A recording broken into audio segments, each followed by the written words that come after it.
that's the ball game. Unbelievable. And that's a good at bat. And it found a glove. And the Giants remain snake bit.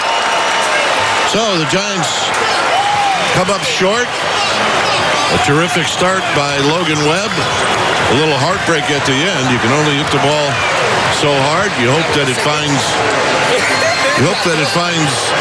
the grass, and it didn't.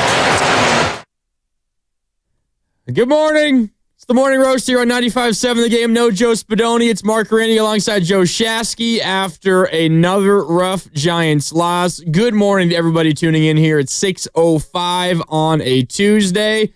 Shasky, great to be with you. I wish it was under better circumstances because right now we're dealing with maybe the most frustrating loss of the Giants season in the middle of the most frustrating stretch of Giants baseball in a really long time.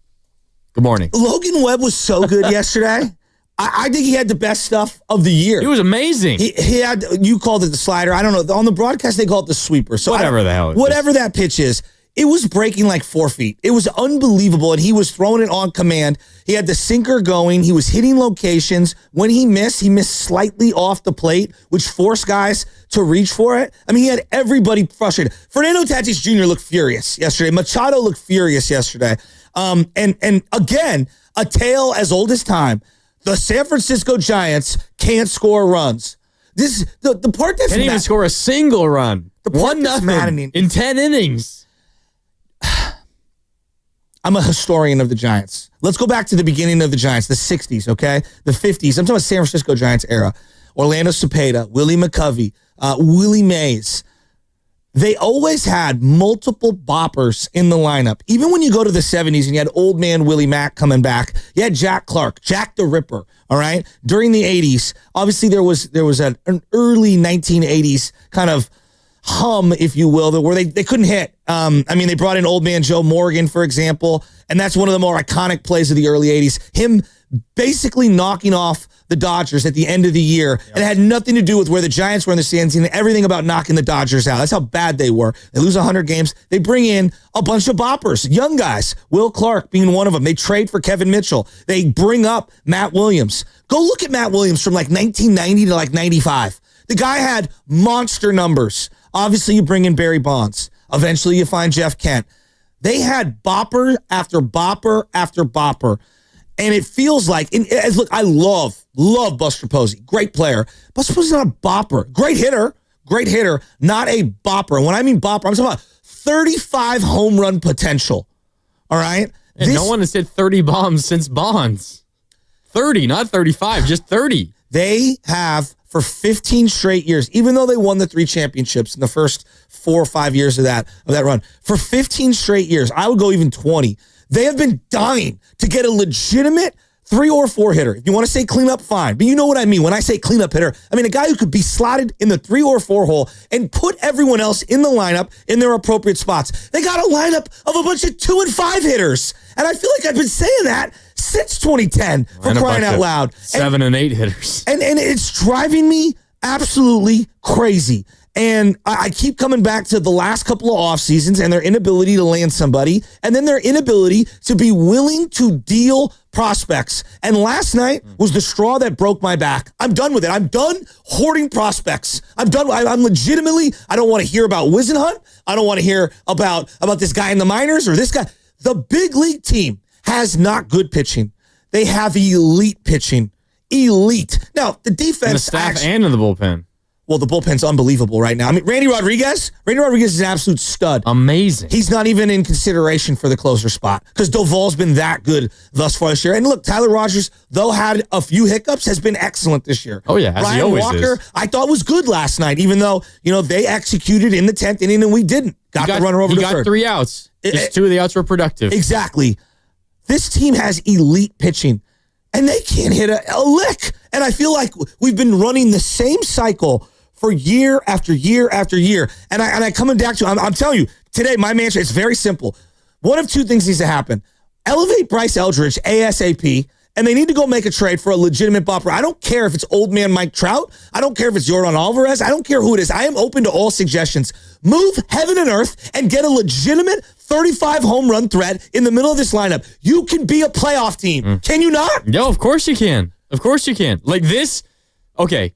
You lose 1-0, and it's frustrating as hell. And now over your last 15 games, you've scored 4 runs or fewer in all 15. Yes. You've scored 30 runs in your last 15 games. 15 straight games while not scoring more than 4 runs in a game, tied for the second longest streak in San Francisco Giants history. How is that 15 even possible? straight in 76, 19 straight in 65. The Giants are doing something they have not done since 1976, and they scored only 30 runs over their last 15 games. That's their fewest since they did the same thing in June and July of 2014. Oddly enough, of course, they went on to win the World Series in 2014. But that is your point. In 2014, maybe the staff and the bullpen wasn't maybe as good as this staff and bullpen is this year. You had Bumgarner, and you had the carcass of Jake Peavy and Tim Hudson, and you had a couple of other guys. The bullpen was very good with the core 4 there in the pen still. But this year's staff, led by Logan Webb and Robbie Ray, who's been amazing, and Hayden Birdsong, who how the hell was he not in the rotation to begin the season? It's a great question. You know where I stand on him. But now he's in there, and he's been great. And you mentioned the bullpen, which has been amazing, and you don't really see a way for them to get a whole lot worse, considering you feel pretty good about all of those guys. Shasky, this is the type of team that you invest heavily into at the trade deadline because you know that you're going to get that pitching. Mm-hmm. It's going to be pretty darn consistent the rest of the season. There's going to be hiccups where they give up 7 runs in a game, of course, but they're going to keep you in like 90% of the games you play because that's how good they are. And we have seen the equation of winning postseason games with this franchise. It is be great on the mound, whether it's your starting pitchers, your bullpen, both, and they have that. You just need a hitter or two.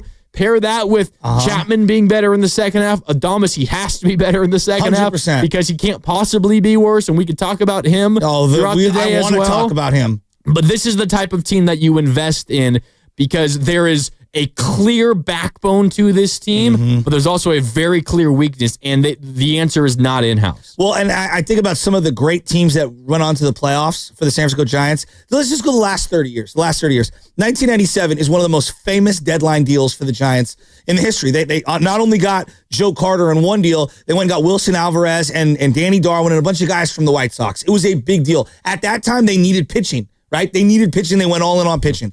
I can go year after year where Brian Sabean was all in at the deadline. 2010, who'd they go get? They got Marco Sanchez, excuse me. They got Freddie Sanchez. Yeah, Freddie Sanchez. At the deadline. And they got pitching. In 2012, they got Marco Scutaro. And they traded for Hunter Pence after the entire Melky Cabrera saga. 2010, Freddie Sanchez was the second baseman the whole year, wasn't he? They got him in 2009. 2009 deadline. Cody Ross. They were in it in that year too, by the way. Cody Ross was a waiver claim. Yes, that was after the deadline. Yeah, and Jose Guillen got popped. They also had Jose Guillen. Don't forget that. They acquired Jose Guillen from the Royals. But they were always in on somebody at the deadline. And the point being is that this team needs resources. 2012 got Hunter Pence too. Yeah, that was what I was saying. After the Melky Cabrera, Scutaro and then Hunter Pence as well. Yeah. And Melky got popped for roids or whatever the hell ended up happening. This team needs reinforcements. Bad. They need an outfielder right now. Absolutely. I like Yastrzemski. But Yastrzemski, as I said to the guys in the break, kind of like Gary Payton II, he's just good enough to stymie young players who aren't as good as him, but he's not good enough to be an impact player on a playoff team in the outfield every single day. He's slumping at the plate. I love him as a fourth outfielder. I love him as a defensive replacement. I love him situationally against certain guys. They need a corner outfielder desperately, and they clearly need a first baseman. And earth to shortstop, Willie Adames, earth to third base. We need our 2 high-priced players who we paid a boatload to actually show up this year. I need you to make an appearance. On either side of the ball. I'm losing my mind. You know who's actually been awesome this year? Who? Tyler Fitzgerald. He has been. Jung-Hoo Lee, although it was scuffling as of late, I like what I'm seeing from him. Elliot Ramos has been there all year. Bailey, though very cold all year, comes through in late in the game yesterday and gets a big time knock. Wilmer Flores has been outstanding. It's the high price players letting this team down and the clear and obvious holes at first base and in corner outfield and right field. You wrung the towel on Yastrzemski. You ran it back for one more year. I'm not mad at you for that. I cannot see him at the top of the order anymore. This has got to change. And the two high-priced players on this team, Chapman and Adames, they need to wake up. It's the middle of June now. There are no excuses. I'm tired of it. You are losing ground to the Padres within your division, and they're not even in first place. I have aspirations of going to the playoffs. And if I'm Buster Posey, how can you go into that clubhouse? How can you go into that clubhouse tomorrow or today, and look Logan Webb in the eye after what he just saw? You're a catcher. How can you with a straight face say, hey, I'm giving you all of the type of support that you need as an ace? I'm telling you, man, this Giants team's going to make me blow a gasket because they are good. That's the irony. They are a good team. Oh, yeah. So if you would have told me that on June 3rd, we'd be looking at a team that's 33-27, 3 games out of first in the NL West, I would have taken that in a heartbeat. Yes. I would have taken that in a heartbeat. Now, I know there was some talk preseason, and a lot of it was on the backs of the Adames acquisition and signing, and there was a lot of excitement about the offense. We probably didn't expect the staff and the bullpen to be as good as they have been. There was some excitement about this is going to be one of the better offenses we've seen from the Giants of late. I thought so. I still felt like it was pretty likely that the pitching or the hitting was going to be a weakness of this team, No, as agree, it generally always is. The bar was so low. The bar was very low. I mean, this team couldn't hit a whiff last year, and the year before that, and the year before that. This kind of slump offensively, again, 30 runs in their last 15 games, yet they've still won a good chunk of those 15 games. Sure. This kind of slump is surprising. Like, they're not this bad offensively, but it's no surprise that of the two, pitching and hitting is the weakness of the team. Like, not at all. You're 100% not a surprise that at this point in the season we're talking about this team needing a bat. Yeah. Like, I'm sure they went into the season and we identified first base and corner outfield and catcher as an issue offensively, and those have all played out. Now, it's also 100%. shortstop and it's also third base. No, those two are bad too. You're not going to replace those guys. You're just going to wait for them to figure it out, and you hope that they do, and statistically, you expect them to. But we knew right field, first base, catcher were going to be an issue. And it could have been covered up if everybody else, but you're also getting more from Fitzgerald than you were expecting. Absolutely. 100% more from Wilmer Flores than you were expecting. Absolutely. Probably more than you were expecting from Ramos, although I think a lot of us expected a lot, but he's hitting darn near 300. He's been better this year than I thought. Probably be an all-star again. Yeah, I agree. Jung-Hoo Lee hitting 275-ish now. Yeah, the at-bats are good, though. I like Jung-Hoo Lee. He's not a problem. Hard to have asked for more from Jung-Hoo Lee as well. I would agree. But it was very clear from opening day, when you and I were sitting here opening day.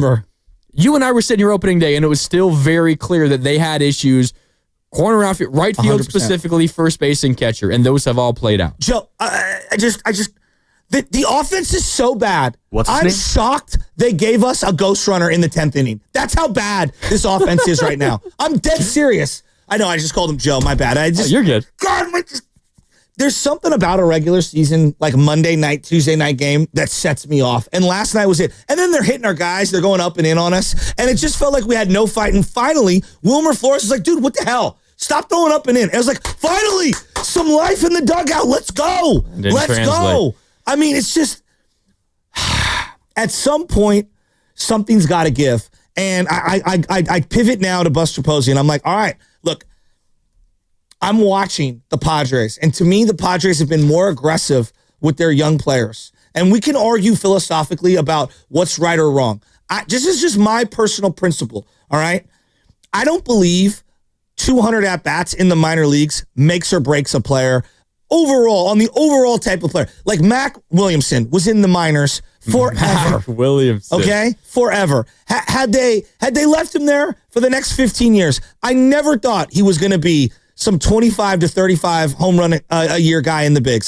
He's a 4A player. Todd Linden, a 4A player. Did I think that, Joey Bart, had he stayed in the minors 2 more months, 3 more months, he would come out and he'd be Johnny Bench? No, he'd probably be around what he is now, a backup catcher. Situationally, maybe he starts for a few teams down the line. Joey Bart was also a unique situation because Posey opted out of the COVID-shortened year, and they had no other option. And they didn't have a minor league system and all that. No, but I think my overall arch is, Like, Brandon Belt was not a couple hundred at-bats in the minors away from being Willie McCovey. He kind of was who he was. We saw 15 years of it.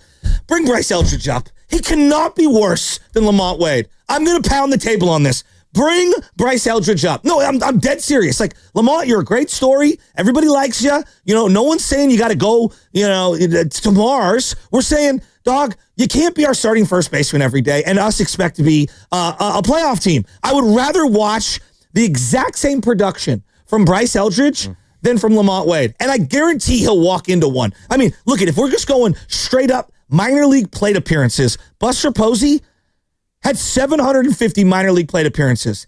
Bryce Eldridge right now is at 789. Okay? How much more seasoning does the kid need? Bring him up. Put him in the seven hole. We're comparing Eldridge to a Hall of Famer. So? He's one of their best prospects, is he not? He is. He's their best prospect by a mile. So then what's the wait? Might say more about the rest of their farm system. I watched Jackson Merrill from day one at 21 years old, man center field. I watched Fernando Tatis Jr. at 20 years old play shortstop every single day for the Padres. Let the kid play on the big league team and let's go. Get him in the lineup with Adames. Get him in the lineup with Chapman. Drop him down. Let's do this. Feels like an awful lot amount of pressure on a 20-year-old kid. Look, who hasn't played above the AA level in the minors. If he's who we all think he is, he's ready for it. You know, there's pressure in every single walk of life. Doesn't matter what it is. I think the kid's built for it. It cannot be worse than the first base production I'm getting right now. Because right now, I've got one home run and a whole lot of walks, and that's about it from first base. And Lamont was hit on the hand yesterday. Bob Melvin did say post-game it's a right-hand contusion. X-rays came back negative, and he is day-to-day. We will see what the Giants do there. I would imagine we're going to see a lot of Gerard Encarnacion, who got activated yesterday. He had a couple of bad ABs. He did end the game, actually hit the ball hard, lined out to first base. Chapman did right before that as well. There were a lot of really bad at-bats. One of the other things you and I talked about, Shasky, and I remember this, and really quick before I do that, I want to shout out everybody watching on YouTube, brought to you by First NorCal Credit Union. For a low-rate auto loan, apply online, or just ask for First NorCal financing at the dealer. We're coming to you live from the Laughing Monk Studios. Laughing Monk, righteously brewed in San Francisco. I remember having this conversation with you a couple of months ago. Opening day, and right after opening day, after they won the comeback in Cincinnati and won. This Giants team, their task, because of who they have offensively, is to do all the small things well. 100%. Right? It's when you have a runner on third and one out, get a ball in the air. If you're going to lay down a bunt, don't bunt it foul the first two times. Get it down and advance the runner. It is aggressively go first to third on a single to right field. It is find the right moment to try to steal second base and get in there safely like Jung-Hoo Lee did after review.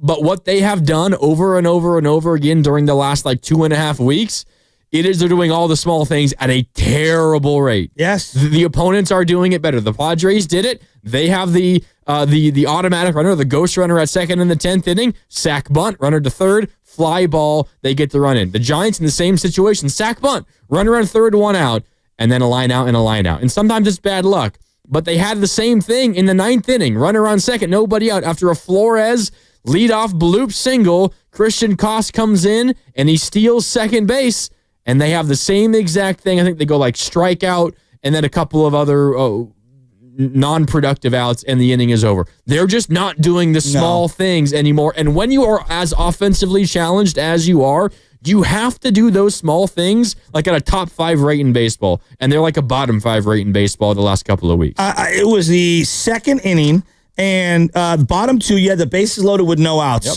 Fitz has a 1-1 count, and he gets jammed on a 1-1 count. Jammed to third base. Iglesias goes home. That's the first out. Still bases loaded. Then here comes Elliot Ramos. He swings first pitch, fouls one off. It's 0-1. The exact same pitch that Fitzgerald grounded to third base. Ramos grounds to third base. 5, 4, 3. Inning over. Double play. Bases loaded, nobody out, you don't score. You felt, I was there, felt the air come out of the stadium. And it was a free rally. It was a walk, it was a hit by pitch, and it was a walk. And oh, by the way, Adames got backed pick off of second, and the umpires missed it. He was out. I thought he was out. He was clearly out. He was doing too much. Somehow they didn't call him out. They called him safe. Makes no sense to me. Giants were gifted a rally for free. Walk, hit by pitch, walk, and the umpires gifted you another extra out and another extra runner in scoring position, and you still don't score. This team needs a jolt. They need a jolt so bad. I looked it up. I had Sam look it up. 2010, they were 25-22. May 29th, 2010. That was this week, 15 years ago. They brought up Buster Posey. Now, look, I know the circumstances are very different of what is going on right here. The time is bring the kid up. Let's get a jolt. Let's go. That doesn't mean I can't make a trade. Because look, Matos and Luciano and whatever. You need to go get an outfielder. Absolutely. You got to scour the planet right now to get an outfielder. Like, can you get Christian Walker? Like, is Houston willing to trade anybody? Is Yordan Alvarez available? I'm willing to move heaven and earth. I need a legitimate bat now. We can talk about it. I mean, the good news for the Giants is there's a lot of teams that have some big names that are kind of flirting with ending their season and selling. Like there's like the Orioles. You mentioned the Astros. The Braves are teetering. They're probably going to buy. I would imagine that's who they tend to be. But there are some teams with some pretty big names that are going to have some tough decisions coming up. I mean, is no O'Neal Cruz available? Like, are the Pirates really gonna move him? Boy, wouldn't it be nice to put him in the middle of this lineup? It would be. Throw him in right field. How exciting would that be? They're very exciting. How would that make Chapman and Adames look in a lineup? A hell of a lot better. Yeah, we can get into it because it does seem pretty clear the Giants, they need something. We'll get into that. That's what's coming up on the game. It's brought to you by Fremont Bank, here for you, here for good. It's Shasky and Grandy. I'm in for Spadoni. It's the Morning Roast taking your calls our morning. Giants lose 1-0. They've scored 30 runs in their last 15 games somehow. They got to make a move. What do you think? You can give us a call, 888-957-9570. We're back with more next on 95.7 The Game.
That's one. And they're going to call him out at first. And the Giants are going to take a look at it. Well, they want to see if Cronenworth, the second baseman, was on the bag when he caught the ball to get the force, and they're going to concede it. This is Oreo Cookie from Oakland, California, and it's plain to see you can't change me because I'm going to be a roaster for life. Yeah, that was the second inning. Bases loaded, nobody out. Force out at home off a weak ground ball, and then a grounding into a double play by Elliot Ramos, third base, the second over around to first. Inning over. Shasky, just one of countless back-breaking moments for the Giants last night. And welcome back to the Morning Roast. I'm Mark Randy in for Spadoni. It's Shasky and Grandy with you here on a Tuesday morning on the Morning Roast. I mean, I could run through all of the terrible at-bats and the terrible moments and the really bad situational baseball for the Giants. It might take us all the way to get to 7 o'clock, though. Like, it might take a half hour because, like, almost every single inning, Shasky, there is some bad mistake. You mentioned the second inning, bases loaded, nobody out. Giants not very selective, and Fitzgerald a weak grounder to third base, the force out. Then the Ramos double play ball. In the first inning, you had first and third, 2 outs. Yaz a strikeout swinging. In the sixth inning, after Jung-Hoo Lee steals second, you have a runner on second with 1 out. Chapman strikes out. Encarnacion a ground out. In the seventh, you had the bases loaded and 2 outs, all via walk. Jung-Hoo Lee, who we don't need to spend a ton of time ripping because he's been good, looked like he was expecting an off-speed pitch and waved at a fastball and was way late. In the 8th, in the 9th, and the 10th, you have terrible at-bats as well. Just up and down the lineup right now, Shasky, you're not getting quality at-bats like in certain situations from nearly anybody. Well, and I feel like for some of the guys like Adames, I feel like it's affecting him defensively. No doubt. And you can kind of see, they showed the dugout at some point. It was somebody else up at the plate, and they had the camera zoomed in on, I believe, Logan Webb. And in the background, you can see Willie Adames walking by, and he's dropping, curse bombs. The first time I've seen him visibly frustrated in the dugout, and then you could see him frustrated on the field. Well, you see it on his face every time he's on the screen. And I thought that it affected his base running on that play that you referenced in the last segment where he's getting way too aggressive. I see this all the time with guys. They're struggling, okay? And their offense is few and far between. So then they finally get on base. And what do? They do too much. They're trying to do too much as a base runner. Trying to get it back somehow. Exactly. And they're just trying to make a play. They're trying to make a play. And you end up doing way too much. You're in scoring position on a team with nobody out. I'm telling you, man, this team walk is hit by pitch, and officially you didn't get back picked, but you were out. I thought he was Catcher out. through behind you at second. The tag was on you, and you were off the bag. I agree with you. Somehow it was ruled safe, but and his range at shortstop needs to be discussed. Like, the reality is that they were so deficient at shortstop. They needed somebody, and they needed it for multiple years. I don't know, man. Long term, like he is for right now, I have a hard time seeing him in 2-3 years be the shortstop of this team. I don't know about range. Arm accuracy is not there. Balls up the middle are, hit and miss. He does not get to that ball in the hole. I don't love him on the play coming in, where you have to make a one-handed stab on the run and then be able to throw on the run. I don't love him in those situations. You're seeing a lot of scud missiles in terms of balls diving on him as he's throwing them. Defensively, I thought we were getting a better player. I did. And you never know when you see somebody from another division that you don't watch every single day. You don't know what kind of guy you're getting. Now, look, it's 2 months. I'm not going to judge a 6, 7, 8 year deal on 2 months, but the early returns aren't that promising. No. 7 years, $182 million, biggest contract in Giants history. What he's doing offensively is well documented. 206 is the batting average. 5 home runs, 25 ribbies. He's slashing 206, 293, 325. Not driving the ball. No, not at all. And then you pair that with what he's doing defensively. He just committed his 9th error of the season last night. Only 1 away from the MLB lead, which is Manny Machado, who's committed 10. 9 errors from your shortstop. I think he was kind of oversold as a defensive shortstop this past offseason, but he has been worse. You're right, worse than expected there. And I think it is what he's doing at the plate or what he's not doing at the plate is also impacting him defensively. And you see it on his face every time he can't make a play. Yes. Whether it was like an error-worthy play, like he did commit an error on a terrible throw, or whether it was just like a weak grounder to short that he has to charge and he tries to barehand it and make the throw, which, like, a great play if he makes it. But he doesn't make it. It's okay. The ball just squirts out of his bare hand. He can't make the bare-handed pick. That's fine. Like, we're not expecting you to make that play. It would be great if you would. We're used to it with Brandon Crawford. He would make that play, but you're not Brandon Crawford. It's okay. But then you see it on his face. He is just pressing. There was the moment where he made the low throw. You mentioned all the scud missiles that he's throwing to first base, and it was picked out nicely by Casey Schmidt. But the camera then pans to Willy Adames after they got an out, and you can just tell on his face he's thinking, oh my God, I can't do anything right now. He is just pressing. I don't know what the solution is other than just simply waiting, because he is nowhere near this bad of a baseball player. But on both sides of the field, he has been below replacement level. And Chapman, alongside of him, has not been as good defensively this year as he was last year.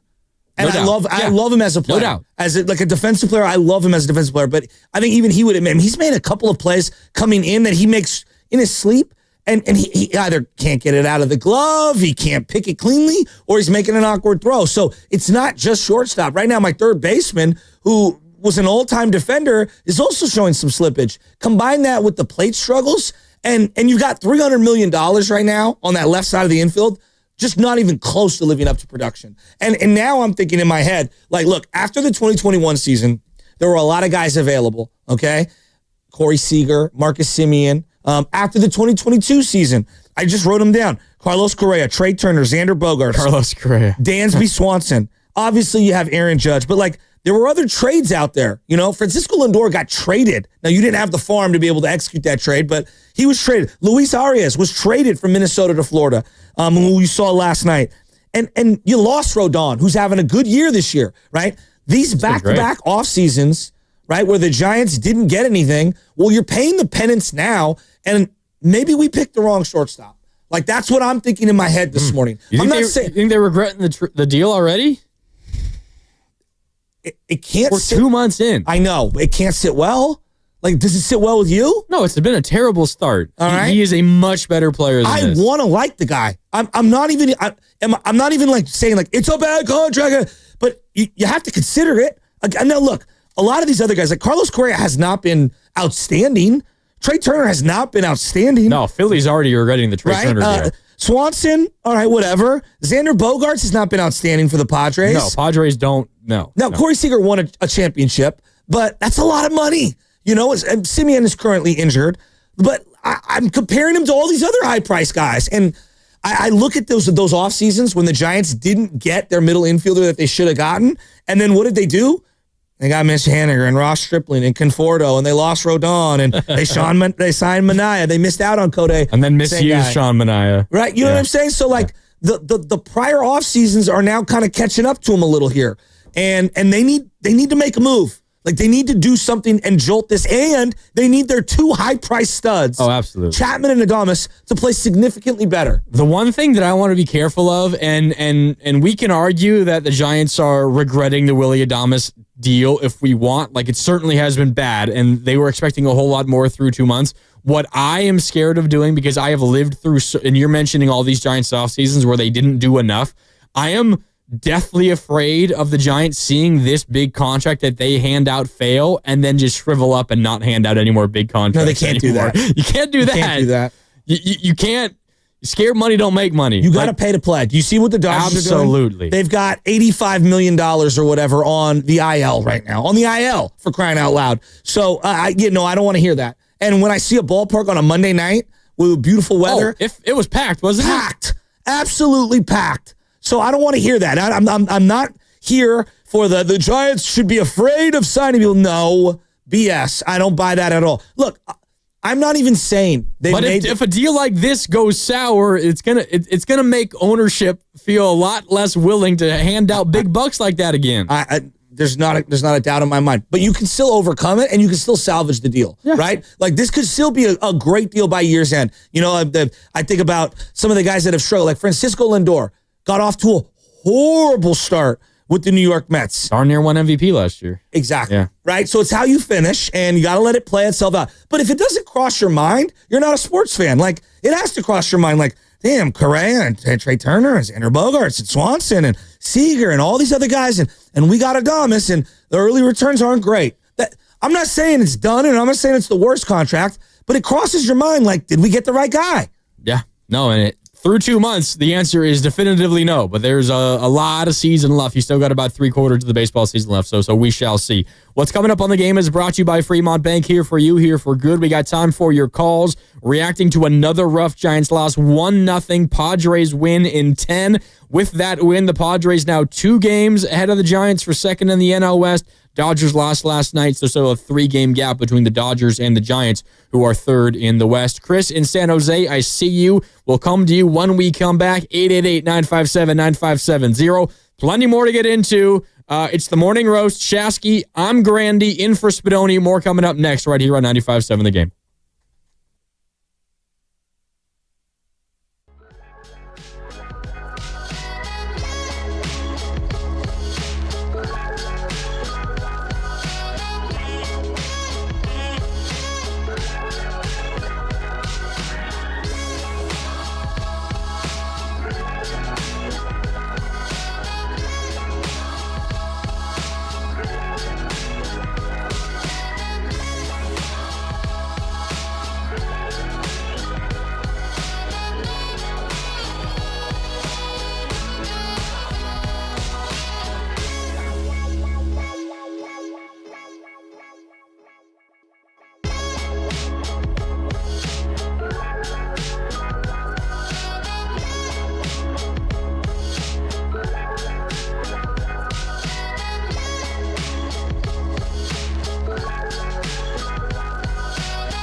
You're listening to the New and Improved Morning Roast with everybody's boy, Joe Shasky, and my boy, Joe Spadoni.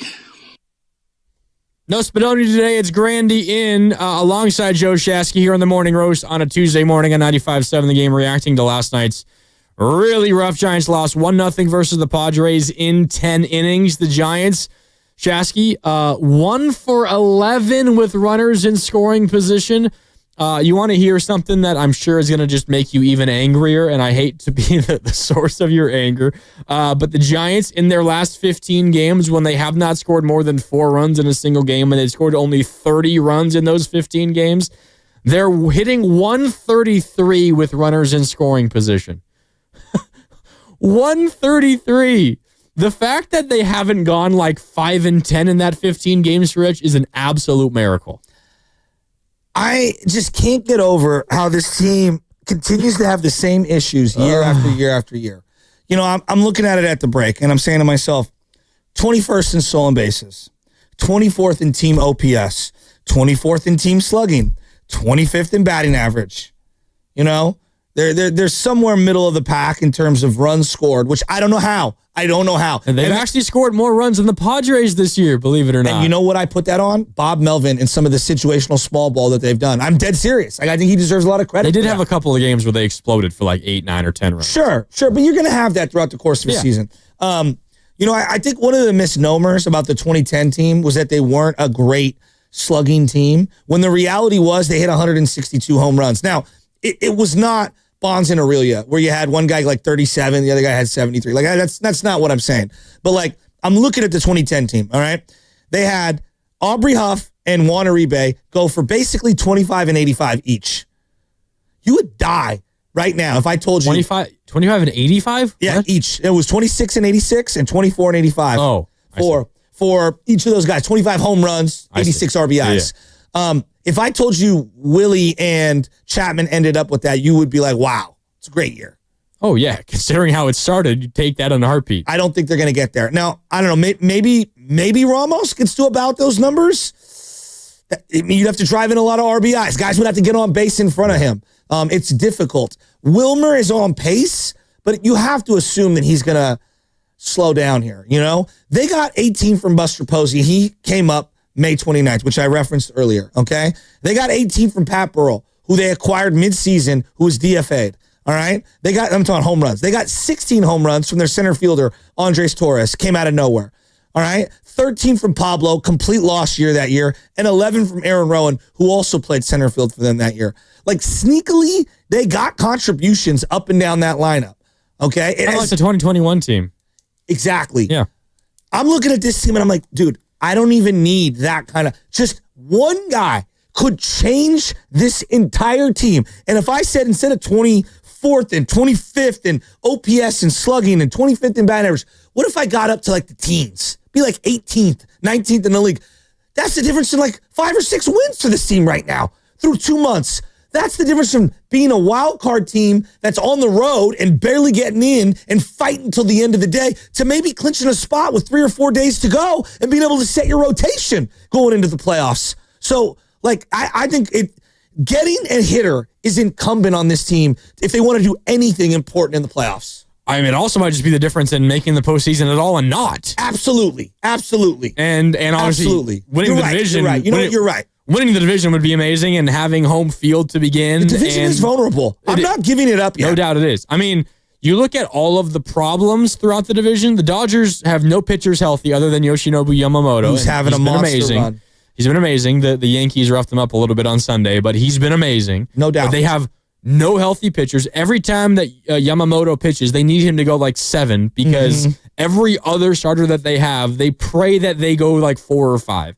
Their bullpen is going to be so overtaxed. They have to get healthy. They have, as you mentioned, like however many millions of dollars on the IL right now. I had a list of every guy that was on the IL, and I can't find it. I had a screenshot of it. It's basically every pitcher you could think of. Other than Yoshi. It's crazy. Yeah. Like everyone. And literally $80 million on the IL. Padres are somewhat similar. They did not have as much pitching depth as the Dodgers did to begin the year. Though that guy looked like Cy Young yesterday.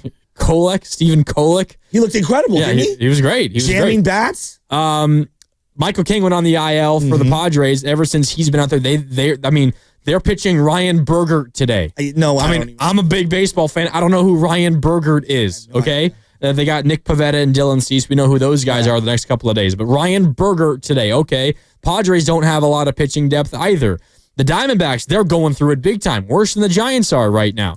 There's a lot, and the Padres, or the Rockies are the Rockies. They just won their 10th game yesterday. Congratulations, Rockies. Welcome to the double-digit win club. Yeah. It took them 60 games to get 10 wins.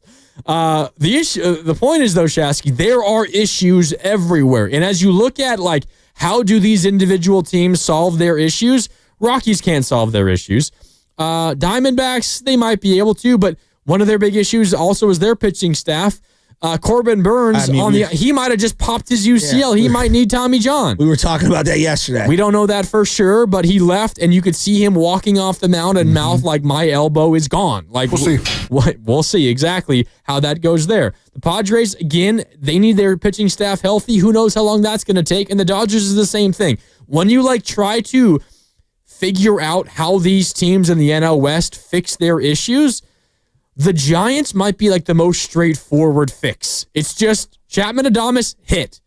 Outside of the Dodgers and their IL situation, every other team would die to have our pitching staff. Oh, no doubt. They would die to have it. And I'm looking at some of just the hitting metrics, right? And you have the Dodgers in almost every category. They're at the top of the charts, whether it's hits, RBIs, team batting average, you name it, OPS, slugging. Not far behind them in all these categories are the Diamondbacks. Okay, the Padres are more where we're at in terms of the teens to the low 20s in a lot of these things, but our pitching's so much better than theirs. That's why it is we are one player, one impact bat away from leapfrogging the Padres and being a legitimate threat. Quietly, the Cubs' bats are better than you think. Oh, the Cubs have been amazing. Yeah, but they're not. Kyle Tucker, big acquisition of the offseason. You mentioned bats that you've swung and missed on or yet you didn't even try to acquire. Kyle Tucker in the past offseason. Exactly. And the Astros were eager to unload him, which makes no sense. He's one of the best hitters in the league. They lost Bregman. They've lost a lot of guys in free agency. They wanted a third baseman back for the future. The Cubs had a highly touted guy that was in the AA or whatever that they think is going to be ready. You'll see him at some point. Young man was very highly touted, and that's what they gave up. They gave up a top prospect. And I guess this goes back to the Giants. To get, you got to be willing to give. And at this point, I don't care what it takes. I'm willing, if it means Harrison, unfortunately, I hate to say it, okay, then we got to do it. Because right now, where are they operating from a point of depth? It's from pitching, correct? Yes. So to acquire hitting, which is the area of weakness, you're going to have to sacrifice some of your depth. And so whether that's Carson Whisenhunt, who has so many teams out there that want pitching. Yes. So whether it's Carson Whisenhunt in AAA, whether it's, in the right deal for Birdsong, I would consider him, look, I kind of threw it out to you guys. I'd be willing to move Logan Webb if it was the right deal. But that's a little aggressive. And most people aren't going to agree with me on that because the frontline player. Everyone has a price, but yeah. The reality is that they're going to have to surrender one of these arms to get something of significance to help them now. And they owe it to the veteran team that they've built. The team to win is the team to win right now.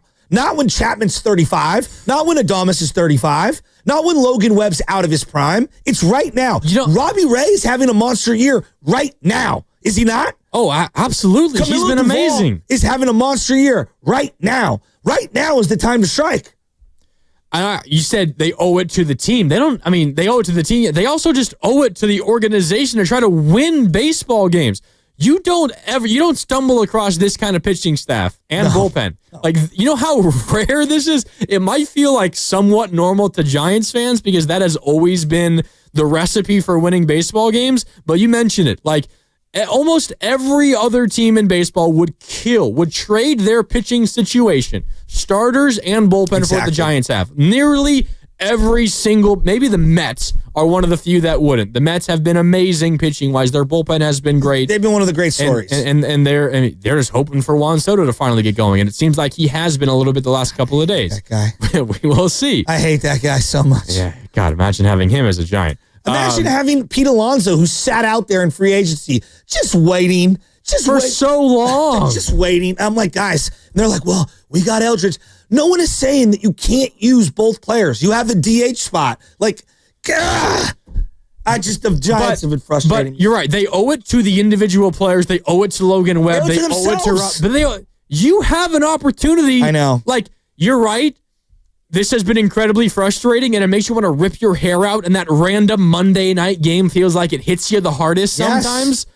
The reason why it's hitting you and I so hard, and the text line is blowing up right now, the 262, the 510, the 925, the 415. We appreciate all you guys chiming in, 888-957-9570. The reason it's hitting all of us so hard, Shasky, is because you can see this team is not far away.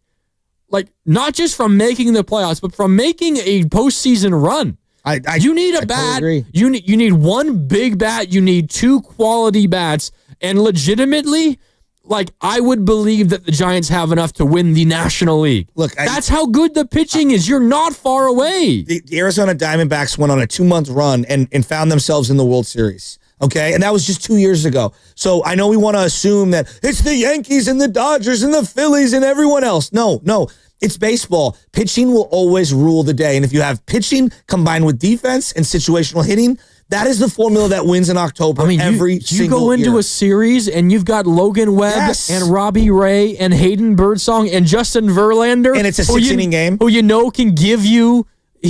If you get Justin Verlander to the postseason, he'll shove for you once. I agree. And then you're handing the ball to Randy Rodriguez in, let's say, the 6th or 7th inning in a high leverage spot. You got Eric Miller. You have and Rogers. Tyler Rogers. Ryan Walker, I know we lose our minds. He's still filthy too, right? He doesn't have a great year, but he's still filthy. And Camilo Duvall has been lights out. Their bullpen is immaculate right now. It really is. I mean, people get angry because what's the kid's name?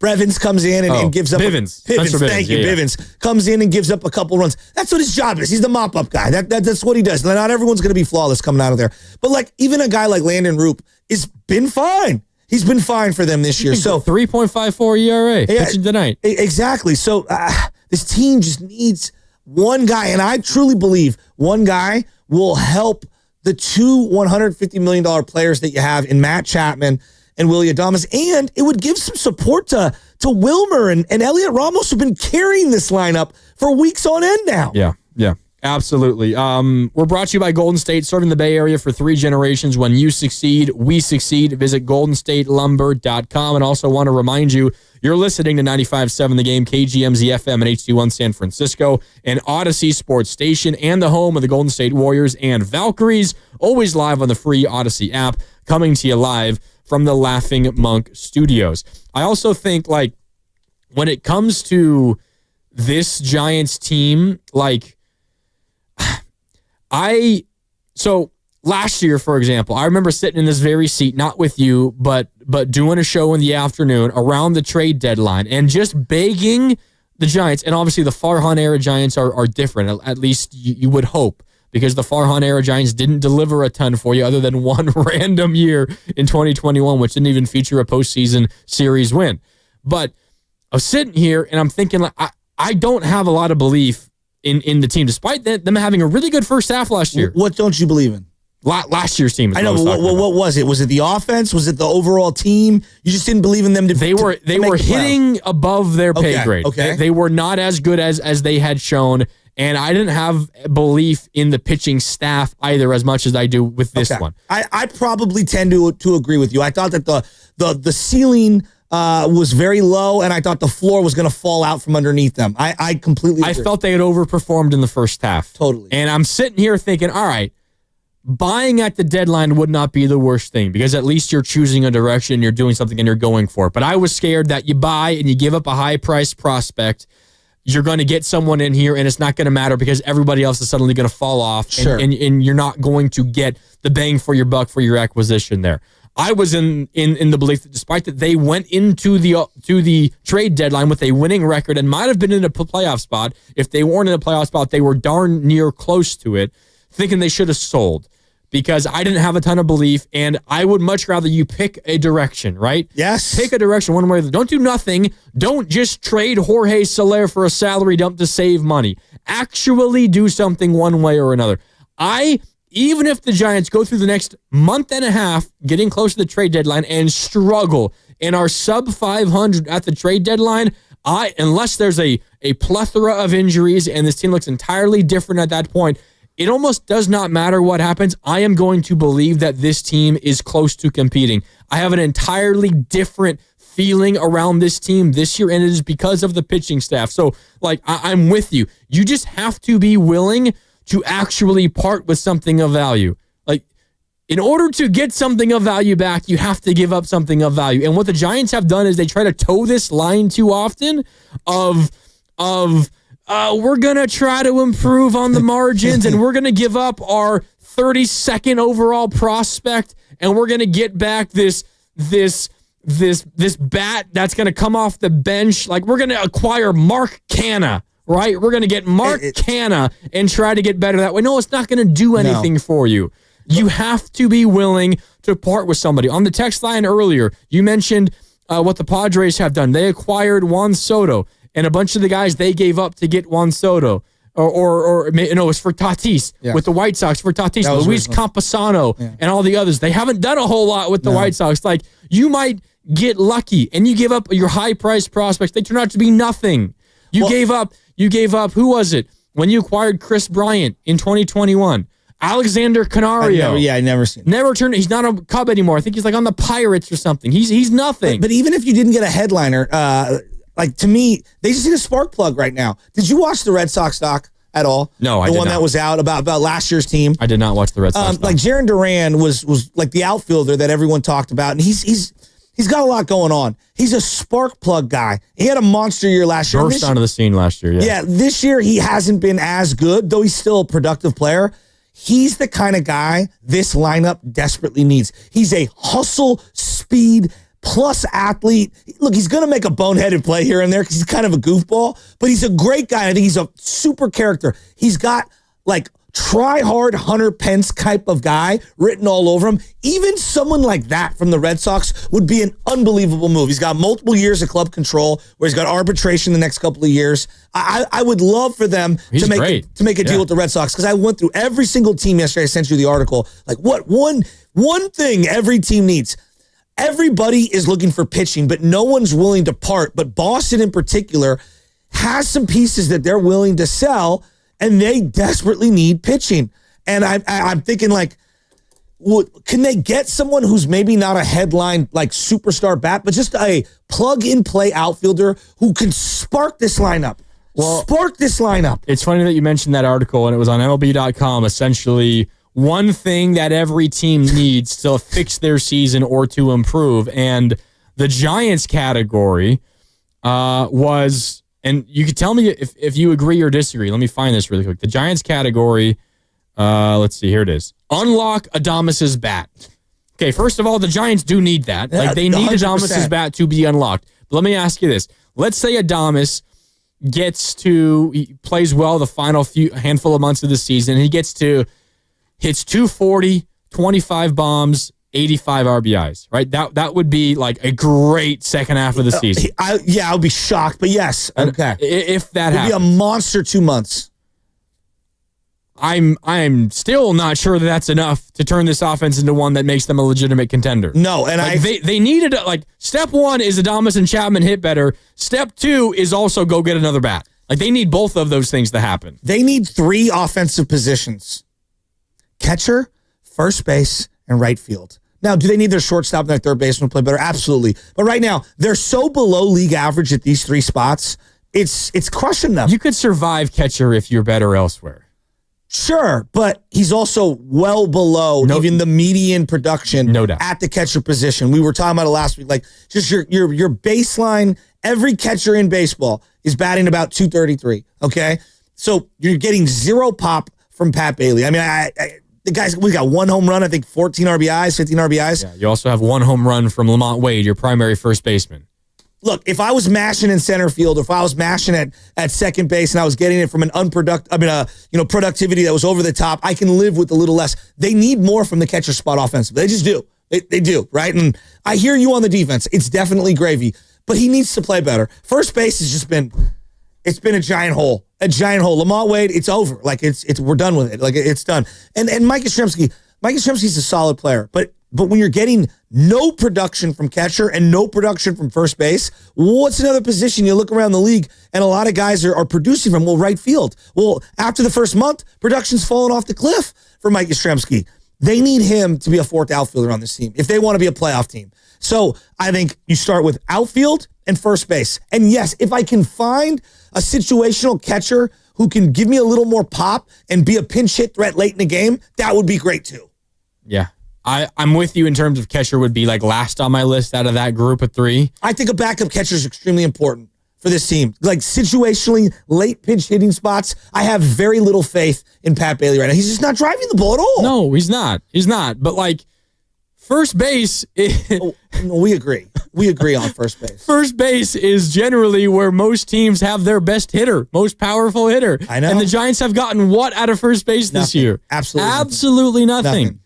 To the point where you might think Casey Schmidt, and nothing against Casey Schmidt, you might think Casey Schmidt's a better option to play at first base over Lamont Wade. That's how bad Lamont Wade has been. I mean, right now, I was happy with Casey Schmidt's last 2 at-bats because he grinded them. One of them was a walk and the other one was a strikeout because he was taking pitches, and they were better at-bats than what Lamont's had. Is it not? He did swing and flail at a real rough slider. The final strikeout was bad, but the at-bats, you're like, look, what I'm getting at is that it's so bad at first base. I'm like, yeah, 7-pitch at-bat. That's way better than what we've had. That's how low the bar is. God. Am I wrong? No, you're right. It's bad. But I mean, then Encarnacion, the poor guy's had like 200 career minor league at-bats, and we're expecting this guy to come in and be a force. Okay, well, that's the thing. Who are we fooling ourselves? That's the thing. We can get in. We got a couple minutes. Who are we fooling ourselves? We got a couple minutes left in this segment, but we can get into this on the other side. The idea that, and I've seen a lot of this from Giants fans, and I think I can even extend this to you, Shasky, about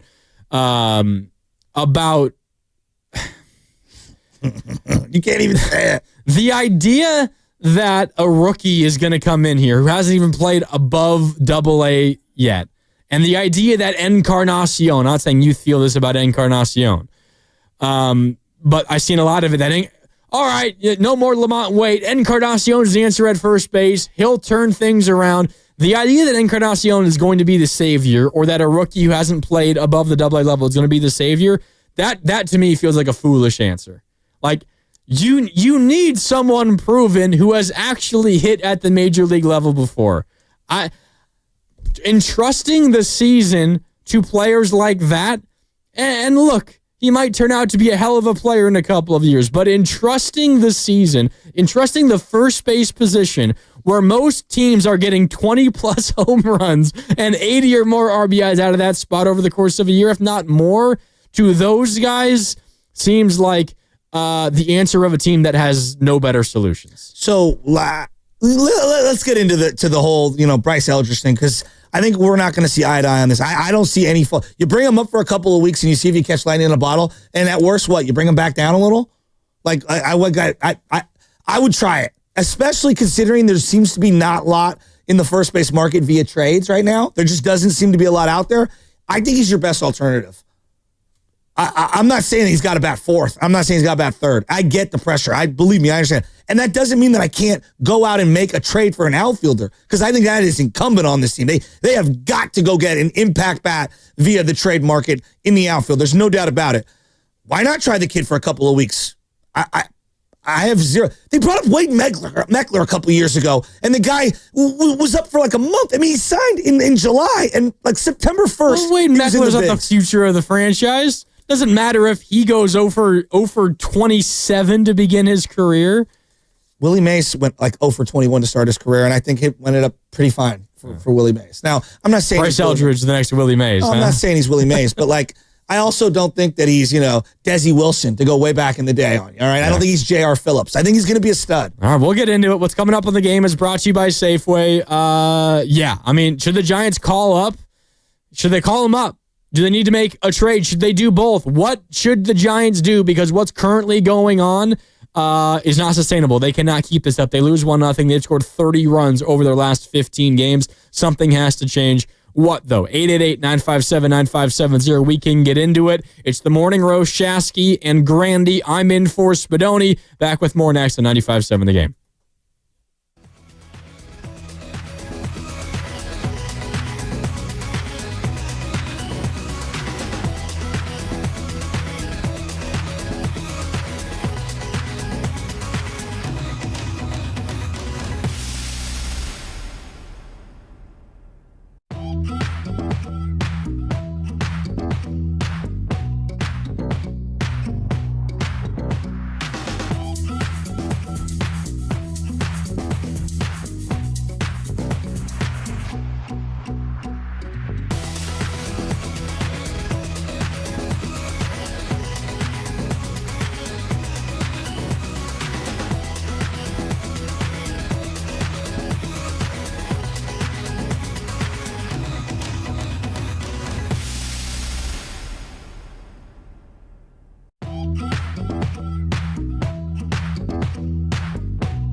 Joe Shasky on the Morning Roast here on 95.7 The Game. We're coming to you live from the Laughing Monk Studios. Laughing Monk, righteously brewed in San Francisco. Shasky and I, we're trying to just go get through our Giants' anger and frustration. Another rough loss. They do not score a run in 10 innings. They lose 1-0. They were 1 for 11 with runners in scoring position over the course of their last 15 games. When they've scored just 30 runs and have not scored more than 4 runs in a single game in any of those 15. They're now 133, their batting average with runners in scoring position. And you know when it's really bad, Shasky? It's when things like the 10th inning happen, when you get a runner on third with 1 out, the ghost runner, of course, after a sac bunt, and then you hit 2 balls right on the nose and they find gloves. Like, it's one thing when you're doing everything wrong, but you know it's really, really bad when you actually hit the ball well and they turn into outs. Yeah, there's no doubt. We call that's baseball. Baseball's cruel. The worst out you can make as a hitter is the one where you barely leave the batter's box and it, let me catch that line drive. I mean, it's just so deflating. And 2 in a row to end the game. And then you know how it works. We said the baseball gods owe you, and what do you get? You get a couple of, like Wilmer Flores flip-ins, as I call it, these little tennis racket, little Texas leaguers that drop in. So, no, they're due big time, but I would say that they haven't earned through situational hitting that better luck that you get. And that's kind of how the game is. And when you have second and third, when you have bases loaded, I mean, this has been like a 2-week problem. This is not like an individual game here. The Detroit game, I think about from last week, where they had a chance to win that Wednesday day game, or maybe it was a Thursday day game, whatever it was in the morning. Second and third multiple times in that game, and they failed to either drive a fly ball into the outfield far enough or slap one in between the hole between second and first and get a run home. And yesterday, I thought it was on full display. 10th inning. Padres bunt a guy over. What's the first guy do? He flies out, and that run scores easily. And you're like, wow, Walker did his job, though. He got the outs. Same situation comes up for the Giants. They get a guy at third base, and, you know, Chapman rips one down the line, and it's right at Iglesias. He makes a hell of a play. And then Encarnacion obviously smokes that one to first base. They just can't get the big sac fly, the big base hit right now. So what is the solution? What is the answer? I know you're big. Obviously, you want the Giants to make a move, but you're also high on elevating Bryce Eldridge, who's currently hitting in Double-A for the Richmond Flying Squirrels. Can we agree they're not one move away? Yeah. Yes. Okay. All right. So, like, this is a multi-prong. Now, is Bryce going to be the end-all, be-all cure? I don't know. We'll see, right? But I want to see the guy come play. I want to see him play with the big league club. But I would also understand, like, to your point about pressure, it's ridiculous amounts of pressure. It is. It's ridiculous amounts of pressure. It is professional sports, right? And if you think this guy is going to be the, savior of the franchise at some point, whether that's now or into the near future, like, welcome to the big leagues, dude. You don't think there was a lot of pressure for the young man drafted out of LSU who went number 2 overall and had to save 25 years of ineptitude of the Washington football team? Do you think there was pressure there? Of course. Okay. Like, do you think Anthony Edwards didn't have a lot of pressure when he was taken number 1 overall? Those sports are different than baseball. You get drafted in those sports and immediately play very often. And Edwards did.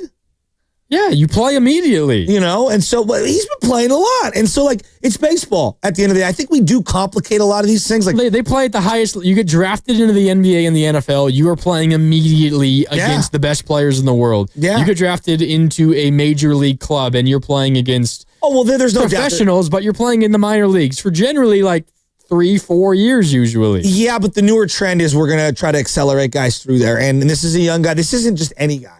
This is a young guy who clearly has it, and he's playing in a better pitching division than even the AAA pitching division, which we all know that our Pacific Coast League, whatever the hell it's called these days, isn't as robust in terms of pitching prospects as AA. He's succeeding there. I would bring him up. This team needs a spark, and just tell him, hey, look, we don't care. We don't care if you struggle. It literally cannot get any worse than what we've seen from Lamont Wade Jr. It can't. I refuse to believe it. And I would give the guy the reins. And also, though, I'm making a deal. Like, I don't think this is just one or the other. I think it's a multi-pronged approach right now. And whether it's a Durant, whether it's trading for Mike Trout's contract, which you have a lot of money as the San Francisco Giants. You can absorb a crummier deal on the surface than others. You have a lot of guys that you want to dump. You have no room for Luciano.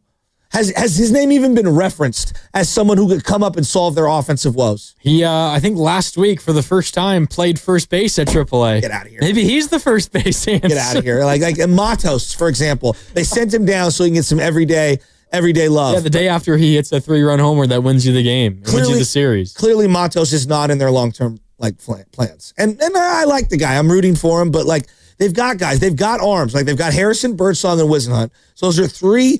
Like, two guys are pros. The other guy is on the fringe of being a major league pro. Those are guys that a lot of teams would like. Menazian's brother, Zach's brother, is running the Angels. Mike Trout is just sitting there. You're telling me Adames, Trout, Matt Chapman, Ramos, Jung Hoo Lee, that lineup isn't infinitely better than what they've trotted out right now? It is. Now I sprinkle in Bryce Eldridge with less expectations. The headliner's Mike Trout. You bring in the young guy with a headliner. That's the way you do this. I hear you, but what if Bryce Eldridge plays, I don't know, 2 months worth of baseball, is hitting 175 with 1 home run and, I don't know, like 10 RBIs, and is striking out half the time and isn't ready clearly defensively for first base, hasn't played a ton of first base in the minors yet either in his entire baseball career, and it goes not necessarily like as expected, but it goes pretty darn bad. Like, as you expect a 20-year-old to be. It goes pretty darn bad, and you send him back down. It feels like what the Giants would want to avoid. And you could say, well, okay, like the confidence thing is whatever. It's the big leagues. He gets a taste of it. You send him back down, and maybe he'll bounce back, and he'll be fine, and his confidence won't be shot. I don't think the Giants want to just toy with him and have him jumping back and forth from the bigs and the minors. No, I when you bring that. him up, you want him to stick. I understand that. And I think if you were to ask me, if you were to promote Bryce Eldridge at some point over the next month or 2 months, and hopefully they have a solution to first base before then, but if you do it at some point, my guess would be it would be relatively short-lived because I just simply don't think he's ready. And it might be comparable to what you're getting from Lamont Wade, but I don't know if playing Lamont Wade more is the solution either. I just don't want to get to a situation where I am tasked with deciding if I need to send Bryce Eldridge back down again. Do you think this guy's going to be on the Giants for 10 years? That's the hope, right? Yeah, probably, yeah. Okay. Do you remember the rookie year of Brandon Crawford at all? 2011. Hit the grand slam for his first ever hit in Milwaukee. I remember that. Okay. You know what he batted? Probably like 200.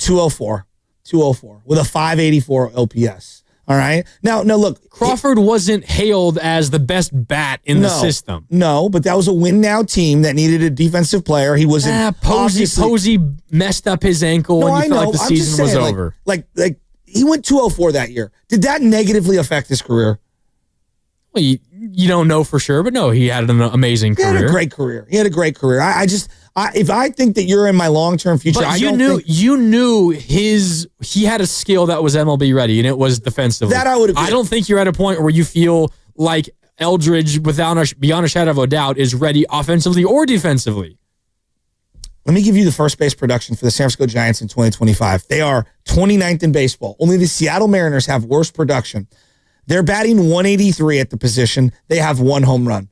It cannot be worse than what they have right now. Like they literally can't. There's 37 hits in 203 at-bats for the San Francisco Giants at first base. Is there any credence to the possibility of him coming up absolutely falling flat on his face and it ruining his confidence, or do you not believe in that? I mean, like right now, Patrick Bailey has no confidence. And yet he's playing every single day, right?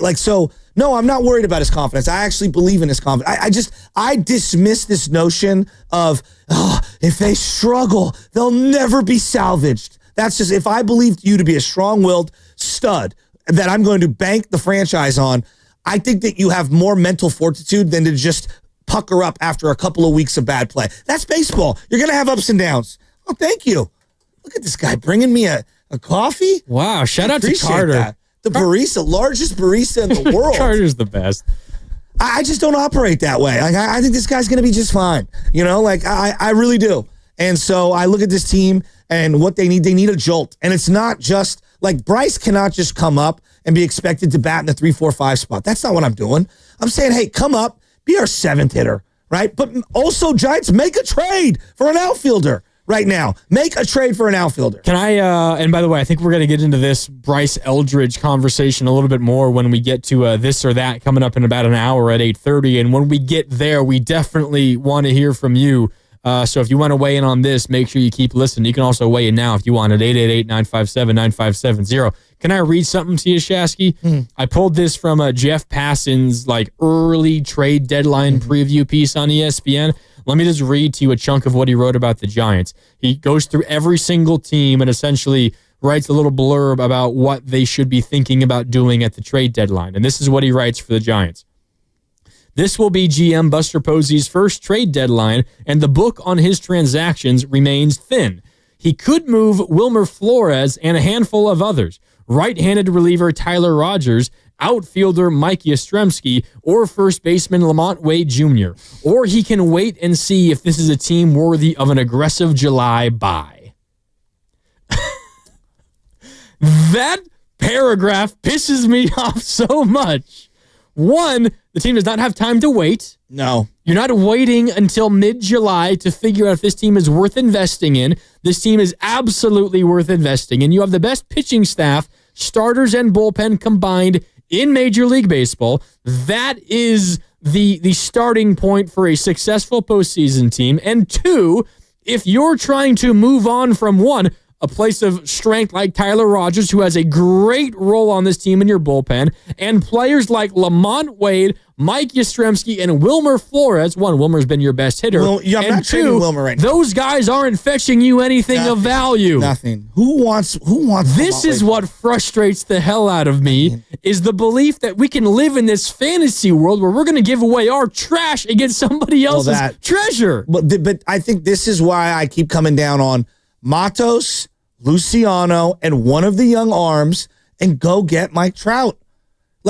Okay, I know what everyone's thinking. They're thinking the same thing they thought about with Jimmy Butler when it comes to Mike Trout. He's old. He's always injured, right? Because that was what we thought about with Jimmy Butler. Jimmy, though, unlike Mike Trout, it was, hey, I don't even know if he's a good teammate. The organization doesn't like him. They despise him. Can't stand his guts.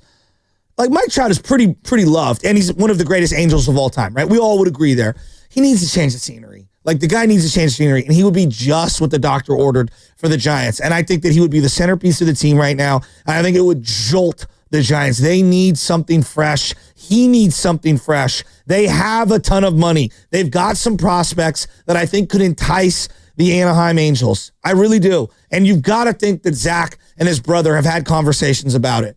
I mean, you've got to think that they've had some conversations about it. I would put whoever you need to in that. If I have to surrender Birdsong, as much as it pains me to do it, I would do it. They need a jolt. The only thing that they have a surplus of is pitching. And as we found out with Corbin Burns, as we find out with whether it's, pick the player, DeGrom, whoever, pitching can be short-lived. You can be elite, top of the game today, and tomorrow you could be having Tommy John. You have to strike while your team has arms. You owe it to yourself.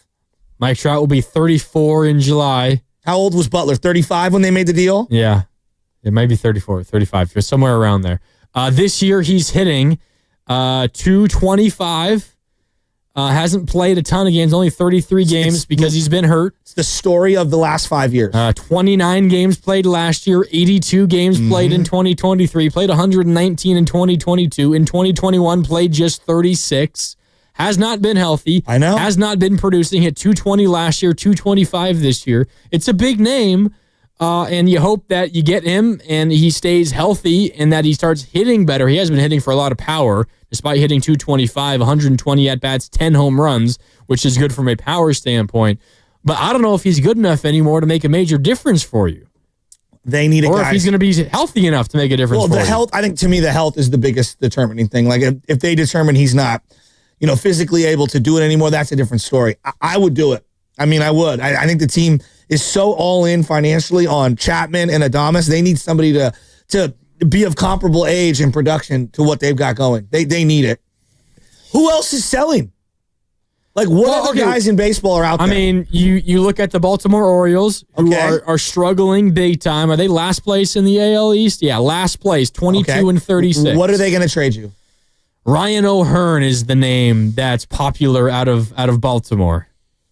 Heard that from multiple people. That'll get Ryan O'Hearn. That'll get people ready to go to a game. I mean, better than a lot of the Giants' options right now. No, I agree with you. But like, they have a lot of infielders, right? And so you'll hear like Jackson Holliday's a name that gets thrown around.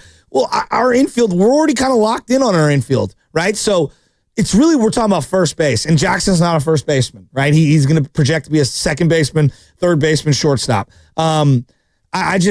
This team needs outfielders, and I don't know where you're going to find them. Well, Ryan O'Hearn can play right field, hitting .329 this year, 9 big flies, 22 runs driven in, only 50 games played. But I mean, that is an option, and the Baltimore Orioles are very, very likely going to sell. Doesn't mean they're going to sell Jackson Holliday or Gunnar Henderson or Colton Cowser or guys like that. But there will be pieces that they try to sell. If you're a Giants fan, you should probably be rooting for the Red Sox to keep losing. The Red Sox might be willing to trade somebody. You mentioned Jarren Duran before. It's been a really rocky relationship with Rafael Devers of late. Yeah, but where's Devers going to play? Devers he wants to play third. I don't think Devers is a target for the Giants. Yeah, like I'm not letting him play third base over Chapman. Also, probably not really like a culture or personality fit with the Giants. And that tends to matter to the Giants as well. That's a good point, actually. Specifically to Buster Posey, who's very big on that stuff. And part of the falling out is that he won't play first base for the Boston Red Sox. But Boston is a team that I'd be targeting. Problem is they got a lot of broken pieces, too. Trevor Story, Bregman. That's why I like Duran from them. But he's one of their young, controllable assets. Why would they be willing to part with someone like that? Because the Giants would have to give up a lot to do it. Exactly. And that's, again, where the rubber meets the road. And I feel so strongly, Shasky, that this is a Giants team. Like, all right, we might get to a point, like I remember 2011. We mentioned 2011 before, Brandon Crawford and his debut and whatever. The Giants won out, and they acquired Carlos Beltran that trade deadline. I still stand by it. You remember who it cost him? Yeah, Zach Wheeler, who wasn't good for another 5 years. And for the last 5, 6, 7 years has been one of the best pitchers in baseball. Sure. How many teams has he been on, though? 2. Mets and Phillies, right? Well, the Giants as well. So 3, technically. You know what I mean? Like, and he showed promise late in his Mets career, but it took a while for him to actually develop. I wasn't convinced he was going to develop here and stay here. They also got rid of Tim Alderson the year prior, all right, the San Francisco Giants, and nobody remembers that name. And he was it was Bumgarner and Alderson. I've heard of all the names. Go back Brad Hennessy, Kevin Correa, William Van Landingham at one point. Sean Estes was who's on television right now, was a highly touted guy. I remember all the names. Jerome Williams. Go back even further. Francisco Liriano and Joe Nathan. Exactly. Was that for AJ Przinsky? Worst trade in Giants history? One of them. Yeah. But I'm not bringing up all those trades as a reason to rail against what the Giants should do this year. Mm-hmm. It just means if you're going to make a splash like that, and Beltran at the tail end of his career, but 2011, the Giants didn't make the playoffs and they tailed off at the end of the year. Beltran was great as a Giant for a couple of months. And then he got hurt. Hit really, really well. Yeah. What they asked him to do, he did it and more. And then he got hurt and then he left. That it was team a rental. Ran out of batters. The point is, though, you have to give up something of value. And I would agree. And the Giants, sometimes this is smart. Like last year, again, don't invest a high draft pick on a team that you maybe don't have a ton of confidence in the first place. But when you have a roster that you actually believe in, and I guarantee you, Buster Posey believes in this roster. How did Buster Posey and the Giants win 3 championships in 2010, 2012, and 2014? Pitching. Timely hitting, situational hitting, out-executing their opponents. I think Buster Posey believes this Giants team can do that to a certain degree, specifically the pitching side of things. And they figure things out, the execution side of things. In order, though, to get this team to the next level, they need an influx of another bat or two. And maybe you're right. Maybe the answer is the rookie at first base. Maybe it is Bryce Eldridge. But for me, it's got to come from outside the organization. And the only way you're acquiring anybody worth their salt and that can actually make an impact. Maybe it is Mike Trout. Maybe I don't have a ton of belief in who he is at this stage of his career, but I would be so open to just taking any kind of swing for someone like that and being willing to part with a top 10 prospect. The Giants have been so deathly afraid of doing that for so long.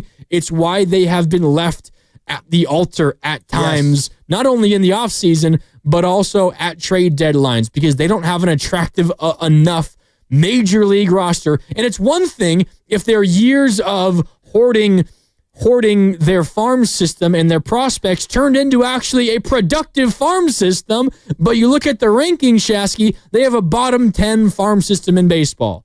It has led them to nothing. Well, it's why we're putting so much pressure on Bryce Eldridge to be the guy, because he's like the most promising guy they've had in forever. It hasn't led them to nothing. Like, Elliot Ramos has been one of the best players on the team, right? Yeah, you're right. Okay, and nothing. And Birdsong has been unbelievable this year. But you would have hoped, for the lack of prospects they have shipped out of late, that there'd be a whole lot better and more depth there. I would agree on that. Look, I know that, me throwing out names like Mike Trout for him, he's so old, he's done, he's cooked. Look, I said the same thing about Pat Burrell. He got designated for assignment in 2010. Yes, designated for assignment by the Tampa Bay Rays. Now, look, that cost you nothing, and he came on a minor league deal when you signed him.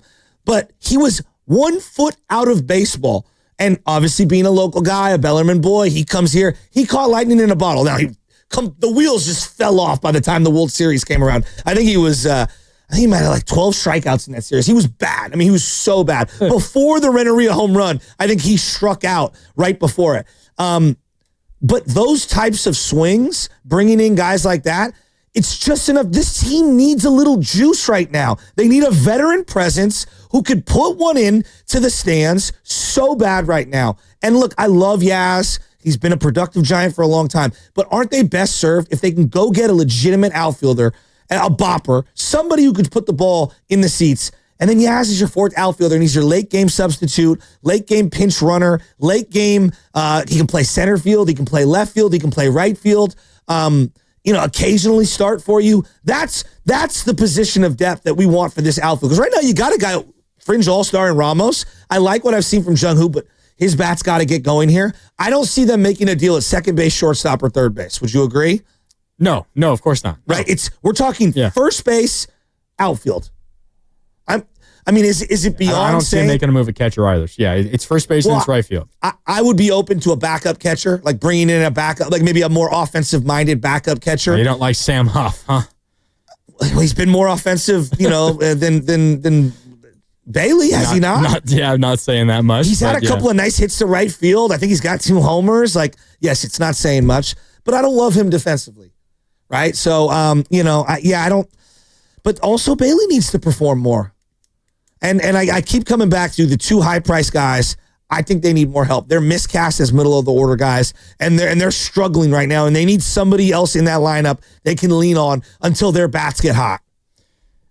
What do you think the Giants, like, what would their ceiling be if they make no acquisitions and say they don't even call up Bryce Eldridge, and first base is just, what it has been this year, Lamont, and now you throw Encarnacion in there, and Encarnacion's going to get some outfield run as well, and Casey Schmidt and whoever else you play first base every once in a while. But you get second half of the year, last year, Chapman for the rest of the season, and you get career Willy Adames, not career best, but like average Willy Adames for the rest of the season. What if you get that? Everything else stays the same. You get this great pitching staff. Adames is better. Chapman is better. Everything else generally stays the same. They don't make another. What do you think that the ceiling is for the Giants?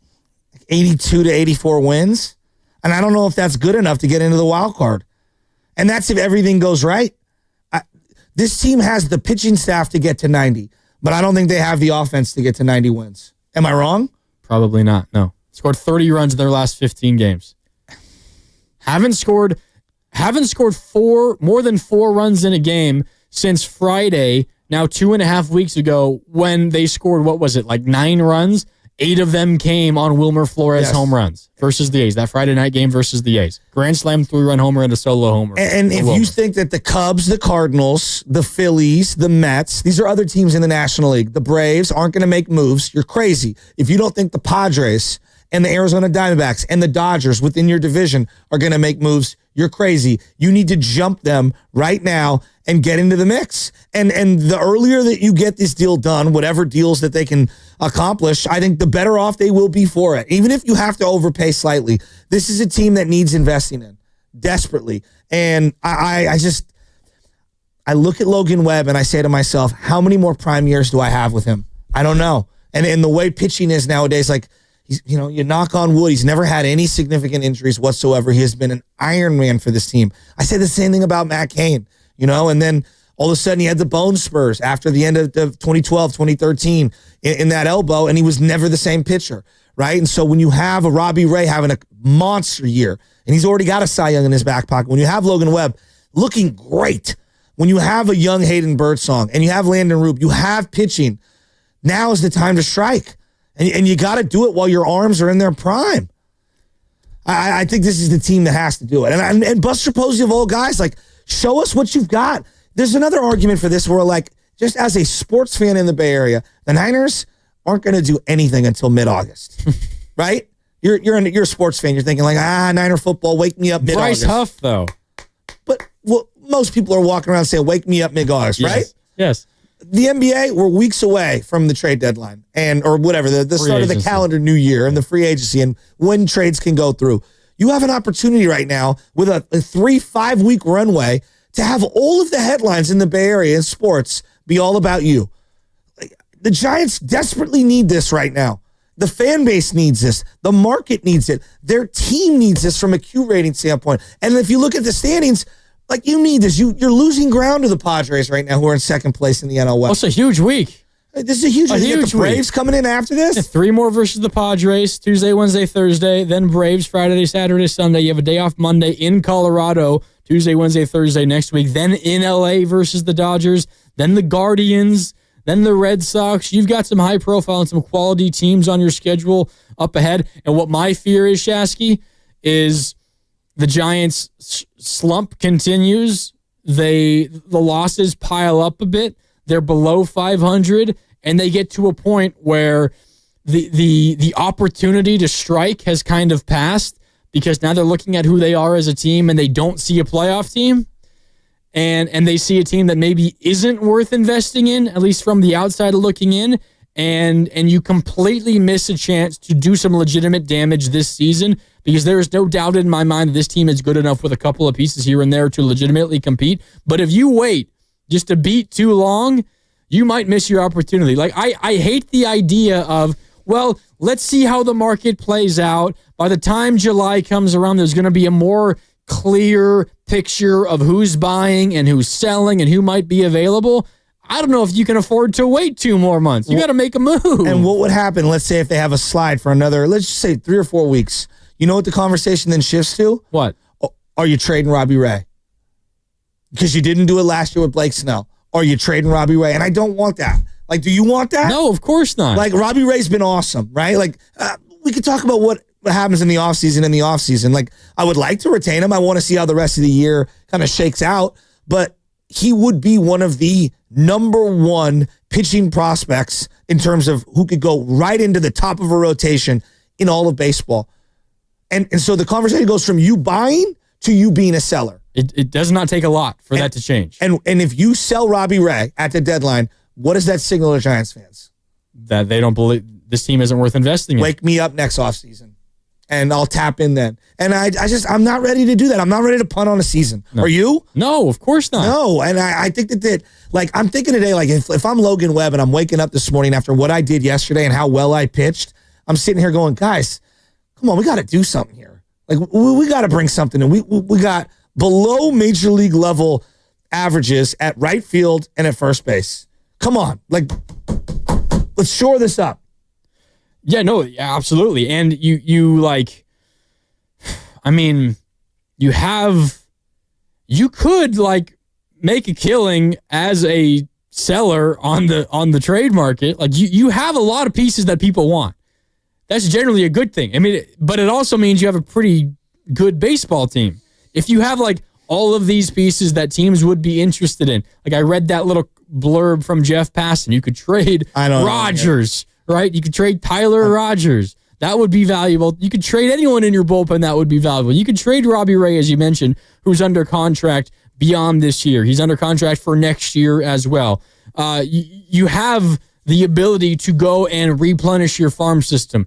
But generally, Shasky, that means if you're doing that, things went terribly wrong this year. And while things are maybe trending toward that direction right now, it is nowhere near bad enough to where you should consider even thinking about selling. If they do that, if they consider selling, I think the honeymoon would be so over with Buster Posey. Okay, well, how does he handle this? This is his first, like, a little bit of pressure that's going on in. I don't know how a lot of fans feel. You can let us know, 888-957-9570.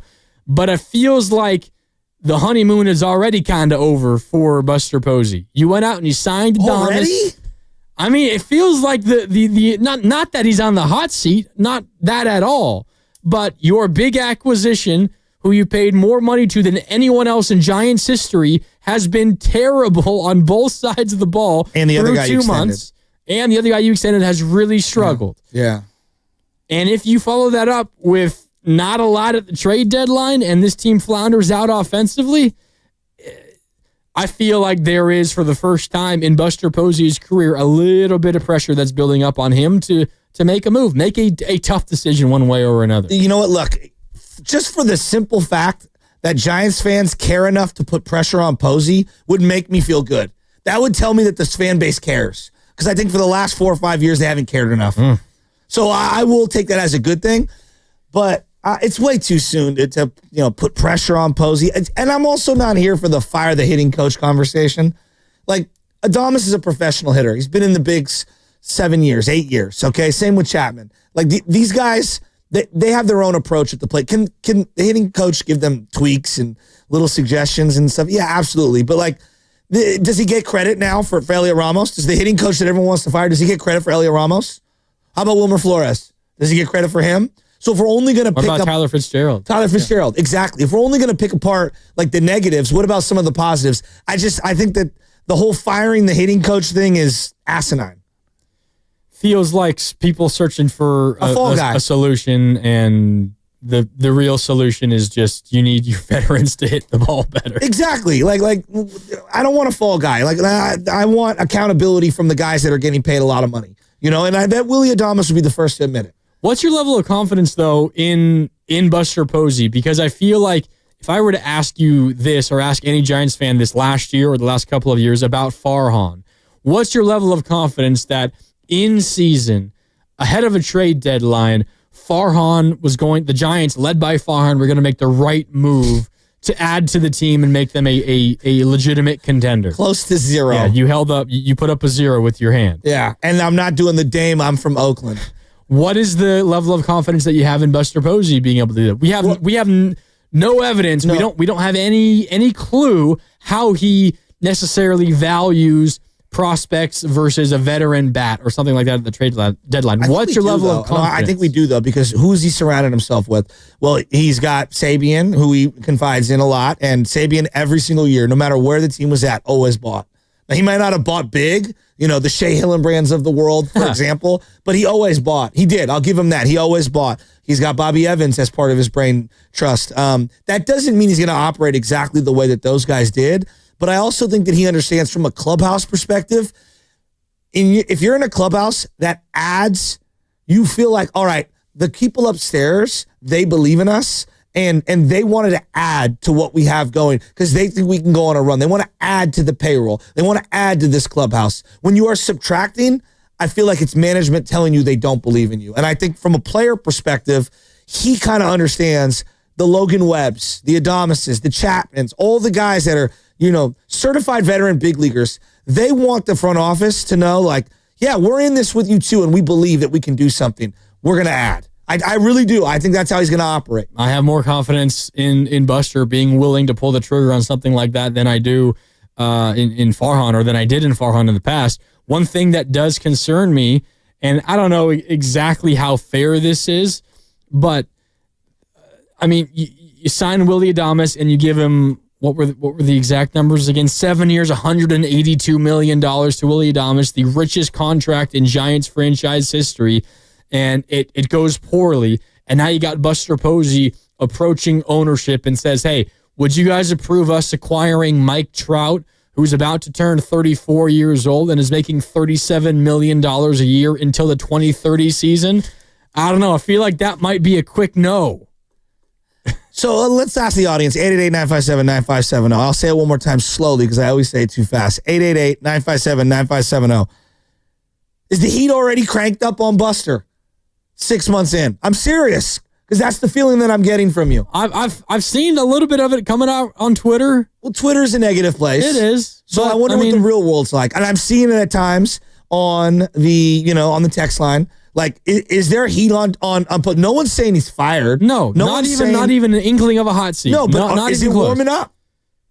I mean, it's on Buster to improve the team. It's his job. And if he doesn't improve the team, okay, I'll put it this way. Yeah, give it to me.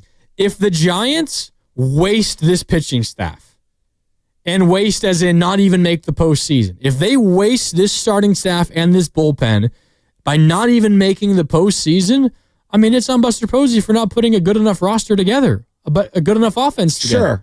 And it's on him to use his resources, whether it is trading a big league arm or trading a high-priced prospect, a prized prospect, to make the team better. You can't possibly waste this pitching staff. The pitching staff is too good to not make the playoffs. I'm with you on that, but you also don't lose your mind after 1 year, right? No doubt. You're looking at the body of work. I think part of the Farhan thing was like, the body of work wasn't good enough, right? After 6-7 years. But it doesn't mean you can't be disappointed if this season results in no postseason.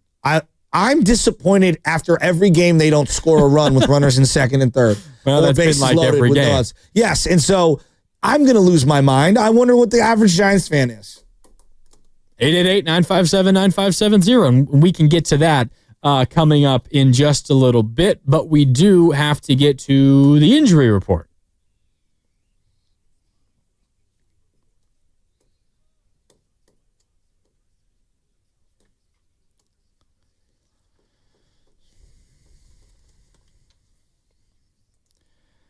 The good news from last night's Giants game, there's not a lot. It was a 1-0 loss. They did not score a run again. They've been shut out 3 times in their last 9 games, Shasky, and they've scored just 30 runs in their last 15. So not a lot of good news, but if there is any good news, it's that Lamont Wade Jr. avoided any serious injury after getting hit in the hand with a pitch that required him to leave the game. X-rays on Wade Jr.'s hand were negative, and he was diagnosed with a contusion. He is listed as day-to-day. The injury report was brought to you by Boxer & Gerson, Northern California's premier workers' compensation law firm, helping injured workers get their lives back for over 40 years. And what's coming up on the game is brought to you by Fremont Bank. Here for you, here for good. We can get into heat on Buster Posey. Do you feel pressure building on Buster Posey? Not a hot seat, but I mean, he's the GM, right? Is it on him to put a better offense around this pitching staff? We can get into that. Plus time for your calls at 888-957-9570. And Shasky, we got to get into this or that. What are we doing for this or that today? Oh, we've got a this or that today. Are we going to do the one that I want to do? You want to do like 3 of them, so. Are we doing We had a Bryce Eldridge one that we were going to do. You're hot on Bryce. Well, the Bryce Eldridge one is pretty simple. You want him up, or you want to keep him in the minor leagues? Oh. You want to do what I want to do and just bring him up and let's just see it for a couple of weeks and go from there? Or no, you want him to marinate in the minors? We'll do that at 8:30. This or that, Bryce Eldridge up or down, so you can line up your phone calls for that. Plus, we'll get into Buster Posey and continue on this Giants offense when we return. That's what's coming up on the game. Again, brought to you by Fremont Bank. More Morning Roast, Shasky, and Grandy. I'm in for Spadoni. Coming back next on 95.7 The Game.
and that's the ball game. Unbelievable.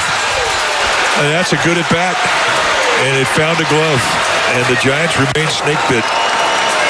So the Giants come up short. A terrific start by Logan Webb. A little heartbreak at the end. You can only hit the ball so hard. You hope that it finds the grass, and it didn't. Oh my God. It's the Morning Roast, Shasky and Mark Grandy. Father's Day's coming up. Oh yeah. And I really want this speaker. It's like a GPS golf speaker. Oh. That's what I really want. Like whenever you stop your cart, it gives you the distance. But now I know what I really want for Father's Day. A run? Michelle, if you're out there, I want a cleanup hitter. I'll just settle for a run. No, a little more than that. I'll settle for 5 runs in a game. I mean, jeez Louise. 5 runs in a game. Please. Is that too much to ask? Yeah, on this team it is. A situational hitting. I mean, Logan Webb last night was so good. And you're filling in, Mark Grandy filling in for Joe Spadoni this morning if you're just checking in. Logan Webb was so good last night. Dominant. I didn't think he had good stuff the last couple times out. The grip on the sinker or whatever, like you can kind of just tell he didn't have good movement the last 2. And I believe they were both on the road the last 2 starts prior to this. It didn't look as good. Yesterday, early on, I was like, oh my God. Like the movement downward was perfect. And then he had that sweeper slider thing going. And I felt like he had something like 40 times or something yesterday. Full command. He was throwing it front door, back door, up, in, down. I mean, I thought he was brilliant yesterday. And for him to walk out of that game with a no decision is like criminal. Criminal. The the common like joke that a lot of Giants fans make is Webb is the new Kane because Kane got no run support and now Logan gets no run support. The issue with the Giants now is nobody gets any run support. That's a good point. Do you think that makes Logan more frustrated or less frustrated? Because at least it doesn't only happen to him, but it's still happening to him, and it's resulting in Giants losses no matter who's pitching. I can think of maybe 6 games this year off the top of my head for Verlander and Webb where I felt like run support. Verlander has been snake bit by that 100%. Well, they've pitched well enough and earned a victory, and yet the team couldn't scrape enough runs across to get it going. And yesterday, it's so frustrating. You knew Ghost Runner, 10th inning, Ryan Walker comes in. They bunt him over, the Padres do, which is smart baseball. I love that. A lot of people don't like the Ghost Runner. I love the Ghost Runner. It gives us finality, and it gives us a small ball strategy element at the end of a game, right? Both defensively and offensively. Like, how do I want to pitch this guy? How do I want to, defend this as a defense if I know a bunt is coming? And then the execution to be able to get a guy over to third and then drive him in. The Padres did it. The Giants had 2 hit hard balls in the bottom of the 10th inning and walked away with nothing for it.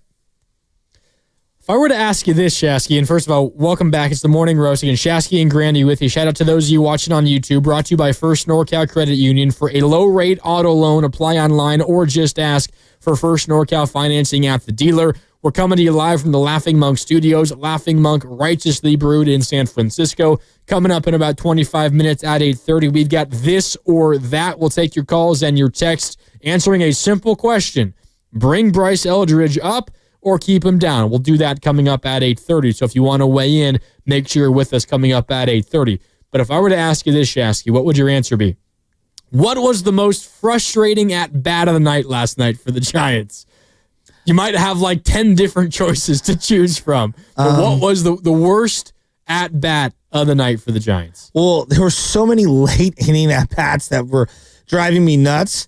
But honestly, it was early in the game, bottom of the 2nd inning. It was the Ramos at-bat with the bases loaded and 1 out after Fitz, kind of got jammed and hit one to Iglesias. And Iglesias coming in, throws to the catcher, gets the force at home.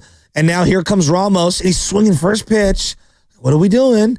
And grounds into the exact same play that Fitz did, just a little closer to the bag or a little off the bag, excuse me. And it goes 5-4-3 double play. That was the one for me, I think, especially after I let the whole game kind of settle in. Although Encarnacion had a horrible at-bat at the end of the game. Casey. 8th inning. That's where I was going. Okay. 8th inning. So Flores, leadoff single. Koss comes in. That was the one for you? This is the one. This is the one. Okay. Bottom of the 8th inning. Flores, leadoff single. Koss comes in pinch runs and steals second. So runner on second, nobody out. Great jump, great slide. Yeah. Chapman then strikes out. Arguing the call. Yeah, watches. What was it? A high fat? No, it was a kind of a hanging breaking ball. Yes. Top of the zone. Yeah. Watched it. Definitely a strike. He's upset. And then after that, Encarnacion strikes out. He swung and missed on 2 sliders far out of the strike zone there. That might be my nominee for worst at bat of the night. And then Adames intentionally walked. If you're intentionally walking a guy that's hitting 200, that just tells you something about who's on deck, and it happened to be Casey Schmidt, who also struck out swinging. He swung at a really bad slider out of the zone as well. And why was I not mad at his at-bat? Because it was like, he grinded through, 6 or 7 pitches. I know. You're shaking your head, but that's how down bad I am. Yeah. I'm like, it wasn't that bad of an at-bat.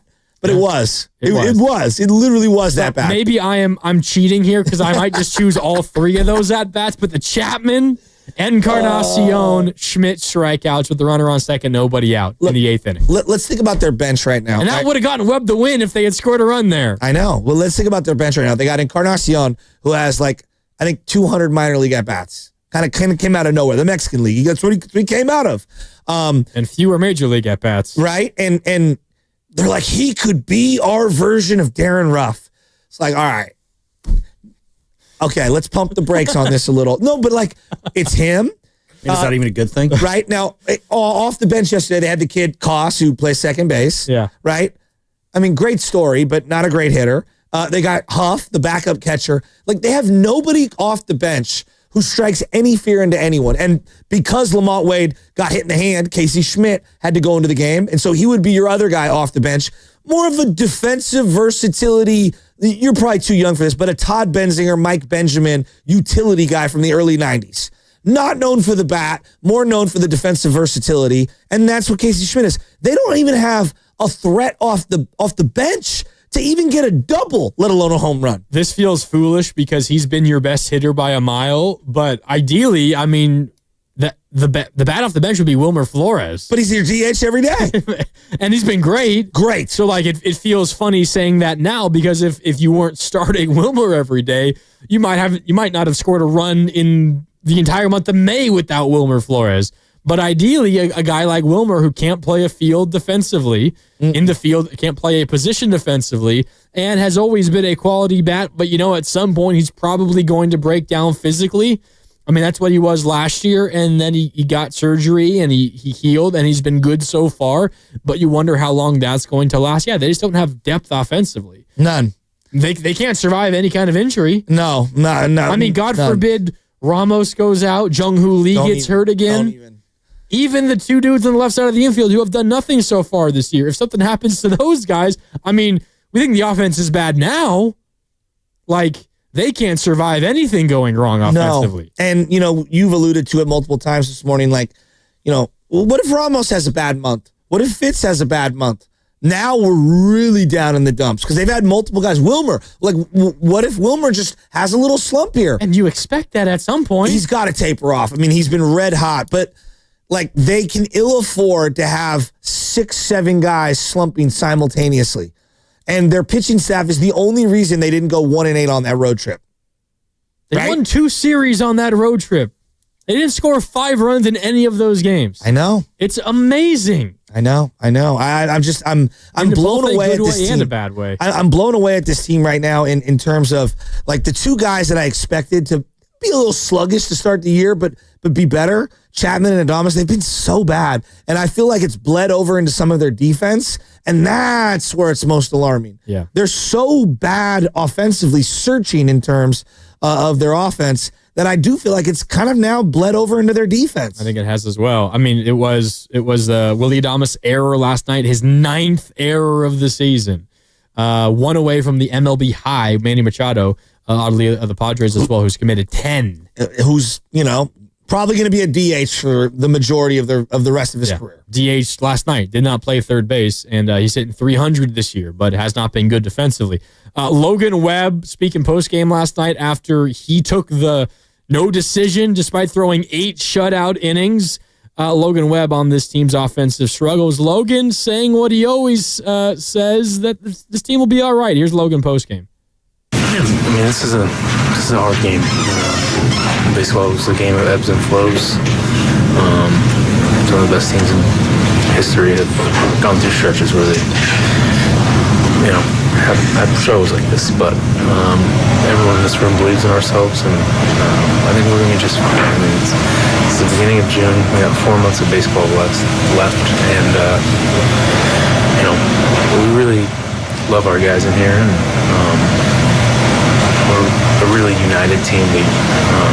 And we're going to be, like I said, it's the ebbs and flows. With 162 of these, no other sport plays as many games as we do.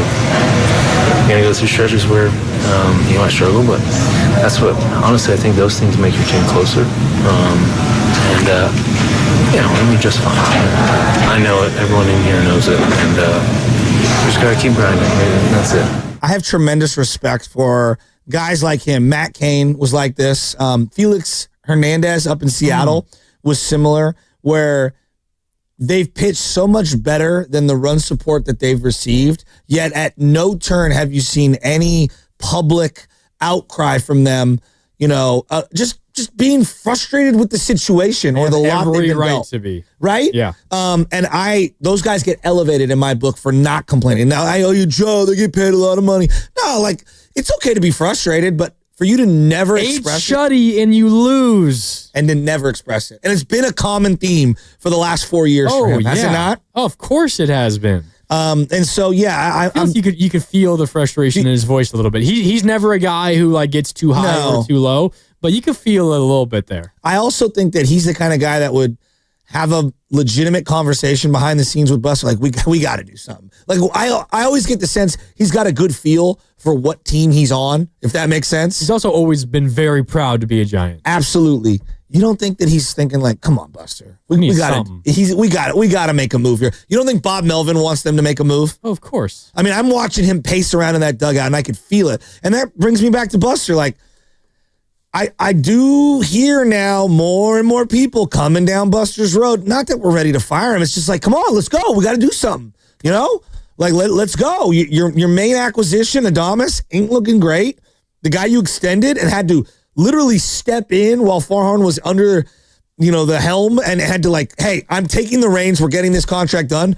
Both those guys have underwhelmed. You need to do something here. You point to the two biggest reasons why the offense has struggled so much. And some of the numbers, 15 straight games without scoring more than 4 runs. That's tied for the second longest streak of scoring 4 runs or fewer since moving to San Francisco in 1958. They did it 15 straight as well in 1976. Incredible. They did it 19 straight in 1965. They've scored just 30 runs over their last 15 games. That is the team's fewest over a 15-game span since they did it in June and July of 2014. And over this 15-game streak, that same 15-game streak, they're hitting just 133 with runners in scoring position.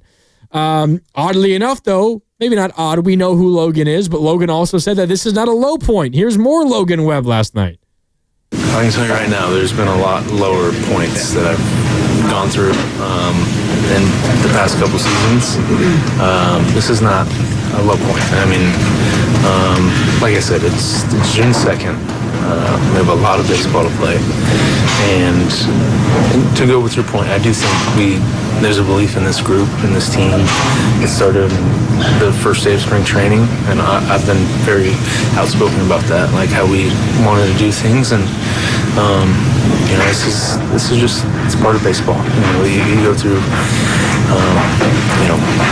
stretches where pitching might not be great, the defense might not be great, the offense might be great, but it's getting through those things. And you hope it's 3 or 4 days, and sometimes it lasts a little longer, but at the end of the day, it's all we have is each other in this clubhouse. And we really believe in this group that we have. So, like I said, we just got to keep our heads up and just go out there and try to battle. This is a great opportunity for us. We got 4 games against one of the best teams in baseball, and we grinded today, and get to come back tomorrow and try to beat them again. I understand what Logan Webb is saying there, Shasky, but I hope this is a low point, because if this is not the low point, I don't know how they could get much worse than this. They've been bad on offensively for about a month and a half, right? Yeah. So like terrible for the last 2.5 weeks. yeah. So yeah. I don't think this is just a little like Blip. Yeah, exactly. To what he was alluding to. He's being a little, generous. I think this is a big problem. This is the number one problem on the team right now. Correct? Yes. Yeah. The offense. Yeah, no doubt. And it needs to be solved. And then this is where they've got ammunition. Like, at least in years past, they had nothing in the cupboard to be able to trade. Now I think you got no. What will those guys legitimately fetch you is a totally different question. Do I think Luciano is viewed the way he was 3 years ago? No, absolutely not. Nah, not at all. But someone will want him for something. Is Matos viewed the way he was 4 years ago? No.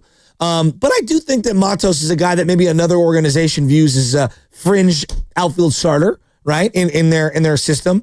He doesn't really have a spot with us right now. Wisenhunt, Harrison, Birdsong, all of them, you can make a case for each one of them at different levels being a pitching prospect someone would like. I'm sure you'd have to throw in more than that. But there are players that you could bring in who would immediately be an upgrade over whatever you've got at first base and right field right now. Okay, well, let's shift the conversation back to Buster Posey. Do you feel like Buster Posey is willing to part with someone like Kyle Harrison, Hayden Birdsong, Carson Wisenhunt? Do you feel like he would be willing to do something like that if it means bringing in a legitimate bat and helping out this offense? Because you're right. I mean, the weakness is clear as day. I'm not sure it's ever been as clear. And you heard Logan Webb say, I've been through a whole lot worse than this, which is, honestly probably true. But it just goes to show how bad the last 4 years have been. Gabe Kapler on line one. But how confident are you that Buster Posey's willing to do something like that? That's a 7 or 8. Okay. I mean, on my confidence scale. But again, he's only been in the job for a short period of time, and I'm going off what he said. I think Buster wants to win. I think he wants to win right now, like everyone does. So usually the newer GMs and newer front office people want to put their imprint on a team. And I see some of these other prospects that weren't really guys that he drafted or brought into the system. I see those as the guys that he would want to move in any potential deal.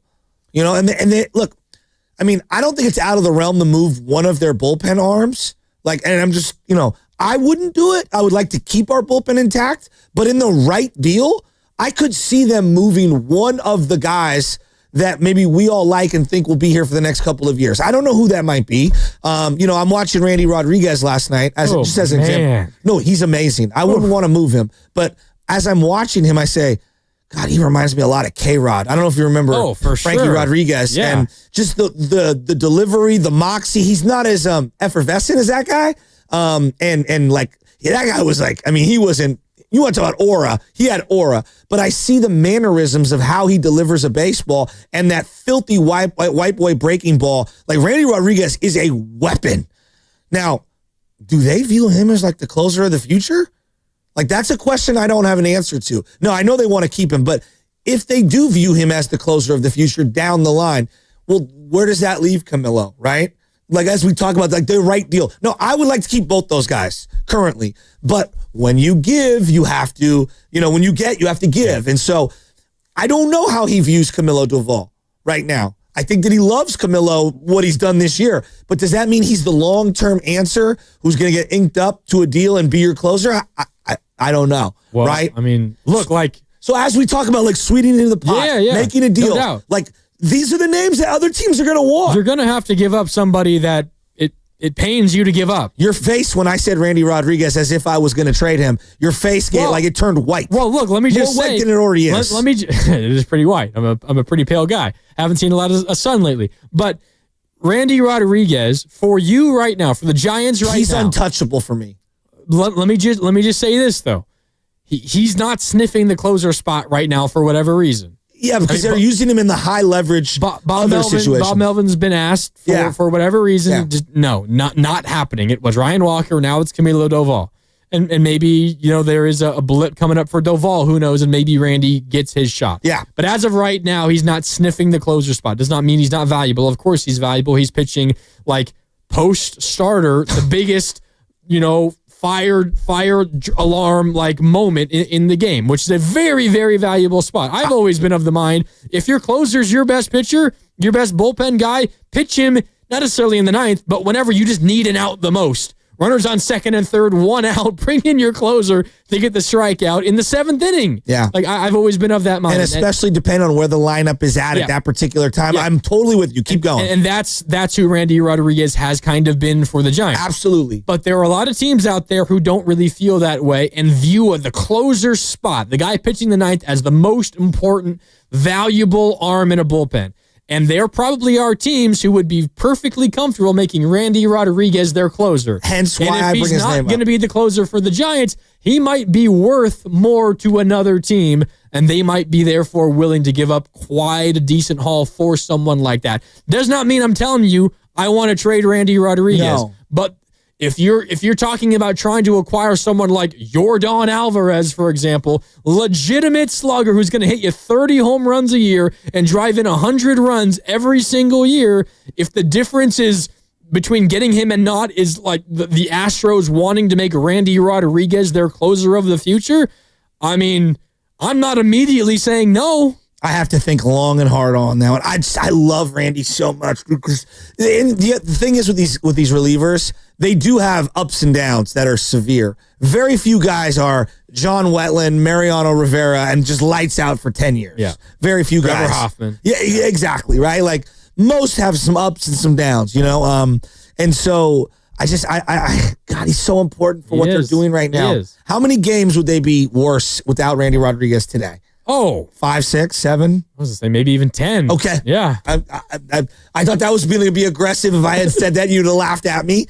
But no, I'm with you. And so, but these, when you're making these trade packages and you're thinking about what you would have to give up, I don't think anyone's considered one of the bullpen arms when I see some of these trade things. And if I'm another team, I'm saying, all right, I want one of the Camilo, Randy Rodriguez portion, because I know I could plug that guy in right away and improve my entire bullpen, whether that is as the closer or as the eighth inning guy. Yeah, we'll see. 888-957-9570. We've got this or that coming up at 8:30 in about 6 minutes or so.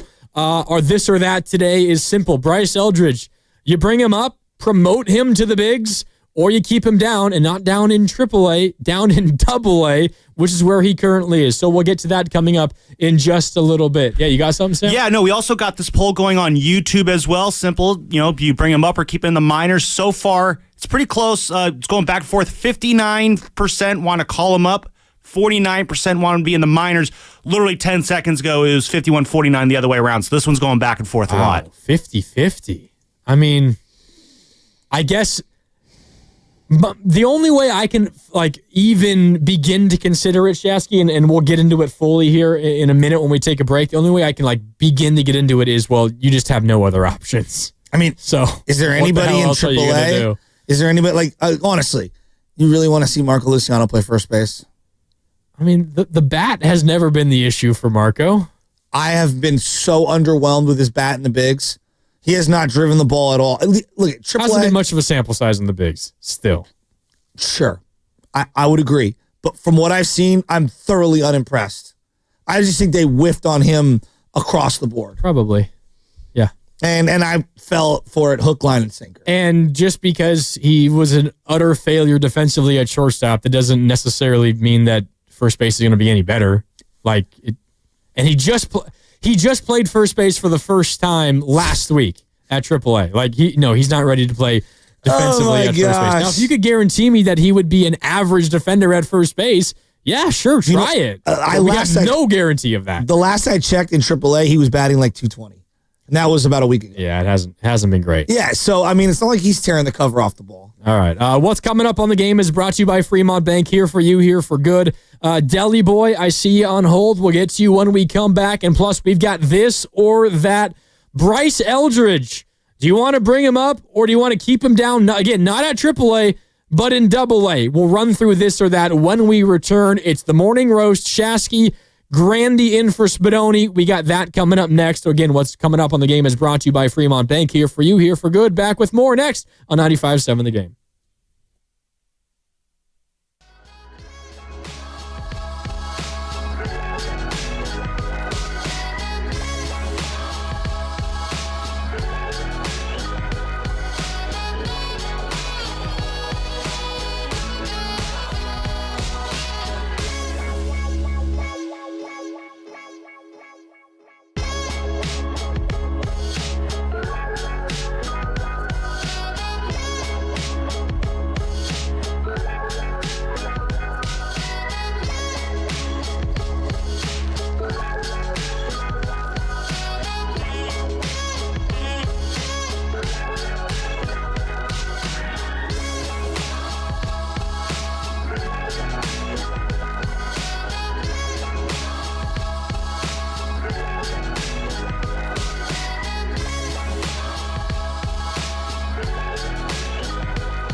Oh, heck yes.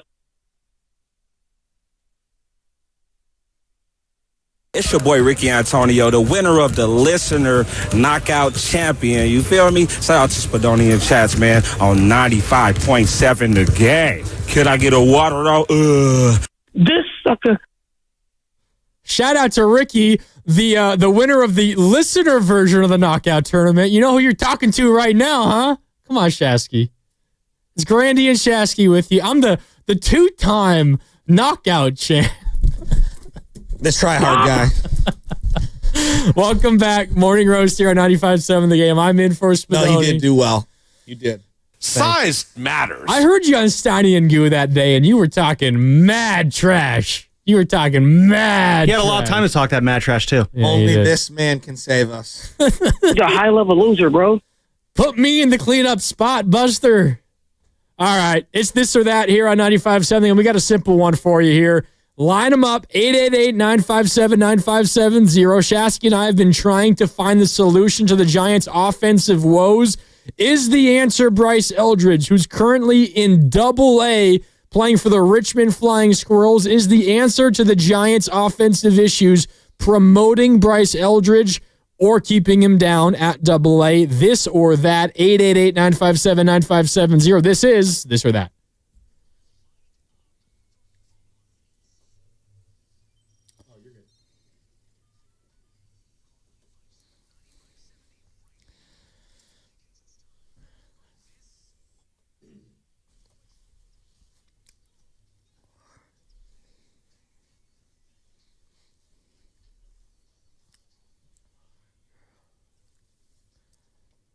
Oof, that's good. I like this. It's old school. This is back when we it. actually had a bench and we can actually produce stuff, cut stuff. We had a studio big enough to have workstations.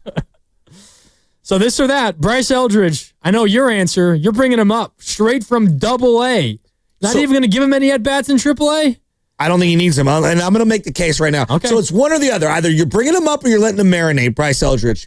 Buster Posey, 15 years ago this week, the Giants were 25-22. They needed a spark. They brought up their young... 15 years ago this week, they brought up a young baby-faced assassin, Buster Posey. And they bid adieu to Benjamin Molina, who was a good Giant. He was. Benji was a good Giant. Yeah. Ended up facing him in the World Series and won a World Series ring with the Rangers, even though he got traded from the Giants because the Giants gave one to anyone who ended up being on the team that year. In the minor leagues, Buster Posey had 750 plate appearances before getting called up. Bryce Eldridge currently has 789. The time is now. Let's do this. 888-957-9570. Bring him up! You with Shasky, time to bring up Bryce Eldridge, or are you with me and you're not quite convinced? I mean, this dude hasn't played at the AAA level this year, has only been at Richmond all year, has 140 plate appearances so far this year, hitting 280, 7 home runs, 20 RBIs, slugging .512. Did get up to AAA for 8 games at the tail end of last year. Hit 258 in those 8 games. He had 8 hits in 31 at-bats, and that's a very, very small sample size. How many times, Shasky, do you see a guy essentially go straight from Double-A to the bigs and have success? I feel like it's pretty rare. Yeah, it probably is pretty rare, but this is a rare type of a guy, and this is a rare type of a situation. I mean, is there anybody in the AAA, Sacramento River Cats that is like tearing the cover off the ball at first base that needs to go up? No one comes to mind. Yeah, exactly. Wade Meckler. Is he even healthy right now?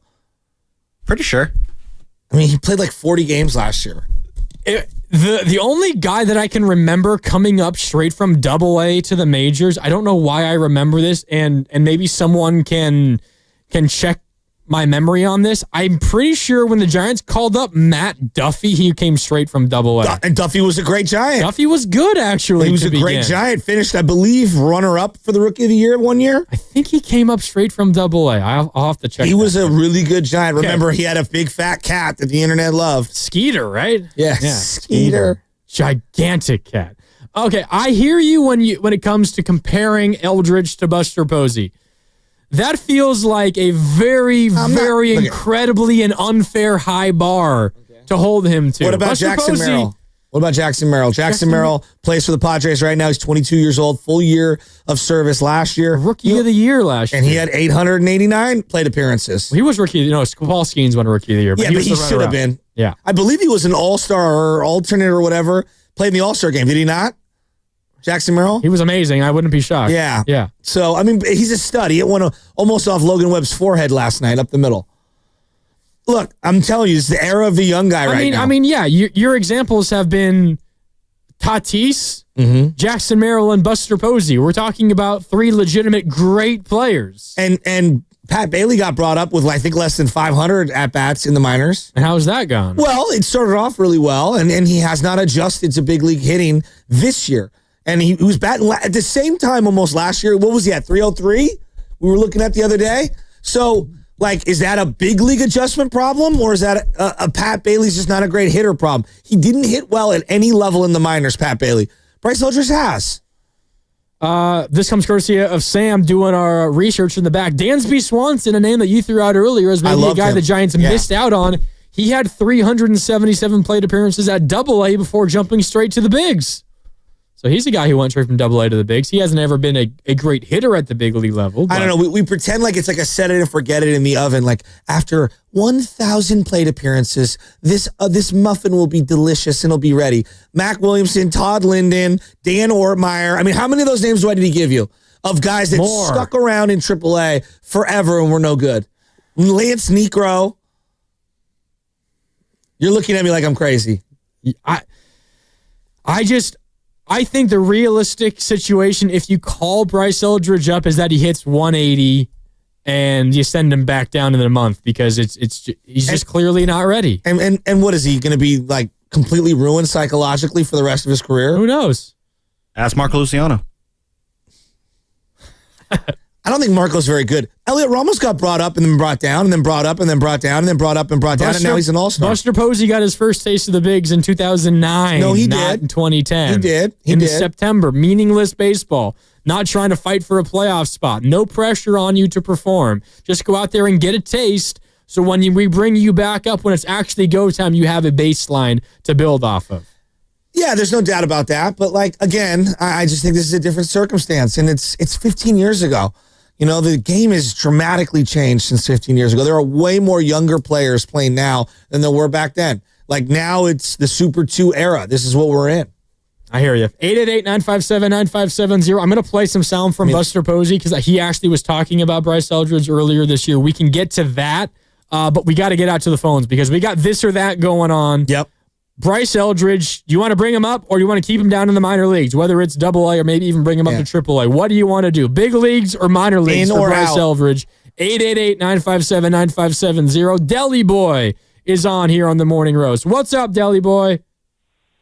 What's going on, guys? Yeah, I don't think we have a choice. You got to bring him up. You were saying, what is he going to do, bat 180? Lamont Wade's batting 170, 160 right now. What worse can it be? You have to see what we have. I mean, what's he going to do? So he comes up. Maybe he doesn't bat so well. Well, maybe we can use him as trade bait to find a bigger piece. Let's see whether the value is still high. Let's see what we got. You guys had Chris Rose on the other day, and didn't he say that probably the best solution is to bring from within? Well, we have this guy right here who's ready to play. He's supposed to be the next big star. Well, the time is now. I don't think there's a better time to bring up the star. And like you said, we brought up Buster Posey. He was a big spark. Let's see what we got. And if he doesn't pan out, oh well. What worse can it be? What worse can it be right now? You can think you're just gonna run with Lamont Wade or Casey Schmidt. That's not a winning solution in my eyes. You got to do something. The Giants have to pull the trigger, and maybe it is just bring up the kid. Everyone's saying, "Oh, he's not ready. He's not ready."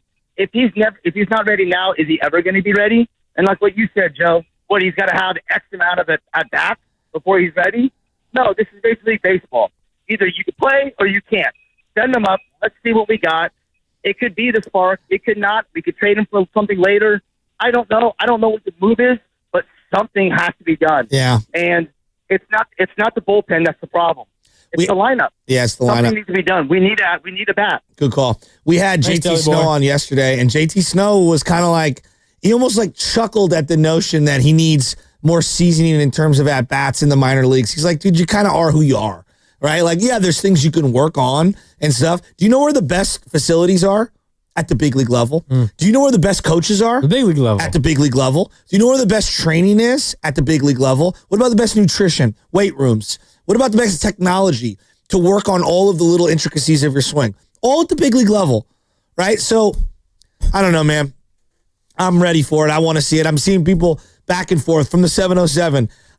This is crazy. You might as well bring them up because the defense can't be any worse than what they have right now. I'm seeing other people say, no, if he's only hitting a certain amount in Double-A, then he's not ready to go. Another guy said, hey, my son played against him and he's not ready. Oh, wow. I don't know, you saw one game. That doesn't mean anything. Yeah, we'll check in with Sam and the YouTube chatters coming up in just a bit for this or that. People are pretty split on this one. Bryce Eldridge, you want him on the big league squad now or you want to keep him in the minors? This or that, 888-957-9570. We'll get to that in a sec. But first, you mentioned what JT Snow said yesterday with you guys. Here's JT on when to bring up Bryce Eldridge. You need to promote a guy when his mindset and his mental game is at the top. That'll take a while. Get to Sacramento. And I would, when he starts swinging the bat like he is now, I would get him up to the warm weather in the summer, let him get some confidence, hit some bombs, and then you maybe make a move depending on where the team's at. I don't think they need to go out and trade for a first baseman or someone like that. I think he's the guy.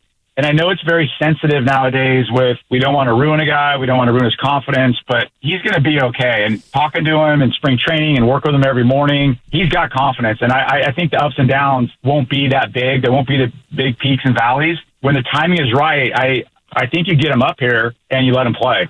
Well, I feel like JT said a couple of different things there. He said, first of all, no, you got to let him get a little bit of confidence, get him up to Sacramento for the summer months, when the ball is flying out of those ballparks. What is it right now?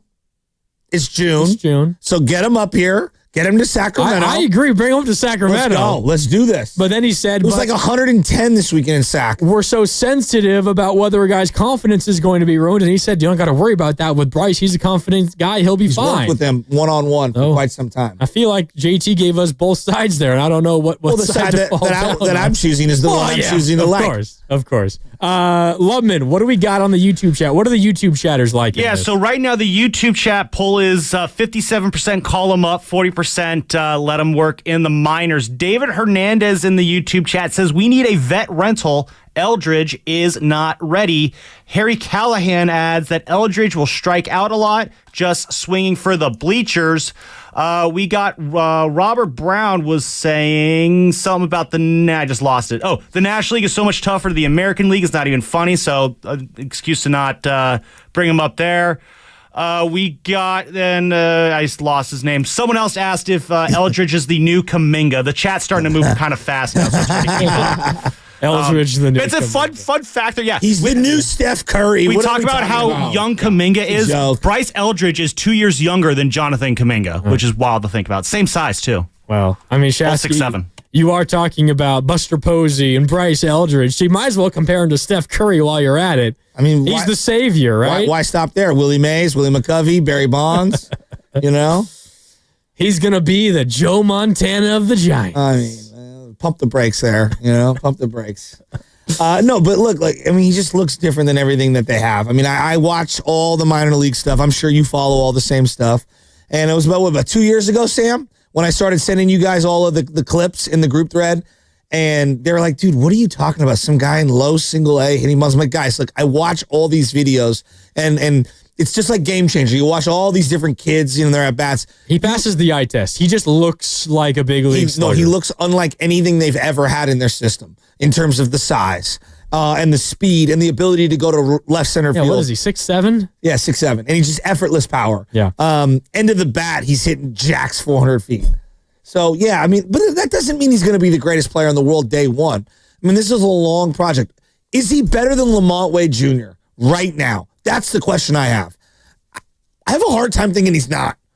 Like, what does Lamont do elite right now at all? Feels very difficult for him to be worse than Lamont Wade Jr., I'll put it this way. But I would not be shocked if it's like relatively similar production-wise, offensively. Okay. I mean, he already gives me a bigger target at first base than he does. Lamont's an okay defensive player. Okay. I actually think Casey's been better defensively at first base. after the first couple of games, since he's now kind of settled Figured in. it out a little bit. Yeah, I think he's been better at first base defensively. I mean, hitting-wise, you're getting nothing from Lamont Wade Jr. You get no one. Whoever you're nothing. putting at first base, you're getting nothing from. Nothing. Yeah. You have 37 hits as a team at first base. So I think for It's June 3rd. This is a split vote right now. Yeah. And for everyone that is on your side of it, which is promote Bryce Eldridge, I mean, the most obvious reason, it feels to me, Shasky, there's confidence in Bryce as a player in the future.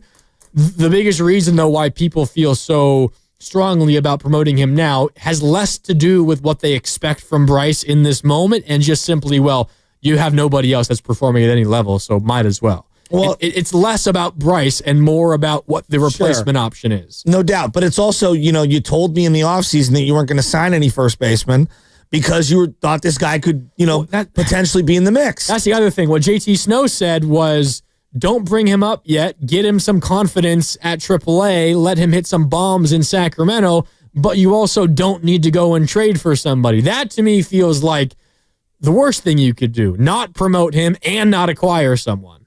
And just stick with what is currently happening, which is nothing. Which is what they did this offseason. Yes. Like Christian Walker, I put all my targets out there.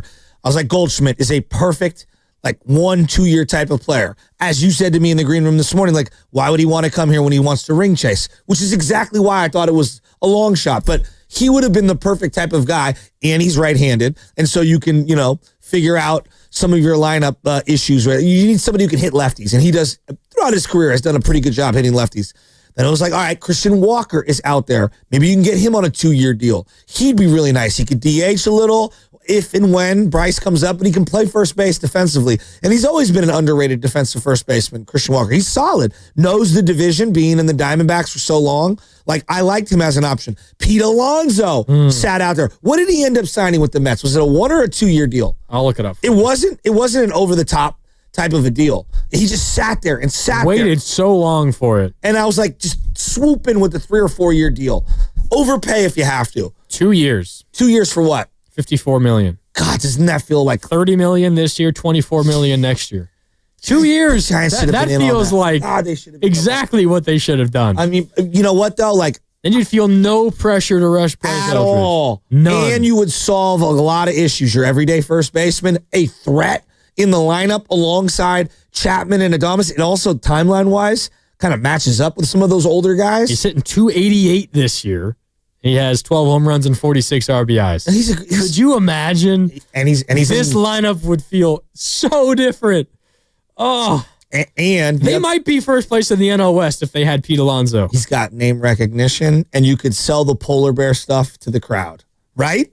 Yeah. You Maybe go back with 2 years of it. The Crow to Craw candlestick pins would come back out, and then the polar bear hats. And there's got to be some sort of a cross promotion there. 888-957-9570. Bryce Eldridge, you want to bring him up because the Giants have no other options at first base, or you want to keep him down at AA? Yeah, and I would like to get into at some point Buster Posey and where we're at with Posey, because the guys put some sound on the board of his introductory press conference. So at some point here, let's get into that. We will. We got a couple of calls I want to get to, and then we will hear from Buster Posey, and we can check in, maybe do a State of the Union a couple months in to his first season as GM and president of baseball operations for the Giants. Where do they stand? But let's go back out to the phones on the Giants' first base issues. What do you do with Bryce Eldridge? 888-957-9570. Adam in San Francisco is up next. What's up, Adam? Hey, guys. Thanks for having me on. Good morning. In regards to the Bryce Eldridge thing, at this point, I'm just he can't be worse than Lamont Wade. Lamont Wade has not been a good Giant, in sense of production-wise, in 4 years. The man is hitting 167. He's an okay first baseman, yet we keep trotting him out there, and it's kind of had a crazy ripple effect through the whole hitting lineup. What happened to Jung-Hoo Lee? He was playing so well, and now he's in a slump. Willie Adames has not been performing. Chapman hasn't been performing. Yastrzemski was hitting 280 at the top of the lineup. Now he's back down. So I'm at this point, you might as well call the guy out, because what we're seeing right now, 4 runs or less in 15 straight games. This is just not good enough. Whereas the pitching is very good. It's one of the best in the league. So They need to make some moves, and if not, call somebody up. But like God bless Lamont Wade. I cannot watch this man take another at bat. I don't get it. Thanks. Yeah, thanks, Adam. I think he speaks for a lot of Giants fans. I think there's a lot of Giants fans that feel the same way. And in fact, Adam made me laugh. The 707 on the text line made me laugh as well. 888-957-9570. The 707 writes, never thought I'd say this, but would you take Brandon Belt there? LOL. That was polarizing, but we'd take that in a heartbeat at first. It's where the Giants are. The Belt Wars were fought and won over the course of like 8 years here in San Francisco. Yeah, I won. What side of the Belt Wars were you on? He was The losing side. Slightly above average first baseman. But we're at a point where the Giants' first base issues are so bad that I think everybody would just be like, let's rewind to Brandon Belt's prime and we'll take it. Nah, I'm good. You'd rather have this than Brandon Belt? He'd probably be on the DL right now. I mean, I'm just... Let me. Do I need to read the game logs? You don't have to. Do I need to read the game logs? 104, 112, 150, 51, 97, 78, 103. I mean, he's always hurt. He was gonna hit 30 home runs in 2021, and then he got hurt. I was gonna date. He hit 29, and there was a whole month left. He was gonna hit 30. Granny, he's lost his argument several times to me already. You don't need to go down this rabbit hole. He probably disagrees with you on that, but yeah, we'll keep it rolling. 888-957-9570. BPA wants to weigh in on this Bryce Eldridge conversation. What's up, BPA? What's up, buddy? Morning. Anyone sure Bryce Eldridge is going to pan out? Because the track record for our player development leadership is like 0.0 on the hitting front, and I don't believe in him, and I think the biggest mistake Buster made is he kept all of them. He kept Chris Haynes, he kept all these people in the player development system, which would sort of indicate that it's like a validation of good job producing like zero hitting talent in 8 years. And yeah, to me, it's all like free agents, whatever else. Like, well, what about Ramos? Continues. What about him? Great, awesome. 278, 15 home runs. It's great, right? Like whatever. Like he hit 20. He hit 20 last year. ESPN published, and again, this is in line with everybody else's assessment. They had the Giants minor league system ranked 29th in Major League Baseball. And the Dodgers are first. That's the story. They still cannot produce in talent. And when you... Oh, BPA, sorry about that. You're breaking up there towards the end. I think we got your point, though. I mean, you can't just shrug off Elliot Ramos, all-star last year, and looks to be... I remember sitting with you here a couple of months ago, opening day, and one of our big questions was what Ramos did last year real? Or we're going to find out. And through the first 2 months of this year, it has proven to be pretty darn real. So you can't just shrug off Elliot Ramos. BPA's larger point, though, I think does stand. There's been a focus on strengthening the farm system and not trading away pieces, and it hasn't really improved much at all. Now, you can disagree with like farm system rankings if you want, but they have not really risen at all in the last 8 years. Look, we can argue about how great of a player Elliot Ramos is. He's been really good for this team. 23 jacks by a homegrown outfielder, playing in only 100 and whatever. What do you have, 120 games last year? Yeah. 500 at-bats is a pretty big sample. And then to come back again this year and be one of the top performers on the team this year with 10 jacks, 295 average. He's making a case to be one of the guys who could be their all-star this year. I still think it's one of the bullpen arms or one of the pitching arms, but I'm not shrugging off Ramos. Whatever happened with Ramos, whether it's Ramos himself, the team sticking with him, development, working out some of the flaws or whatever, like everyone deserves credit when a guy thrives like this. What about Tyler Fitzgerald? Tyler Fitzgerald's been really good. Been really good. Defensively, he was not a great defensive player last year. He's really gotten better. Oh, he's getting a lot better. A lot better. And then offensively, he's solid. He's not going to blow you away. He's not a superstar. He's none of those things. But he's also not a platoon player. I think he's proven this year he's pretty close to an everyday player. What's funny is if you asked me before the season started, the Giants were going to get what they're getting from Elliot Ramos. They're going to get what they're getting from Tyler Fitzgerald, and they would have gotten what they're getting from from Wilmer Flores and the pitching staff was as good as they've been, I would have told you they were 10 games over 500 and maybe like in first place in the NL West. That's because I would have expected a lot more from Chapman and from Adames. But to your point, like all of the questions, not all of them, a couple of the really big questions about this team, who is Ramos, who is Fitzgerald, like they have passed those tests with flying colors so far. Absolutely. It's the free agents. It's the guys they extended. Yeah. Those are the guys that are holding them back. And so, yeah, I don't know. And then like the Wilmer Flores thing, like I was skeptical on Wilmer and bringing him back seems to be a great move. Is it not? It's a pretty big assessment. Could you imagine the offense without Wilmer Flores right now? Yeah, and they had more belief in Jung Hoo Lee than I did, and I've been actually really surprised with how good Jung Hoo Lee is. I was very skeptical. He hurt himself immediately last year. I didn't see a whole lot. I'm seeing growth. I don't know where he is in terms of pecking order of center fielders and whatnot. I think he's a solid player. He was amazing in April, and for the beginning part of No May, doubt. hasn't been nearly as good since. Let's see, his last, let's see if I can find this. In May, he hit 231. He hit 319 in April, hit 231 in May. So it has been a struggle for about a month now for Jung Hoo Lee, but he was awesome to begin the year. Hasn't been quite as good late, but you look at the total numbers, and he's still been pretty darn good, hitting 275 this year, 6 home runs, 31 RBIs, and has stolen 6 bases. No, but like I want to like transition a bust here. I do believe that like just maybe stylistically, whether this is fair or not, even though Ramos was kind of here throughout the whole Farhan era, Logan was here throughout the whole Farhan. There's a lot of guys that actually Farhan brought in who've been good, right? Not all of them, but some of them. I do believe there is symbolism with Lamont Wade Jr., with Mike Yastrzemski, when it comes to like, those are Farhan guys to the fans. And until you move off those guys as full-time players, like they're always going to be the bugaboo to the fan base online and in discussions and in bar rooms, things like that. Like they're viewed through the prism of those are Farhan guys. I can't wait to get rid of them, even when they do play well.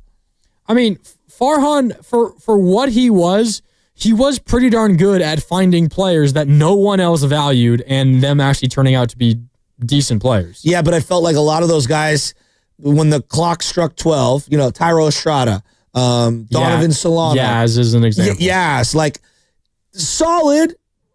Like they're not the difference in you being a playoff team or not. Exactly. But if you had good pieces around them, they were quality pieces. Good supplemental role players. Yes, I would agree. Yes. And like they came from literally nothing. Like No all doubt. those players came from obscurity, not big leaguers. If they were, they flamed out, never had any success, and turned into be, at least for a stretch, not like an all-star starter, but like a starting level caliber player in Major League Baseball. Yeah, but there's worth something. It is, but you see where I'm going with the symbolism of it. Yes. And then like Pat Bailey, fair or not, the symbolism of gotta move off of Bart. I have got to get rid of Joey Bart. Now, I don't even think that was Farhan's first draft pick too, right? Patrick Bailey? Yes. And it was right after they just picked Joey Bart. And it felt very roster politic-y. I would have kept Bart, even if just to be a backup. I'm sure there would have been a drumbeat of fans like play Bart more, whatever. But Bailey, like you got rid of him. You paid Tom Murphy to be the backup catcher. That was awful. It was a terrible decision. And right now, just look at the career stats in the bigs. Joey Bart's a better baseball hitter than Pat Bailey. Pat Bailey, infinitely better defensive catcher than Joey Bart. But I do think that like you could have kept Bart on the roster.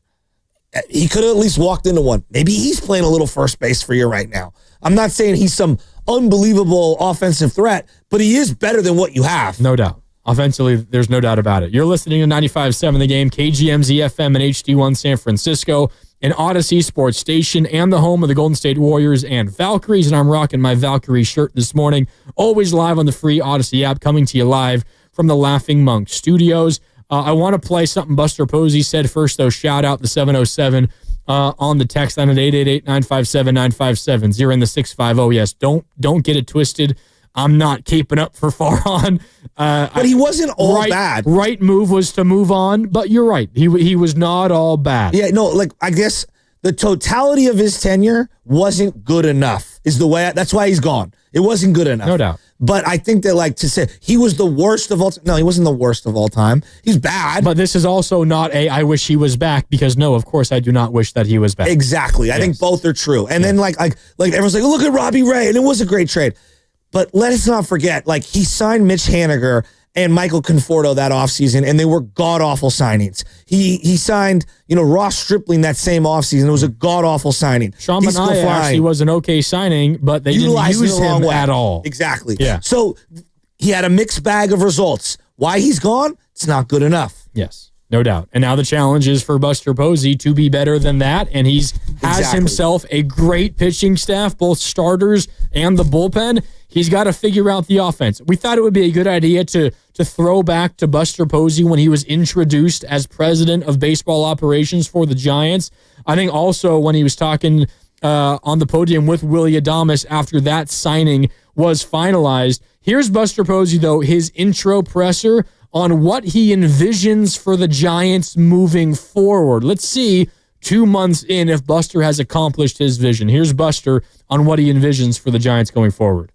Really, hopefully what it's going to be is we all love, I know Bob loves good, crisp, clean baseball and guys that are going to be always prepared. I think what I can draw on from a player is knowing that if I went into a game and I know I had prepared to the best of my ability, no matter the outcome or result of that game, I could be satisfied with that. And that's, for me, I'm hopeful that our guys are going to get there, and that's going to be something that is really important to them as well. Do you feel like the Giants have played crisp and clean baseball like Buster said their goal was?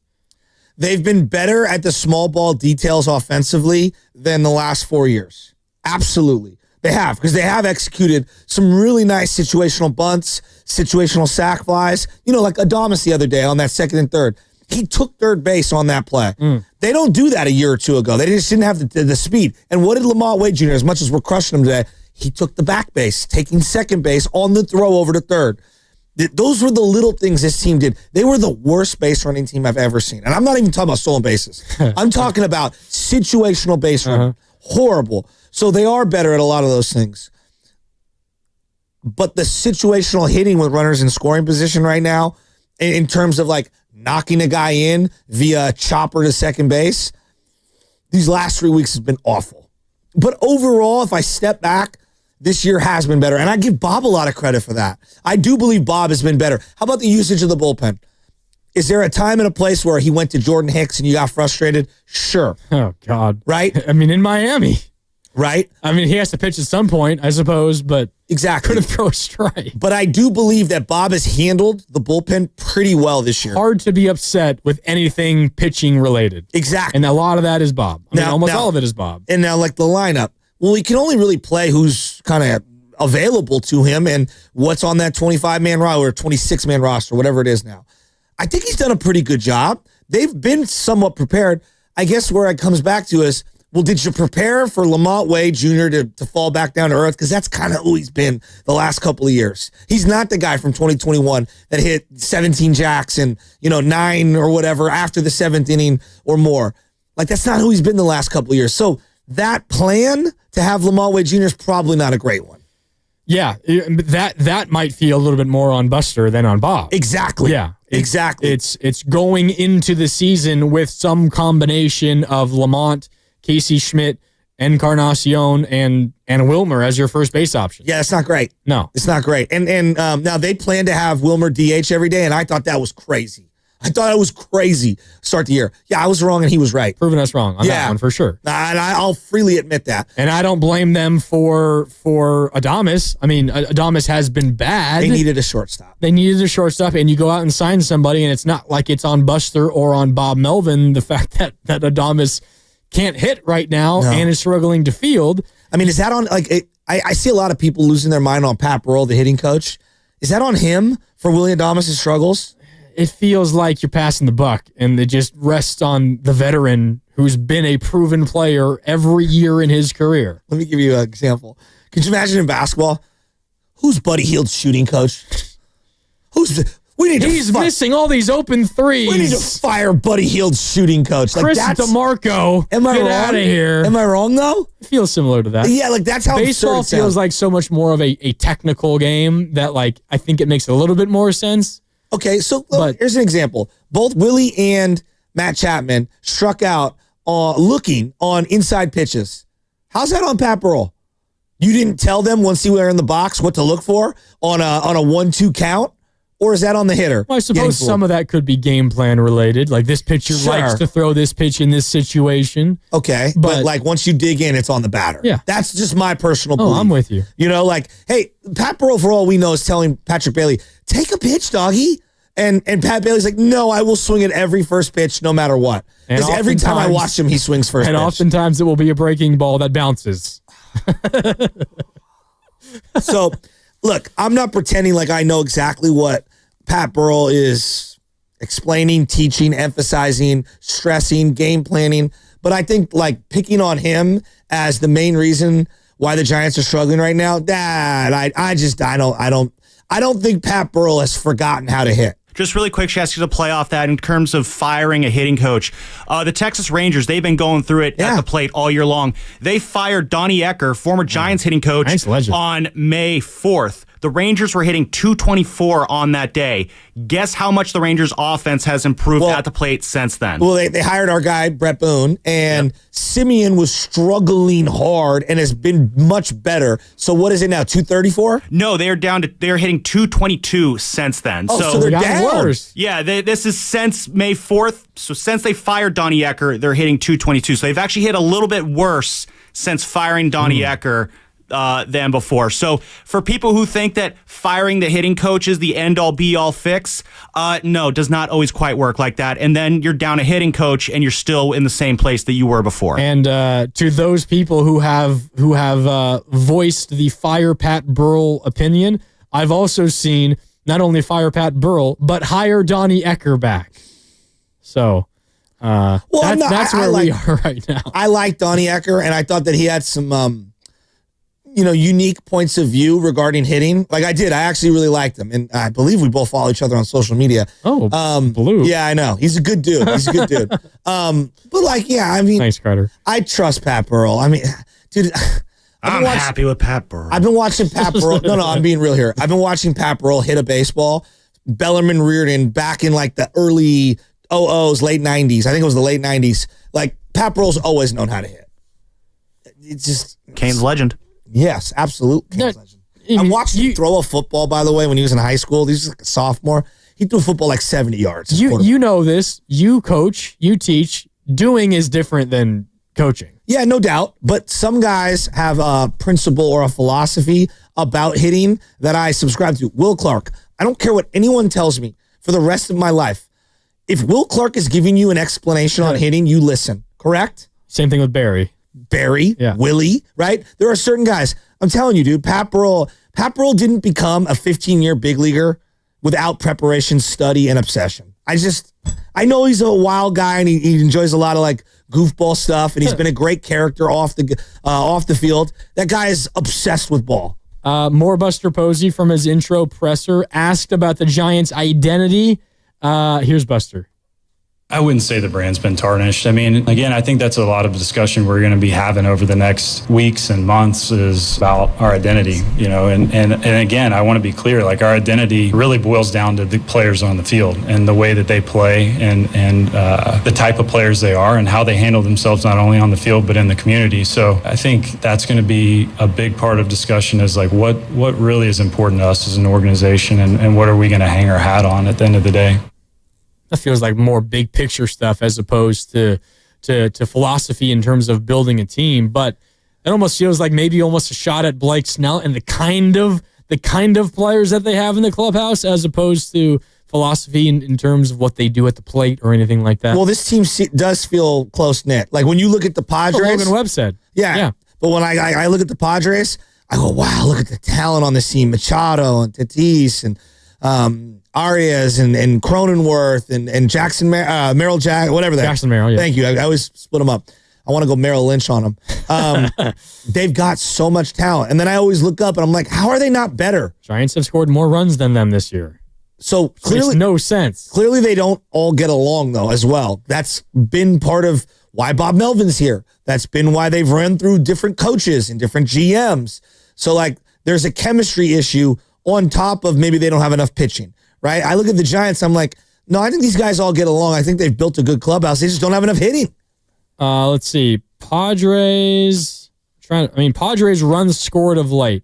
1 run last night, 6 runs the game before, 0, 3, 8, 8, 4, 5, 1, 2, 6, and then 0, 0, 1, 1, 1. Tatis has been struggling his last 10. They had a couple of bigger outputs with 8 runs and 8 runs and 6 runs, but they also have had a lot of real bad offensive performances of late. And considering talent and considering everything on the roster, you look at the Padres season versus the Giants season. Padres are 34-24. Giants are 33-27. What has been, considering talent and everyone on the roster, what has been the more impressive record? The Giants have probably outperformed their talent. The Padres maybe have underperformed their talent. I agree, and that's why it's frustrating. Yeah. And then you lose a game 1-0 like they did yesterday, and you're pulling your hair out. You're like, we're as good as them, even though they have more name recognition. Yeah. Like, we're just that one bat away. One bat away. So what the hell is Buster Posey going to do, Shasky? We can keep trying to figure this thing out. 888-957-9570. That's what's coming up on The Game. We're brought to you by Safeway. It's the Morning Roast. We're with you until 10 o'clock. We got a little bit more time with you. When we come back, it's Joe Shasky. I'm Mark Randy in for Spadoni here on this Tuesday. Back with more next on 95.7 The Game.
That's just a legendary call right there. It's Shasky, no Spadoni today.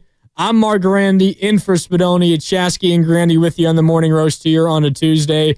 Trying to make our frustration around these Giants just a little bit better. They lose 1-0 last night. Shasky, they haven't scored 5 runs or more in a game in their last 15 games.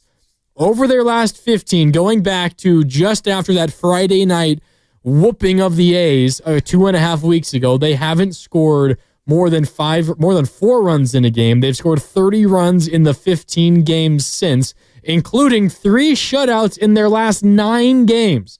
Last 9 games played, they haven't scored a single run 3 times. It just feels like, too, when they don't execute early in the game and scratch across a run, it gets harder and more ugly and harder and more ugly. Each at bat, each inning, does it not? Oh, it does. And I don't know how you watch baseball.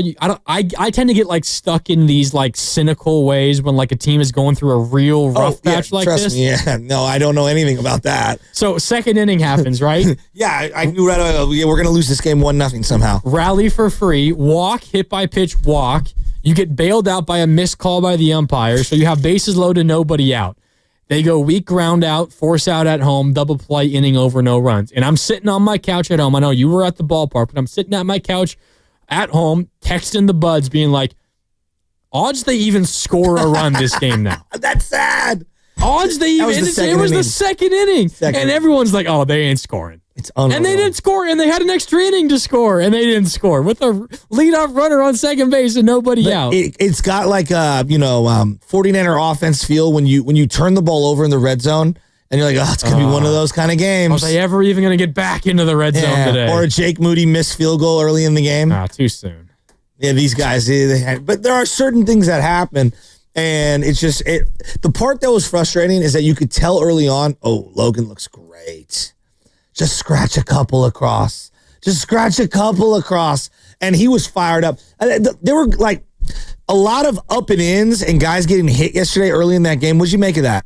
Yeah, there was like three dudes got hit in the first 3 innings, all like on the hands, and then on the fingers. Wilmer lost his mind a little, which he was you the never third see. that got hit. And you see the pitch like, hey, dude, my bad. Like they showed the replay of him and how he was reacting to him. Kolek was very apologetic about it. Yeah, but and then like Krugo, he has no fear throwing up and in, and like these guys all have all this protective gear on. Now Wilmer doesn't wear the hand thing that Casey Schmidt does. Some of the other guys do. They wear it over your hand to protect you. Pitching up and in is an art, and like guys like Pedro Martinez, you got to have the guts, A, to do that, and then B, you got to be willing to stand your ground in case you do hit somebody and they want to come charge the mound on you. And it is part of the game that you almost can't adjudicate out, which is the mentality and the physicality of if someone's going to throw up and in and you feel like it was deliberate, there's got to be a healthy balance of being able to call that individual out. Yeah. And I do think that now when you have the DH in both leagues, some guys feel like they can throw up and in without the fear of retaliation. And I'm not saying you can retaliate because, look, you're throwing 100 miles an hour. Someone can get legitimately injured, right? And you could break a hand. Why does the DH impact the ability to retaliate? Not digging in as a pitcher and not seeing a couple of balls come in at 100 miles an hour makes you a little... You can still get your teammates hurt, though. No doubt. But there's a difference between getting ear-holed when you are... That's what the old term used to be. Yeah. When, you knew you were the starting pitcher. One of my favorite stories, Wade Boggs, when I was in Boston, he was telling us a story about how Ellis Burks was his teammate. And they had faced Nolan Ryan the day before. And Roger Clemens had pitched the day before, and they were facing Nolan Ryan that day. And Roger Clemens hit a bunch of guys. This is when the early mid-'80s Red Sox. And Nolan Ryan's in the dugout the other day, goes, I'm pitching tomorrow, boys. I'm pitching tomorrow. And Wade Boggs is like, well, I'm batting at the top of the lineup tomorrow. Like, it's Nolan Ryan. And young Roger Clemens is, barking. Roger, please stop talking. And that's what they're all saying. I'm going to get hit. Please stop. Who bats in front of Wade Boggs the next day? Ellis Burks. And he ear-holed him, snapped the flap on his helmet, and knocked him out of the game. First inning. And Wade Boggs is like, yeah, we were scared to death of Nolan Ryan, not only just hitting us, throwing up and in, he threw like a 1 or 2 hitter that day. And everyone's backing off the plate because they didn't wear the protection or anything like that. So there is an element of fear that was baked into the old school way of playing. And now with all the protective gear and not having to bat and all that stuff, you do lose little elements of that. Now, the American League's had the DH for, 50 years. So that wasn't an element in play back then. But I do feel like there are a lot of guys from the pitcher's mat who will throw at people and not understand that there is like retaliation that happens. Yeah, Lamont Wade got hit. He left the game. X-rays came back negative for Lamont. He's officially being called day-to-day. We'll see what that means for him going forward. Might not be the worst case if he misses a couple of days and forces the Giants to figure out something else at first base. What is it, 7-day IL is the minimum? Yes. Yeah. I think that's for concussions. I think for players, it's still 15. Oh, is it 15? Okay. Yeah, I have a hard time saying he'll be able to squeeze his glove with the pinky situation. I think he'll go retroactive. Play today. I got a feeling he goes retroactively. But he got hit. Wilmer got hit. I forget who on the Padres got hit. It was the catcher while swinging. He was Elias Diaz. Elias Diaz, the original. Yeah, it's batting like 220. Has a great arm. So those three got hit in the first 3 innings. Wilmer was the third to get hit, and he was pretty upset. I don't know. It didn't really strike me as anything that was intentional at all. I didn't think so either. I think Wilmer is completely well within his rights to be frustrated, but it's also baseball. You pitch inside, sometimes you get hit, and I think it just happened. I would agree with you on that. You can't change anything about that. You can't take away a pitcher's ability to pitch inside. The pitcher's being punished for allowing a base runner. No, but that was a great game. I mean, I don't think it ended till almost 10 o'clock at night. Yeah, and I was glued. To that game. I left the game a little early, right? And so I'm at home. I'm watching on the iPad at home on the bed quietly with the lights out, and it's just me with my little earbud in, lying down. And you guys are all texting away, and I'm watching that game. I'm like, geez, Louise, we're gonna blow this. I knew we were gonna lose. I hate that that's where my mind goes. I know. Bases loaded, nobody out, second inning, you don't score, and immediately thinking, all right, this one's how are we going to lose this in extra innings? Where's the double play going to come from? Do you guys like the Ghost Runner? No, I don't. Not in the 10th inning, but like if the 11th, 12th inning, if they started it then, I probably wouldn't be as mad about it. I feel that. That's a game last night that would have went on for days. Still be played right now. Yeah, I love the Ghost Runner. Did you guys see Willard's tweet last night? He had a funny one. He was like, extra innings, they should start with a runner on third.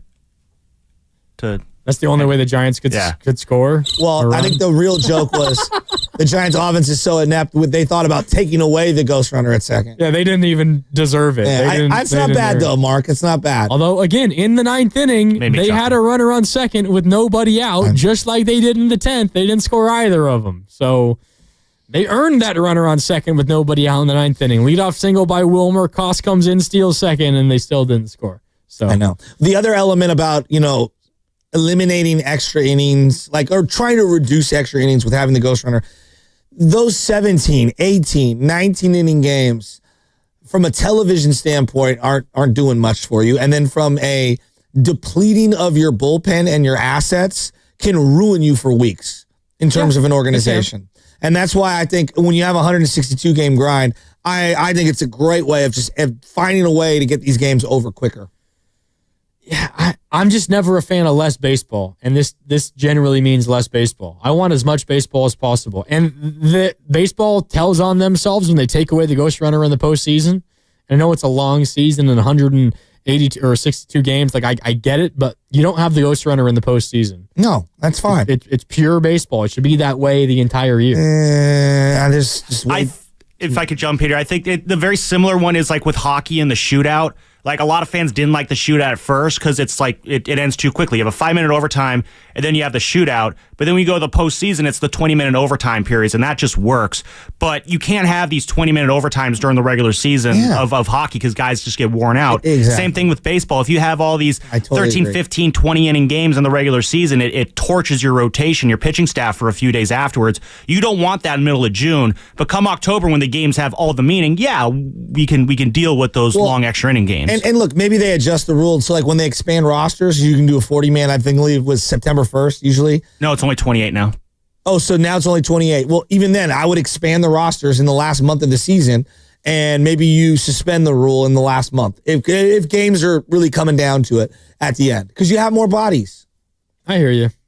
I don't know. It just feels like not real baseball when you have an automatic runner at second base.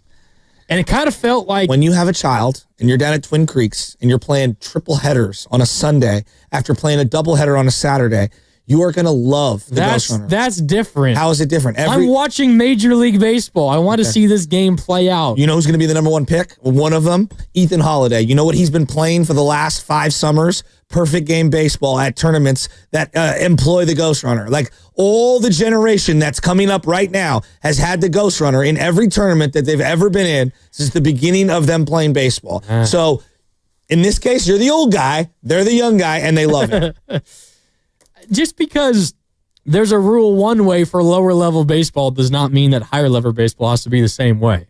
There's different rules for the highest level sports. When you're tucking in little Mark Grandy III, okay, when you're tucking him into bed, you're going to want to be able to, get to bed at an appropriate time. And if you were doing this shift on a routinely basis, you would die to have these games end quickly. And trust me, the 2-hour limit or whatever you want to call it, the pitch clock has been great. Pitch clock has been great. Not all these moves have been great. Clock.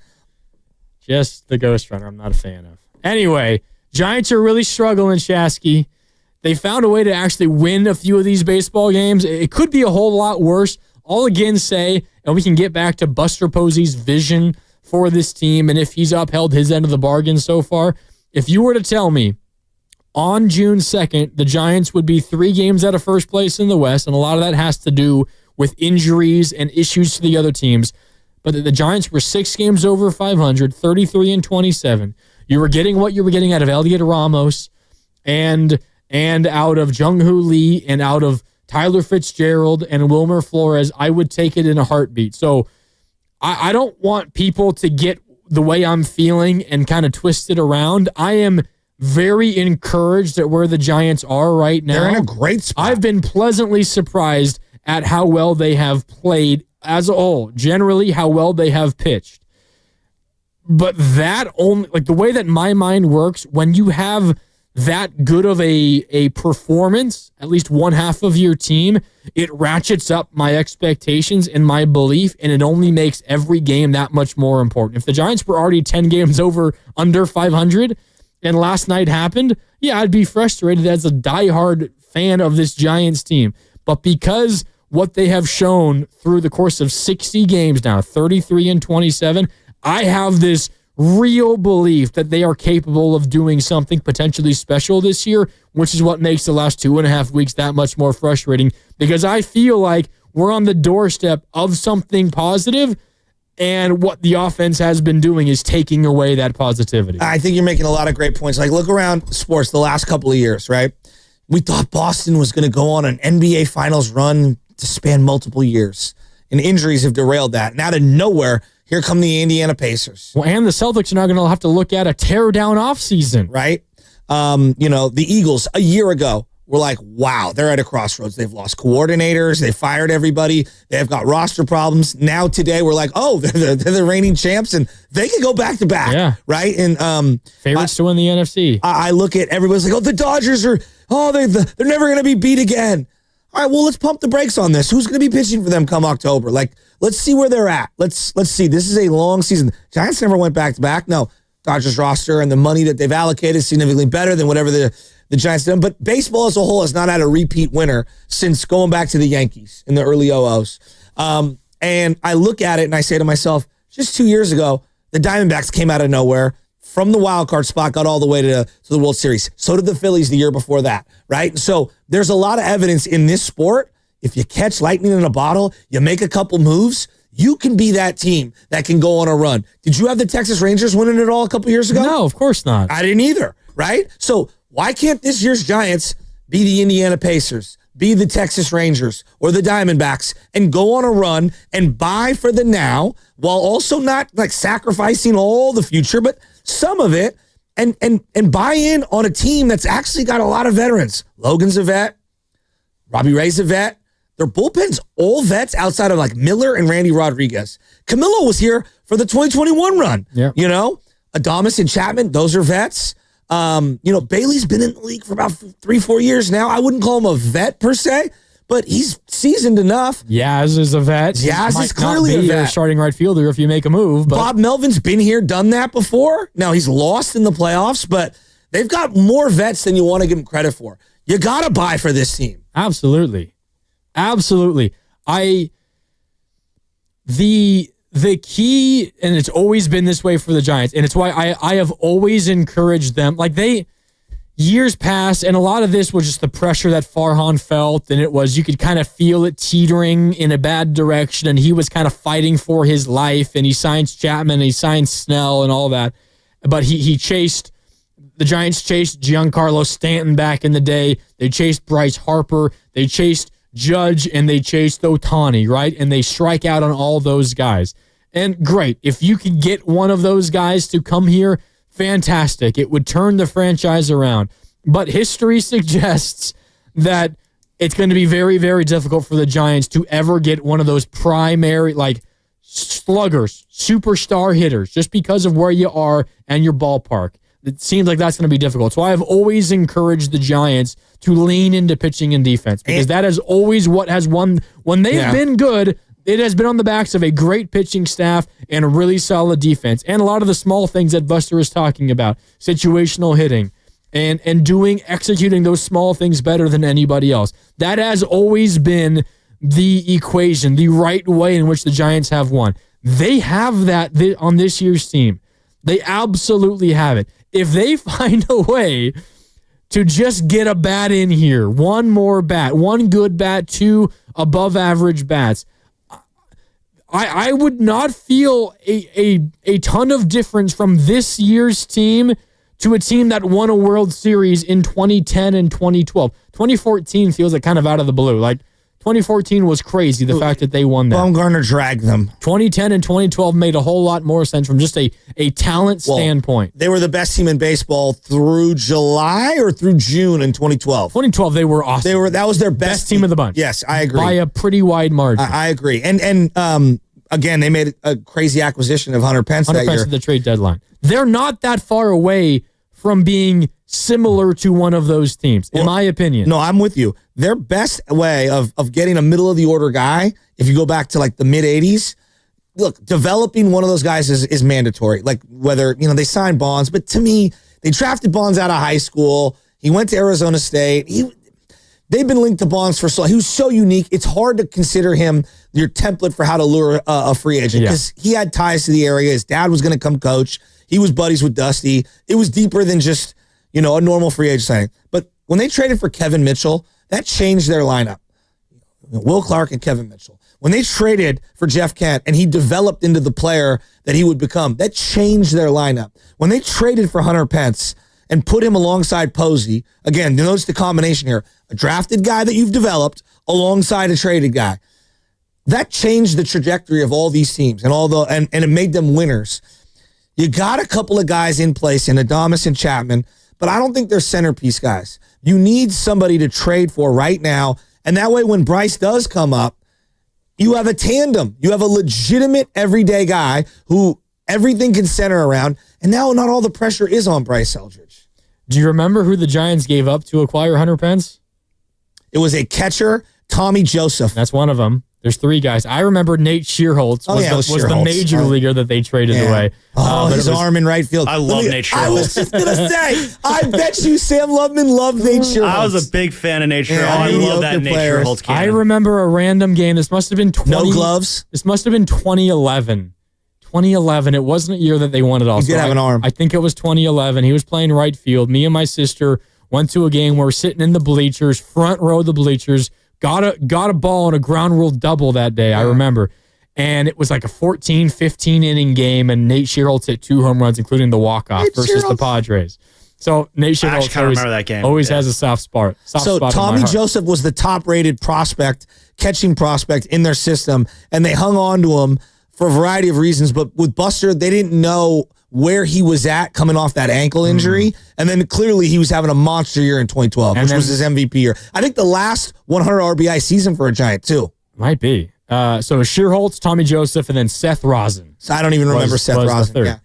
Now, so point is, ultimately you didn't end up giving a lot for him. And Pence became a key piece on 2 World Series teams and became the heartbeat of your team. No doubt. Very quickly. And for years beyond 2014. And to the point where he is retired and has been for a while and still has all these ties, works for the TV broadcasting crew that calls Giants games. So that was a franchise-altering trade. And you parted with Tommy Joseph, a name that you remembered. He was a big enough prospect for you to remember that name, who became nothing at the major league level. Like, I bet if we polled 100 Giants fans at Oracle, maybe 3 or 4 would know who Tommy Joseph is. Yes. I'm being real when I say that. And that's...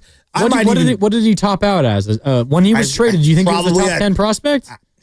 In our system, yes. Not in the major leagues. He was never a top 100 prospect, but he was highly touted in ours. Tim Alderson was the bigger name. Again, this is going back to like when online, it was the McCoveyChronicles.com and you had FireBrianSabian.com, right? That's where you would look at all these things and like MLBTradeRumors.com. Tim Alderson was highly touted.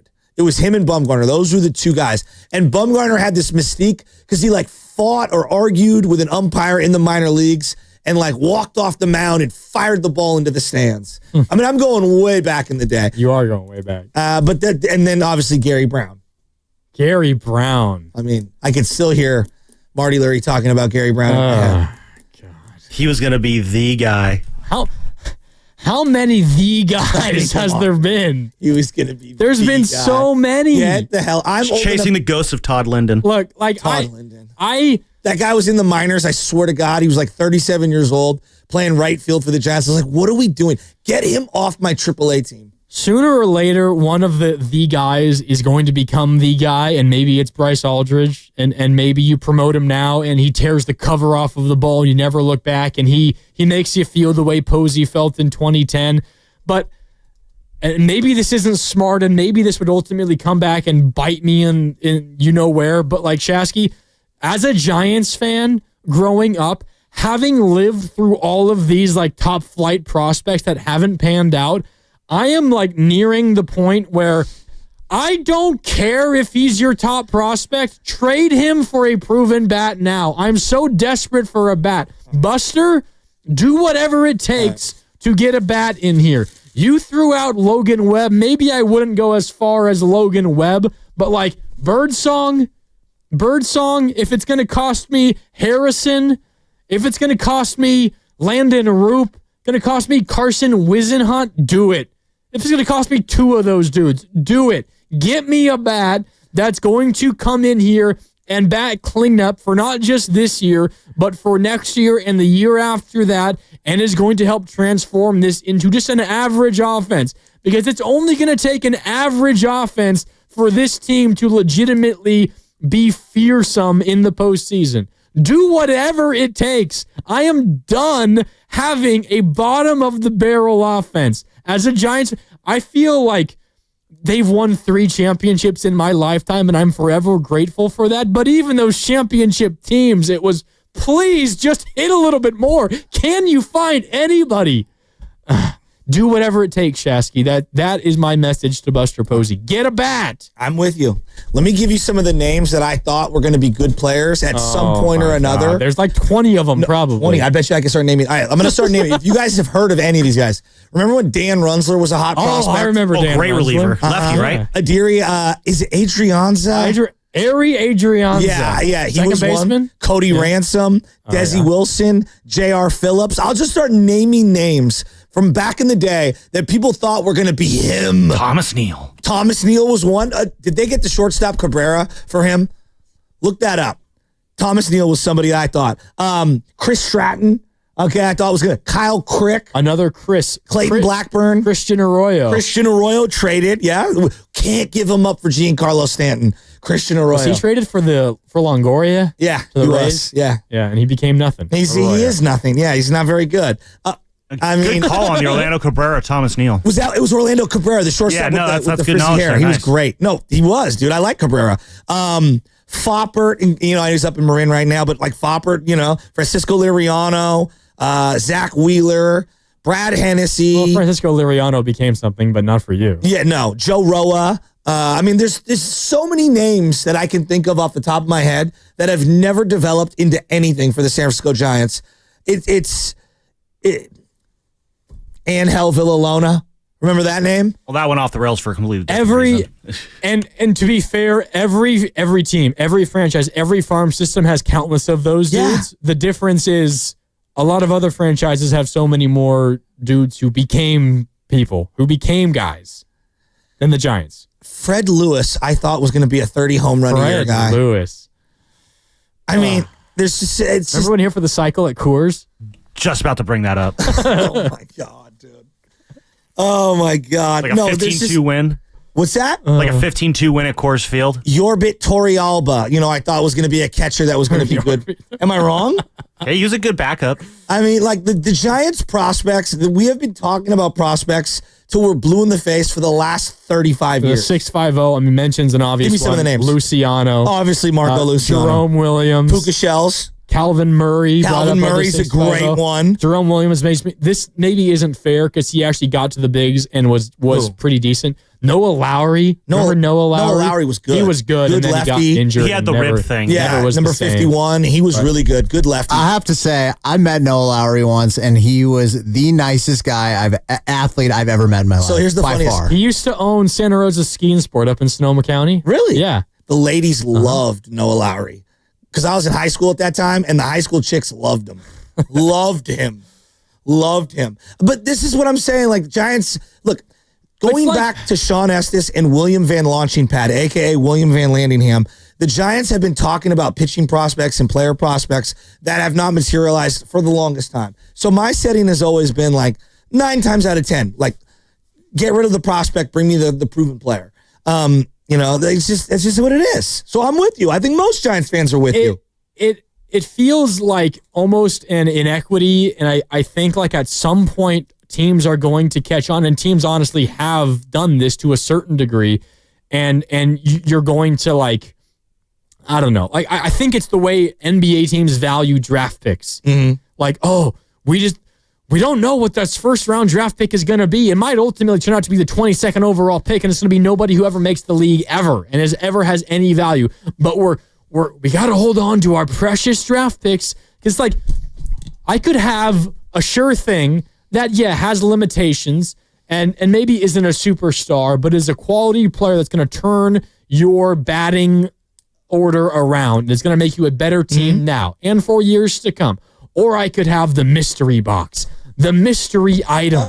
It's like a Family Guy episode. I can give you the $1 million or the mystery box. What's in the mystery box? I think it was, I could have a boat or the mystery box. Is that what it was? Okay. And then Peter says, I want the mystery box. I wonder what it is. It might even be a boat. It might just be what you're turning down. It might ultimately be worse. And yes, you will at times be burned. Zach Wheeler was just shouted out on the text line. Yes, that took a long time. And you do it often enough, you're going to make a mistake. Yeah. But I think the point that we're trying to make is if you just are willing to trade your guys, your prospects, more often than not, you may come out on top because you take a chance on a player like that. You're going to get someone who helps you win now. And hey, that might be the difference in a postseason run and not.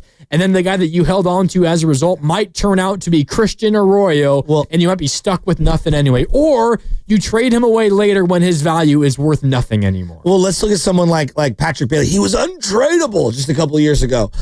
Come on. For the right deal, you'd throw Patrick Bailey in there. Would you not? Yeah. I wouldn't think twice. And I like Patrick Bailey. He's one of the best defensive catchers in baseball. And one of the worst offensive catchers in baseball. Literally both of them simultaneously. We were looking at Fangraphs, and he's like, oh, God, he's so bad compared to the average catcher hitter. But, like, yeah, I mean, that's what it is. He was, 13th, 10th overall pick, somewhere in that range. None of it means anything. I mean, Hunter Bishop, right? He was a first-round pick. Sarah Boy, right from down the street. I had a lot of promise for him, but he was like the 4th or 5th best Arizona State player that year. Torkelson, who was the number 1 pick that year, I believe, Petaluma kid, Arizona State as well. With Detroit, been up and down in his career, having a much better year this year. He was not good last year after hitting like 31 the year before that. A lot of these guys don't materialize. Andrew Vaughn, Santa Rosa kid, who has really struggling with the White Sox the last couple of years. Yeah, absolutely. It's a great one. It happens all the time. Joey Bart, Golden Spikes Award winner. He calls his own game. Trust me, I remember all of it. I was excited. Then you get the one that hits, and it's Buster Posey, and he wins you 3 World Series, and he wins you an MVP, and now he's your president of baseball operations. But and it makes you scared because you don't want to trade away that guy. No, I hear you. Well, they hit on a lot of pitchers. No doubt.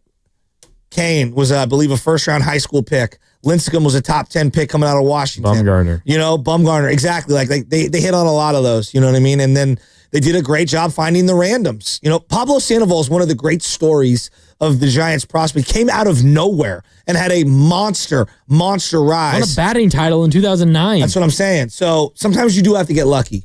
You do. You do have to get lucky, but you also sometimes have to be willing to take risks. And we're talking about the Padres. Padres, believe it or not, have scored fewer runs than the Giants this year. I love the way the Padres do business, though. Being willing to take risks and take big swings. I really, really like that. And again, at times you do that often enough, you will get bit. Look at Washington right now. You will be on the wrong side of things. A lot of the Washington, hype right now, the Nationals, is because they made a hell of a trade with the Padres. Mackenzie Gore, C.J. Abrams, those are both Padres recruit or Padres prospects. I believe Josh Bell also went in that deal, who's bounced around a bunch. But there were a lot of different guys, and the shortstop he's having a hell of a year. And it got you not a lot of Soto. It got you Soto, but then you traded Soto away, and you got back a lot in return. Exactly. They were actually really shrewd with that. But it did it goes as far as Tatis. Yeah. They traded away proven MLBers. Yeah. What, James Shields? Yeah, big game James. Is that who it was? And then some prospects to get Fernando Tatis Jr. And now he's the cornerstone of their team probably for the next decade. And already has been for the last 5 years. And he's one of the most, for 12-year-old boys who play baseball and girls, he's one of the most recognized guys no doubt in the game. Yeah. They love him. Kids love him. 888-957-9570. If you want to weigh in here, 888-957-9570. But yeah, I mean, it's difficult to it's difficult to have any level of positivity about the Giants when they're going through their offensive woes that they are right now. I just want to say that it could be so much worse. So much worse. The Giants have the best pitching in baseball. The best, you can make that argument when you combine pitching staff and bullpen. I'm with you. Best in the league. They've got multiple front end of the rotation starters who are elite this year. Elite. Robbie Ray and Logan Webb. And they have arguably 3 of the most dynamic weapons in the bullpen based on metrics that are in the game right now. Camilo, Tyler Rogers, and Randy Rodriguez. This is not, all right, they can't hit, season's over, let's pack it up and go home. They just need they just need a push across the finish line, and they will be there. They will be there come September. I really do feel that way. All right, we got about 5 minutes left. It's time for Fast Five.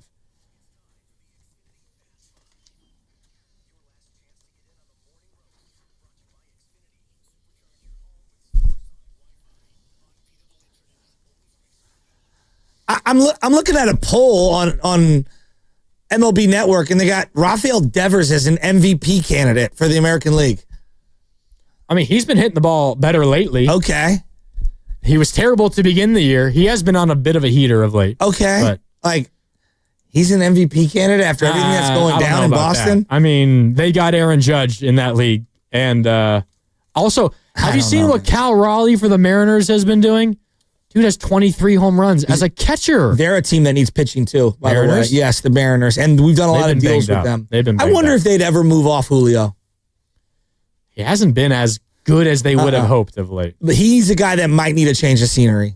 That seems like a long shot. Is that your final thought? My final thought is this. It's very simple. It's very easy. Score some damn runs today. You got to find a way to win today. I wanted to get 3 out of 4 against the Padres. Now I'm like, let's get the split. Let's do this. But when you have, when you have an opportunity to score early in this game, we're going to know by the 4th inning what type of offense the Giants have today. And if they haven't scored by the 4th inning, I don't feel good. It's Ryan Bergert on the bump for the Padres versus Landon Arup for the Giants. I don't even know who that is. Landon Arup, I mean, he's been pretty No, I know good. Landon Arup. I'm talking about the other guy. Yeah, Ryan Bergert. He has a 0 ERA, but I think he's only pitched in like one game. 4 innings this year. I should swoop him up in fantasy and start him right now today in daily fantasy against the Giants. I started Kolek last night. Did you? For the Padres. 1 out shy of a quality start. I needed that. He got yanked in the middle of that inning. I don't think he was happy. He was not happy. No. He wanted the quality start. He didn't get the win either, but it's all right. Sam, what do you got? Final thought for us? No, my final thought is just would it be so funny if the Giants just after all morning we spent complaining about the offense, they just exploded for like 9 runs tonight. I think that would just be so hilarious and great. I'm not going to hold my breath for it. You're going to predict it? Yeah, I'm gonna predict a 5-run outburst tonight. Yeah, we're going big tonight. And I believe in one of these innings, we're gonna put up a crooked number. Is it crooked number 3 or is it just 2? 2 or more? It's any number that isn't straight. So 2 runs in an inning. All right. Breaking out the big bats. Carter, what do you got? My final thought today is I'm going to bring some positivity to this Giants talk. Okay. I think we've done pretty well this year as far as what Vegas expected us to do for the season. 2 bright spots. We can look at Jung-Hoo Lee. He's been wonderful this year. Heliot Ramos has clearly panned out as a player, and the pitching staff has performed, I would say, right where we maybe thought they were or above. So let's have some positivity. The only reason we're this angry, let's be honest, is because the expectations have moved now, seeing this team. Yeah, so it's called recalibrate. Totally. I'll be real quick, Shasky. I know you want to blow up about something here in our final 30 seconds. I will just say, Willie Adames, extra base hit today. Come on, bud. Willie Adames, a double or better today. That's my final thought. We need it from you, Willie. What do you got? MLB Network just posted a graphic that said the Padres are interested in Red Sox outfielder Jarren Duran, the guy I want the Giants to go get. Perfect spark plug. Could you imagine if they get Merrill and him in the outfield together with Tatis? That might be the most athletic outfield in the last 30 years. No, we don't need that. Tatis made a play in Triples Alley yesterday. I was like, how did he get to that? The one that Tyler Fitzgerald hit out there. That was a hell of a play. Would have scored a run. The Giants would have won the game. Because he's so athletic, they played him way off the line. Yeah. If someone in the NL West not named the Giants acquires Jarren Duran, I'm going to be pissed, Shasky. I'm going to be upset. All right, perfect for the Bay. That's all the time that we got. It's been fun hanging out with you, Shasky and Lubman and Carter. I'll be back with you guys tomorrow, bright and early, 6 to 10 tomorrow morning. Hopefully we have a Giants win to react to. But Steiny and Guru are next. Brought to you by Fremont Bank. Here for you, here for good. Thanks for hanging out. We'll talk tomorrow on 95.7 The Game.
brings the passion.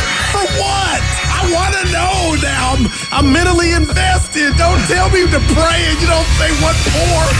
He brings the perspective. Yeah, I think they both have a great point. Get off me, text line.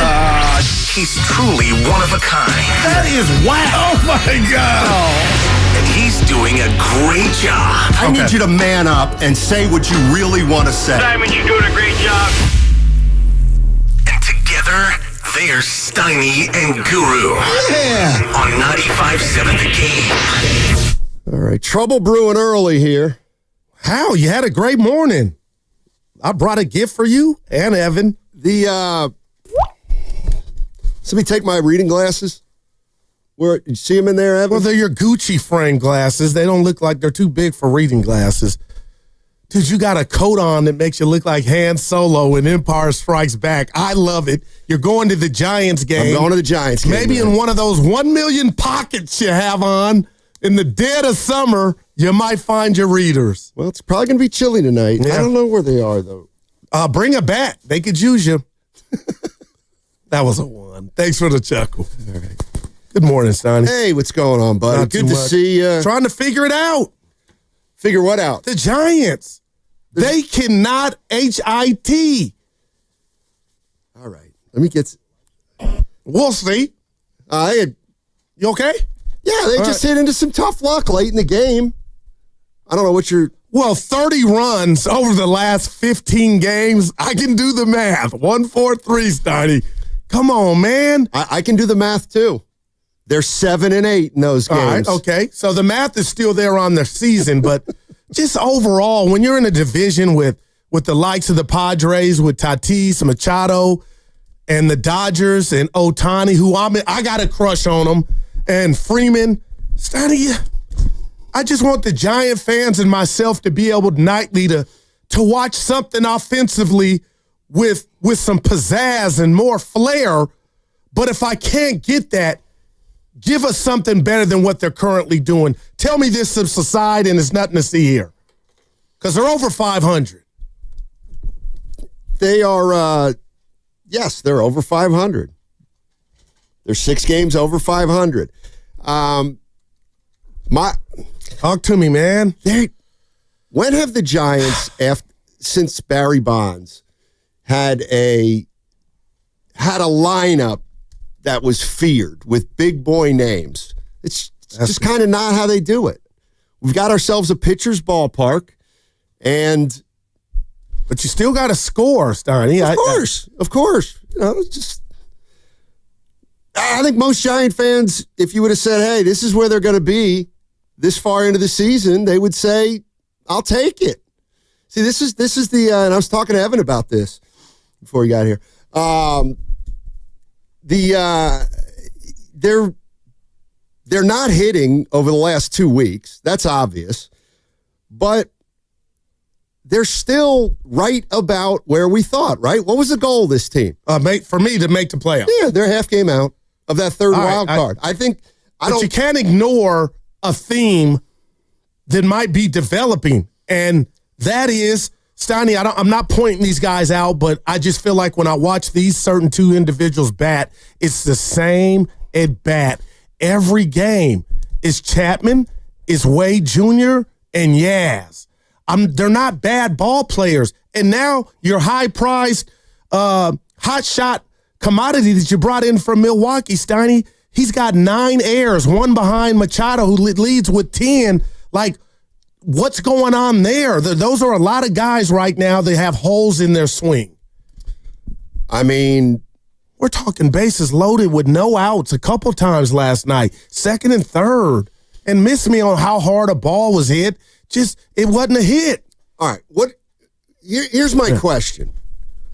What's different, or what's different about this team, let's say, tangibly, in the past 2 or 3 years?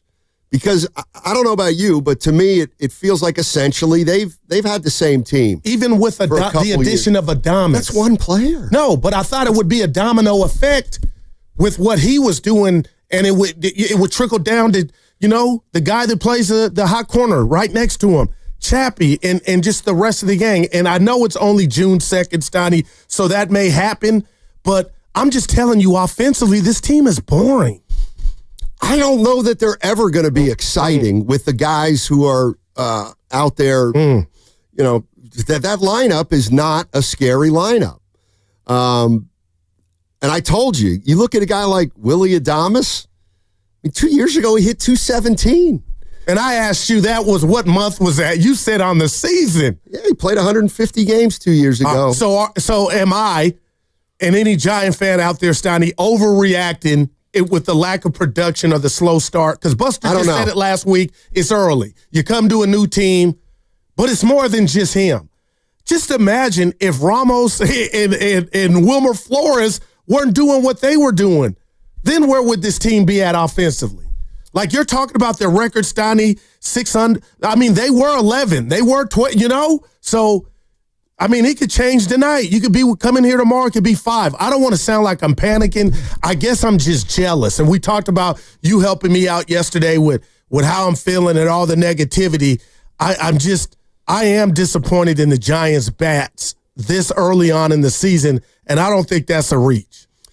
I think it's fair to be concerned about the bats, but let's talk about the Giants all the way around. Yeah. And again, they're right where we thought they'd be. Right. They're 6 games over 500. I don't think anybody, the other thing that we've got to get used to here, clearly, is they're just not going to win the division, right? They're just not going to be able to win the division. So that is always going to. Well, you're 3 back now. What? Of the Dodgers in the division. You're not going to start doing this. Oh, no. I'm just. But you can say it if you like. I don't feel it. This is where we talked all about it yesterday. It's June 2nd. It's not realistic to think that the Giants are going to be able to win the division. Okay. Now, unfortunately, that's just the way it is. But you wouldn't be mad at the greatest diehard that would not give up on that possibility yet. The Giants are not looking at the standings every time they go take the field, I'm sure. But Stein, they're going to try to play sound, fundamental baseball. But a fan, that's the fun of it until, it grows the other way. I don't think even the biggest diehard Giant fan, again, you could hold out hope that maybe they'll have an unbelievable season like they did in 21? Yeah. But I don't think that's really in the cards. But I don't really think there are diehard Giant fans out there that haven't conceded that the way they're going to have to get to the postseason is likely through the wild card. Yeah. And maybe it's the best it's going to be is the second wild card because the Padres are also very good. Yeah, so are the Phillies, Donnie. It's funny. So, the boss sent us a text earlier today, and he's like, Matt Nahigian. Yeah. Nahigian. And he's talking about the Giants and whether or not they're meeting expectations and whether or not they're still trying to figure something out, and which they've been doing for 4 or 5 years. What do you mean by that? Figure something out. Identify a star? Go get a star? Because Mike Trout, I believe, is available. And I was out on that, but Steiny, I know you mentioned Shasky and I were just talking about him. He could be the Giants' Jimmy Butler, maybe. I mean, when he's healthy, we know what he is. He needs a change of scenery. And I just think this team is hemorrhaging for a name, some substance too. And Steiny, he's been hitting the ball. I got him on my fantasy team. So I'm just asking you, when the boss types that, how do you read that? How does the Steiny computer compute? Figure it out. Well, I think if you look at the Giants the last several years, last 3 years, they have essentially been the same team. 81-81, 79-83, 80-82. And no playoffs in those seasons. And I think what the boss means, Nahigian means, is how do they break out of this 500 malaise that they've had for the last 3 years? They're a 500 team, essentially, for 3 straight years. And right now, since their 12-4 start, They're 21-23, which is 500. So I think the question he's asking is, how do you break this cycle from an 80-win team to a high 80-win team year, an 88-win team? And I think they thought with Adames and Verlander to a lesser extent, and Ramos taking another step, which it looks like he may have. Chapman, as solid as he's been his entire career, his numbers always seem to end up around the same spot. But again, we don't talk a lot of Giants, but when we talk about the Giants right now, unfortunately, we're talking about them as they're in the middle of a 2-week stretch where they can't score runs. They haven't scored more than 4 runs in 15 games. Okay, but what if I went one step further and said, Stoney, we're talking about a ball club that hasn't even made the wild card in 3 seasons. Right. So you got to, how do you break through? You gave, and I'm going to say this to Buster, because I feel like he did what he was supposed to early. 7 years, $182 million to Adames. And you're right, Stoney. When it's all said and done, maybe he ends up where he normally is. But right now, that's the rat on the table, brought to you by ACO Pest Control. Now, it's a team-wide offensive slump.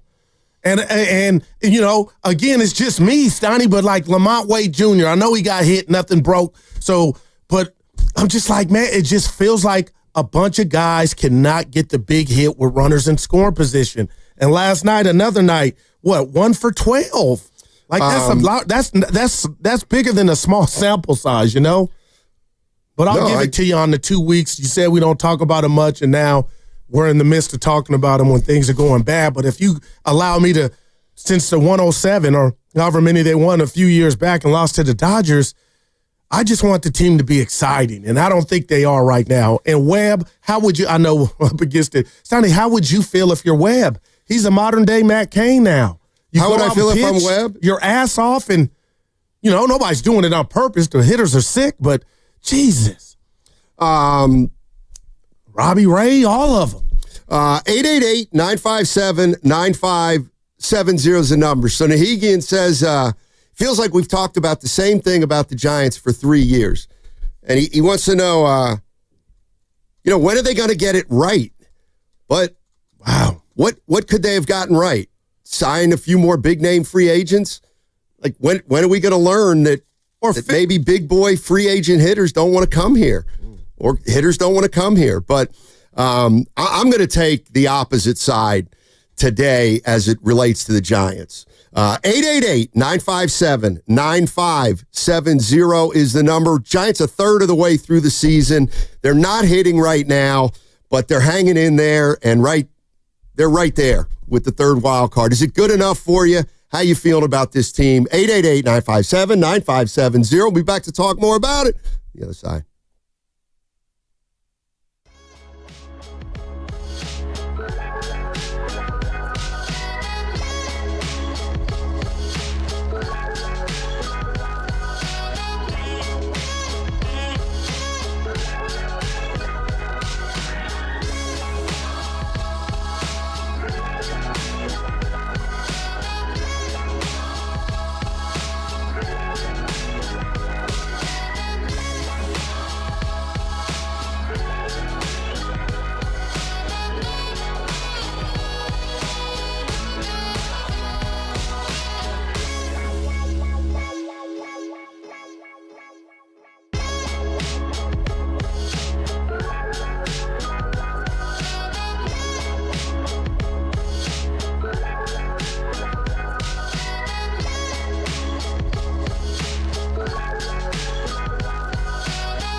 Always about the show, bro.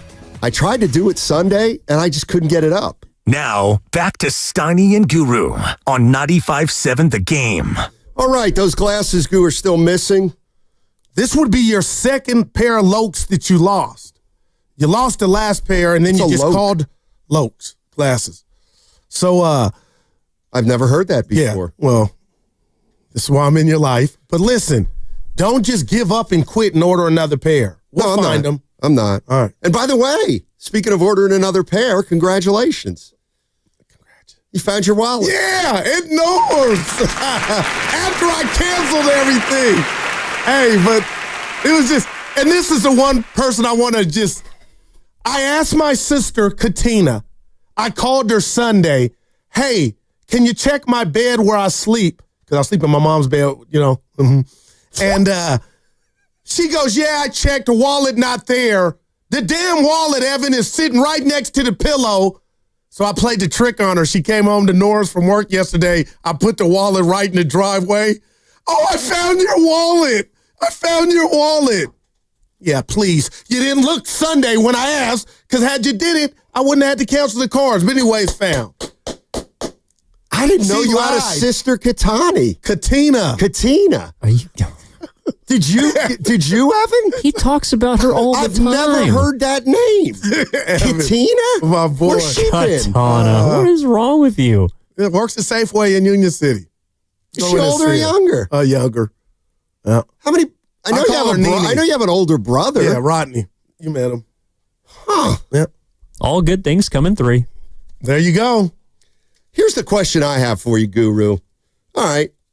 You're not happy with where the Giants are it's at. not. Hey, you're not. I know what you're doing. You're not. There's 6 games over. It's not good enough for you. And here we go again. I want some more sizzle. And I wanted that before the season, but I understand and appreciate good baseball. I'm just saying right now, Steiny, are we so sure this thing is going to get rectified having these guys work it out? Or do you go get another bat? And am I just talking crazy when I talk about Mike Trout being Jimmy Butler? Like, man, the Giants deserve that. Look at this lineup. And again, Wilmer Flores deserves the Nobel Peace Prize to have a season like he had last year and have this bounce back, lead the team in homers and RBIs. And I know Willard and Disk, you guys corrected me the other day when I go, well, he's the best hitter. I meant the clutches hitter because I think Wilmer is the clutches hitter on this team. And Ramos is not far behind. But I guess, Donnie, you got a different look. The math is there. I'm with you. If this is just a bad early stretch, it's a bad early stretch. But what about what you just said? 162 times 3. Those are a lot of baseball games, and this team is yet to qualify for the offs, and I think that's the goal. Not the division, the goal.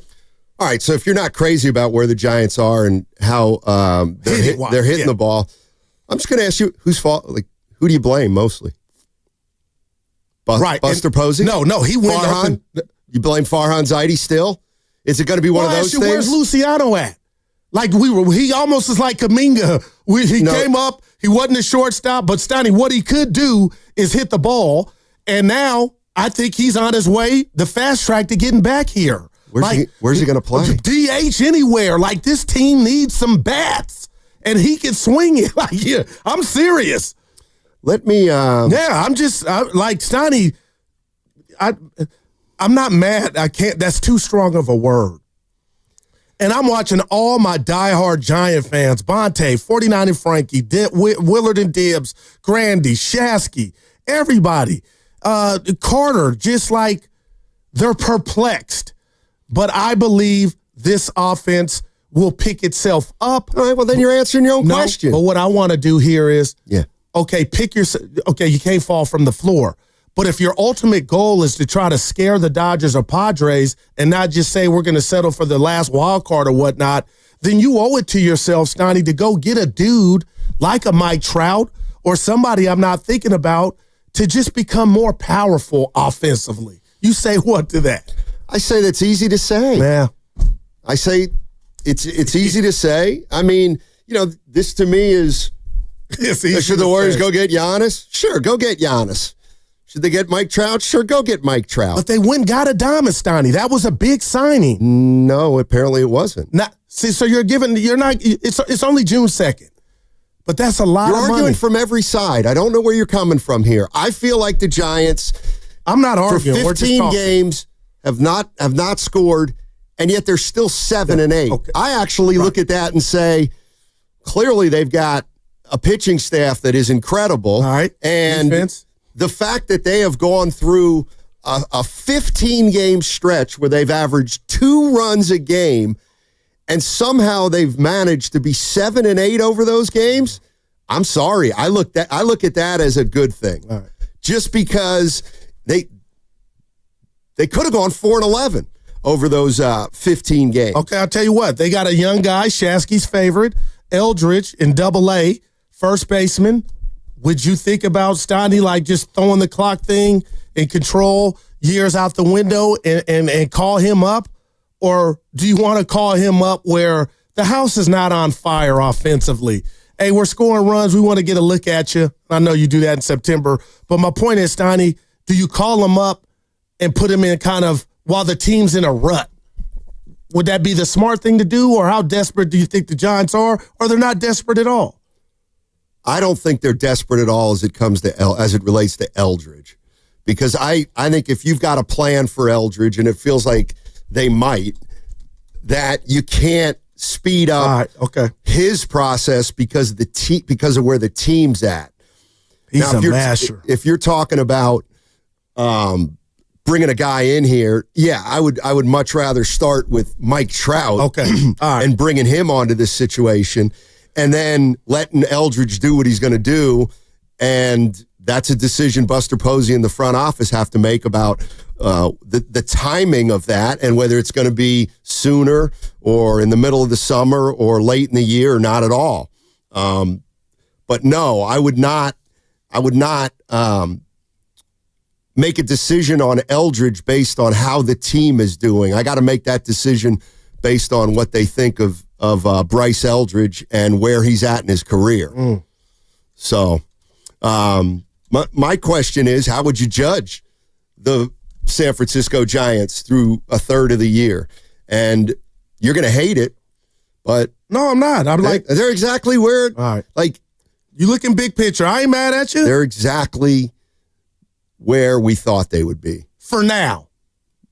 But they're reaching their goals, which is to compete for the third wild card, second or third wild card. They're wasting a lot there. Yeah, I guess they're right there. Yeah, they could be a lot better too, and they're wasting, gems. Last night was a gem by Logan Webb, who had given up 5 earned runs last time he saw the Padres in San Diego, and he bounces back with that. And it's just like, Steiny, you just want good for your pitchers, all of them, especially when they ball out. And I thought last night, with the ball in his hands, Webb was reminding everybody just how filthy he is. But tell me if I'm going too far. Your favorite guy, Stoney, Pat Burrell, the hitting coach. Yeah, he should be fired. Well, you're sorry, because we know you and Pat got history. But, when do you start looking at him And I know that's the thing to do. It's like the Warriors were playing great defense. Look at Jerry Stackhouse. You know, I hadn't heard him speak in a while. Like, what's his take on everything? I mean, I think you're 13 for 99. I think you're overreacting. What if I said that? I think you're overreacting. Well, to a recent stretch. They've played 15 games is not even a quarter of the season. Okay. So they've hit a little rough spot with their bats, and to my way of thinking, they've hung in there. I mean, you look at a guy last night. You're right. I think last night's a game they should have won. Yeah. Okay, they didn't. How come?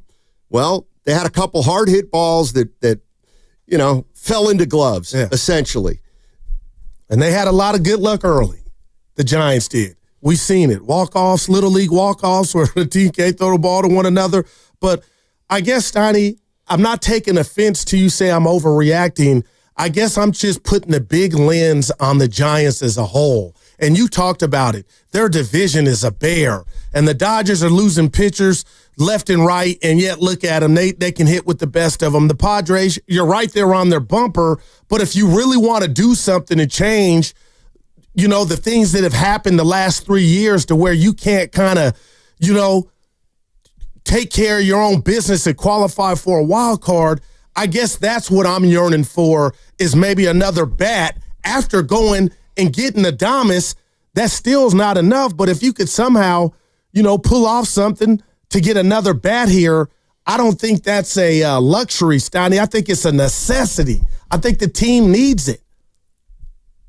I can't disagree with you. They're not a great hitting team, and they also happen to play in a very difficult hitting ballpark. According to the numbers, it's the second hardest ballpark to hit in. But they win games there. How do they do it? Pitching and defense. Like I think this is just something that we've talked about for a while now. Is the ballpark itself? If you don't have big boy boppers, then you're going to have to win games low scoring and with pitching, especially at this ballpark. They're 17-10 at home. Yeah. Good record. Yeah. They're 1 under, I think, on the road, which I think you take. I don't know what you do at this point. We're still looking at least a month plus till the trading deadline. I think you just kind of ride it out. And I'm not saying if something presents itself, you don't jump at it. But I don't think it's nearly time to panic, especially because they're still 6 games over 500. Yeah. You know what I'm saying? If I know nobody cares about batting average right now, but I'll just talk about Matt Chapman, Steiny. If I ask you what do you think his batting average at home is this year, how would you answer that? Who? Matt Chapman. At home? Yeah. 210. 172. Okay. And I feel like he hits better when he's not in that park, but I just had that thought when you said, it's a pitcher of defensive park, but 17-10 is, you'll take that all day. But I don't know what it is, man, but I just feel like when I watch him at the plate, his approach and others, Steiny, they have the same at bat.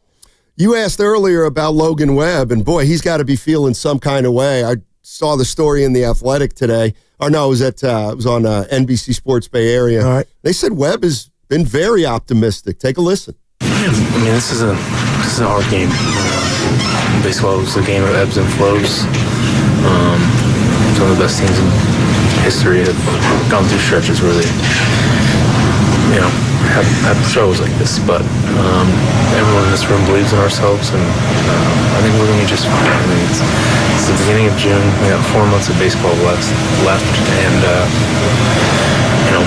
we really love our guys in here, and we're a really united team. And we're going to be fine. Like I said, it's the ebbs and flows. Play 162 of these. No other sport plays as many games as we do. You're going to go through stretches where you might struggle, but honestly, I think those things make your team closer. And Yeah, we'll be just fine. I know it. Everyone in here knows it. And we just got to keep grinding. Right? That's it. Channeling his inner Jimmy Butler 3 times. We're going to be fine. Aaron Rodgers, RELAX. We're going to be fine. Like, I'm not panicked. I just want more for him with the bats. This is from our good friend Murillo. Yeah, I see it. He says, Goo, you're right, but this has still been a great start. I'll give you that. I can't argue that, partner. Right. Let's focus on the great start, maybe.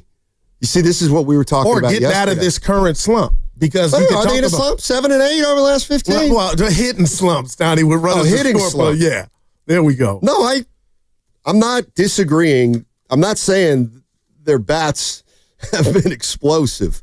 I'm not saying that. But all you got to do is look at their lineup and compare it to other teams that you love to compare them to, like the Dodgers, Padres, Phillies, etc. Guess what? They don't have that kind of lineup. But we're not asking them to be the 27 Yankees. We're just saying kind of take advantage of, great outings by some of your guys on the bump. And that's kind of been a theme all season long, Steiny. Let me ask you this, Goo, because when the season started, we all felt a certain way about the Giants, whether we thought they were going to be really good. The last 3 seasons. Right. And you lost another one over the weekend with the New York Knicks. You said they were going to beat the Indiana Pacers. They were never really in that series. And when are you going to pay that one off to Evan and myself? Friday. Evan wasn't promise? It was. Boy. Evan, did you get... No, you wouldn't let me in that one. I wanted in, and then you refuted. Right. You know what? Goo. Evan, I'll tell you what we'll do. Baby. We'll split that beer on Friday. And Evan, I'm going to get him one just for being honest, because I thought I threw him in there, but all right. No, I asked, and you said, no, I don't think I want to do that. I don't want to sound like I'm worried, though, Steiny. I'm not. No, you are. I want them to go get a Mike Trout or a Jimmy Butler. It's bigger than just these past 2 weeks. Like, do you think Mike Trout, like when I bring that name up, do you think, Goo, this ain't when he was in his prime, but look at Matt Stafford. Look what happened in Detroit. I always liked him and respected him, but look what happened when he came and got a change of scenery in L.A. I mean, things like that happen. Are we just going, I'm talking about Major League Baseball, let Mike Trout rot away? He could come play right field for the Giants. Your boy Jung wouldn't even have to move. I mean, he's DH. Steiny, I got him on my fantasy. Just got back. And let me ask you this. Let's say you've had him on your fantasy team for the last 6 years. Oh, yeah. How's he been for you? When he plays, fine. Okay, when he plays. Yeah, he's been hurt. This is like, I got to do this because this is what I'm all about, clearly. He looks like Jimmy Butler to me. You're right. Give me the games. 2020, 53 games. 2021, 36. 2022, he had a great year. Well, it was a shortened season in one of those, though. It was a shortened season in one of those. Okay. 119. All right, there we go. 82, 29, 33. Yikes. I mean, I think you that's Grant Hill-like. Yeah, but go ahead. Go get him, right? No, I'm not scoffing at getting But I didn't like Mike that. Trout. 82 with that. Boy. I think. But he was playing for nothing. So What do you we mean? got to, I mean, his team was perennial losers. Ohtani left him. My point being, if you got him here, maybe kept him out in the field or periodically ran him out in the field if he was up to that, playing meaningful baseball, you get the best out of what's left of him. I mean, and I got to think 2-3 years, Donnie. 925, is Steiny really scoffing at Guru saying the Giants should try to improve their offense? No, I'm not. Their offense is not very good right now. Over the last 15 games, it's been terrible. I'm not against going to get a bat. I'm just here to tell you that a lot of teams score 30 runs in 15 games. I'll bet you they go 5-10, maybe 4-11. They're 7-8. So I think that is a reason why you would panic less than if you were giving up a ton of runs and you had lost contact with being a 500 team. Well, let me ask you this. Do you think this Giants staff, who all deserves kudos, do you think they can keep this up, what they're doing, Steiny? This is what a long season, 162, is about. You don't want to be so reliant on the margin of error being thin. And The dog days are coming. It gets hot. The ball travels. You don't have your best stuff. What if that, like the Dodgers and Padres, when I look at teams like that, even the Yankees, they throw offense at their problems. But we're not them. You know what I mean? Like we're not. We don't have that kind of lineup. We have to do it another way. We can't assume we're going to score 8 runs a night. And I go back to the championship years. They had timely hitting for sure, but I didn't think any of those lineups were overly daunting. They got it done with pitching and defense. And I guess the question to ask now, which is fair, is does that recipe still work? And 10 years later. I was just going to say the game is real. I believe Stoney has really changed, but pitching and defense will never go out of style, just like family. The other thing is, if we're talking about absolutely needing a bat, and yeah, Mike Trout's a great name, but what happens when you go get Mike Trout and then he's not a fixture in your lineup? So it's a risk. I got it. But again, I'm not saying I'm not saying. If I asked you and Evan, honestly, don't the Giants, and I love Webb, but I'm talking about. You want to know what I'd really say to that? Who's the guy? What are you, crazy? Who's the Draymond Green for the Giants? Yeah. Like, who's the Will Clark? Now, you may say so don't have it. You're going to back out of this one, but you actually said, do you think Mike Trout's a personality? No, he's not. He's the most boring guy in baseball. But his who he is and what he's done in this game is exciting. So I don't need words from him. You know what I mean? Derek Jeter didn't say much. I hear you. But like, who's flipping over a spread in the clubhouse? Is Melvin? I don't know. Maybe he is. I'm just asking, because that's how I would manage it. I think we're getting closer to that juncture if this keeps up, and it could change the night. But I don't know. Let's listen to Bob Melvin. See if he feels. All right. Tell me. I'm going to give you this. He's been asked about their offensive struggles, and you tell me if he's close to flipping a spread. Really, the last couple innings were probably our best at bats throughout the course of the game. We smoked some balls in the later innings. Now, we had some opportunities early on, and that ended up biting us, that we couldn't push one across. We had the bases loaded a couple times, and we won for, we left 12 on base. But I thought our at-bats were good and a little unlucky in the last inning to hit 2 balls that hard. Yeah. You know what, Goo? There's a very easy explanation, and you need to understand it. Give it to me. That's baseball. I almost got her phone number. Yeah. What's that? I almost got her phone number. That don't count. You didn't get it. Pen ran dry. It almost don't count. And those were 2 hard hit balls, Tiny. I get it. But at the end of the day, 1 for 12 of runners in scoring position at home. Yeah, they couldn't push one across. Yeah, you're right. I mean, they couldn't push one across. And they've had trouble pushing runs across the last, 2+ weeks. After the Padres are in town, who comes in after the Padres? Is it Cleveland? It's somebody better than Cleveland. Atlanta. So, I don't know, Goo. I think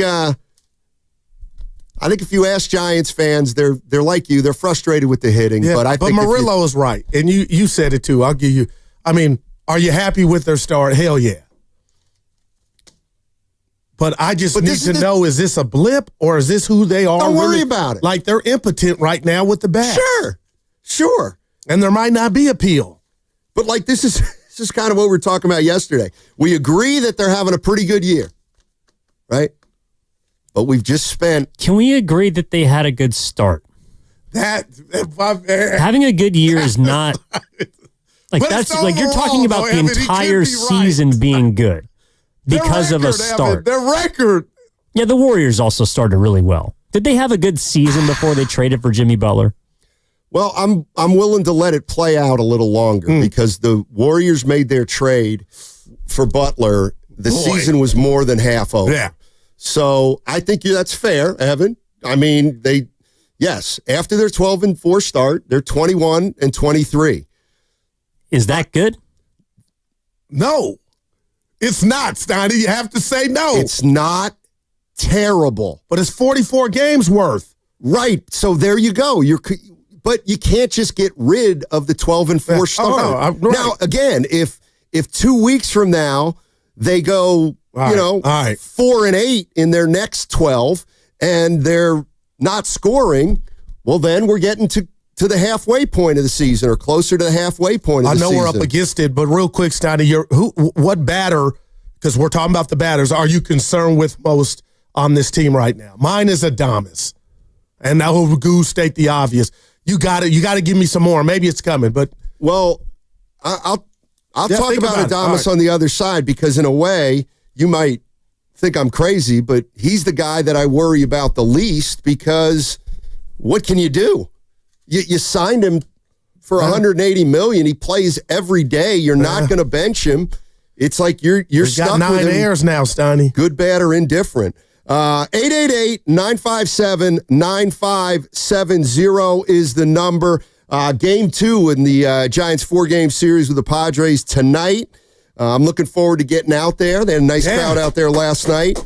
And how do you view the Giants' season so far?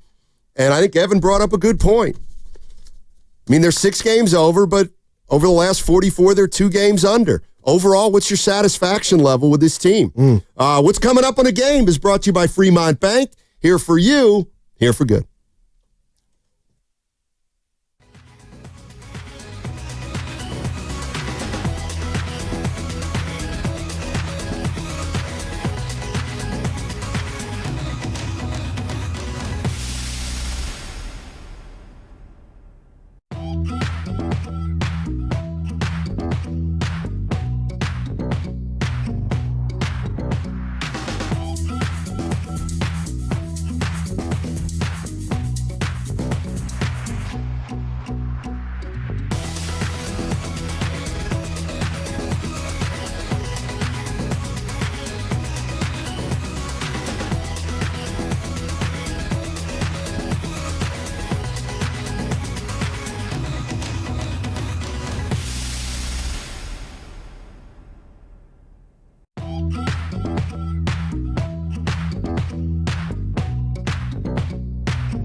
the ground to third. They're going to go around the horn.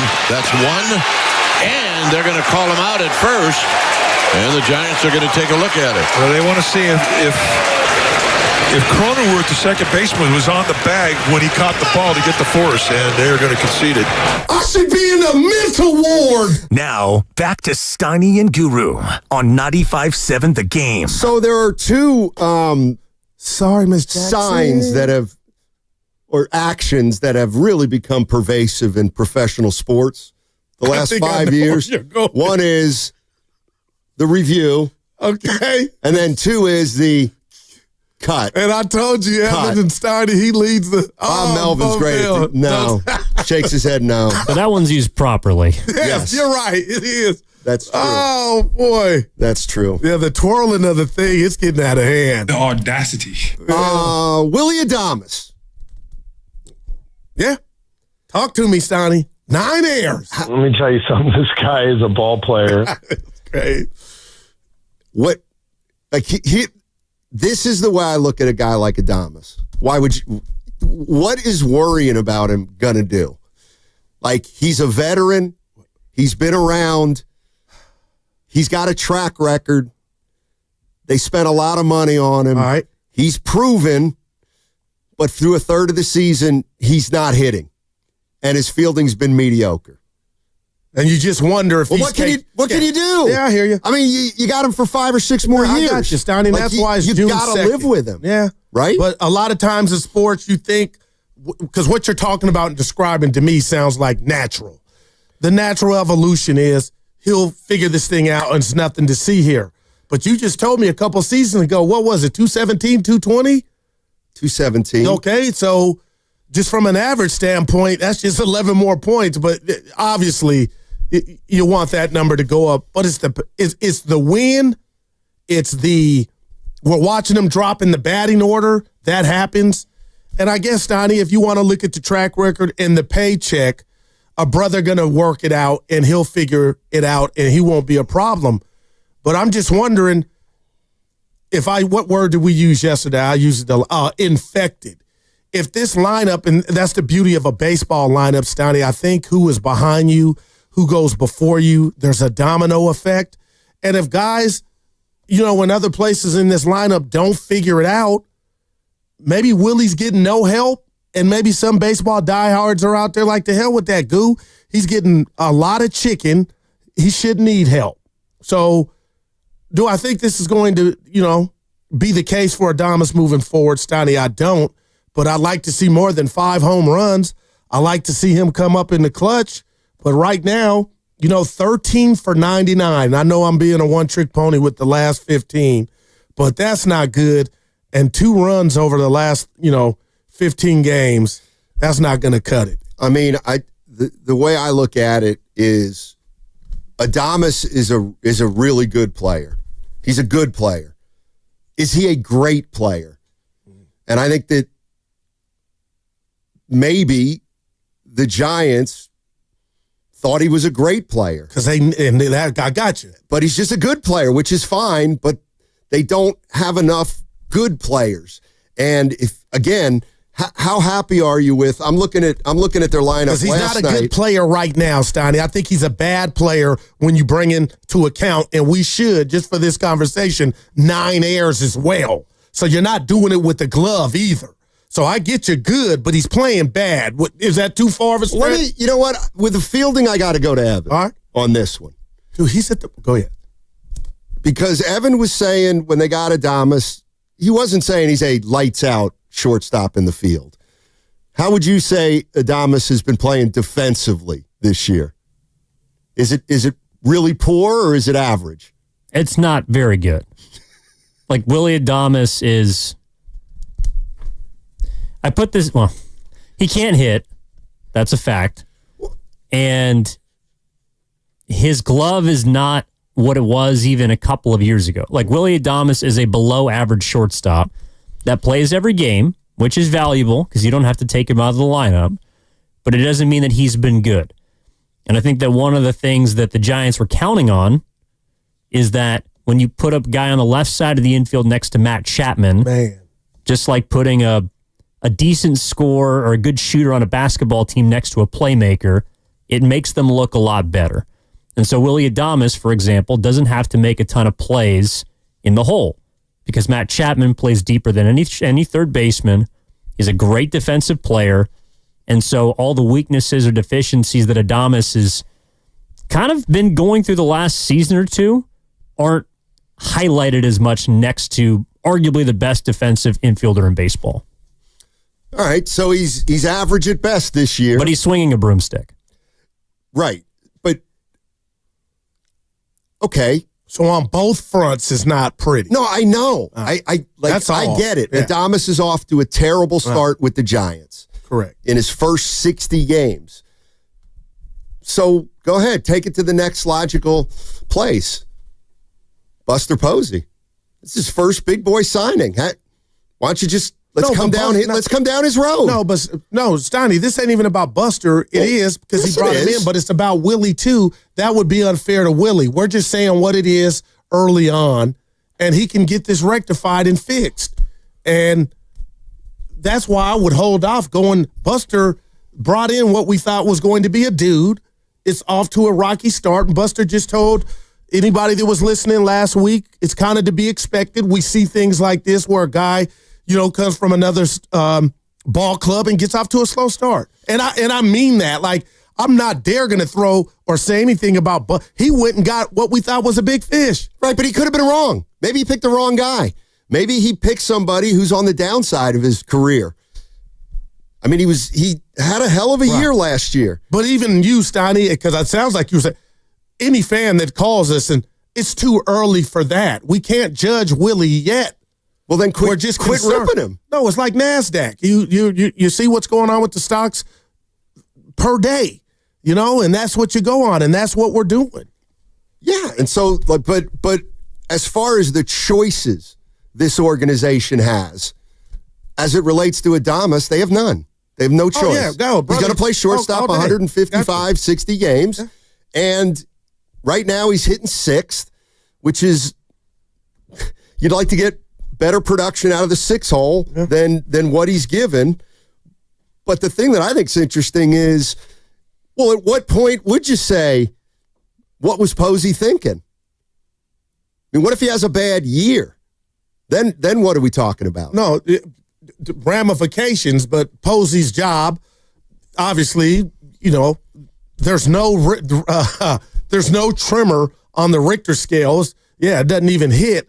But there would be conversation about, damn, year one didn't go well. And the one thing about year one in Major League Baseball, any season, Steiny, is it's unlike the NBA. I know it's 82 games and football's got 17, but 162 feels like 3 seasons.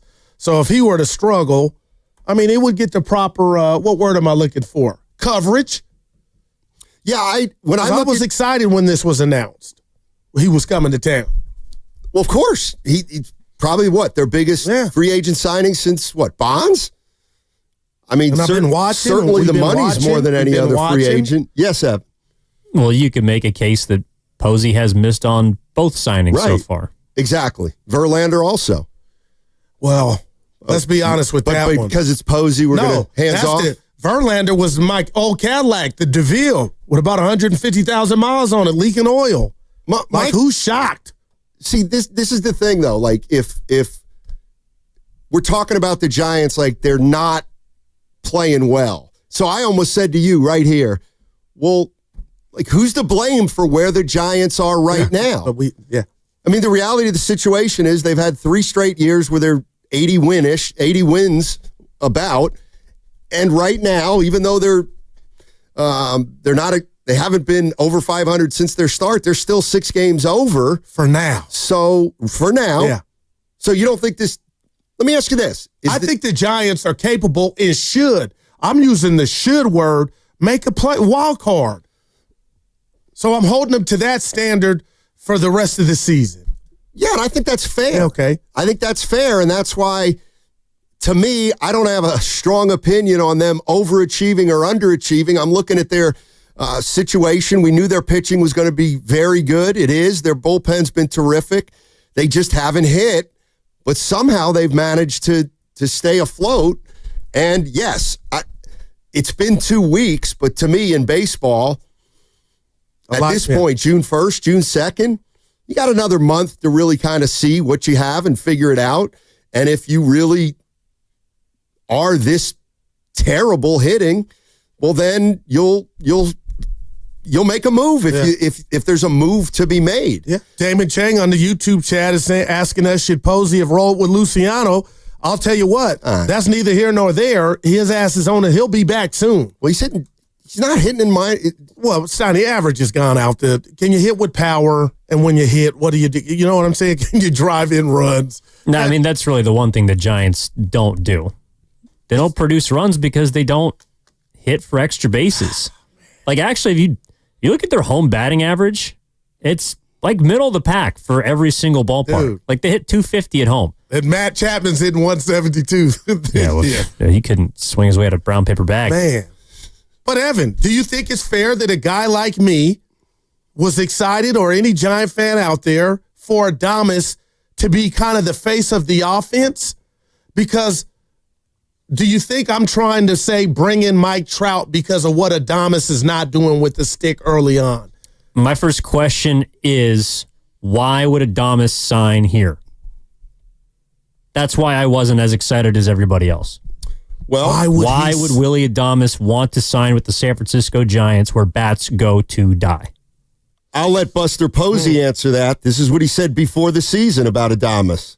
You've got a guy like Willie. I guess Seattle might be the only other furthest place from his home in the DR that he could have gone to, and that he was committed early on in our conversations that this was a place that he wanted to be. That resonated with me, and I feel like I do a decent job of reading people, and when he told me that made a big impact on me and the rest of our group, and felt like this is sincere, that this guy wants to be in San Francisco and understands the opportunity and the impact that he can have not only on the ball club, but for the city itself. This is a baseball town. This city wants great players. It wants great teams. And I was lucky to be a part of some of those great teams alongside great players. And all is well in the world when the Giants are playing good baseball on that field.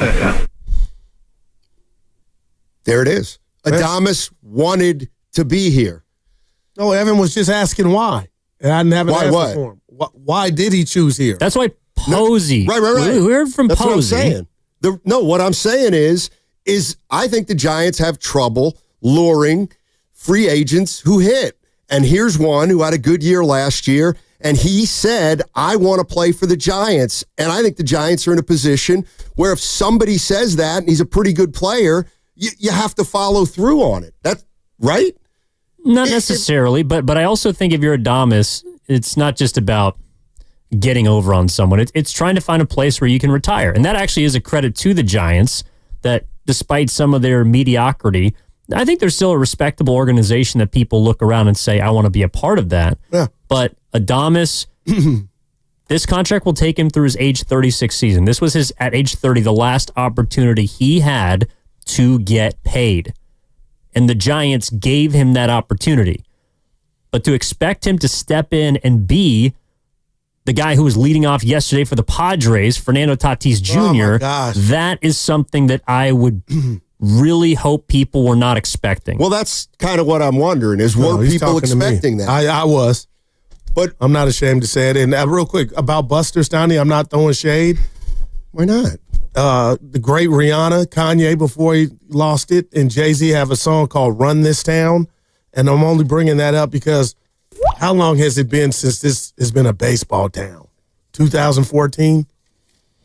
Or 107? We got excited, but come on, man. I don't think the 107 really did it. It was 107. Yeah, but I don't think there was a ton of excitement because it was after COVID and it just wasn't the same. I think there was excitement through 16 when the last, that was the last time they made the playoffs before the 107-win season. But I'll just answer it this way. First off, you're listening to 95.7 The Game, KGMZ FM and HD1 San Francisco, an Odyssey sports station in the home of the Golden State Warriors and Valkyries, always live on the free Odyssey app, coming to you live from the Laughing Monk Studios, Laughing Monk, righteously brewed in San Francisco. My only point with Adames is that we've seen the Giants sniffing around some big boy players, and they have not been able to close the deal with them, whether it's, Harper or Stanton or Ohtani or Judge. Oh, stop. Well, my point is, just brought back to PTSD. Go ahead. Well, my point is that those guys, all four, for whatever reason, did not want to play here. Whether it was the park, whether it was the city, whether it was a few other reasons that we have no idea about. So my only point is that when you have a player who's a pretty good player in Adames, and whether he looked at the Giants as a big payday or whether he looked at the Giants as a place where he wanted to retire, or whether he was sincere and just wanted to be a Giant. When a player does that, I think the Giants have to pay more attention to the guy and kind of have to at least go through the process with him, because clearly there are players who don't want to play here. Yeah. So if a guy wants to play here, he's a leg up on everybody, particularly if you think he's a pretty good player, and Adames has been a pretty good player. No doubt. And I love Evan's assessment, but the bottom line is we'll never know. And if we use that across the board on why player A went to City A, you know what I'm saying, Steiny? We'd probably be blown away by why they went. Why did Butler change his mind to come here? Oh, they gave him 2 extra years, So I'm just saying, we paid for your services. Now you got to ball out, and you're off to a slow start. And let's hope, I'm not saying Evan is saying this, let's hope Evan is wrong, Steiny, in regard to he's not done and he's got some great baseball left in him. I don't think Evan said he was done. No, not done, but Evan, did you say he was done? Better than advertised. Like, we might have seen his best. That's just me paraphrasing. Have we seen Adames' best baseball in Milwaukee, Evan? Yes. But to be fair, he was a really good player last year. That's why he got paid. I also think it's interesting that this isn't the first time that a team has said they don't want him. The Tampa Bay Rays traded him when he was 25. They traded him to Milwaukee because they didn't think he was going to age very well. And this is 5 years later. I'm not saying, like, Willie Adames is a great clubhouse guy. I think he's an awesome person.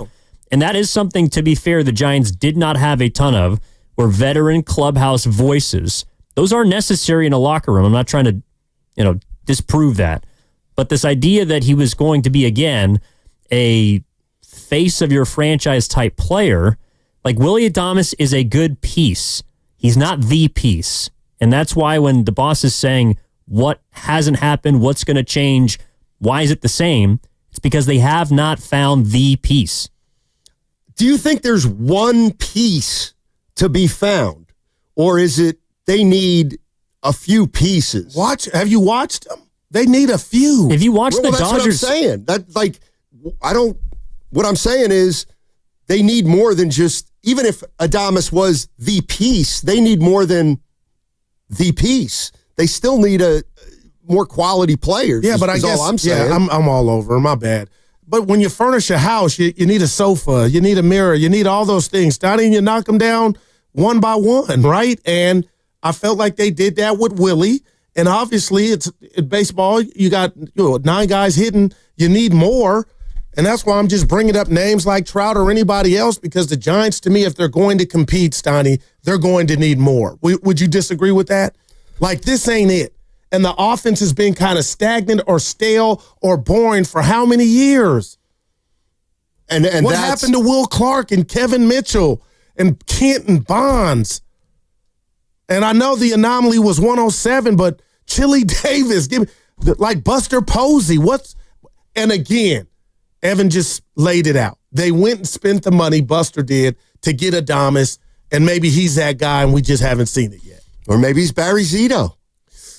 Then that's not good. Let's go to Gary in Daly City. Wants to talk about Willie Adames. What's up, Gary? How you doing, man? Good, guys. Been a fan since the 60s, the Giants. I was just wondering, one, they had Brian Sabian as GM. That was a difference, too. But who were they, when they signed this guy, I was like, who are they bidding against? Who were they bidding? I mean, of course, Adames and his agent saying thank you. I mean, again, who else would leave a company to go somewhere? Anybody would. But he played in Milwaukee, a hitter's ballpark, a hitter's lineup, and he still didn't really hit 219. That's what I kept wondering. And Pete Alonso was out there at the time.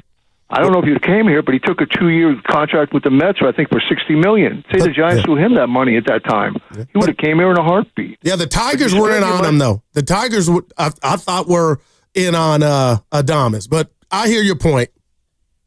But, the thing is, you spread your money out, or you see what you got first, and then you make the adjustments. You just don't throw. Adames was like the other guy said, your third guy, Evan said, he's a good locker room guy. I'd rather have a good guy that plays. Who needs a cheerleader? I'd rather have the quiet professional that shows up every day that produces on the field. You know what I'm saying? Because if the teammate starts looking at this guy going, quit cheering and start producing. And he's playing shortstop with 9 errors. I know we keep talking about the bat, and we appreciate your call, but Steiny, we can't forget. That infield was ran and controlled by one Brandon Crawford for a while at top tier level. And to come in early on and have you're not getting it done with the stick, but to go out there with a frying pan, and then I'm seeing the first baseman save him from more errors by the balls bouncing to first. That's what I'm shocked about, Steiny. The defensive part of this, too. You're not a DH. You're a shortstop. 9 errors? Hey, Evan, what could a guy have a higher batting average with? A broomstick or a frying pan? Frying pan's made of a little denser materials, wider range to, But the frying pan is the glove. I'm saying he's going out there with a frying pan. I thought you meant it with a bat. But the frying pan, the ball would go further off the frying pan. Willie Adames has been a good baseball player. This is not a referendum of his career. What I'm saying is that during this offseason, people were very hesitant, a lot of the big clubs, to go after someone like Willie Adames because there were signs that, at least defensively, he was regressing. And he was in a position to maximize the best year of his career, which, to be fair, he had.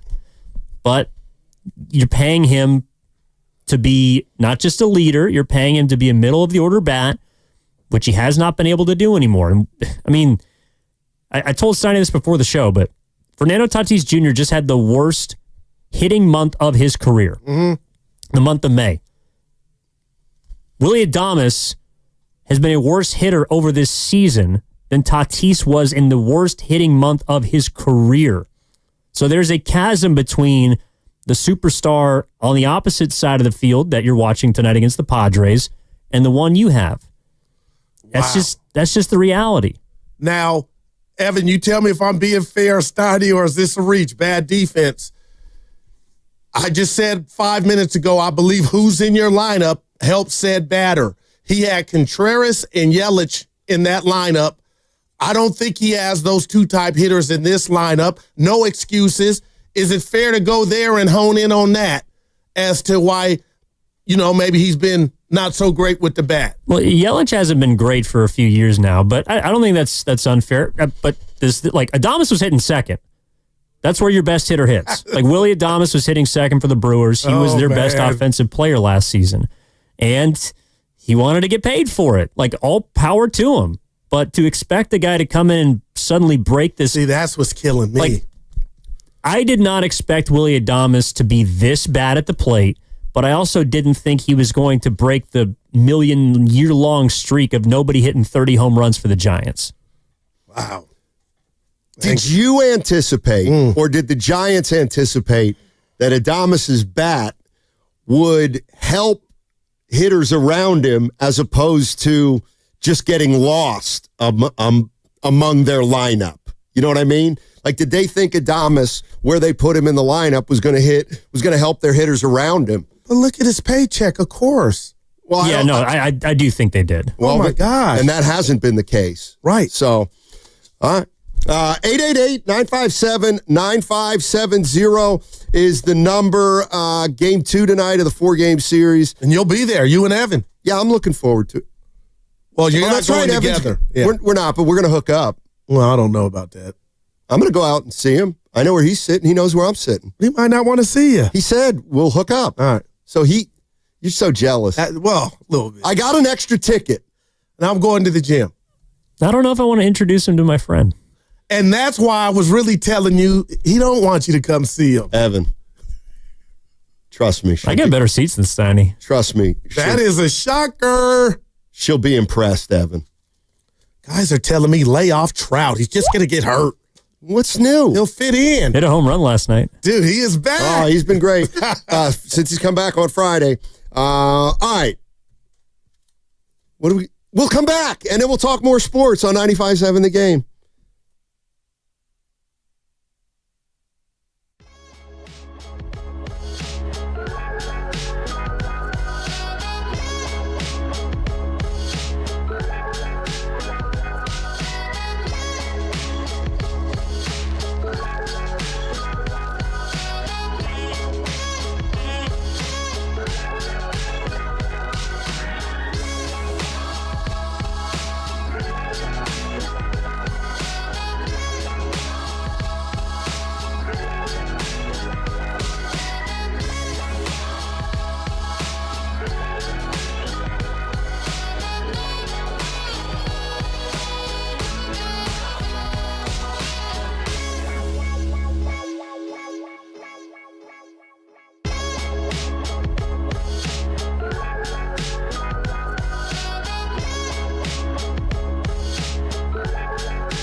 I'm afraid. Of what? I think the older that you'll you never get, wake up? No. Well, you're practicing dying. That's too much sleep. Who's this guy? Now, back to Steiny and Guru on 95.7 The Game. I got a question. I've been in the lab rocking with you for 8 years. We're in a studio all by ourselves. Yep. And you came over and whispered something to me. But why would you whisper when nobody was in here? You just put you know what you just said to me, but you whispered.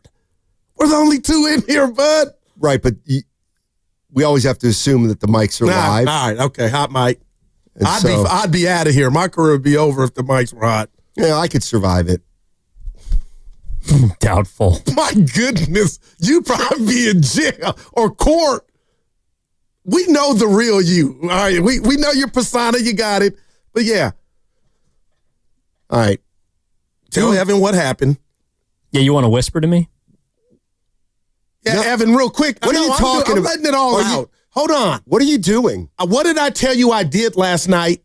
And you said, you yelled at me and said I'm a liar. I think you're fibbing. Evan, I'm lying, such in you're Warrior fibbing. withdrawal last night. I dialed up Curry's 54 at the Garden and took a picture of the TV and put it on Twitter. So it's there. So say you're sorry. No. I'm watching the Giants, waiting on them to score a run. And on the laptop, I got the Warriors, Curry going for 54, looking like he's 13 years old. No, you didn't. You didn't watch his 54-point game. It's on Twitter, Steiny. You just took a screenshot, Goo. You didn't watch all 48 minutes. You are the worst. Doris Burke was on the call with Jones. With who? He's hotter than fish grease. Mark Faster Jones. than gossip. Faster than gossip. Words are amazing. Okay, why don't you set up what you want Evan to play? So the boss, first, last night I saw this picture, Steph enjoying his lovely wife, Aisha. I think they're on vacation, Steiny. And it was a lovely picture. Steph had some scratches. I mean, you could just tell.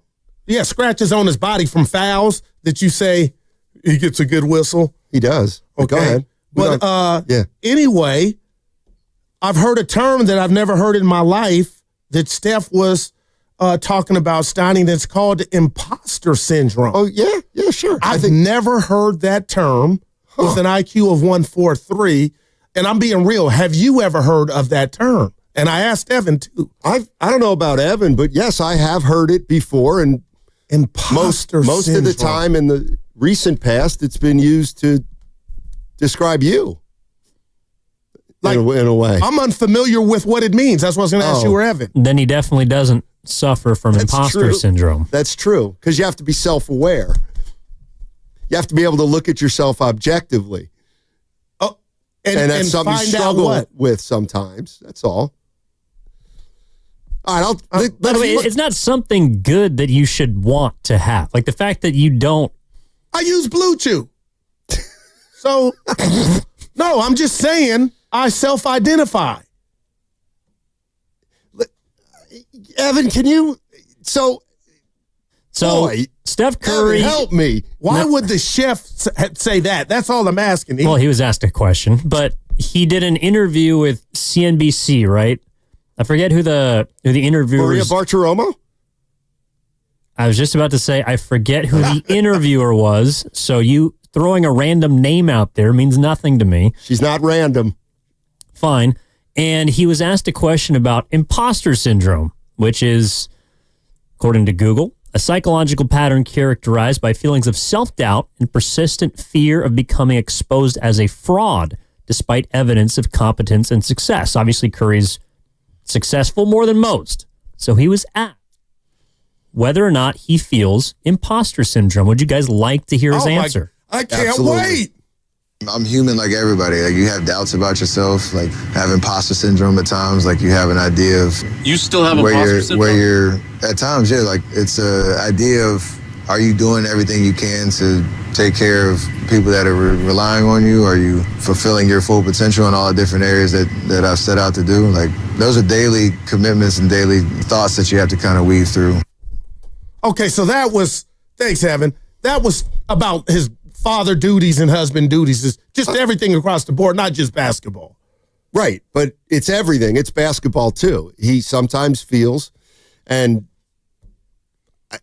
that he's not the player that everybody thinks he is. He's like, I think here's how I would assess it.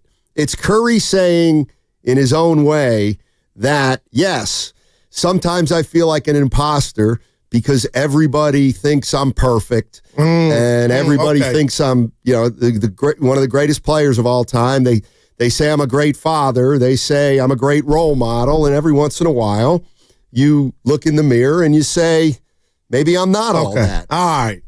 I'm okay with, Steiny, it just sounded like I went straight to basketball as if he was at his age all of a sudden now doubting his superpowers. And coming off a campaign to where you go second team all NBA, that's why that was shocking. But that's real. I hadn't heard of imposter syndrome. And he's Superman to a lot of people, to this organization. Okay, Evan, help me here. And I'm only asking Evan this because I'm new. There's a guy, Simon, on the YouTube chat that says, no, Steiny, that's not what he's saying. He's saying that even he can't believe how much he's accomplished and all his accolades. Did I miss the point? Well, I think it's kind of one and the same. Okay. But he's, like most people, probably wondering if I deserve this. Like, as someone who's accomplished as much as he has and has done as much as he has, why him? Like, I think that's what most times like people suffer from. It's why am I getting this? And it's to your point of just being self-aware about it. I look at it as a positive thing almost because... And he's saying this good fortune that Curry's... Right, but I think... Worked hard for. I also think if he says he suffers at times from imposter syndrome, he uses that as motivation. Oh.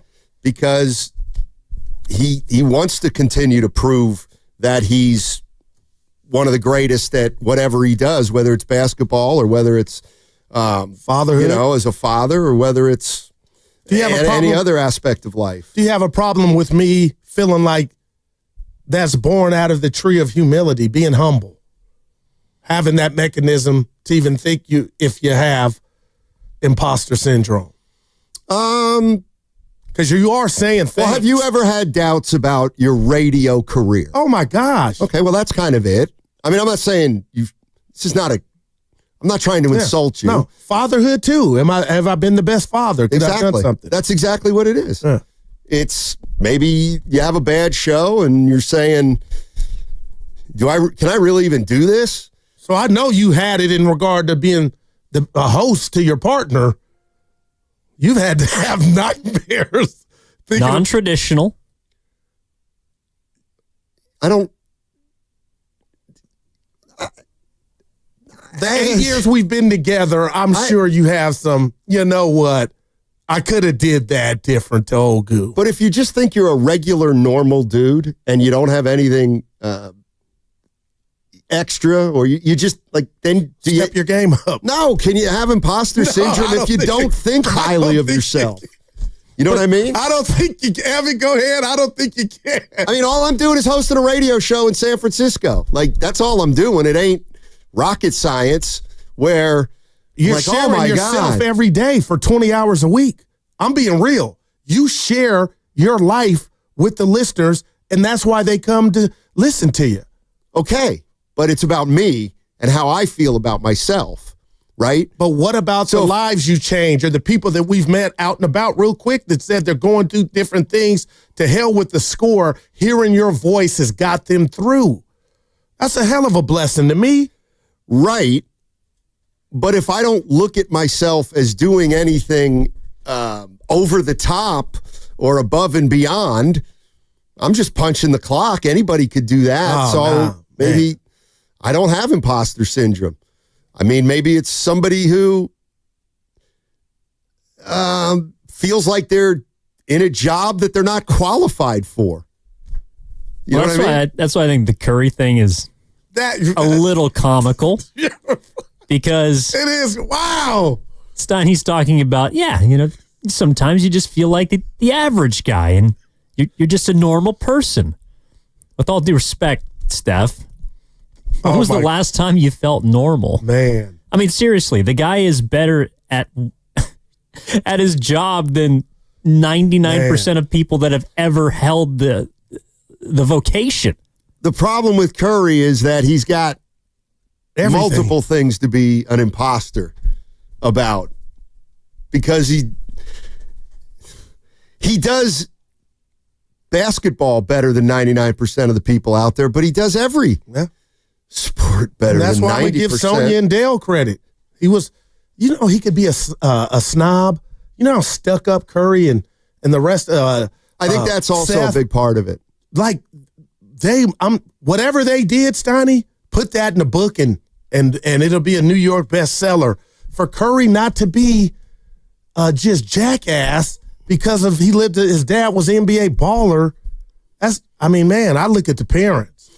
But no doubt, and they deserve a lot of credit. I think that one of the things Curry's talking about is, let's just say hypothetically, he's listening to a show one day of you and me, and he hears me say what I've long said about Curry. I think he's the greatest face of a franchise maybe we've ever seen in any sport at any time. Yeah. Because he combines being one of the greatest players of all time to being one of the best people of all time. And I think what I'm hearing him say is, when you hear that over and over and over and over, you start believing it. And then every once in a while you say, well, now I'm getting worried because I'm not a perfect human being. Wow, man. I've made mistakes, and I get into fights with Aisha just like any couple, and I've raised my kids the right way, but I know I've made mistakes in the finals. Remember that? I wonder if it gets like that. Yeah. But no, I was just wow. You learn something new every day. So yeah. Oh, I know one thing. Acting. Remember we interviewed him and I don't remember the show wrong. Yeah, well, it flopped, so it's what was it called? Mr. Basketball? Yeah. It was bad. Hey, Evan Ruin. Hey, that's your take on it. Oh my God. Steph Curry liked did him. something poor. No, we can't call it out. Stoney, I liked the show. It was on Peacock. You never saw it. Now, that hurts. Because you didn't. Daryl is a big Curry fan. We watched it together. Remember, I told him, Denzel, watch out. And then he was laughing about the acting. Then I said, you played in Rocky. It was really Star Wars. Because I got the name of the show wrong, the series. I'm glad you don't remember. I don't remember. That's one. Remember you and Kevin McHale, you kind of messed up? That hurt for me. Sure. Anyway, what I'm more interested in is, let me alone this summer, but I'll go on CNBC. What's he doing? See, that's where I think this comes from. Is he knows that Show. Leave me alone this summer. Yeah, I see. That's calls and interviews. Nobody's got his cell that phone wasn't number. Sports Center, Stoney. That was CNBC. Take a playoff, Steph. Well, I think that's what he's feeling. Is like, and the show was Mr. Throwback. Yeah. Oh, it wasn't Mr. Basketball. That was Mr. Throw It Away. I was like Curtis Blow. Hey, we're playing basketball, so I can watch the New York Knicks on TV. That's not how it goes. Something like that. That's not even close. And don't tell me about Curtis Blow. I know all about him. Basketball. Yeah. Don't find that, Evan, because it won't be good. Because I find you strange at times. How so good? At times. That's it. Like how you just went from fourth gear to second because of something I said or did. But your thought process you were like a machine just a second ago. Guru saying something. And then you come back to yourself. What are you talking about? I haven't understood a word you've said in the last 2 minutes. I might need to turn me off. Go ahead. All right, do you know what imposter syndrome means now? It is funny. And I've had it. Because, no, seriously. Unless you're a complete narcissist, I think everyone's experienced imposter syndrome. When I wash my face and brush the pearl, well, they were whiter, the whites, Donnie, and I think about, I do a show with Steinmetz. I get to see Evan every day. I get to go to the games with a media pass and talk to people in the Bay Area. Am I really truly, when's this going to end? Hopefully not soon. But that's imposter syndrome. Yeah. Like, my kids are at college. Wow. You know? You don't think that qualifies? What? Having kids in college? No, right. But it's just like the blessings that go with that. It's a little different. I am so confused right now. I got nothing. The only thing I was going to say was I guarantee Nahegan's got a lot of imposter feeling syndromes in his mind, right? Well, he's worked with some big boys. But that's my point, is he knows he has no business really doing what he's doing, right? My best boss I've ever worked for. Who? Nahegan. I'm not just What about the guy at DeVry? No, it was her, Mary Langley. The rat on the table. She taught me that. And she went out with one of my buddies. It was over. All right. I don't even know what to say anymore. All right.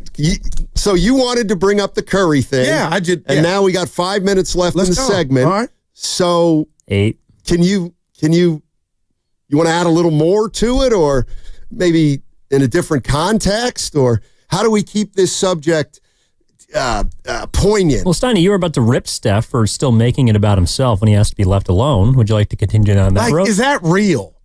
What I'm doing? No, yeah, about Steph and his comments. Tongue in cheek. Yeah. But, I mean, he did say let him alone, and now he's committed to the Tahoe tournament where he'll be defending front and center for 4 days. And we need he's to get out there. Up there. Well, up there. Who is it? Probably one of my daughters. They don't know the time of the. Now, those are my nieces. They don't know the time Pops is on. No, Who's this guy? They don't. Mine don't listen either. Goo imposter syndrome would be like, I know what it is. You thinking you could beat me in a spelling bee, and you realizing that. But the explanation and you're kind of an imposter when it comes to spelling. Steiny, that really is not what you guys taught me today. That is not imposter syndrome. That's overconfidence or being dumb, but that's what I would have thought initially if you told me to guess what it is. Well, you can have supreme confidence and still experience it. It's totally natural. Have you ever had it, Evan? Yeah, all the time. Shut up, You can Steiny. tell when he has it. You're laughing at Carter. You can tell. What is he talking about? What do you mean? No, Evan, a college athlete on the bump? No, but it's about, like, I don't want to do this. I want to stay on everybody's good side today. That's not who you are. That's not what makes the show. June 3rd, 2025. No, Dad, you are Lex Luthor. Say it. Okay, when I was starting out my career, and it was a struggle, and I was trying to work for a newspaper, get into the sports business, and you didn't get in your first try. You start thinking, well, no wonder I'm not getting a job in the sports industry because I'm an imposter. Like, you know what I mean? Like, so you experienced that before you became a big. So it doesn't take Stephen A's, all the made men and Stephen women. A's never would. No, but a guy that hadn't got to where he wanted to can still experience that in regard to why they haven't gotten there. Am I correct? Like if I'm a striving photographer and I've yet to get my first job, I might be down on myself and have imposter syndrome. Well, let's actually go to Evan on this one. And I don't think I'm, as I like to say, telling tales out of school. Evan was going to break through into the play-by-play business. No doubt. At some point. I'm going to be the first on the ticket list. I know it. You know it. All right, but it hasn't happened yet. So Evan may have some imposter syndrome that I'm not even convinced I can do this. Gotcha. I get that. I would love to hear him. He eventually will. No doubt. and that'll solve that. Then he'll become, the play-by-play man for the Yankees, and he'll start doing a good job, and then he'll have it again. Or he'll have his own radio show with that job. See, my first thought is, why would you ever say that? Say what? He's going to be the voice of the Yankees. Well, you're going to be the voice of some team. But, that's an example. I hear that, and I go, why would you ever say that? Because we've heard no out of chance. love, though, E. Because we've heard you do play-by-play. And I appreciate that. But he's saying there's no, like me and Beyonce. No, but I think it usually tends to occur after you have, like you guys are fixtures. You've been together 8 years. But maybe once or twice a year you have a bad show, right? After the bad show, you think, what am I doing? Seriously, what am I doing here talking to these people for 4 hours a day, and I cannot do that? And I've been doing it for 8 years. You know what I mean? That's an example. Man. Makes sense. More than twice a year, but yeah. There is a team going to call him. I know. There's no doubt. I think we're outside of his mom and dad and brothers and everybody's sister. Yeah, so we're his biggest supporters. We'll start thinking about how now it's going to work with Carter or with Risotto. Yeah, or he could replace one of us. Who? You or me. Evan? Please. He's got higher aspirations. Him and Devone on Saturdays. And when only thing I don't like about you when he fills in for me when I have family issues is you just turn into, hey, everybody, the world's so good. Pass the Grey Poupon, please. Where's that when I'm here? I told you. There's something about, it's my face. There's two.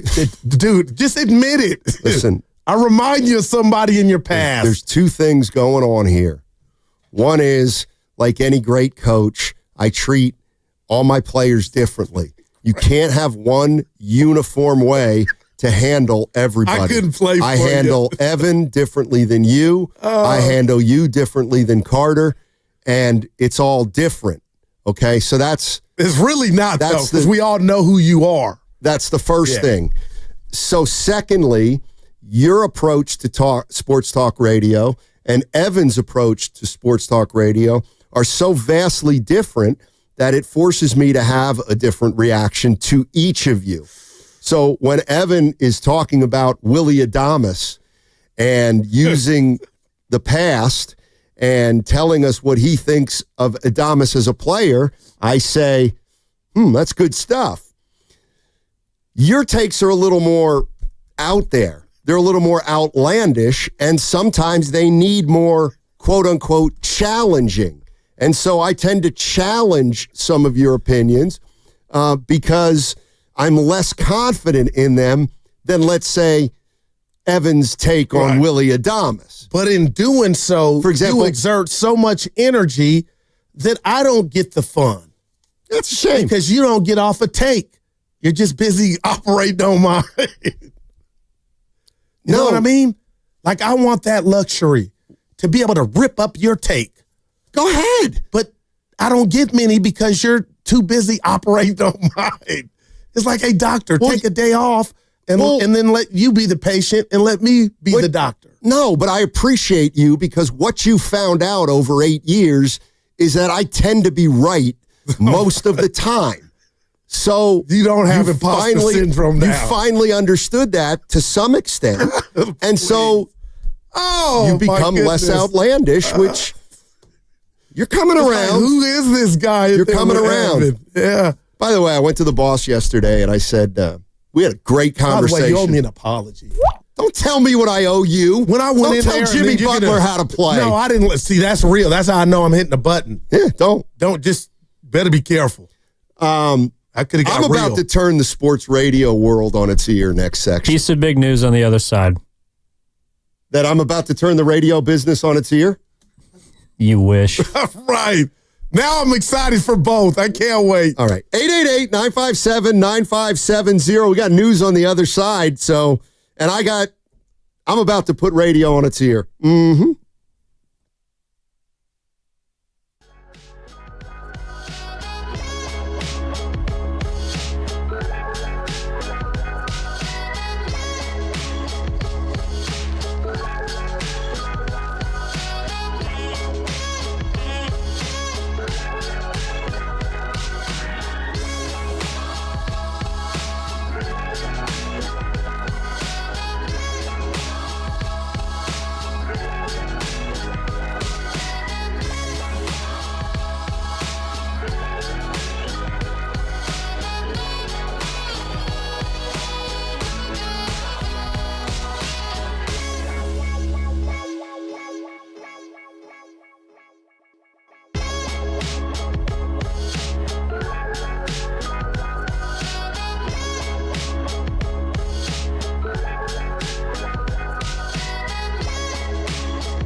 You listen to me. We got witnesses here. We got a lot of witnesses. Here's the deal. If I get another job and you pass an IQ test at 143, I will hire you. Now, back to Steiny and Guru on 95.7 The Game. Oh, my gosh. Boy, man, you're doing more reading? You are milking that something fierce. Evan played it. I don't control You tell him to play it. Oh, my God. Evan, seek up for what's the big news, E? Hey, Evan, remind all our listeners that Bob said my name and I can be his Why do you talk? And who is that? I don't know. I kind of like it. What's the big news from you, Evan? I'll be the judge of whether. Well, go. Well, it's just big news in the NBA. Steinmetz. The New York Knicks. Sorry. Yeah. According to Sham Sharani of ESPN, the New York Knicks are relieving Tom Thibodeau of his duties as head coach. Go ahead, Goo. Say something. This is what I mean. Say something outlandish. No, I'm not. He ran his players in the ground.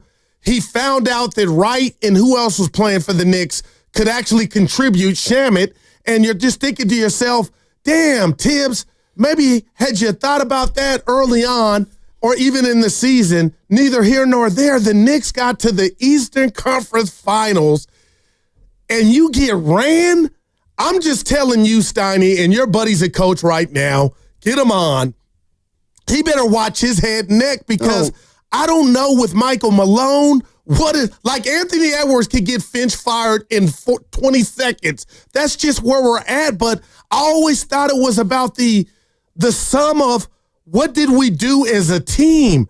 And we almost got to the finals and you're firing me a week later? I'm just telling you, I'm shocked. How could you be shocked by a professional sports coaching firing? I just kind of put my card. Yeah. But Michael Malone, I still ain't got over that. What about him? He'll be the Knicks' next coach. Okay, you want to bet? Evan said Jay Wright because they got all those former. That's a great name. You think so? It's a great Mark name. Jackson. That I'll bet you on. His ship has sailed. Seriously. It might be sunk. With all due respect. Yeah, that's the hand down, man down. Jay Wright's a great call. All right, how about Mouth? What's your take on this? Guy just took him to the Eastern Conference Finals. Well, I think you're wrong. I think you're off base because I think the guys who play for Thibodeau love him because he plays them all the time. Are we so sure, though, Steiny? Yes. Well, what about Landry Shamet? Well, he doesn't deserve to play. He's one-dimensional. Well, do you think the short rotations, I think his players, the main ones, complained. I don't know. Then explain him getting ran. Maybe the front office didn't like the way he coached. I mean, what is it, Leon Rose? He's a good coach. There's no doubt about it. Okay, then what? I don't 1 to a 10, Sonny, 1 to a 10. Yeah. How surprised are you that Evan said Tibbs got ran? I'm at a 9.5 again. I'm at like a 3. It's New York. Do you ever think of your friend possibly getting relieved? He's got to get fired. At some point, he's going to get fired. But is it warranted? Is he nowadays coaching, Steiny? It's toxic. Like after making the Western Conference Finals, he gets fired. Dude, like, come on, man. No, I don't think it's not my favorite, but this is wrong. I don't think Finch is getting fired this year. Okay, right. But you're just one bad year away from getting fired. I do think. But Tibbs didn't have a bad year. No. Something was going on behind the scenes. And I think, guys, Evan, you tell me what you think. I think he ran Brunson and those guys in the ground, and maybe they whispered, like, you know what? It's a little too late to start playing other guys. But that's the only thing it could be, Evan. Talk to me. Brunson's the guy I wonder about because he's really close with Leon Rose. Man. And that's someone that I could see if he didn't like the way that, I don't know, maybe not necessarily he played, but the way that Tibbs was kind of running other guys into the ground, that he could make a little bit of a stink. Because I think Brunson's the guy with all the power. Now, man. Well, I do too now. Little knife in the holster. Well, I also looked, how long do you think he's been in New York? I'd say 5 years. 5 years. Dude, did I get it? Yep. Dude, I'm on fire. And in a crazy kind of way, that's the time when some coaches lose their voice. I mean, it took Michael. Hasn't. Well, we don't know that. I mean, he hasn't lost his voice with the veterans. I don't know that he hasn't lost his voice with Kuminga. Also, the Knicks are now in trade rumors to, according to some, explore trading Cat. And Cat really likes What if Tibbs. they got Durant? Who? New York. What if?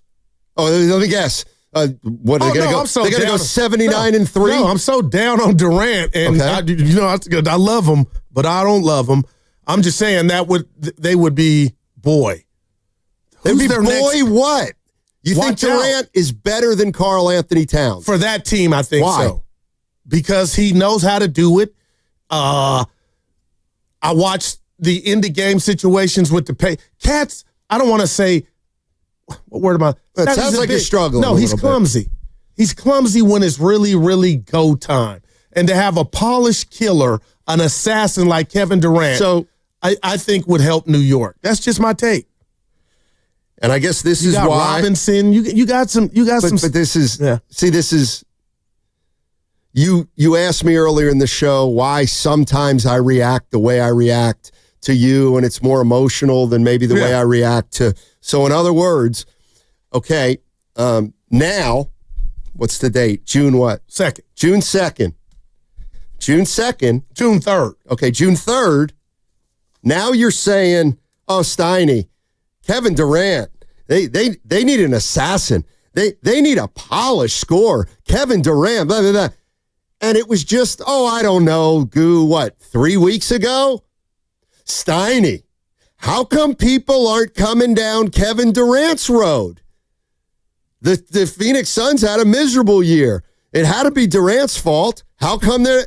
So is he a polished scorer and an assassin? Or, let me finish, or is he the guy you said should have gotten more blame for Phoenix's bad year?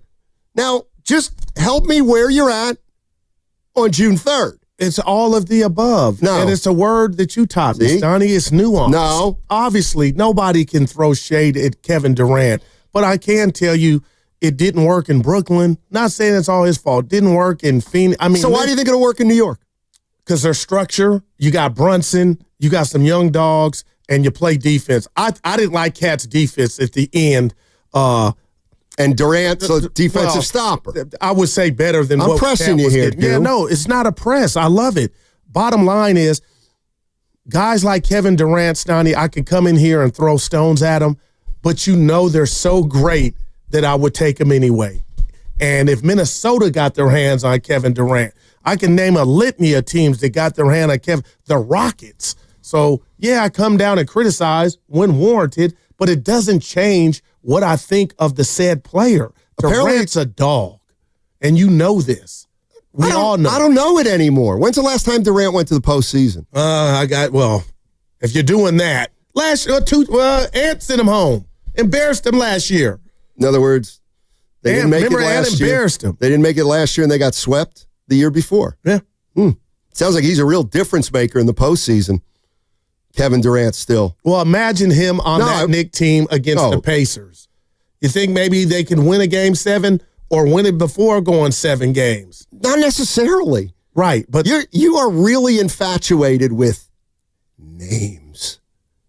I don't find that to be true. I do. You using Mike Trout on me? No, not necessarily. Yeah. Kevin Durant. Yeah, go ahead.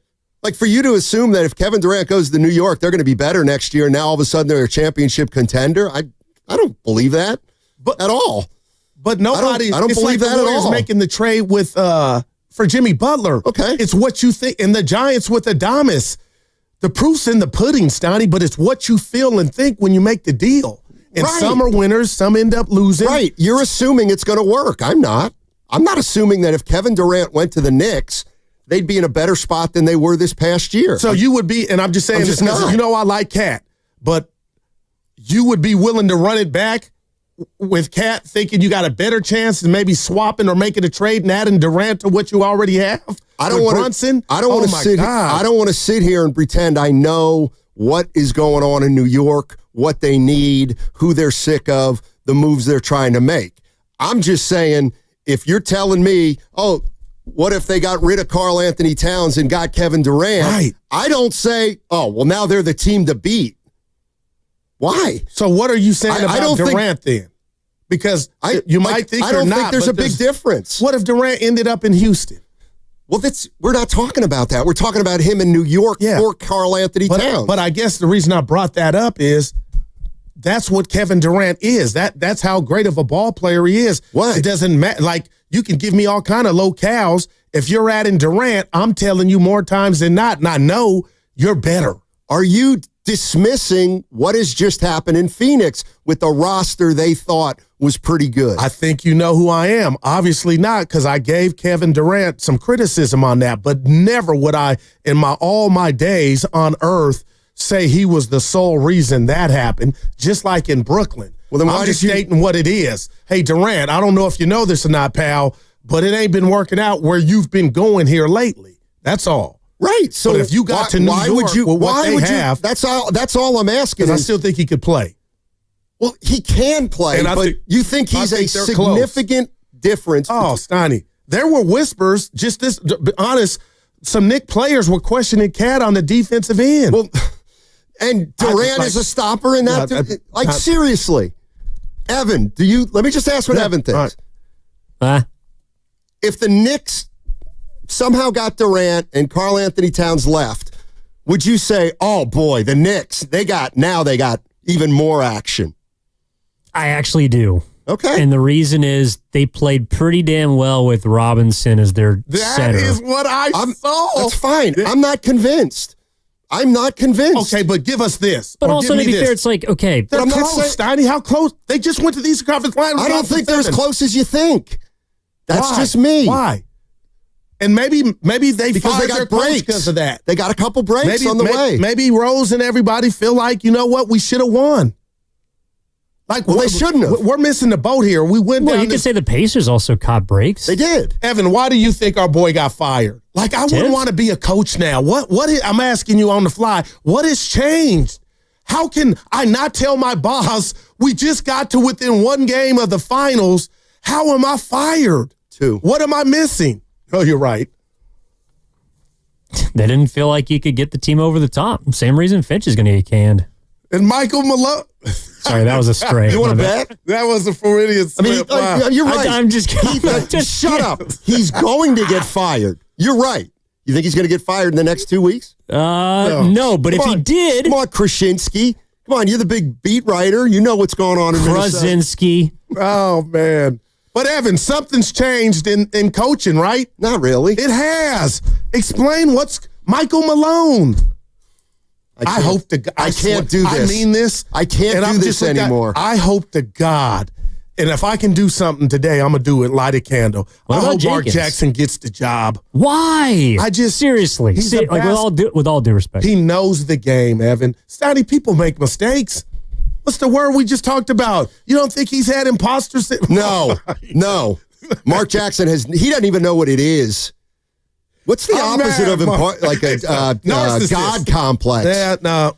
He hasn't, but... Thank you, Evan. Well, no, forget what you think about Mark Jackson because you guys are on opposite sides of the spectrum. You don't forget basketball. But just logically, like, if you haven't been a head coach in 10 years, why would I hire you to be my head coach? Okay, what about Nate McMillan? Is he going to get another chance or is it over? Yeah, I think he deserves his 6th chance.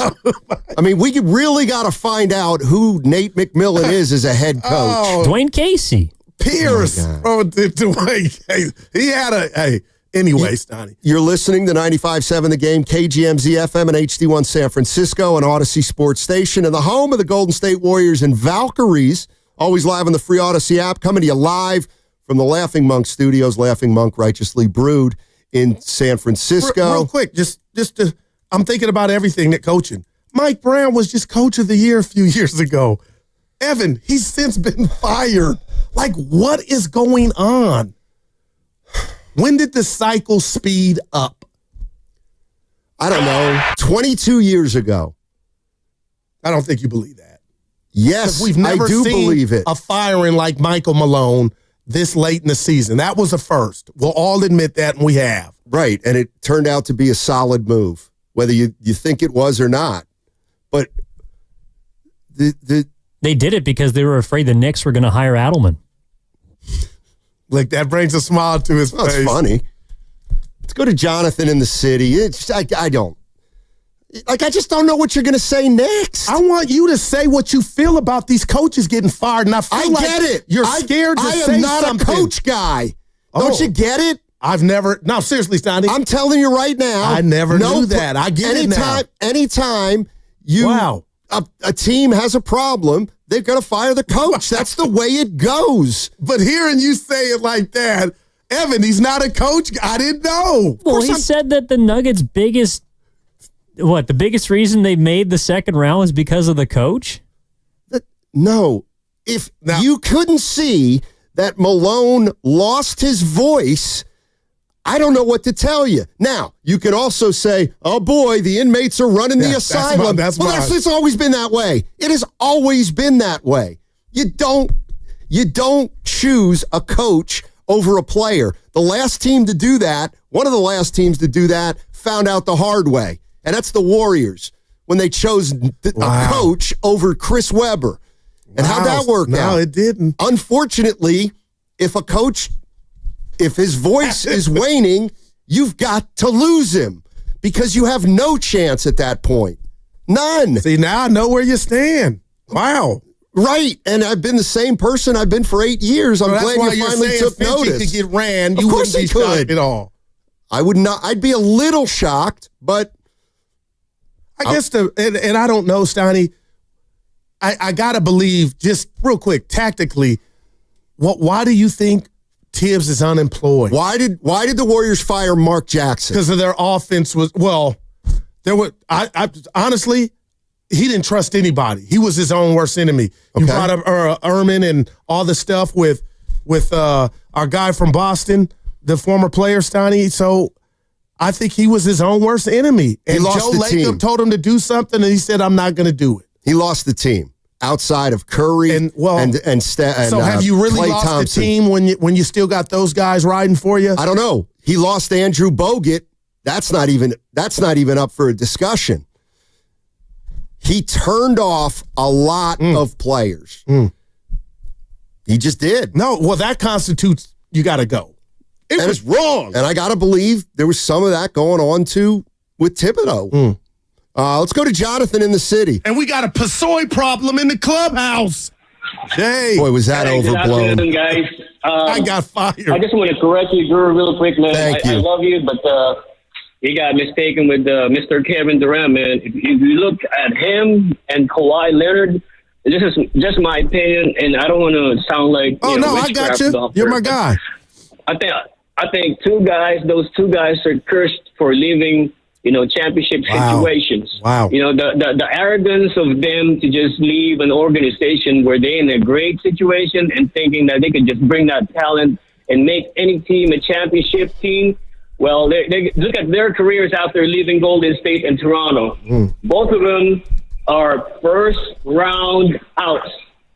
So bringing in Kevin Durant in New York is only going to give him a first round out and possibly a blowout at home. Look at what happened to Phoenix. What happened to a stacked Clippers team. First round out is either that or an injury.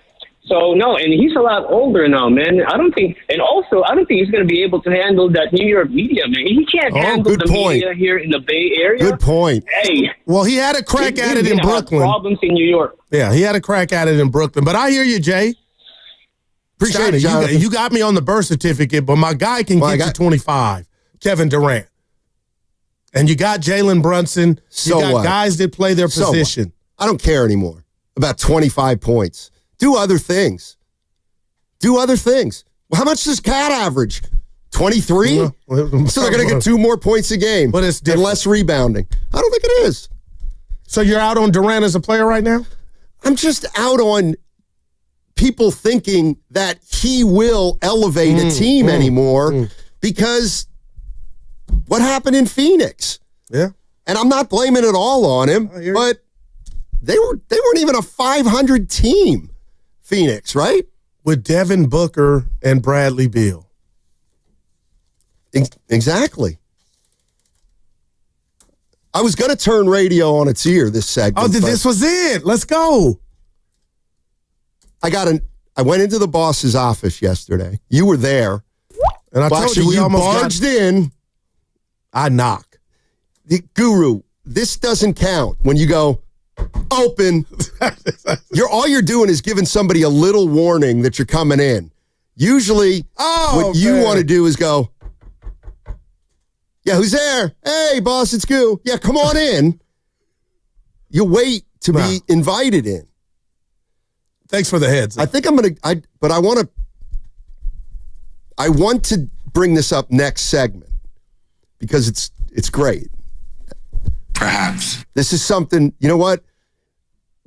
Are you confident in this, Donnie? I'm going to be honest with you. We're going to do something I want to do in the next segment. I love it. And oh boy, I'll walk out of here instead. The way you said it, like that's not what happens every day. Like, oh, I want to do something in the next segment, and we're going to do it. Oh, Evan, you completely. Sorry, dude. Man. It just yeah. But go ahead, Sonny. One of the things that's always annoyed me, and some of the listeners have participated in this, is the idea of a hypothetical question. I don't know about you. I don't care about you. I love hypotheticals. I love them. And so do I. Okay, well, we're going to do a hypothetical on the other side, okay? And when we do it, the answers that will come in, assuming people play along, all right, they will show you that most people are full of it. Okay. Okay? That's how I'm going to start it.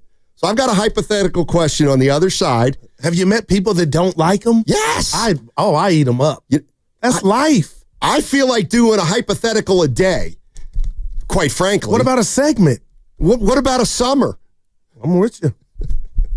So I've got a hypothetical. I tell you why. Is because when you ask a hypothetical, then you get the answers that people are uncomfortable with. Then they get mad that you asked a hypothetical in the first place. They call that the cycle, Stoney. It's a vicious cycle. What? I thought America was Well, it wasn't. Just stop right there. It wasn't. No, seriously, I mean it's not anymore. I'm gonna use my. Just stop Remember after what Chris America Mullin said isn't. when I talked about Pat Ewing and why he hadn't been an NBA head coach, and he said pull up on Pat, and we could chop it up with him, and you never did. No, I didn't get. You stood up, Patrick. The caddy Ewing? had a problem. Listen, stood up, Molly. No, Molly wasn't there. He's out of town, so that's why I didn't go. You know why he was out of town? He didn't want you making him awkward in front of Patrick Ewing. That was Molly from New York, Brooklyn. He don't care. Molly's a little more sensitive than Bob Myers. I want Jackson to get a second chance. Well, you're not going to get it. How does it feel to But how does it feel for you not to want him to get a second chance? That was years ago. Exactly. The writing's on the wall, okay? In spray paint, and I don't like That's right. Well, there's a head coaching vacancy in New York. I think he's got action. And I said to you, I will bet you that he doesn't get it. But that would be... I meant Ewing. Oh, Ewing, right. I thought you was going Jay Wright. That's a great one, though. Mike Malone. What have you done in your basketball coaching career, sir? Well, I just won a championship. But You're there it is. hired. Just. Only 2 years ago. Dude, come on in. Well, what about Budenholzer? That I wouldn't touch him with a stick. What about So Vogel? funny. This guy is such in a the joke. first round years ago when Atlanta was the number 1 seed. They didn't lose in the first round. It was the first round. I don't think so. They got swept by the Cavs, but it was the Eastern Conference. Thank you, Finals. Evan. God, how many times does just something like that happen? Get your facts straight. Go ahead, look it up. I'm doing it. BasketballReference.com. I don't Mark use Harrell, that. I don't Jeff use Teague, that. You Kyle are right. Korver. Kyle Korver, Al Horford. You know what I mean. Yeah. Hold on. Let me get the... All right. I got a hypothetical on the other side, and I want you to embrace it. You know why? Because it's fun. And if you don't want to have fun, then turn the dial off. That's fine. Or Don't do change that. the dial. Well, they're not gonna, Evan. You know why they're not gonna? For no other reason. They want to hear what I have to say. That's the big reason. But the other reason because they're gutless. They won't. I dare them. All right, what's coming up on a game brought to you by Fremont Bank. Don't forget, a great hypothetical on the other side. Here for you, here for good. I got a big ass.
Steiny, you're off, bro. Way off. Watch the game again then, Steiny. When it's over, it's over. Just ask my ex. I could keep going if you want, but I'm not. Now, back to Steiny and Guru on 95.7 The Game. Hey, everybody. This sucker. I just got oh, go ahead. You're about to knock our socks off. Definitely wasn't on my bingo card. Okay. Somebody said Del Harris was fired later than Mike Malone in 1999. But it says he was fired by the Lakers on February 24th. Yeah. Mike Malone's that was the longest. The what? Into a season that a coach got fired. What about Steve Fisher taking over for Bill Frieder in Michigan right before the NCAA tournament? Well, that wouldn't be NBA. No, but it would be later. Yeah, but I'm talking about NBA. Oh. It's the Mike Fisher of the NBA. Some. No, you won't. Steve Fisher. Steve Fisher. Close. Mike Fisher in Dallas.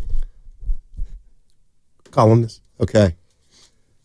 Hypothetical I have. And don't smile before you say it. Because, say it. Goo, you got to understand that very infrequently do I get to do what I like to do on the show. And so I thought of this yesterday, and I thought it would be a fun exercise. Okay. We need to come up with a name for it, but it's a hypothetical, and it's basketball related. Okay.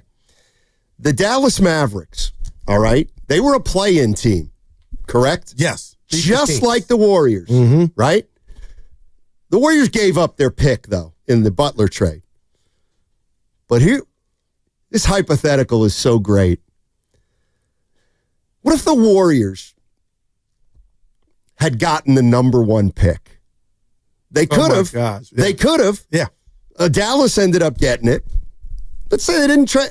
And now, let's say right now, right this minute, the Warriors were sitting with the number 1 pick in the draft. Right now. What would you do, Goo? What would you do? Pick up the phone. As much as I'm infatuated with the best American-born prospect since Kevin Durant, and call Milwaukee and see what I could put with that pick to get Giannis here quick, fast, and in a hurry. And not only do I have what I think I need to maximize Curry's next 3-4 years, whatever number you want to put on it, I'm looking at 10. I got 6 more years as Giannis filling this cathedral and hoping we could win multiple chips. So Cooper Flagg, you might be Larry Bird, but it wouldn't be on our watch, and I mean that with all my heart. I got a giraffe. I got a guy that we have not seen in Giannis Antetokounmpo, and I would try to get him in a Warrior uniform because that, to me, Steiny, is I know what Giannis is. I know what he's done. So Cooper Flagg, I love everything about it, but it's an idea right now, and he's got to come in, growing pain. Shout out Maggie Seaver. I don't want any part of that when I could get the microwave next. Evan, if the Warriors were sitting with the number 1 pick right now, let me throw the number out because 888-957-9570. Guru would try to use the pick to go get Giannis. Evan, you're sitting with a number 1 pick, and you're Mike Dunleavy. What would you do? Let's go. I would not pick up the phone unless it's the one at, where's the draft this year? Whichever phone you pick up to call the commissioner to tell him that I'm taking Cooper Flagg with the number 1 pick. Where's the 2025 NBA draft? It's in Brooklyn, apparently. Thanks, Ken. Yeah. Hypothetically, if the Warriors had the number 1 overall pick, I am not trading that pick. I am not trying to go get Giannis. I am selecting Cooper Flagg in the 2005 NBA draft. Are you mad at somebody like myself that would do that, E? Yes. Why? Because of what you said right before you said, I'm picking up the phone, which is he's the best American-born prospect since Kevin Durant. Oh, that's wow. And you're trading him. But for something that doesn't even guarantee you a championship. But it would maximize what I have, I believe, with Curry. Don't forget that part. And then when Curry goes bye-bye or night-night, I got my guy.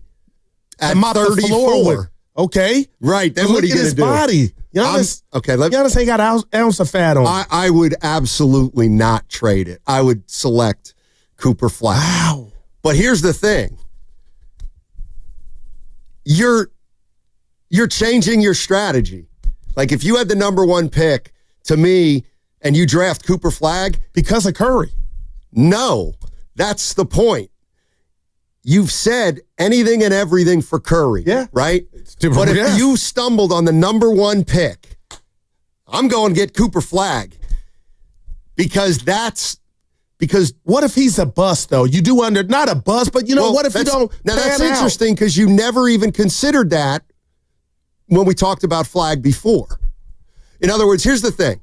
I agree. Yeah. If the Warriors have made it clear, their strategy right now, their game plan is anything and everything for Steph Curry. Yeah, right. So if they had the number 1 pick, I agree. If they're true to what they say their strategy is, see if you can turn it into Giannis. I would not do that. I would absolutely not do that. I would say, let's go get Cooper Flag, and maybe we've got a transformational player on the back end of Steph Curry, and we may have a superstar for the next 14 years. Yeah. And I'm betting on the 6 years that Giannis would have without Curry, but I think we got major action right now when I put them together.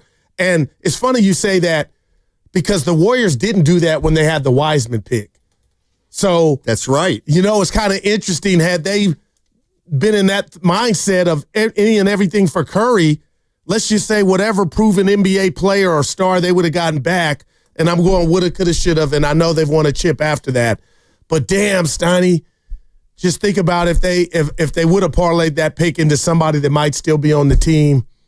It could be something outside of the future. But I'm going Ernie Banks in my assessment on why I'm doing this trade, because the doubleheader is what I get for 2 is life after Curry, 6 years of Giannis, 7 maybe, and if he pulls a LeBron James, 10. And also the immediate of putting him already ready-made with Curry. So there is no puberty phase that obviously Cooper Flag's going to have to, and I'm not, and I love me some Flag. Maybe not. I don't know. I would say this. I wonder how I think there's feel. I think there's 888-957-9570. It's our hypothetical segment. And if the Warriors somehow had the number 1 pick right now, what do you think they would do? Honestly, would it still be what you just said and set this up? I think for Curry. I think it would be fascinating because if Joe Lacob, if they were to get if they had the number 1 pick and Joe Lacob said, we are using it and we are taking Cooper Flag, just like when the Knicks won the lottery and they had the Ewing jersey ready, Lacob might have had the Cooper Flag Warrior jersey. But I do think it would be interesting because at that point, I think Warrior fans would have every right to say, well, wait a minute. We're not maximizing Steph Curry right now if we draft Cooper Flag. I think you're missing 1 point. Give it to me.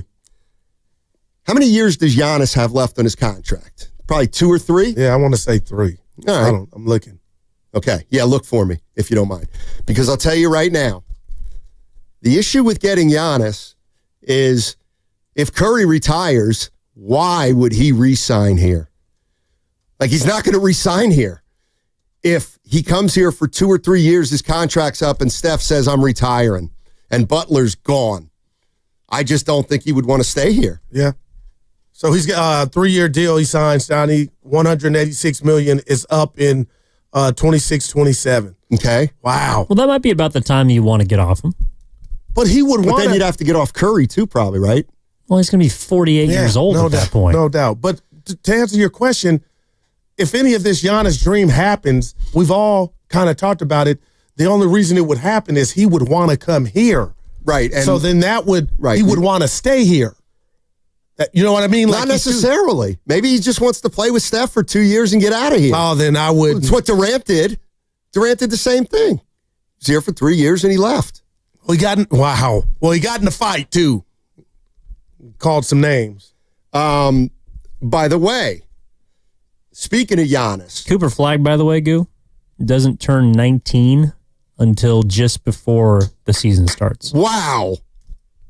You guys are my brothers, different strokes. I'm going for the now. You guys are going for and what's my thing? Tomorrow is not promised. Cooper Flag is so young that if he were born 11 days earlier, he would not have been draft eligible this year. Oh, my gosh.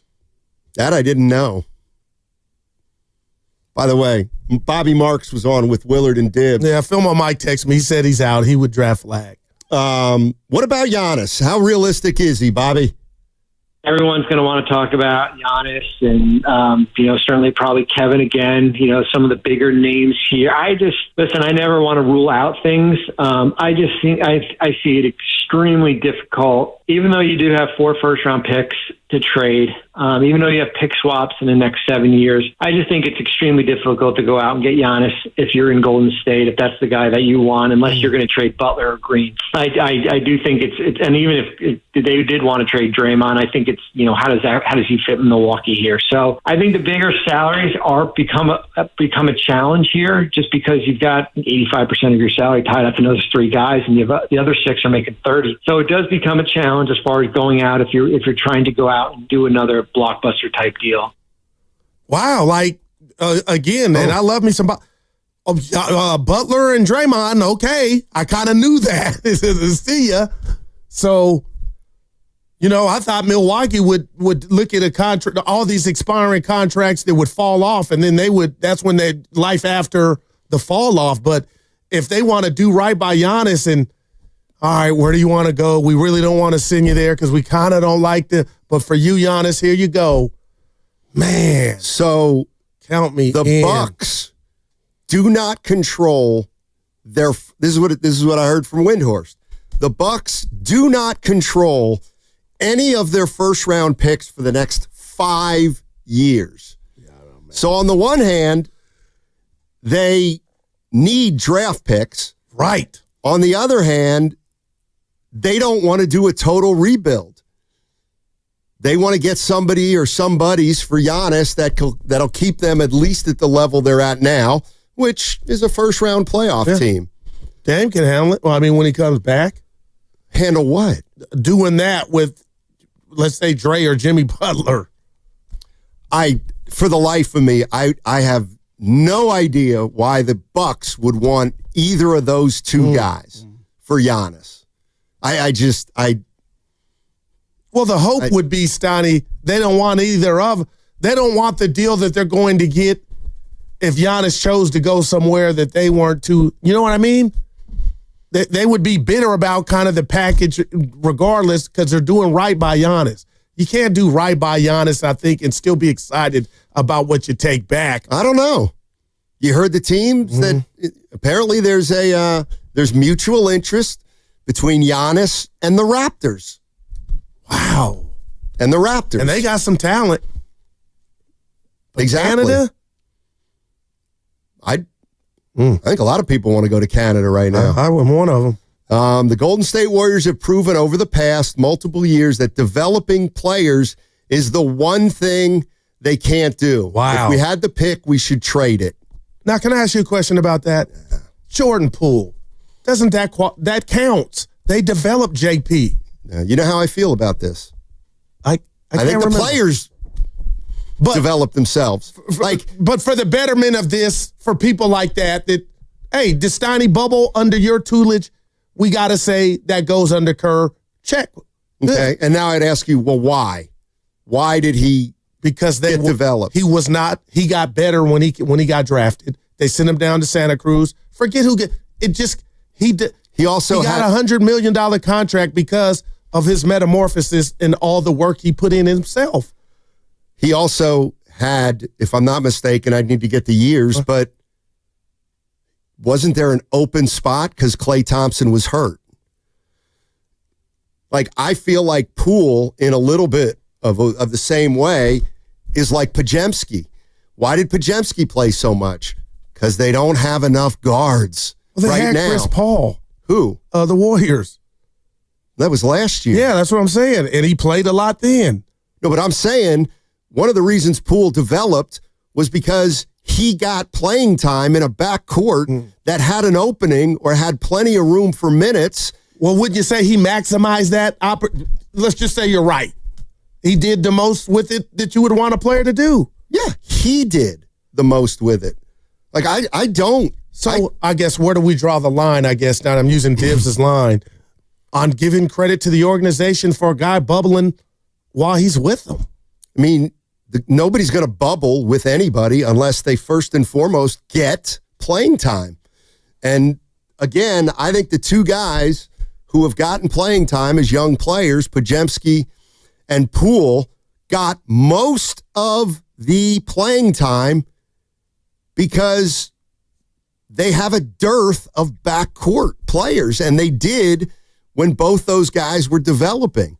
Like, if Kuminga were a guard, I firmly believe he would have played every bit as much as Podziemski. But because he's not, though, Stotty, and I'm not saying you are, we can't be blind to the fact that regardless of what position he is, it didn't work out the way it should have.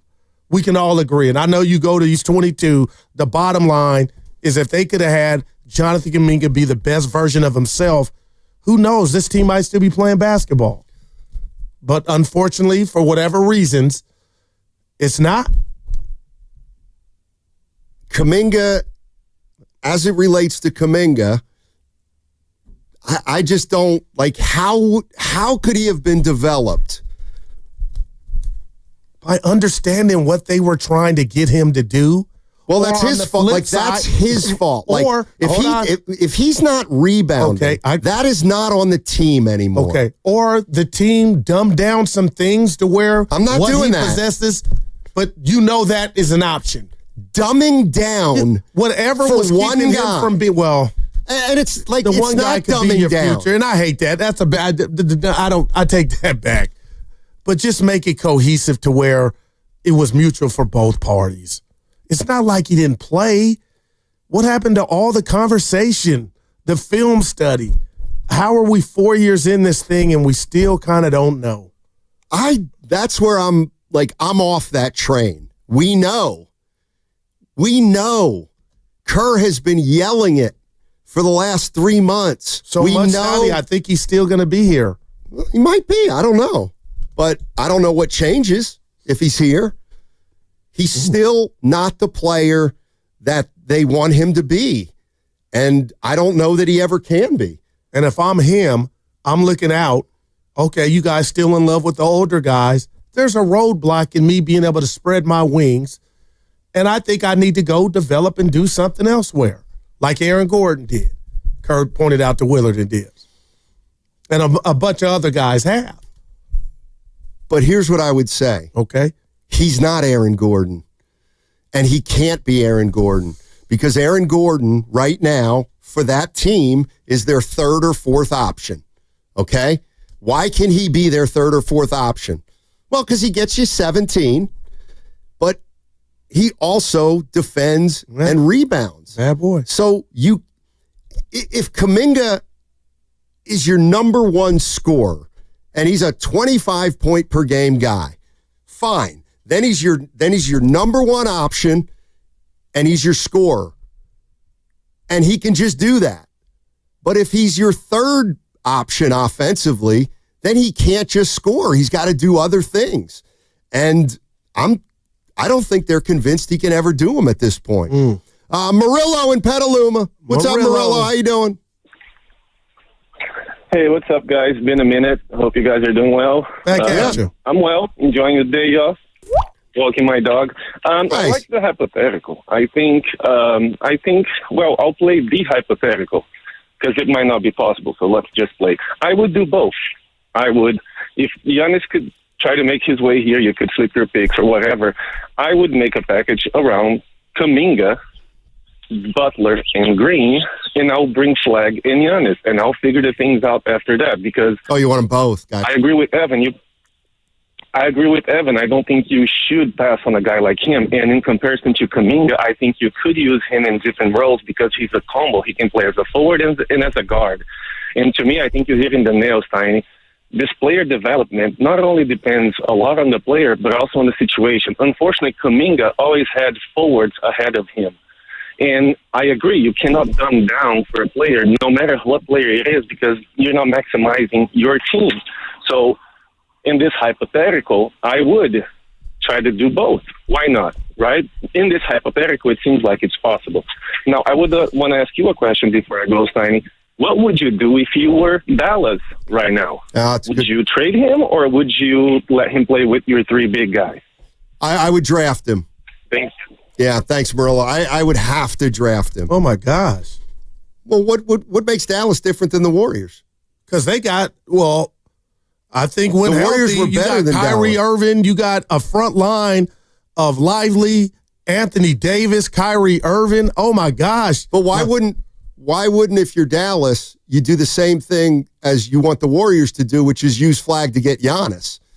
Why wouldn't you want Dallas to have Kyrie, Anthony Davis, and Giannis? But how could you? I'm just saying, how would you do that? You would trade Cooper Flag to the Bucks. And the Bucks get Cooper Flag. Like, that's the thing. And what else? Well, I don't know. The hypothetical with the Warriors was, if the Warriors have the number one pick, would you trade Cooper Flag? Right, and you said, yes, let's trade Cooper Flag to get Giannis. Yeah, no doubt. Okay, and I just said, what if you're Dallas? Like, why wouldn't Dallas want to do the same thing as the Warriors? Like, what? I'm just asking what makes Dallas different than the Warriors that you'd want them to draft Flag as opposed to the Warriors going after Giannis? I just look at Dallas like they got something the Warriors don't have, and that's that size. That front line is everything to me, and they were just in the finals. So I'm just saying, Steiny, the Warriors here, we know what word am I looking for? We're at a disadvantage when it comes to size. So I look at Dallas like, okay, they got that going for them. And I don't know. Like, I feel like Dallas could get to the finals without Giannis more so than what we're dealing with here with the Warriors. I mean that. I mean, Dallas runs their thing back. Oh, my gosh. But, here's the thing. Yeah. Like you said, well, 2 years ago they were in the finals. They had Luka. They're not, I don't look at them as, well, 2 years ago they were in the finals anymore. I think they're pretty good. They got some nice players. Yeah. Kyrie's good. Anthony Davis is good. Clay's a third or fourth option now. Maybe they feel like if they could get Giannis, they'll trade, would they trade Cooper Flag to the Bucks? Yeah, I got somebody, 408 saying, "Goo, that is the worst take, man. Cooper all the way." I wish we could put a poll up, but I am curious. And again, I'm excited about Flag, but if you're telling me I can get Giannis because I got Curry and where he's at, and I still think we know he's playing at a high level, Steiny, I do that thing quick. I don't know if he's this level of player, but what if Wemby was the number one pick this year? Because that's the category some people are putting him in. Maybe not that generational, but basically a can't miss prospect. Yeah, I got you. I would. Wemby makes me change my tune. Well, but it's because you've seen it. Right. We don't know about Flag. And the measurements too, though. He is a, what word am I? Freak of nature. Wemby. Yeah. No, he is. So is Wiseman. And Porzingis. Oh my God. What does Porzingis have to do with anything? He reminds me of when he's healthy and on, like he was Wemby before Wemby. Who was? Porzingis. But Wemby's a defensive player of the year candidate. Porzingis is the worst defensive player at his size in league history. Hey. All right, 888-957-9570. We can have a little more fun with this hypothetical. What would you guys do? If the Warriors had the number one pick, do you take Flag or would you go after Giannis? Or go after somebody else that you could get? I also want to play some more Bobby Marks on the other side. He had some more tangible stuff. That segment was brought to you by Cache Creek Casino Resort.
couldn't find his butt with a GPS. They don't have a clue. Now, back to Steiny and Guru on 95.7 The Game. You don't have the text line on, do you? Yeah, I got it back. What's going on with Daryl today? Come on, Goo. Get your head in the game, my brother. What do you think of the myriad things that guy could be talking about? It's Cooper Flag. What do you think he is talking Cooper Flag about? for Giannis. I stand on it. I don't think that's outlandish. Yeah, I wonder if we had the people we know everybody, but like Myers, would he be in on that? And I guess it's all dependent what we miss in these. Are you okay? I saw you grabbing your elbow during the break. I'm injured. What? All right, how many people we got on this YouTube chat? Oh, 700. We got hundreds. Yep. Okay. So if you're on the YouTube chat, just take a look at me right now. Yeah. So, I got like right here on my elbow. It's tennis elbow. Right I here. can already tell you from golfing. Bursitis. When if I go like this, let's say I put my hands together, okay, and I push against each other, I have a pain right here. That's tennis elbow. Right here. And you golf With all a due lot. respect, Goo, I'm looking for second opinion now. Oh, my.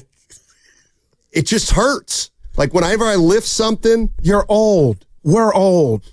Is it a bottom or top of your elbow? It is right here, like side bottom. I diagnosed him, Evan. It's Side tennis bottom. elbow. Can anybody help me? With your UCL. Oh, boy. You know who doesn't have those problems? Who's also your age. Yeah, you know what? Our age, You know we're what? different I gotta ages. look. Who's he talking about? You know who he's talking about. He's trying to stick it to me. And you know what? I don't know. Let me tell you something. What you remember those? They used to have those. I'll tell you who it is in a Mission second. Impossible. Let me tell you something. You know they used to have those like they auction off a bachelor or a bachelorette. I'm gonna tell you something right now. You put me up against Cruise right now, Tom Cruise, but nobody knows that he's a gazillionaire or movie star. I'm taking home some votes. Well, does he get his HGH and Botox? Because that's what he's using. I'm not hating. I had it.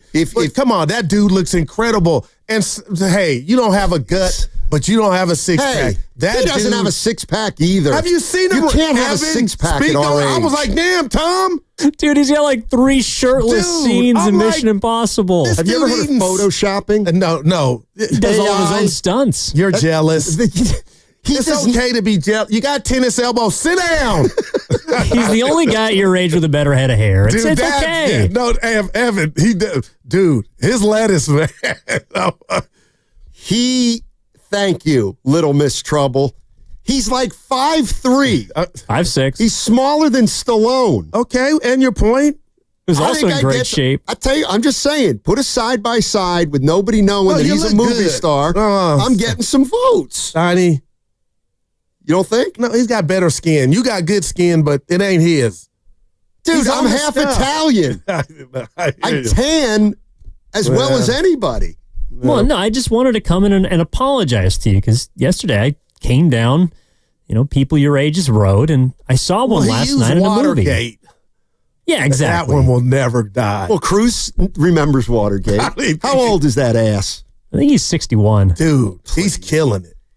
But he has both all this stuff that make you look good. He's synthetic, dude. He's got great form. It's like LeBron without his $1 million product in his body. Rick Bucher, by the way. Yes, what about him? Going in and insinuating, and Rick's a friend of mine. I got him in the Rolodex. We should have him on, said people in the league, coaches, players kind of know Bron uses enhancements, Steiny. I couldn't believe it. Do you think Bron could be on the...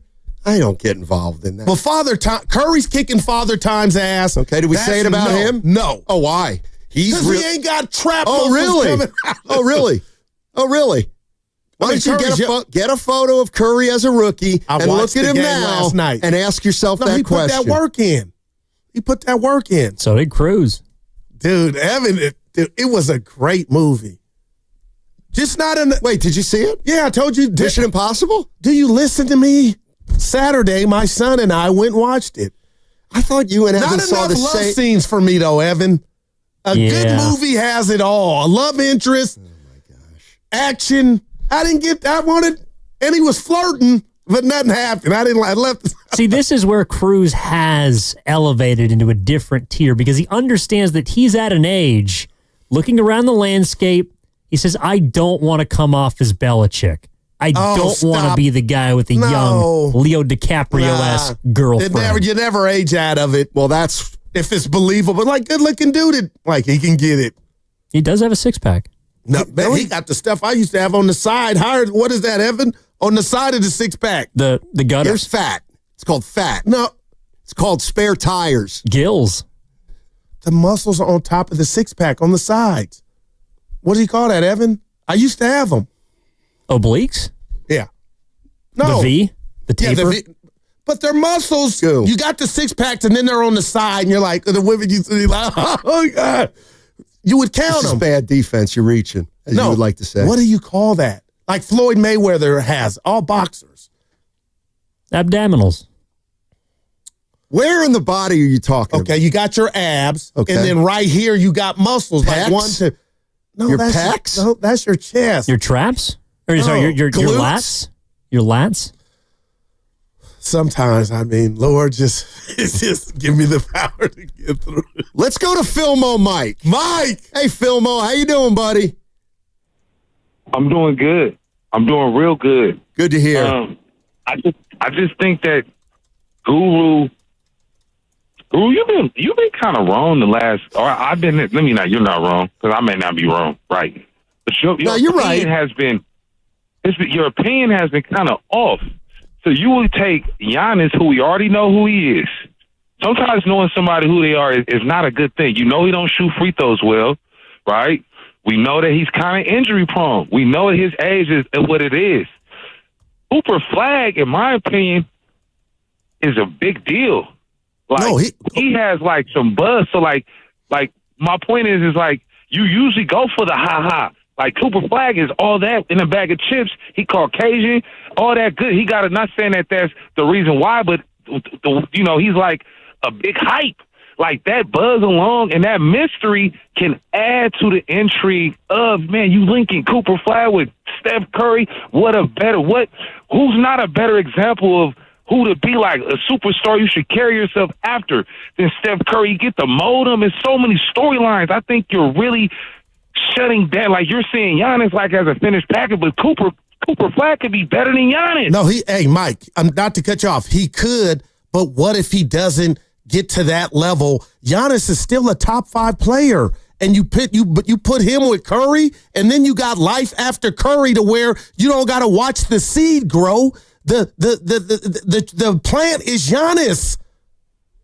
I'm just saying. I think honestly, it'd be much more cooler for Cooper Flag because when Steph leaves, you truly gotta. Yeah. Okay, I understand if he don't pan out, but if he does pan out, you got the face of the league. You went from Steph Curry to another face of the league. Like, come on, you got to think about that. Then you got Steve Kerr in his ear. You got Mike Dunleavy in his ear. You got Draymond giving him some grit, some toughness, he ain't gonna be no punk. Like that would be, oh my God, that would be the greatest thing. Wow, I would want Cooper Flag more than Wemby. For real, because he got more draw. I'm saying as far as like appeal for the way I want my team to play, I want Cooper Flag over Wemby. Wemby he a big man. Sometimes big mans don't translate. And he's from France. Mike, I got to be honest with you. I love everything you're saying, but if I had a penny for every time you mention Caucasian, so you think that's something, like you like that. Well, no, I mean, it's a good thing. I'm not a racist. No, I know you're not. I'm just, you said it like it's the next coming of Larry Bird. That's the thing. That's the thing. I didn't call you racist. He got a lot of hype. That's a beautiful thing. That's a great thing. The great white hype. That would be awesome for the Bay. We need that energy. So, Goo, did you just thanks, Phil? And it was obliques I was looking for, Evan. Well, he said obliques. But of course, you didn't listen. No, I'm fighting for my life. So, Theodore Rand, Goo, you're the worst at describing. Let's talk about the baby backs. My man. I just thought it was funny the way, I thought you were talking about like, I don't know, a white race car driver. A Caucasian? A Caucasian. I thought you said a Caucasian. Brad Pitt. I told you guys about what you've been doing here lately. Which is what? It's boring. What are you doing? We ain't going down the racial road, but we have been. Because Let's do it. Let's go down the racial road. I said cream rises to the top. And then my two whiter counterparts laughing, hee-hawing. And I'm like, what could they be laughing? What did I miss? Guru, it's not top. It's not crop. I didn't say crop. You did. I did. So here we go again. You've actually said it once on the air and then once in private. Can we get to Bobby Marks? By the way, before we do, you know what else we would be seeing, speaking of Caucasians? Okay. Is Cooper Flagg being paired in Golden State with his favorite team select teammate. Oh, my gosh. How did we forget? I Remember know when he you played know, for Stoney. the Team USA select team last summer? Remember who he said his favorite? His favorite teammate. I'm drawing a blank. Pods can dunk. Remember he said Pods. He said it was Pajemski. All white backcourt. Yeah. Here's the other thing. Oh, my God. You want to send Jimmy Butler into ruin the franchise mode, go draft Cooper Flagg. He wouldn't stand for it. Oh, what? Hey, by the way, okay, yeah. I'm gonna tell you something. Okay. So I'm telling you got tennis elbow. You're all over social media. I wouldn't say that. And sometimes stuff pops up on my feed. What's Jimmy Butler doing? Can I tell you what I think? Did you see him? He was like getting new clothes. We'll be fine. And he's living his best life. Hey, why are you questioning it though? Tell us what you're really trying to say. Cause okay, I will tell you what I'm really trying to say. I have a formula, but I'm in the lab with it. Okay. I am really getting the sense that Jimmy Butler is a huge Jimmy Butler fan. Right. T.O. loves him to T.O. I love that. Nothing wrong with it. The audacity. I'm a little worried about my guy, Jimmy Butler. But there's more, Stoddy. Keep going. No, it's like he was at he had a video where he's clearly at a clothing store that's clearly unbelievably high end. Right. Nothing wrong with it. And it's like a video of him trying something on, and he's looking at himself in the mirror, and he's saying, oh, yeah, that looks nice. Yeah, I like that. Yeah. That's a nice fit. And I'm thinking, boy, times have changed. Yeah. It is kind of strange for how reclusive he appears to be in person. How expressive he is on social media. Yeah. Like he has a massive following, but he posts a lot of stuff about himself. Yeah. And I'll tell you this, our friend Jim Molay just said it. Gotta learn, and this is what I teach my kids. Gotta learn to love yourself before you can love others, Steiny. That was personalized to you and Evan. Well, I mean, it's okay to love yourself. Self-love. But it's not cool to worship yourself. You see what I'm saying? Well, there's cameras everywhere. IG is especially from his handler. Let me show you what I'm eating. He has a handler. He's got a video. Okay. People follow him. He's a big deal. So if you were out golfing and somebody said, I want to film you doing whatever you do. For how much? Okay, well, how much? Exactly. You're listening to 95.7 The Game, KGMZ FM and HD1 San Francisco, an Odyssey sports station in the home of the Golden State Warriors and the Valkyries, always live on the free Odyssey app, coming to you live from the Laughing Monk Studios. Laughing Monk, righteously brewed in San Francisco. You've been on one in a good way, and I don't want to read this, but I will because it's probably going to get you upset. Steiny, you should know something about having an oversized ego. Theodore Rand.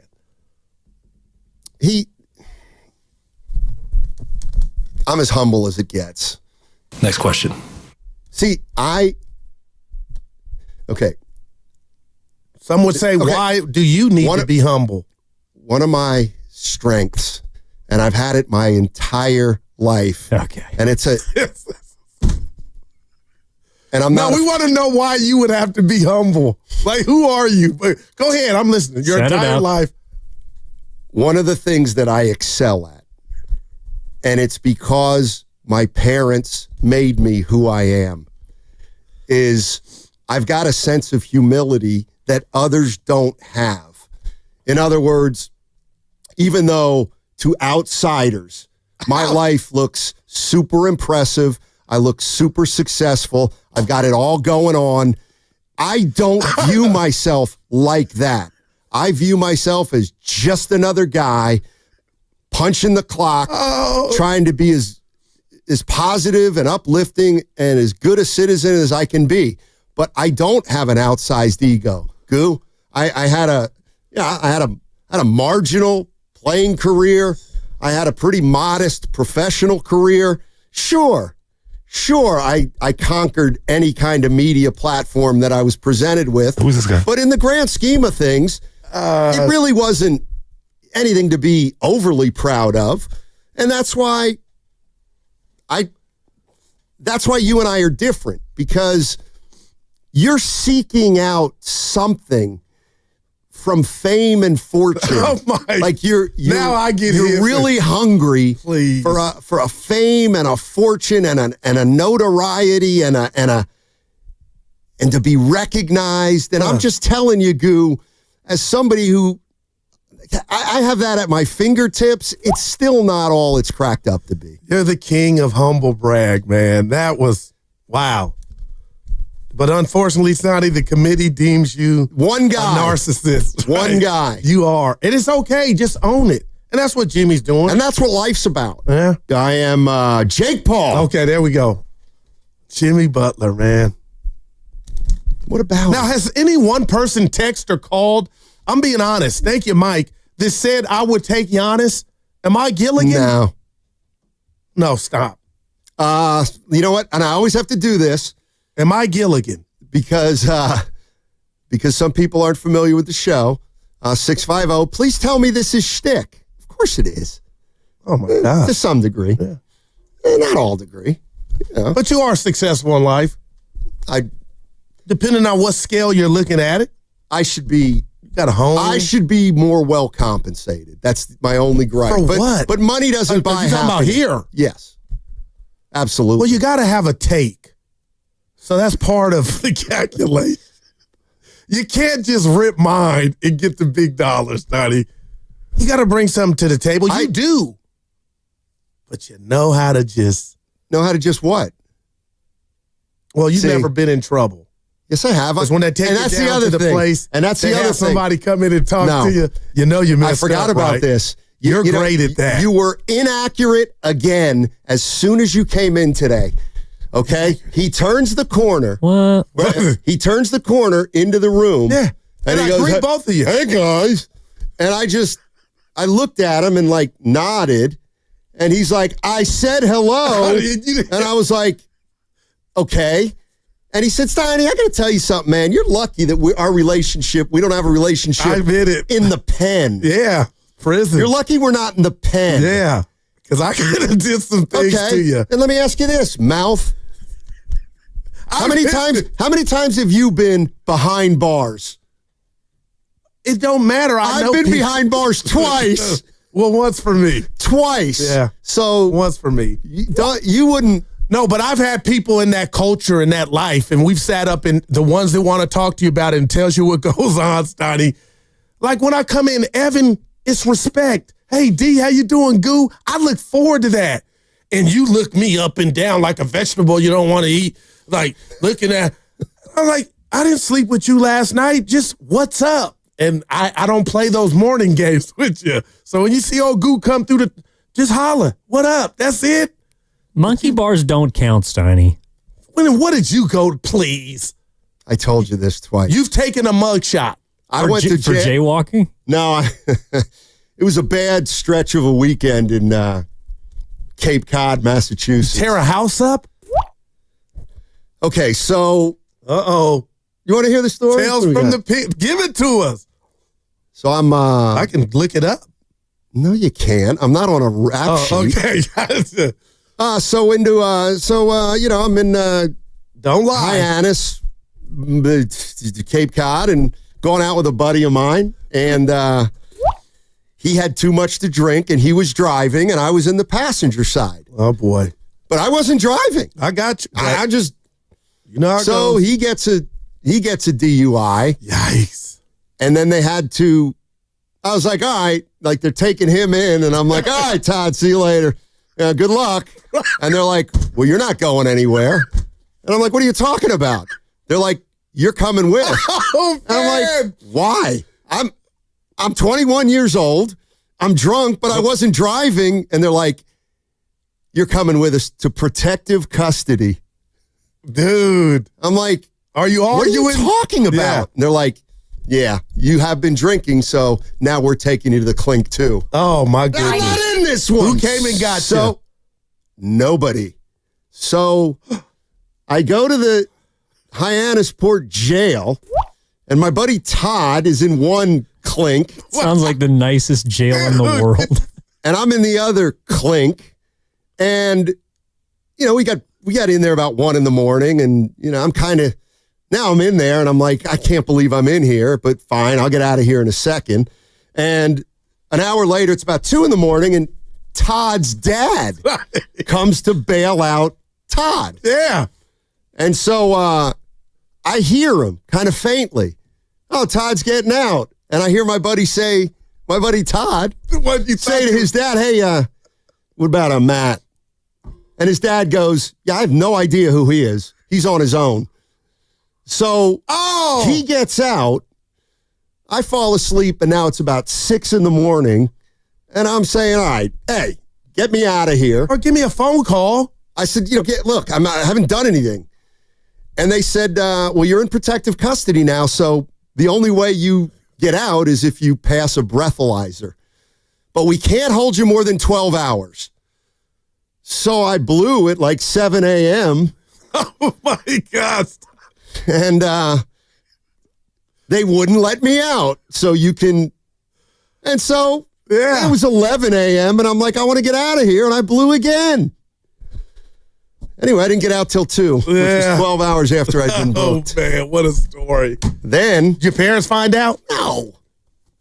No.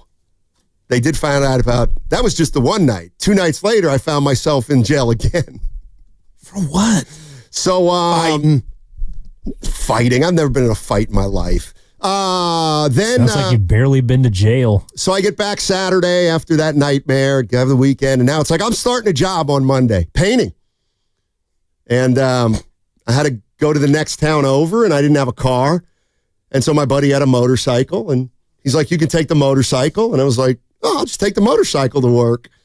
I got on the motorcycle, started it, got about 2 blocks from home, and the next thing I know, I'm getting pulled over by a cop. For what? And he goes, where's your helmet? And I said, yeah, I don't have one. He goes, you need a helmet to ride a motorcycle. And I was like, oh, okay, well, I don't have one. Let me see your license. I give him my driver's license. He's like, no, where's your motorcycle license? I'm like, what? I have a car license, the same thing, right? And they're like, no, you need a motorcycle license. So you don't have that either. I'm like, no. And he's like, all right, give me the insurance.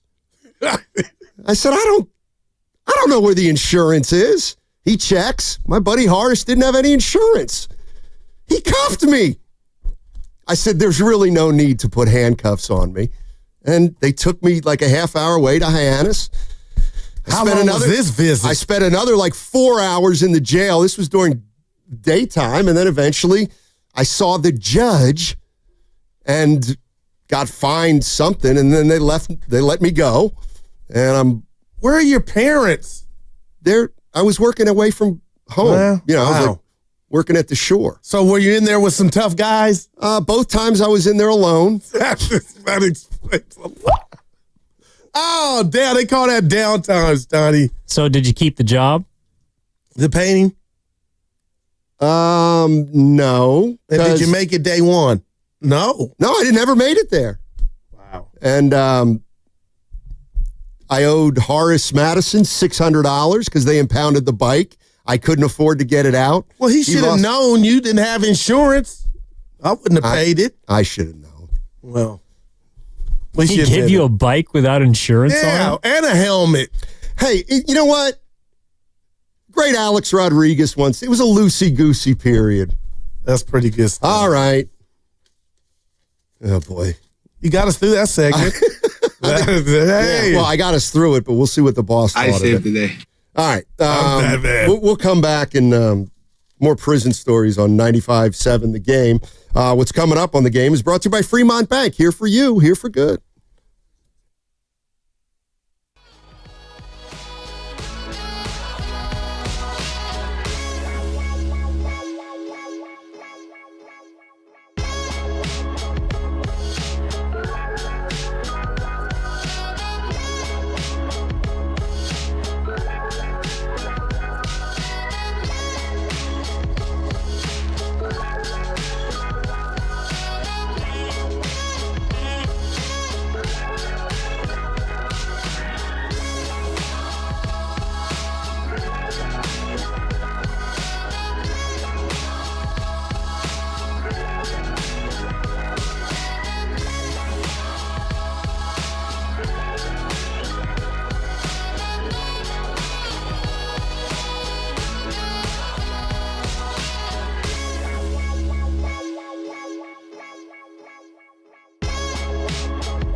It's the Guru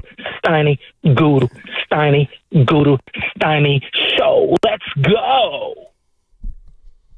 Who sings this? Who's this guy? Nobody seems to know. That is terrible. Tim Hadaway. There you go. Teed up. When are you going to be able to carry a segment like I just did? Well, I got to be honest. Only the Lord knows what was going through my mind as you talked about your stories. And my mentor, one of the people. You have one? Mark Abanez. He hates our show or radio when people talk about their golf game or just their life. He wants ball. And while you got to the second story, I said, oh, my God, thank God he's not listening, because he would probably pull or wreck. I checked my phone, no text from him, so we're good. Well, I got one from him. You got to be kidding me. What's it? And I really don't know what to make of it. Well, I'll help you out. Mark Ibanez, the great Mark Ibanez, former KTVU sports anchor, program director, all-around good guy, has made it clear to both Guru and myself that he's not a big fan of the off-sports topic stuff. You know, he'd rather dissect Adames. Yeah, gotcha. For 2 or 3 segments. And so he said that was riveting radio. Oh. So I can only imagine he's backhanded kidding. Compliment. Yeah. He wasn't feeling it. No, he wasn't. So. Nobody knew you were a jailbird, though. He deserved it. Somebody's saying the drunk tank doesn't count. Yeah. What did you say you wanted to get into on this segment? Sports? No, you had an answer. I can't remember what it was, though. Remember I said, where do you want to go on this next segment? You were like, boom. And I was like, great idea. And now. It's Evan's fault. Yeah, Evan came in here, read us the riot act. I know. There's a big meeting going on outside. Still? Dude, it's still going on. No, it's been 3 hours. Evan, every time I open this door, no doubt, this guy gives me the look of hell. Like that. Okay. You are the man, E. I thought that thing was done. Anyway, Mark Ibanez says it was nice to go through a segment and not hear the words Jonathan Kuminga. Wow. Very rare on your station, he says. Well, we've been talking Giants. But refreshing. But seriously, Steiny, when I bring up, back to the Giants, when you look at the Padres and you look at the Dodgers and you look at the star power, I know I'm the guy that says worry about what's going on in your house. Don't you need a name, though? Don't you need something? The fans are coming out. They're doing their part. But Mike Trout to the Giants, in the outfield, in the DA, isn't it time, though? Adames was a great start buster. But if you really want to put the analytics to the test with this team, I'm tired of watching the Yazzes. I'm tired of watching it was Flores up until this season. I'm tired of watching Lamont Wade Jr. Like, Steiny, don't they need an infusion of youth? Something that was a guy. No, like a Mike Trout, he'll do right now. I even ran it by Shasky. He was in on it. I'm sure Bonte wouldn't be. Ibanez is probably in on it. Listen. The fans deserve to have something like a Barry Bonds, even if we know it's not that. Oh. Trout's not done. There's a risk involved. Talk to me. I'll tell you. Well, let me go to Evan. Why me? Because people get mad when I disagree with Goo, so I ask you to do it instead. And yet you continue to do it. I said I'm for Trout. Go ahead and get Trout. Oh. Why not? Evan? But I'm not under any illusion that all of a sudden they're going to turn into a juggernaut at the plate. That's all. Does this team need a little personality? I'm not saying that's why I'd go get Trout. I'm going to get Trout for the baseball part of it. But now I'm looking at Evan before you answer. The Giants need some guys. Yeah, I mean, if the Giants are a failing museum, you go get a piece of art that someone wants to stare at every once in a while. Damn. And at least they have a reason to go to your museum. Hey, Jim Millay, lay off. Trout will be great for 30 games. You think I'll play that many? Oh, man. I mean, if you lay could off my guy, wait trying. Wait a minute. You think you could get 30 games out of him? Man. Oh, well, then I absolutely go get him. Well, I'll tell you what. Last night. He did. If this doesn't improve, let's just say by the All-Star break, Steiny, then Buster, year one, is going to have to do something at the deadline in regard to getting a bat. Yeah, and they've done that a lot at the deadline. Why would you think Posey's going to go get one? That was a hell of an analogy. What? Well, he's got 2 fossils this offseason. Adames is not a fossil. He'll be soon. I got to tell you, Evan is worrying me about Adames. Well, he did it today. It was announced he was coming. I'm like, dude, I didn't want to tell him you're lightweight hating. Who? Dude, him? Yeah. 9 errors. Forget the bat. Would you? 9 errors. How many have led to unearned runs? Well, That's the number. No, we did. What was the number? The defensive wins against replacement or runs or whatever, and he was like second to last. Oh, Evan was out Friday. But what about this? What production this early are you not getting from Matt Chapman? Matt, I'm throwing you in this one, and Adames. Shortstop and third base are killing you offensively. And remember what I'm watching. I just said it. I think you were the one. Was it you? Oh, no, Shasky. I had this discussion with Shasky. Okay. Before the season. He was like,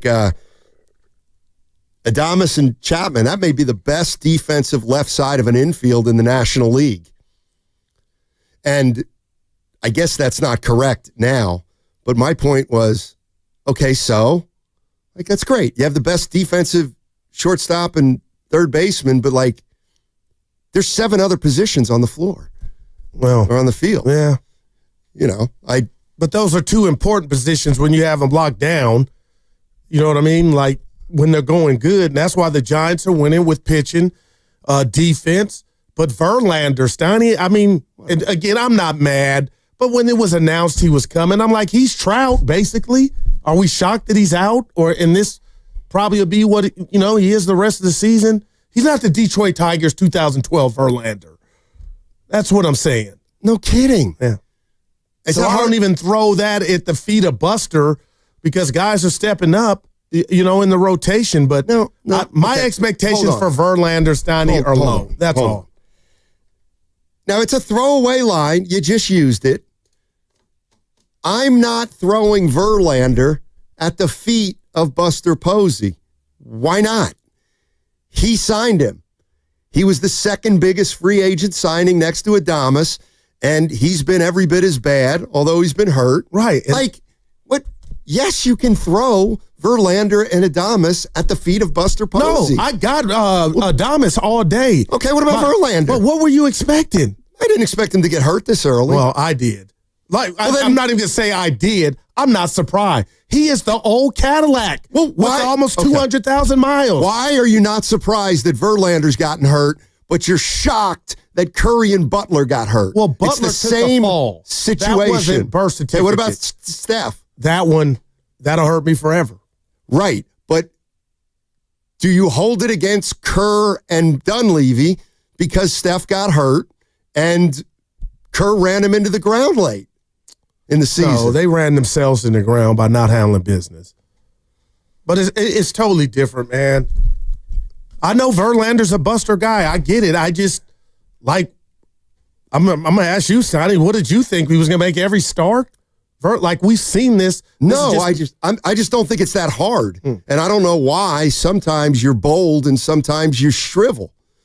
Like, Buster Posey signed 2 free agents, and a third of the way through the season, they stink. And my both point of them is, stink, and one's hurt. But they didn't parallel each other. Like when the news came that Adames was coming, I was like, oh my God. Okay. 8.4 on the Richter scale. And when Verlander came, and maybe I was one of them, a 3.4.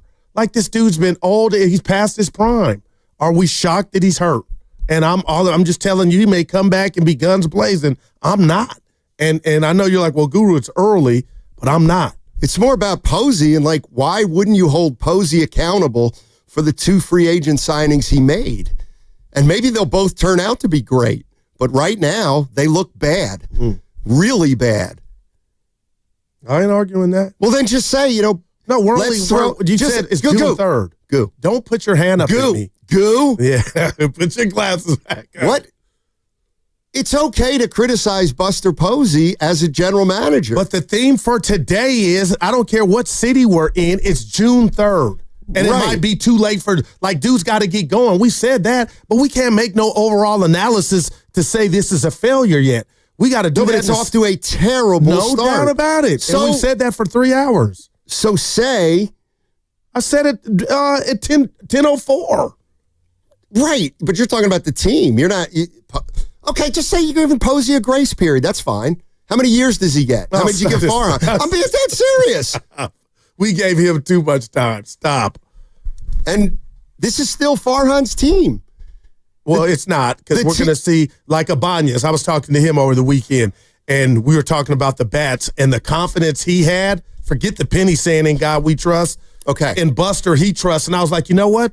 It's a new regime, a new guy at the helm. He's earned that. He has not messed anything up. Who? Even Buster. Like, this will be his first. The team looks exactly the same as it's always looked. Don't you agree with that? But it's not, though. Why? What do you mean it's not? I think we're trying to do something too early.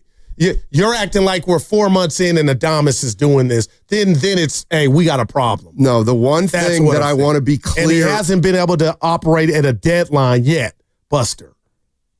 Okay. So I'm giving him that benefit of the doubt. Who have been, do you want me to go to Evan here, or do you want to answer it? Go ahead. Who have been the most productive Giants this season? Ramos and Flores and Webb. And he's got nothing to do with Ramos. Okay. He's got nothing to do with Flores, and he's got nothing to do with Webb. Those aren't his guys. Right, but that's not fair. Well, yes, it is. It's totally fair. Well, we could do that with Bob Myers and the Warriors. Like, we're talking, like, okay, what do you want me to do with that? That's for every and anybody that takes over a job in that position. If we start, hey, you're not under this regime, we're not under, like, okay, what's your point? My point is that look at Posey has not done anything. Like, this is a continuation of the Giants under Ladder Sabian, or let's say Bobby Evans, Farhan, and Posey. And he's only been there, what, a year? Posey? It was the first big thing. And there's 6 games over. Right. But you're upset about the bats. All I'm saying is the team that's producing right now, he's had nothing to do with any of the players who are producing right now. They're all Farhan guys. So I think it's fair to say, not criticize Posey, but be like, yes. Like, so Lamont Wade Jr.'s not on his watch. What about Chapman? What about Chapman's on his hands? Okay. How's he doing this year? Well, with the glove, I mean, like, that's a guy that I suspect he'll probably have 20 to 25 home runs. He probably will. Okay. So I don't know what you want me to do with breaking down whose guy is whose guy when. How about this? The guy's in not even year one of his tenure. People are way more willing to give Buster Posey the benefit of the doubt because he's Buster Posey as opposed to Farhan Zaidi, who's Farhan Zaidi. Okay. That's the bottom line. I agree. And there's but you understand now we're not even close to that, though. What do you mean?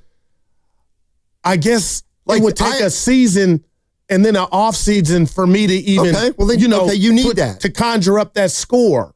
Because I think it would be unfair because Buster doesn't have the at bats that Farhan's had. Well, he's had 3. He's had 3 at bats, right? Well, I kind of was meaning off seasons. Well, I mean, I'll give him all the credit in the world for Chapman. What you're saying. I'll give him what I'm saying is I'm not criticizing him, but Buster Posey at the helm has he yielded any result? And I guarantee you Willard's listening. Okay. He'll probably have an answer. But, like, can anybody show me anything tangible on the field where you say, things look better under Posey? I get it. We've only played 60, 65 games, but this looks like the exact same team and entity they've been for 3 years. Okay. Let's just say, Steiny, it's baseball.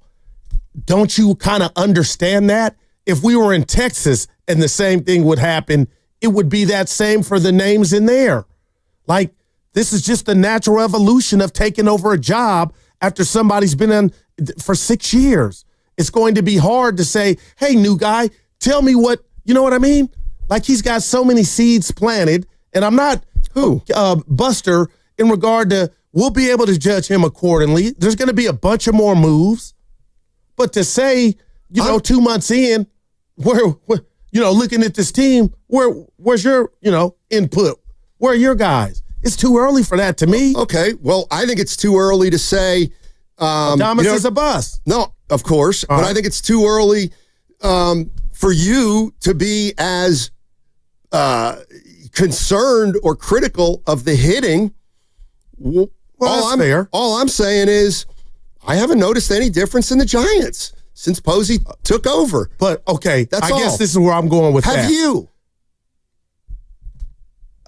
Is there any, I'm not saying he should be fired. Yeah. And if you say he deserves a grace period, then he deserves a grace period. I just feel like what's exciting to me, and I got to believe Giant fans, Stoney, you tell me, he has not used up one iota of the benefit of the doubt yet. Buster. You don't think? No, and that's why guys like Ibanez, just Giant fans, can't wait for this deadline because they believe in Buster that much. And let's put another rat on the table. If no Buster, do you sign Adames? Does he come here with no Buster? You know what? I'm going to be honest with you. Evan, I would love to hear from both of you. I think the answer is yes after hearing Posey talk about Adames wanting to come here. I think you said no Buster, he was picking here regardless. If they were going to offer him 182, yeah, I think they would have. I think he would have still come. I think it's a fair question. Yeah. But I don't know where you're at on it, E.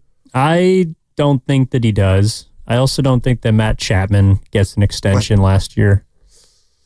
Yeah, I'm not. Well, no, I mean, there's nothing wrong either way. He earned that one. Chappie, wouldn't we say? I don't know. He earned it, but I don't know if he would have wanted to stay here. Oh, okay. Got you. No, Snotty, I just think, I'm not mad at the question. I just think it's lightweight unfair to be like, hey, you just put the cake in the oven. It's 5 minutes went by. I'm ready to taste it. Well, it's still baking. No, it's not baking. It's still raw, is what I'm saying. I think it's unfair. No, can I jump in real quick? I'm not criticizing Posey. I'm just not saying you are. Up to this point, they don't look discernibly different than the last 3 years. Well, I was going to say, I think it's unfair that people expected things to all of a sudden be different. Like there's these articles written about them moving the analytics offices, or how the vibe was different, or the culture is going to be, a little more baseball centric. And it's like, sure, that all could be true, but it's not going to change in one offseason. Wow. So it's like watching a movie, Sonny, the 15 minutes in, and you want me to tell you how it was. It's more than 15 minutes. Also, if they were good, like, to be fair, a lot of people thought they were going to be a 86 to 90 win team potentially last season when they signed all those players. And then they got hit by injuries. Yes. And you lost bets. The last 4 years, I've been in on the Giants to make that push at the end, not to win the division, Stoney, to kind of, they're going to get hot. And it has, for whatever reason, it has not happened. And I just look around the diamond. You think forget Buster, I just see a lot of guys I'm tired of watching hit at the dish. That's all. And Lamont Wade Jr., I was once your biggest fan. Yeah, like, when's the end? And Luciano's coming, Stoney, and you could laugh. Oh, he's batting 220, But okay, okay. Well, he has nothing to do with Luciano either. If Luciano comes up and produces, that's another guy that's not his. But I think that part of it is going to take care of itself. I just want the team to win and be successful, and I want to watch action-packed baseball where a team that's hitting the ball. And right now, they're not. And they haven't, here's to be honest with, for a while. Okay, here's what I'm getting at, okay? There's about 4 Giants that over the last 3 years, people are fed up with. Yastrzemski. I would put... Okay, so nobody likes Yastrzemski. Everybody wants somebody better than Yastrzemski. But they haven't been able to find anybody better than Yastrzemski, right? Because that's why Yastrzemski's still a mainstay in the lineup. No doubt. Okay. Posey, at least this year, didn't find anybody better than Yastrzemski. He didn't find anybody. Or he gave him another chance. Better than Flores. Right. Who's been a godsend. He hasn't found anybody better than Lamont Wade Jr. yet. All right. So all I'm saying is we're still seeing the same names. And yes, I'm not saying it's not going to take time, but I do think what I'm saying right now is probably a response to the Bay Area media that sometimes presents, oh boy, now we got Posey. Everything's going to be different. Yeah. Farhan was a joke. He didn't know the game. He was too into analytics. He had no personal relationship with guys. And But Sonny, as a fan, I know what a fan is. I got to be honest. It's like Steph taking over the Warrior job. You're going to romanticize and give that guy. Sure. And Buster hasn't, I don't believe, used any of it yet. Like there hasn't been a disaster, or like Adamas is still early, but you romanticize that in Buster we trust. And everything Evan said about the clubhouse, the vibe, it's more about baseball. All that stuff takes time to grow too. Okay. And maybe in August, September, we start to see the fruits of that, Did you trust Farhan at the beginning? I did, because I was sold that he was smarter than everybody. So I didn't rip him early on, but then it became a joke. Then you fired your manager when you should have been gone. The guy you had picked that won you 107. Can I ask you an honest question right now? In this, you could Goo, where you going? What are your thoughts on Bob Melvin, the baseball manager? Forget he's the Giant manager right now. We're having a real time. Fine. He's fine. All right. What do you think? Now, when you say fine, can you elaborate a little bit? I think he's kind of nondescript. A difference maker? No, I don't think so. Do you? I thought so, but the A's lost to Detroit all them times in the playoffs when he was managing the A's and this is the going to Royals. Sound, I'm like, this is going to sound. I don't know. What'd you say about difference maker? Is he on your list of baseball manager difference makers? No. In fact, that's what I was getting at. In a crazy kind of way, and I know some might interpret this wrong, Kapler was more of a difference maker as manager than Melvin because I can't wait for this. Because he was involved in everything and the lineup changed every day and he pinch hit 17 times a game. And 1 year, everything fell into place. And you're damn right, Kapler and Farhan had a lot to do with them somehow winning 107 games. And you know what? I'm not mad at that. I don't know if a lot of people would agree, but it's your opinion. But also, too, I'm being unfair because I got to say this about Melvin. The situation that happened in San Diego to where he couldn't get that, I believe, clubhouse right, and it cost him his gig. And I know he was, got into it with management, but I don't know, Stoney. I guess I'm expecting more from Melvin, but would Waddy Herzog have these dudes hitting any better? Because they're fielding, they're pitching. Well, not Adamas. Yeah. I don't know, it's just a thought I had, man. I'm sure Willard will set us straight. Or me straight. He'll set me straight. Yeah, well, tell the people I'll be gone. I got a doctor appointment, so you'll be with them by yourself. I told you early, and numbers are numbers, and numbers are numbers. This is where, so you're leaving at 2? Yeah, no, 148. This when you go double agent. You knew I was leaving at 148, but you act like it's brand new. Okay. You get more run. So I don't want more run at the end of a show. I want to pack it in. Everybody who knows me knows I want to pack it in. But hold on a second. Okay, so tomorrow, it's summertime. Annie, tomorrow. So seriously, I just want to know how you view this and how Evan views this. Oh, so you going to Kaiser? Okay, you're not even going to. You're leaving in 3 minutes. Yeah. Fair. I'm not. No judgment. Walnut Creek. Okay, it's summertime, and that's what life's about. You know how I like to golf on Wednesdays. I mean, if I could get out of here at 1:48 on Wednesdays, oh my God, that's a game changer for getting to the course at a more reasonable hour. Well, would you allow me to leave at 1:48 tomorrow to play golf? Oh my God, Steiny, this show would not stop without you. Okay, would Willard? Yes. No, he wouldn't. Well, number one, Drew's talking about one Wednesday for a medical appointment. You're asking now for every single Wednesday to go golfing. Just tomorrow for now. No, the fact that you don't got the hold on, Willard is not your boss. So to hell with what he would have to say about it. Dibs is not your boss, nor am I and Evan. You go in there man to man and say, hey, look, Chief, I'm trying to golf. The show. Yeah, it just doesn't sound as good. You're not. I love you and you're talented, but you're not Johnny Carson. The show will go on without you. It truly will. Willard Dibs and I would be okay. What about the listeners?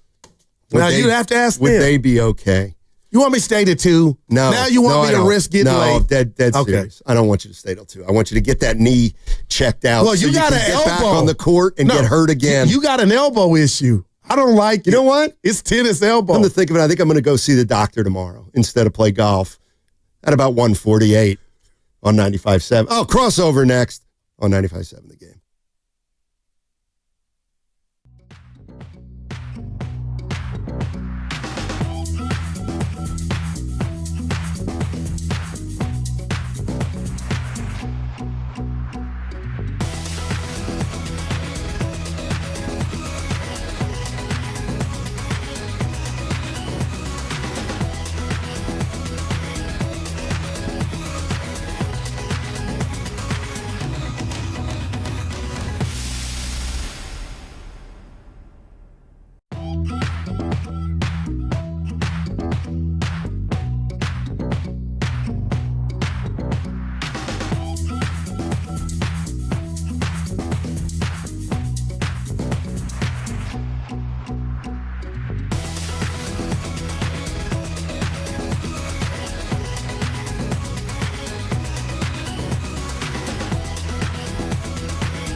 Can we get to the bottom of the wives? I'm done discussing sports. Now, back to Steiny and Guru on 95.7 The Game.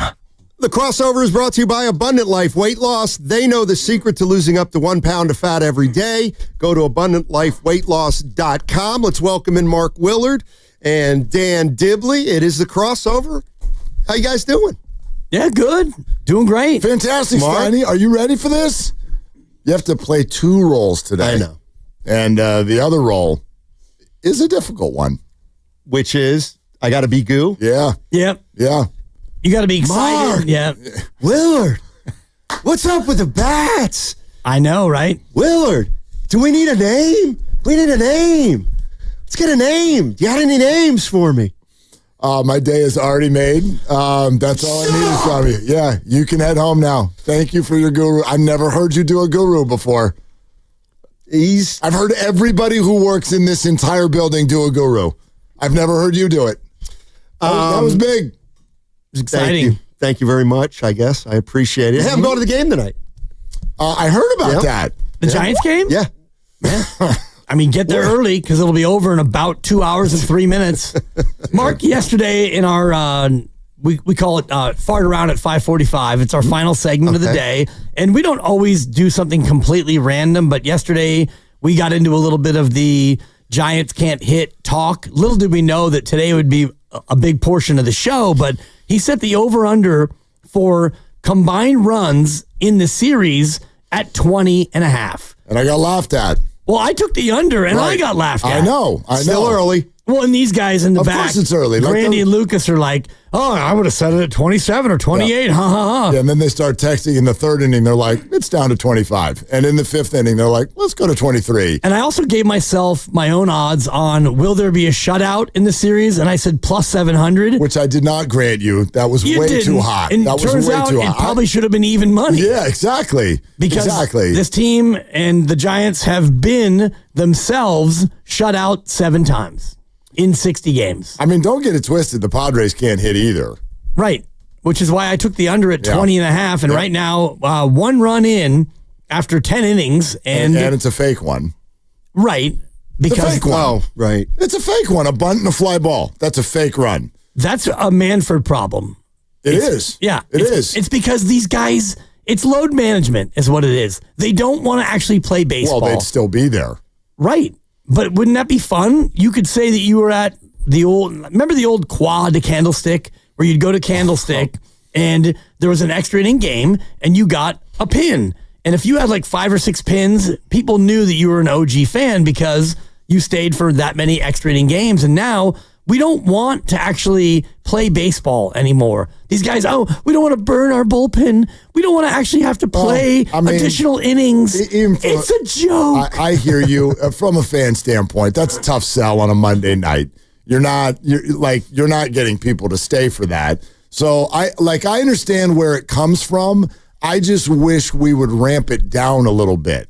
Like, it's too fast. Yeah, I had the solution. Yeah, exactly. Yeah. Like, we can start doing this in the 11th. We can start doing this in the 12th. There's a way to build toward what we're doing. But to have, and some people like pitchers duels. Right now, they're annoying for the Giants because every game's a pitchers duel. But when you get a game like last night and it gets all the way to the end, and as frustrated as you are, it's 0-0, and 2 starting pitchers have pitched their arses off, and then you just like, okay, let's send it out there. Bunt, fly ball, game over. Yep. That's stupid. Yeah, it's stupid. It's lame. I heard Shasky this morning say he likes it. I get where he's coming from because he's like, it's finality. There's a new wrinkle into it. Okay, fine. Not the 10th inning. Let's not do that. Yeah. It's too fast and too fluky. You play the 10th normal, real baseball. The 11th, runner on second. The 12th, second and third. The 13th, the bases are loaded. The 14th, you got to pitch underhand. And that's a little bit of an extreme. But if I asked you like one of the most famous games in the Giants' run to 3 World Series, you would cite the 18-inning game in Washington. Yep. Well, that still plays. They don't do it in the playoffs. Right. Yeah, but, I mean, those moments, being at a game, like if last night went 17 or 18, you could say, I was at that game. Instead, like you said, bunt fly ball, 1-0. Who cares? Hey, I heard you guys talk about this earlier, and I was only in the car for a short period of time, and there was something about, I think you were stating with the Bryce Eldridge question, you're like, I don't think Buster Posey would sort of stunt Bryce Eldridge's timeline based on their current need, right? Well, essentially. Right? Yeah. And then an hour later, he got called up to AAA. I didn't know that. I don't know if you know that. Okay. So I thought that was interesting because I agreed with you in the moment, and then Bryce Eldridge got called up to AAA, which means that if he goes and cracks the ball around there for anything that's close to 3 or 4 weeks, he's going to be here. Yeah, That's what that means.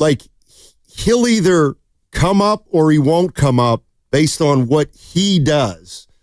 But I don't think if he's just doing ordinary and the Giants' bats are flailing, that they would bring him up as the guy who might be able to, be the catalyst.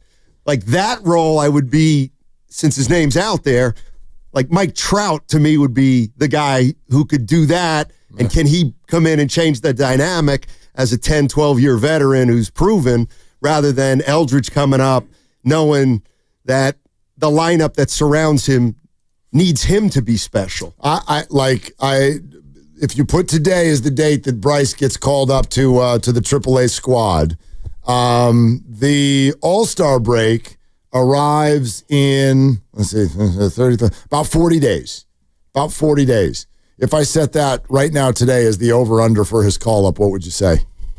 I would take the over. You would? Yeah. Yeah. I think that they're more likely to go out in the acquisition market and find somebody. I know Baltimore's got a first baseman that everyone's high on, and Baltimore probably will be in sell soon mode, and he's got an expiring deal, and that might be the placeholder guy that would allow Bryce to have some time before he had to come up and really produce. Yeah, I hear you, but I don't know if they want to acquire first baseman and block him. They just called him up to AAA. There's nowhere else to call him up. And he was only in AA this year after he got hurt for, I don't know, that was like 3 or 4 weeks. That's all that was. So I don't know. And this is a better hitters league than their AA situation. And so the summer's here and he's going to small ballparks at AAA. I have a feeling he'll do well. This move today signifies to me that we're going to see him this summer. That's what I think. I think, doesn't some of it have to do with if they can hang around this wild card race, which they're probably going to be able to. I mean, that's one thing I was telling Goo. I get it. They haven't hit in 15 games. They've scored 30 runs. They're 7-8. That should almost be 4-11 when you only score that many runs. So I do think, no, they're not hitting, and I think hitting is probably an issue that's not going to go away altogether. But I still think you take a step back, and they're 6 games over. Obviously, they're not playing as well since their 12-4 start, but I think they're about where we thought they would be, right? 6 over? But I think we take that, when don't you we? pitch this well, and I True. just looked at the last 12 games, and I was, doing the MLB.com, doing the deep dive. In the last 12 games, their ERA is 1.82, number 2 in all of baseball. 1.82 in 12 games, and they went 5-7. The team that's number 1 in ERA over that stretch is Tampa. They're 9-3. So it's a 4-game difference over 12, which is a lot for a team that pitched. They're at 1.77. So they're just a skosh better than the Giants, but Tampa Bay hits, and so they win. And the Giants, over that same stretch, they're dead last in baseball in runs over the last 15 games. And so even if you hit just okay, you're going to be, with this pitching staff, you wouldn't be 7-8. You would be 10-5 or even better. It's painful right now. It's unwatchable. It's painful. The whole thing is I hear what you're saying, and I don't disagree. Here's kind of where my mind goes. And today's not the day. Willie Adames was not the problem yesterday. Right. He was not the problem yesterday. But JT Snow said something to, I think, the Joes yesterday morning There was a quip where he said, Willie is learning how to hit in this ballpark. You want me to play it? Play it. They got some new players. Adames is new. He signed a huge contract. Him and Chapman have huge contracts. I think if you ask them, they would probably say, they're underperforming right now, hitting, 235 and 208. And I think Adames is learning how hard it is to hit in San Francisco. Oof. Now, here's the problem with this. We've all already done all the ballpark stuff through the years, and we know, like, when, the idea of pointing this at Buster Posey, I think Buster Posey has actually built the kind of team that does win. They are his kind of teams. We finally won a championship in this town, and we nicknamed the team Torture. We the experience was very frustrating, but they won the whole thing. So I think Buster knows what he's doing in terms of winning, but I don't know if there is a way, unless you're Barry Bonds, who was equal parts one of the best hitters ever and cheating. I don't know if there's a way to have a great offensive player in this city, the way things are currently set. And what worries me about the Adames thing is I know that there are a lot of hitters, free agent hitters, who that's why they didn't come. Everyone made it about politics. It's about the ballpark, and it's about their stats. And Willie finally said, no, I'll do it. And now he's confirming for the rest of the league why you don't do it. And I am literally to the point, as I sit here today, where I'm worried that my kids are never going to see a great hitter in San Francisco their entire lives. Well, maybe it's got to be Eldridge, a guy in their system already. If I were him, I would demand a trade. Instantly. Well, because these ballparks, can you even do that? No, minor league. No, it's baseball. You're under control for 87 years, and then you can be a free agent. Yes, Adames this year, OPS, which is on base plus slugging, 710 at home. On the road, 542. 542. His batting average is 184 on the road. So for Adames, it's not a ballpark issue. The issue is you stink. But it doesn't matter. Like, that's not how the world will see it. The optics, I get it. But the reality is he's been better at home than he has been on the road. Yeah. But the bottom line is he signed as a big-time free agent for the Giants, and he's a good hitter, and then he stopped being a good hitter. And that is what every hitter who won't sign here is worried about. And so now they've got their confirmation piece as well, unless he gets it going. I mean, it's only, we're not even halfway through his first year. But unless he can get it going, I think it serves as a damn billboard to not come here as an offensive player free agent. Yeah, I mean, it is a billboard. You're not wrong in terms of the outside of the market optics, but I look at a player who, you probably bought too high on Willie Adames. He had a great year last year. He had a great run in Milwaukee, and now he's got this massive contract. I'm not saying that he's no longer motivated, but you paid him off of unbelievable years, and he's probably regressing. This is not the player he should be. Yeah, this is way below what he was been. He's never been anything close to this. Well, he was in Tampa before they traded him. He's never been a negative WAR player in his career, and he is right now. In Tampa, he was close to zero. I looked at the numbers earlier. He was like a rook. I mean, they're talking about That was year 4 in Tampa. But he's a baby. His last year in Tampa when they traded him. Yeah, he was 25, but he's been a positive WAR player every year of his career, and he is a negative WAR. This is a below replacement level baseball player right now. And he's probably your 4th best player. And that speaks to how bad your offense is, because you have almost all negative WAR players. And they probably signed him to be their best offensive player, right? I mean, his numbers last year were better than Chapman's or Ramos's, right? I mean, when you go to a new place, I think there's very few stats that people look at, and they just go, oh, he hit 30 home runs. He's a 30 home run guy. Willie Adames is not a great hitter. He's a good hitter with some power. So but I agree with you. They paid him to be a middle of the order guy, and they paid him to be a presence in the clubhouse and all the things that he is doing and whatnot. But he's a below replacement level player. That's brutal. That is absolutely brutal, no matter what the cost is. You're listening to 95.7 The Game, KGMZ FM and HD1 San Francisco. on Odyssey Sports Station and the home of the Warriors and Valkyries, always live on the free Odyssey app. Coming to you live from the Laughing Monk Studios, Laughing Monk, Righteously Brewed in San Francisco. I always thought Oracle Park is considered a non-hitter's park because of home runs. But, like, why is he only hitting 205? You know what I mean? I get his home run totals down. He's got, what, 5? I think he's got 5. So he's on pace for way less, half as many as last year. Yep. But what about just as a hitter, not a power hitter? Like, where's that going?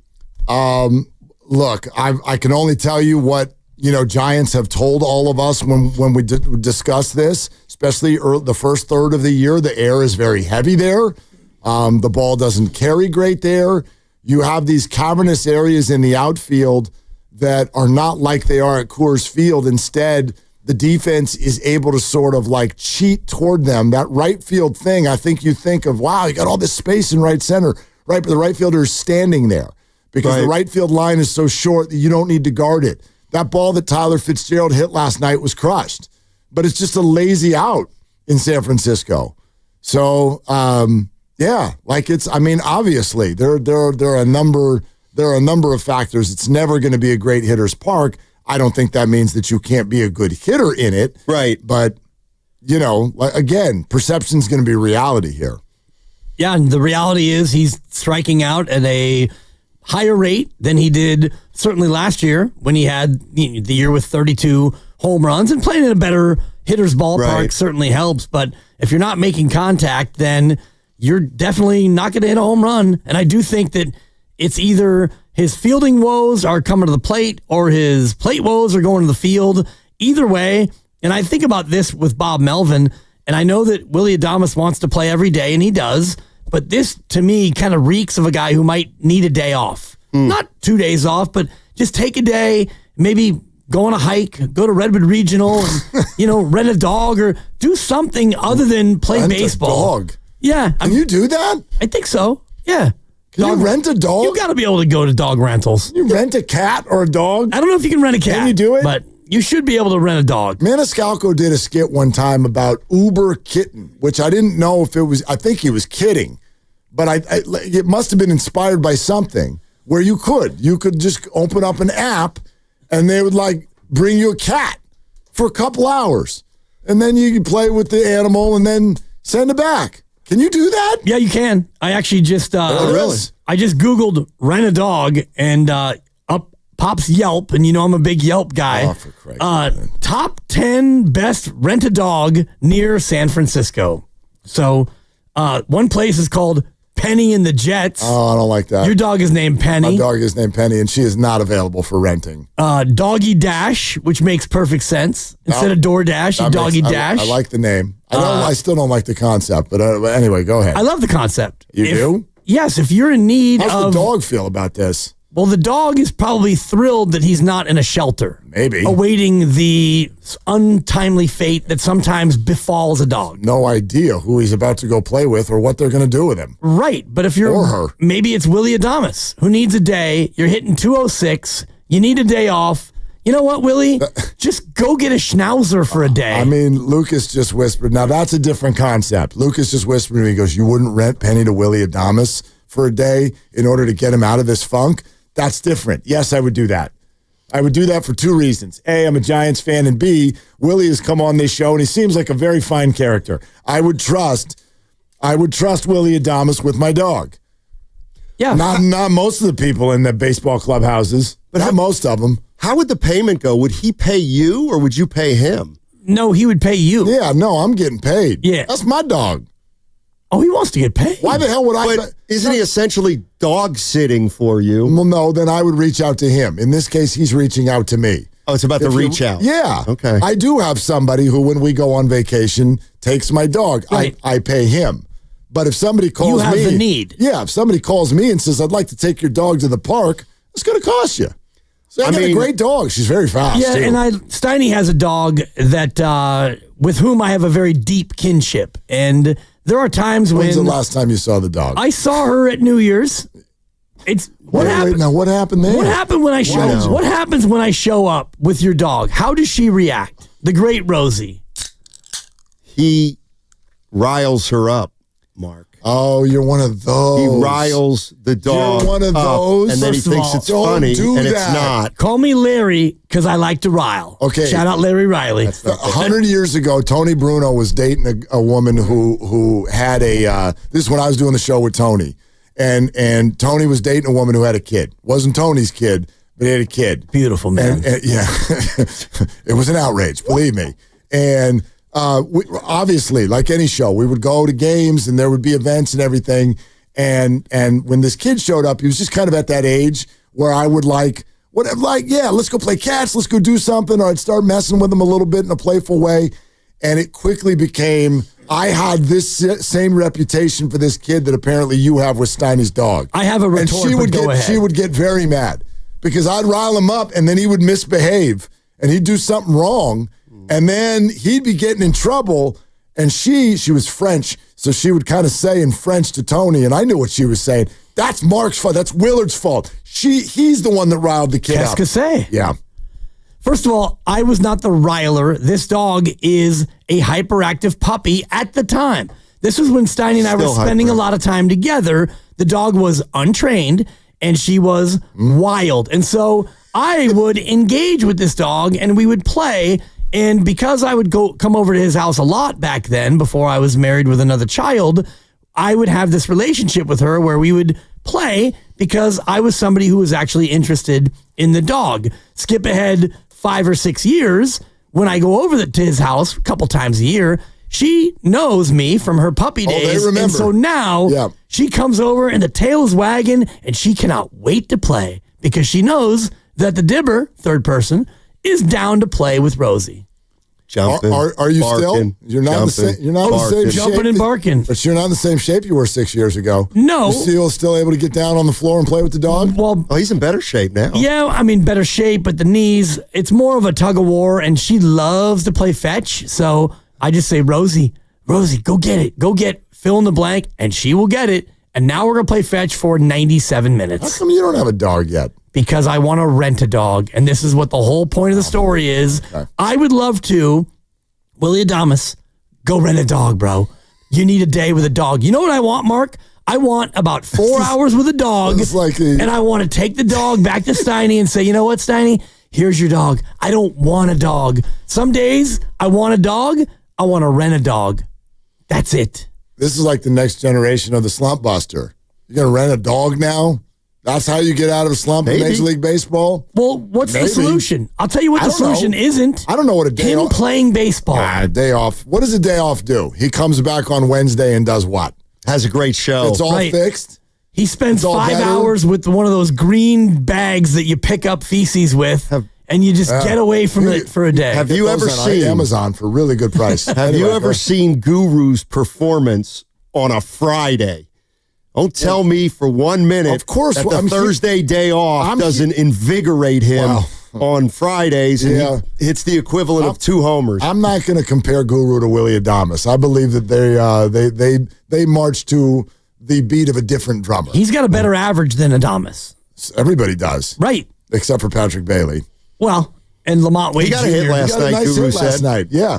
What do you mean Guru said? You didn't watch the game? No, I watched it. But Guru said, hey, he got a hit last night. It just came off as very funny. He did. He got a hit. All right. Strike up the band, 100-mile-an-hour fastball, and he wrapped it in the right I got to get out there. Why? Oh, I'm going to the game. No, Where are you sitting? Yeah. You're in the game. 45 first pitch. 4.5 hours. Are you going to crawl there? Well, hey. It's a certain crawl. I'm sitting on the 3rd level behind home plate. 3rd level? Yeah. Why? That's Jim gave me those tickets. Who's Jim? P1. Is that who you're going with? No, he just gave me 4 tickets. Who are you going with? Oh, you're going with That's none of your concern. It is my concern. That's why I asked. And I'm not going to tell you because I didn't even tell Guru. And I'm better friends with him than you. That's true. Okay, but I'm still going to. I'm friends. I'm more experienced at interviewing than him. I'm friends. Do I know this friends? Male or female friends? Wait. Do I know this friend? Why are you not telling us? Well, I don't feel like it. That's not the reason. I don't feel like it. Definitely not the reason. Okay. So I'll tell you the reason tomorrow. Why tomorrow? I don't want to know tomorrow. On pins and needles. TLC had a song called "Creep." So I creep. Yeah, that was just keep it on the down low. Yeah, Stone Temple Pilots. That's a different creep. Yeah, this Radiohead had a creep too. There's a lot of creeps that's the one out I'm there. thinking of, which is half the man I used to be. That's Stone Temple Pilots. That's a great song. Yeah. This is TLC. So I creep. Yeah, with just Lisa keep Left it on the down Just keep low. it on the down because low. nobody else is supposed to know. Don't make fun of the dead. Don't do that. Left Don't do that. Eye.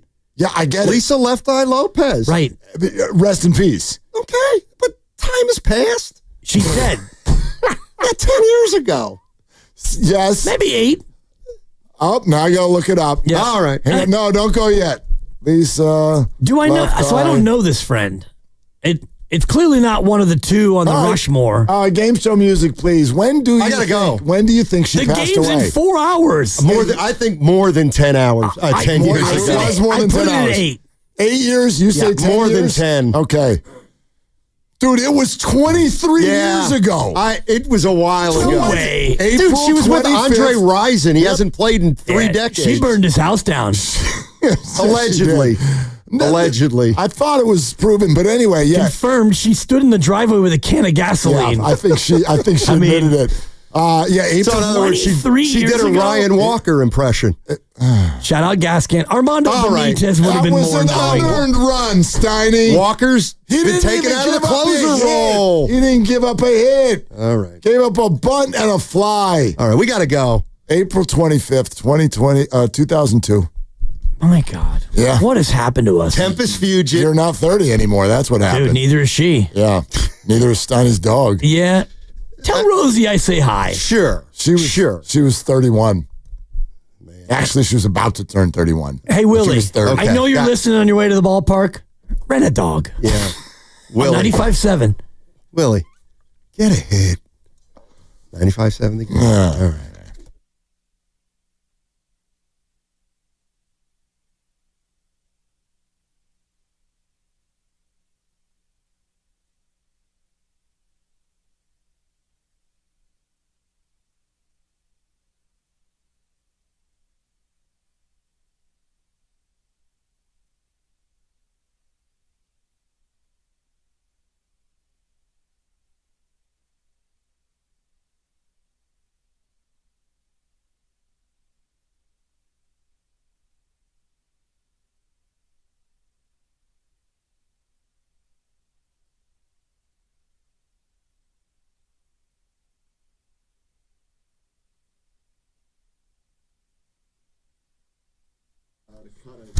All right, let's go. Let's do this. We got a lot to get to today on Willard and Dibbs. 888-957-9570. You can weigh in. The news of the day, other than that the Giants still can't hit, is that the Knicks fired their coach, which I'm going to give you some credit for. In fact, I'm wondering if they had actually listened to the show a few times the last few weeks. And maybe that's why they fired him. You were very, very down on, I still don't know if it's Tibbs or Thibs. It's Thibodeau. Okay. But they call him Coach Tibbs, which is partly why I have issue with it. Okay. Because like Adrian Wojnarowski and he's Woj. No, he's Warge. But I don't want to get sidetracked. Yeah, let's not. Yeah, and he's no longer in the media. He's now the GM at St. Bonnie's. And Bryce Eldridge has been called up to AAA, which is, I think, pretty relevant. It's pretty relevant. But beyond that, I just, wow, how frustrating. It is so frustrating to watch baseball in this form. Look, the other team didn't really score any runs either. The Padres have scored fewer runs than the Giants this year. So they're not alone. Yes, they've still got a winning record, and the weather's about to get warmer. All of this stuff. This is all true. I'm not freaking out, but my God, this is so frustrating to watch. Do you want to know what the worst? And I wonder, when you watch, what is it? Can you define it?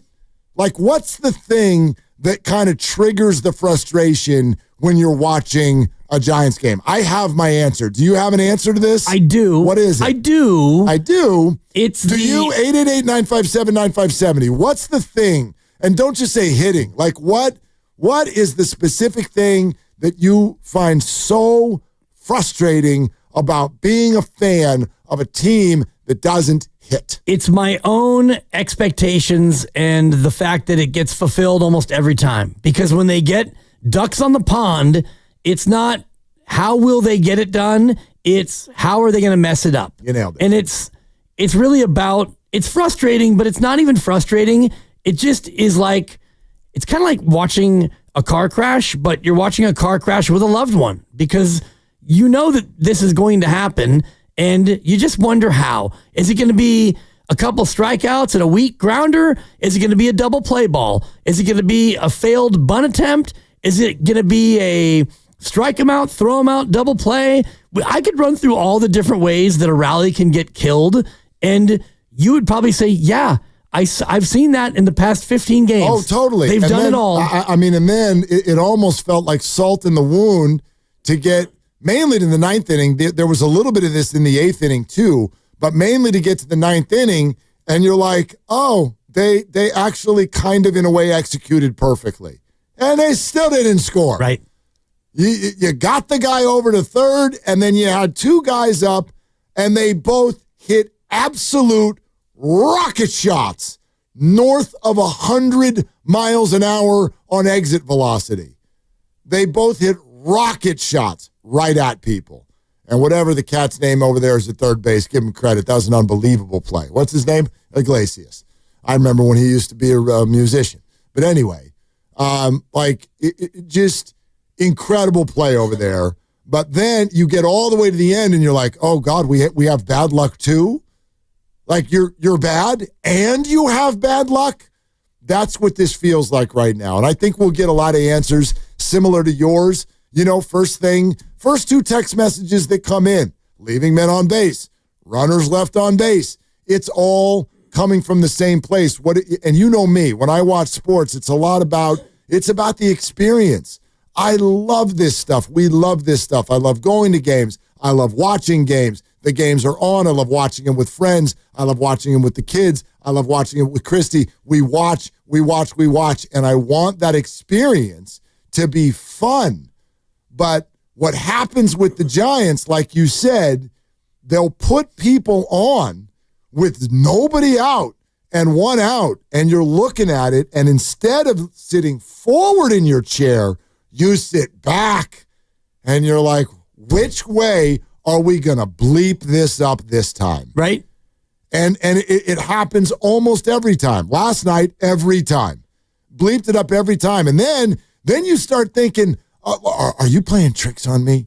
Like, in other words, this rally that you started, was it even a rally? I'm like, the bases are loaded with nobody out, but they didn't get any hits. It's just a Padre who can't find the strike zone. And you start realizing that half of these rallies are simply because that somebody got walked and then somebody got hit on the foot by a pitch. And the next thing you know, everybody's out there, but the next guy can't put the ball in play either. You know what I mean? Like, we can go, oh, the ballpark's big. Great. Then hit a fly ball halfway out there. You can't hit a fly ball. I know it's harder than it looks. Right. I know. But you can't ever do it? Ever? It seems like right now, it feels like you can't ever do it when someone's on third and there's less than two out. Second inning, walk, hit by pitch, walk, ground out to third. We'll go home for the fourth out. All right, still loaded with one out. Here comes Elliot Ramos. Best hitter on the team. Ground ball to third, to second for one, back to first, two, a double play. It's by John Miller, and I love his call. It's pretty good. Two. But a double play. And so, yeah, bases loaded, nobody out, and I think I was still in the car at that point, and I'm driving with one hand over one eye thinking, how are they going to bleep this up this time? You know, maybe it'll be something different, a pass ball that caroms back so hard that the catcher's able to retrieve it and tag a guy out, and then the double play. But no, it's just ground out, ground ball, double play, and we'll try again in another inning. We'll try again next inning. It is so frustrating. You said something earlier today that really resonated with me with regard to when your favorite team, any sport, is having trouble on offense, right? Yep. So let's go to whatever example you want. Baltimore Ravens with Trent Dilfer and Tony Banks. Great defense, crap offense. But they won a championship doing that. In basketball, I would argue right now, this is not a perfect example at all, but the Oklahoma City Thunder's offense, they're actually kind of slumping. I don't know if you noticed this. They're not playing great, but their defense is elite. And in all of these sports, defense, it could be NHL, hoops, football, anything. Defense leads to offense. The reason it resonated with me, your statement was that when you're struggling on offense, baseball's more frustrating than all the other sports. Lovely Christie has always said something similar to me. She's like, you know what's wrong with baseball is that you can't score on defense. I need to be able to feel at all times like my team might score. I want that on every play. Well, you can't do that in baseball. You have to wait. You have to wait through the stress of, can we get 3 outs and then go give our offense a chance? And that's sort of, I mean, again, it's fundamental to baseball. I'm not suggesting there be a change here, but maybe that's why it's so damn frustrating. Logan Webb could go out there and throw, forget 8 zeros, triple it. 24 zeros. And you still aren't going to score a run for him. And you lose. You lose because eventually the dam is going to break, especially now by getting free ducks out on the pond once we get to the 10th inning. It's just madness. It's super frustrating. Especially, and I'm glad you mentioned Logan Webb because I was reading Eno Saris, who is a great statistician writer with The Athletic, and he ranked every starting pitcher in baseball going forward. And Logan Webb is ranked actually pretty high. And so I was looking through all the names, and the Giants actually did well because they have a great staff. And so I'm looking at Logan Webb's game log, and last night's a great example. He goes 8 innings, gives up 6 hits, scatters them, no earned runs when they lose. He was brilliant. Brilliant. And, all his games this year, he's given up 1 earned. He gave up 2 earned in 7. They lost 2-1 against Minnesota. He gave up, 0 against Milwaukee. He actually got that win. He gave up 1 earned in 6 against the Angels. They lost 2-1. Mm-hmm. So we always talk about getting caned because Matt Cain had this happen to him throughout his entire career. Logan Webb is the new Cain. And I'm looking at the game against Cincinnati, April 7th. He gave up 4 hits, no earned in 7. The team lost 2-0. He's not the new Cain unless you want to add in all of the other pitchers this year too. Like, again, what was the last time they scored over 4 runs? Was it 3 weeks ago? Over 4. Over 4. It was against the A's. Oh, right. Wilmer's 3-homer game. Yeah. Yeah. So that was back on May 16th. Yeah. May 16th. So let's see. 16 is this. That's 15. 18 days. Yeah. Yeah. 18 days. Yeah. And they have not had a lot of days off during that time. Yep. And they've scored 30 runs in 15 games. That's 2 per. And I looked it up earlier. They've only allowed 2.27 runs a game over that same stretch. Their pitching is fantastic. It's fantastic. You should be 11-4 or better over those 15 games instead of 7-8. And it's a miracle, Mark, that they are just 7-8. Yeah, to a degree. Scoring that few runs, you should be 3-12. All right, can we let it out a little bit? 888-957-9570. What is the specific thing? For me, I don't like who I am as a fan when this happens. That's kind of the way I would describe it. I don't like who I become as a fan when you can't hit. My negative Nancy side just takes over right now. Every time someone's on base, well, can't wait to find out how this gets messed up. So that for me is what's killing me right now with this baseball team. 888-957-9570. We'd love to take your calls right now. All guests on 95.7 The Game appear on the River Islands guest line. Isn't it time for you to discover the islands, River Islands, and Lathrop? This is Willard and Dibbs. And Dan Dibley here to talk about Fremont Bank. It's family owned, and it's got that family.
And that's the ball game. Unbelievable. And that's a good at bat. And it found a glove. And the Giants remain snake bit. So the Giants come up short. A terrific start by Logan Webb. A little heartbreak at the end. You can only hit the ball so hard. You hope that it finds the grass, and it didn't.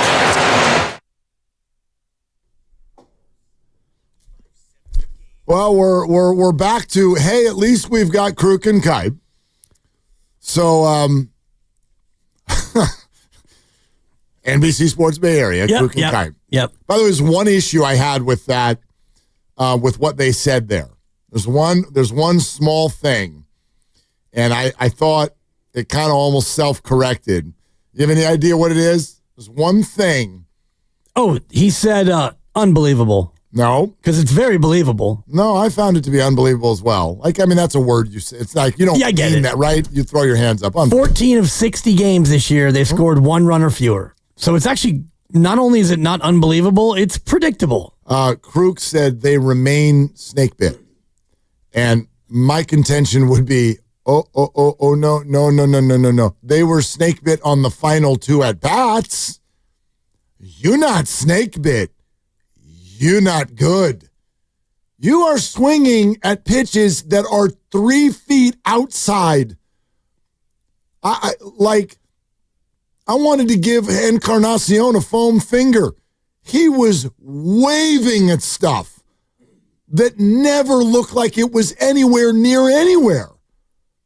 And Schmidt does this. And Chappie does this sometimes. And hitting a baseball is incredibly hard. So I get it. My God, I get it. Okay? I coach Little League where half of the kids, they won't even stand in there. So, but this is the big leagues. So, we don't need the qualifiers. The Giants are not even suffering in most cases from a lack of hits. They're suffering from a lack of being able to put the bleep ball in play when they need to. Like, put the ball in play when you need to.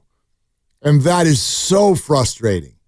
It is constant strikeouts with runners in scoring position. Matt Chapman's getting mad at an umpire for a ball that is right in the middle of the square on TV. Like, I don't know, man. It is frustrating. Oh, yeah. To watch them right now. Beyond frustrating, and I don't want to get all super deep baseball savant analytical on you, but just the idea of being snake bit to me would indicate that you're hitting the ball really hard a lot, and the other team just happens to be catching it very often. According to Baseball Savant, the Giants are 29th in hard hit percentage. There you go. Which means when you hit the ball and it is a fair ball and it's more than 95 miles an hour in exit velocity, which is a very hard hit, they are only ahead of the Cleveland Guardians in hard hit percentage.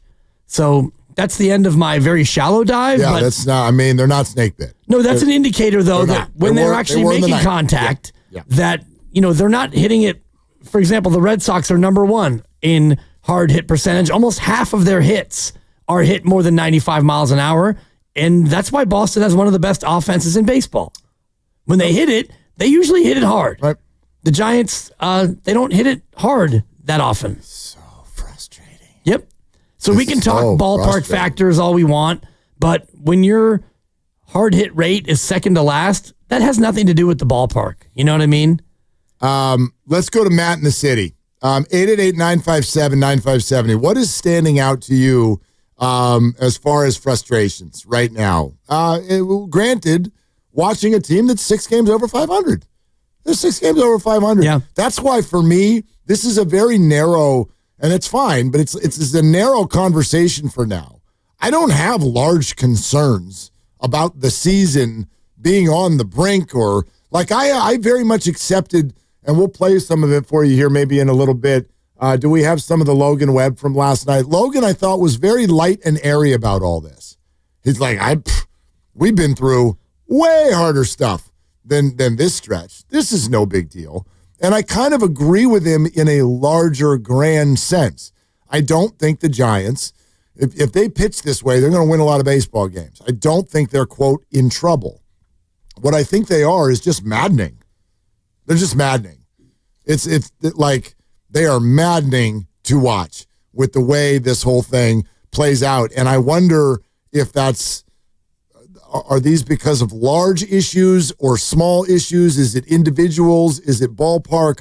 What is it? Matt in the city on Willard and Dibs. Hi, Matt. What's going on? Thanks for taking my call.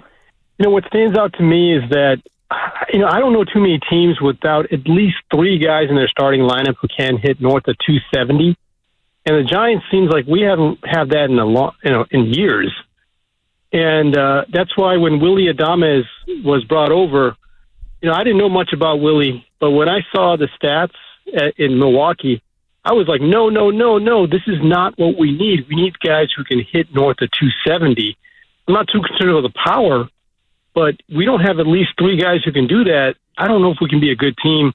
And like you guys said, it's a miracle that we have the record that we have with the hitting we have. And I just want to get your thoughts on that. Can we be good without having at least 3 guys north of 270?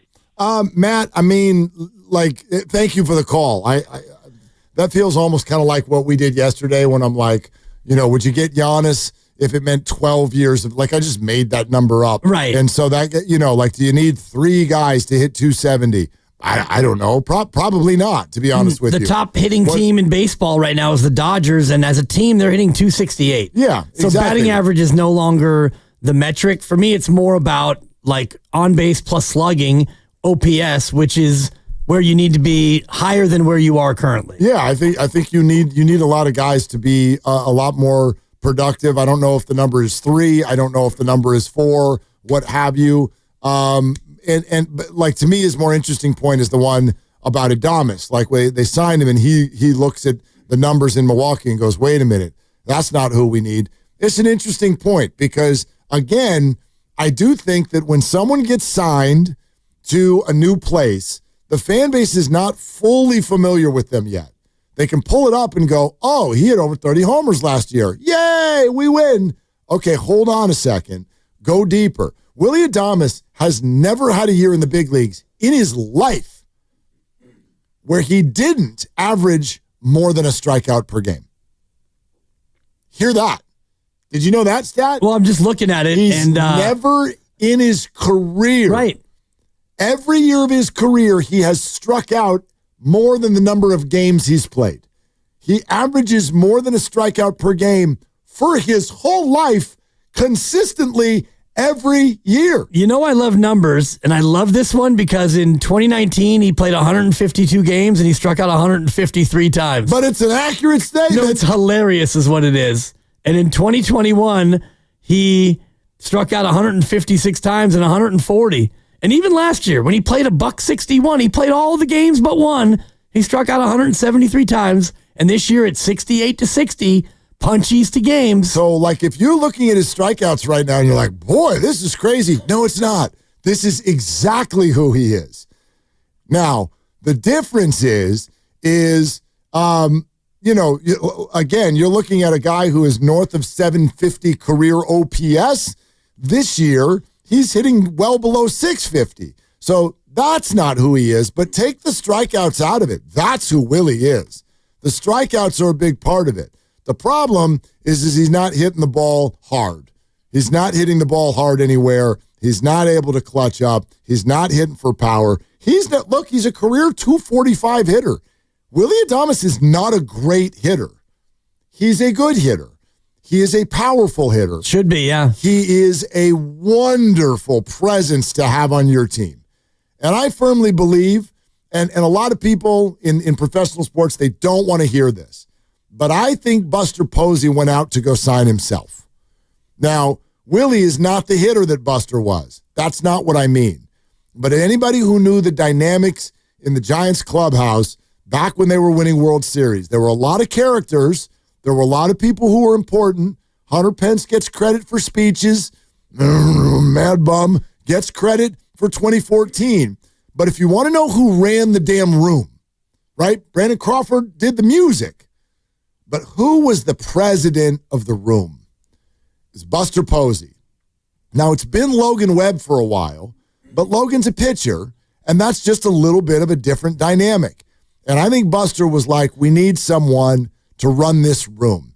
And Willie Adames and Matt Chapman are the two people that he grabbed to kind of run the room. You know what I mean? Yeah. Ramos and Jung Hoo Lee might be better overall hitters, but they're not going to run the room. There's language barriers. They're young players, right? But that's part of what he did.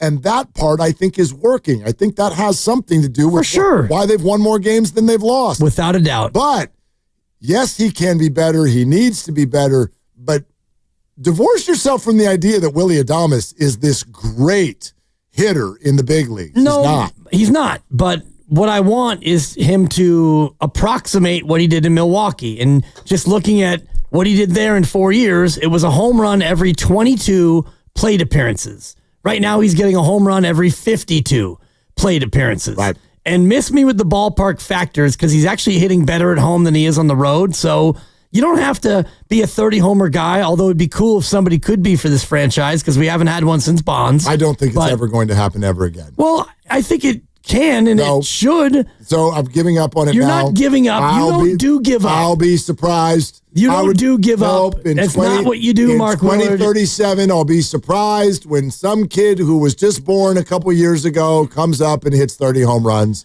Other than that, I'm going to stop asking for it. It's Bryce Eldridge with that short porch and right. It's only 309. Short porch and right. 309. Yeah, jets out to 415 in 10 seconds. Just pull the ball.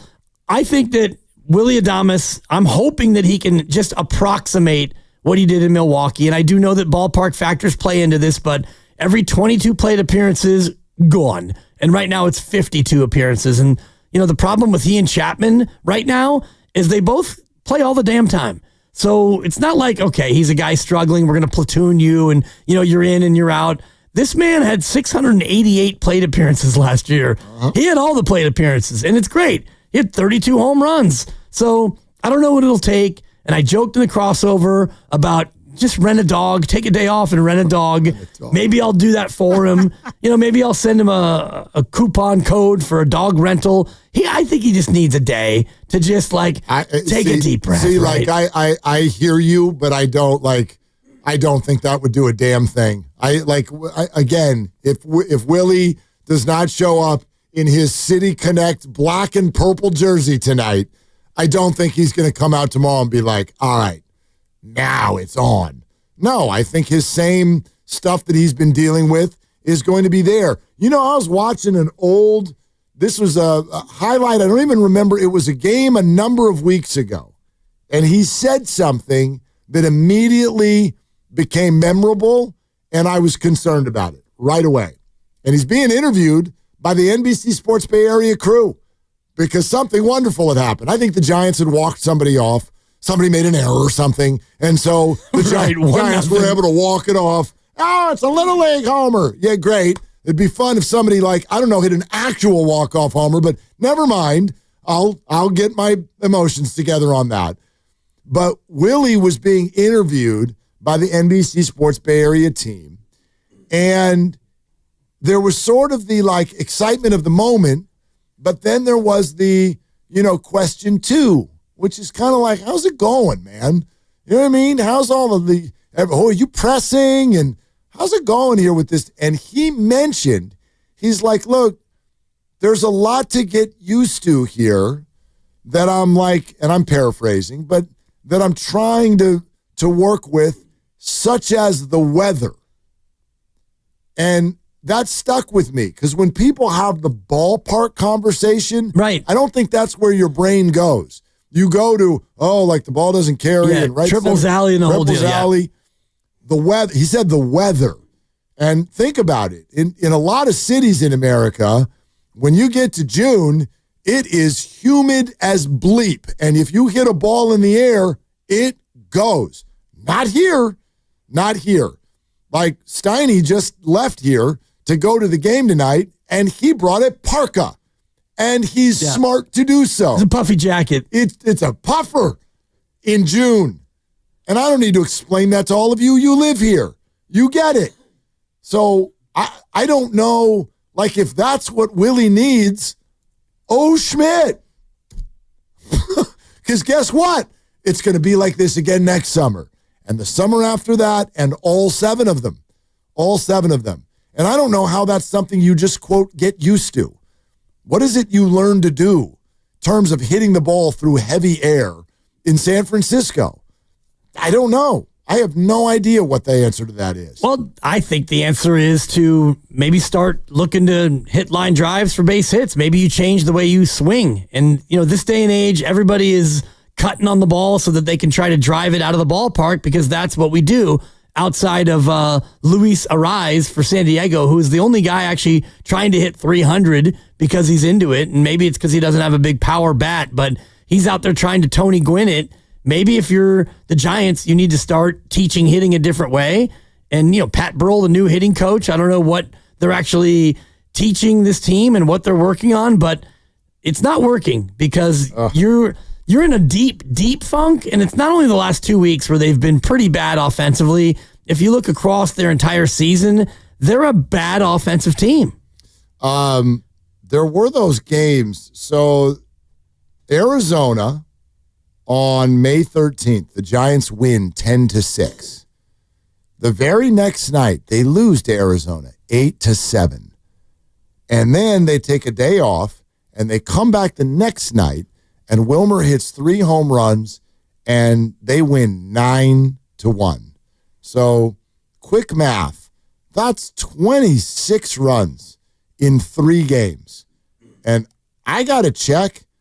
I'm not 1,000% sure that they've scored 26 runs since then. They have. What's the number? 30 in 15 games. Think about that. They scored 26 runs in 3 games, all here. Home games.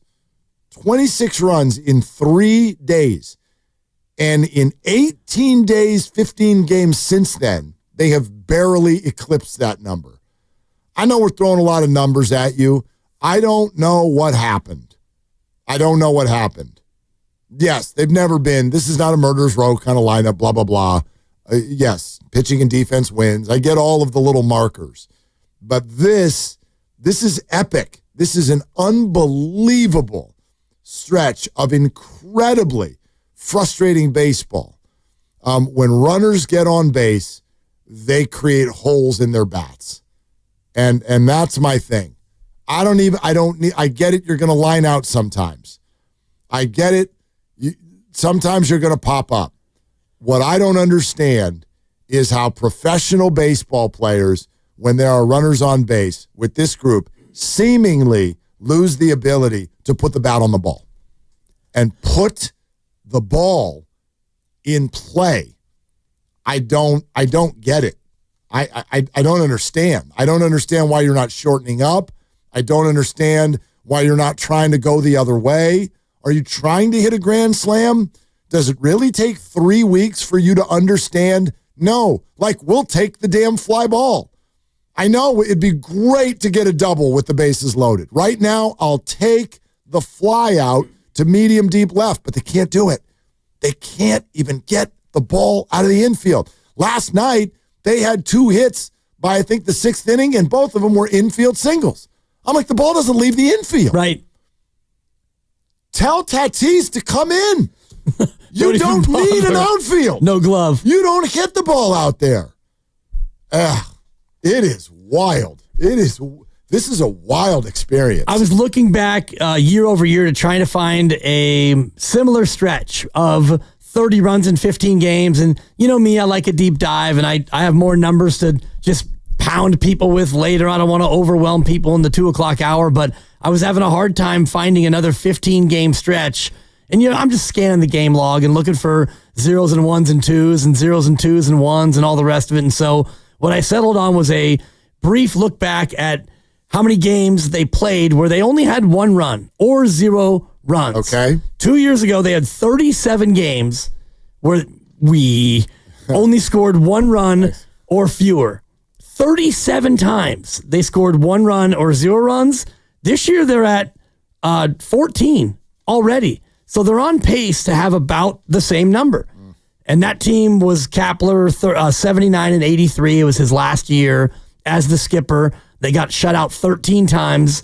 This team's already been shut out 7 times in 60 games. Yeah. That's more than 10% of the games, Mark, where you just get shut out. You get bupkis. This is just so weird. It really is. It's weird. You should stumble into more runs than this.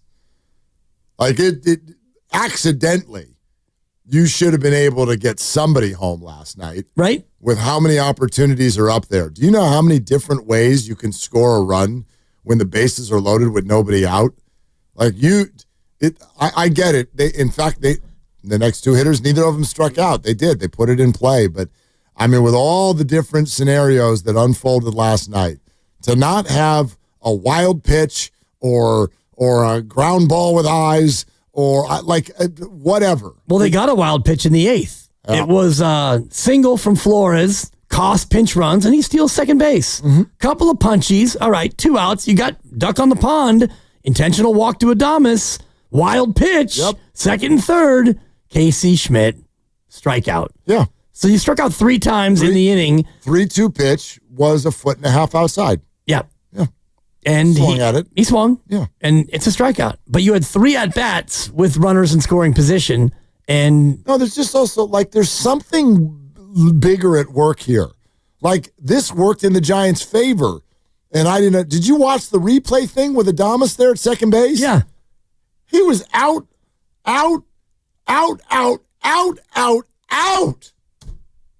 And they after further review, just runner is safe. What? Yeah. Can you explain that? Yeah. Replay is broken. Just baseball or all sports? All sports. You've got human beings making calls in real time, and then we're going to twirl our finger, or we're going to tap our helmet, or we're going to throw the red hanky. Whatever it is we're going to do, right? Every sport has its own little modality. Did you see the cat in Tampa who got thrown out the other day for tapping the top of his helmet? And truth be told, he said some words before he tapped the helmet. He did. The tap was the straw that broke the camel's back. Yeah, what is it? Taylor Wells or Walls? Walls. Taylor Walls. I've never heard of anyone who's ever played for the Rays, by the way. Willie Adames, but you know what I'm saying. Evan Longoria, sure. But yeah. My point is, at any given moment, I don't know any Rays. You hear about them later. Of course. When they go somewhere else. That I get. But at any given moment, like name a Ray, go. Don't say Taylor Walls. That's not fair. I mean, name a Ray. I'm not going to. I'm going to be like Steiny on who he's going to the game with. It's not your concern whether or not I know a Ray. It's really tell you tomorrow. Yeah, totally. It's not. It's not. Is my David concern. Price still on the Rays? Yeah, I don't think so. No. Anyway, Rocco Baldelli? Definitely not. Randy Wynn was a Ray. He sure was. Yeah. You didn't know about him until he was a Giant. That's fair. Yeah. That's a fair point. Replay is broken, is all I'm going to say. You've got a human make the call, and then you've got a human looking at a replay. Yeah, and they're not. But that absolutely fits in the baseball umpires are out of pocket scenario. For those of you who don't know what we're talking about, this guy, Taylor Walls, there's a called strike. He doesn't like it. He does what you're supposed to do, which is kind of just bow your head. If you have something to say to the ump, say it, but don't make a big thing about it. So he kind of steps out. He calls time because he has to call time because of the pitch clock. And he's just like, come on, ump, that's a bunch of Schmidt. And then as he's gathers himself and then heads back to the batter's box, and he's got his hand on top of his helmet as if he's adjusting his helmet. And then he tap it. He taps it. But that's it. He just taps it. And then he gets into the batter's box, and the umpire steps out from behind home plate. Gone. I'm like, dude, I don't like it. You have to let people express their frustration, especially if they're doing it in a subtle way. I would say there's 50,000 people watching, but there was probably 12. But whoever the hell was watching did not know that that's what Taylor was doing. And they threw him out anyway. All right. We're going to loop this conversation into something that happened in the NBA earlier today. Yet another playoff coach fired. This is the third one. And this one went all the way to the Eastern Conference Finals. And I think it's going to set up a way for every single Bay Area sports fan to get something off of their chest. So we'll do that coming up next. We're brought to you by Fremont Bank. Here for you, here for good. Willard and Dibs.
Really, the last couple innings were probably our best at bats throughout the course of the game. We smoked some balls in the later innings. Now, we had some opportunities early on, and that ended up biting us, that we couldn't push one across. We had bases loaded a couple times, and what were we, one for, we left 12 on base. But I thought our at-bats were good and a little unlucky in the last inning to hit two balls that hard.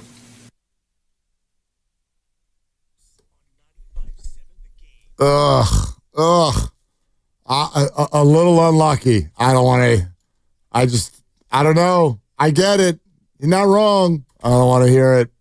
I don't want to hear a little unlucky. You know what I do want to hear? I would love some opinions on whether or not the San Francisco Giants should be open to a pennant race, including Bryce Eldridge.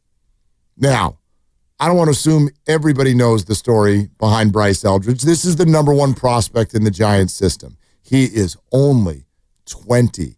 He just a little baby. He's a little baby, but he hits the ball very, very far. And so he was hurt to start the year. He just came up, and I'm doing this by feel, but Lucas Risotto, what was it, 3-4 weeks ago that he started playing? And at Double-A, flying squirrels, and he's been crushing it.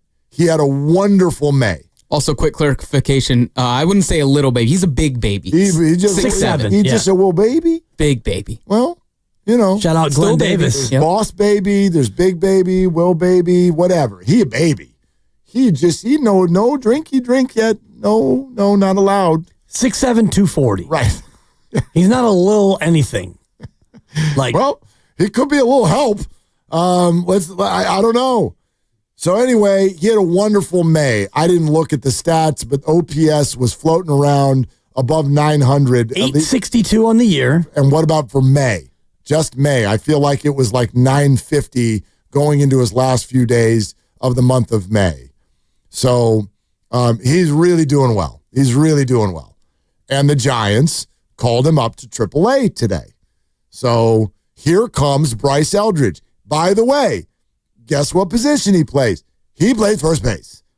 He plays first base. Do the Giants have a need at first base? They've got Leavetown Lamont at first. What'd you call him? Leavetown.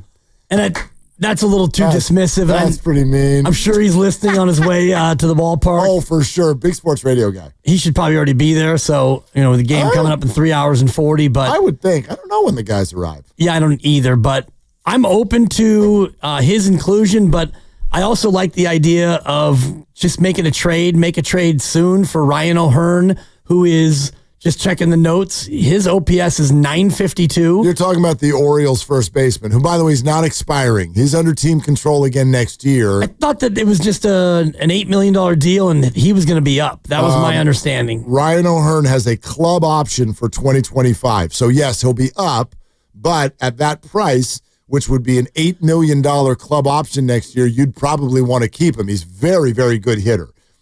He's playing really well this year. And look, you have a DH. Yeah. It's not the end.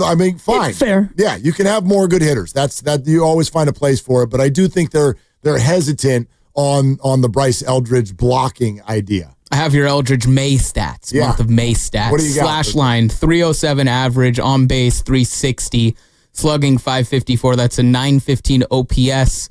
In 27 games, he's hit 6 home runs.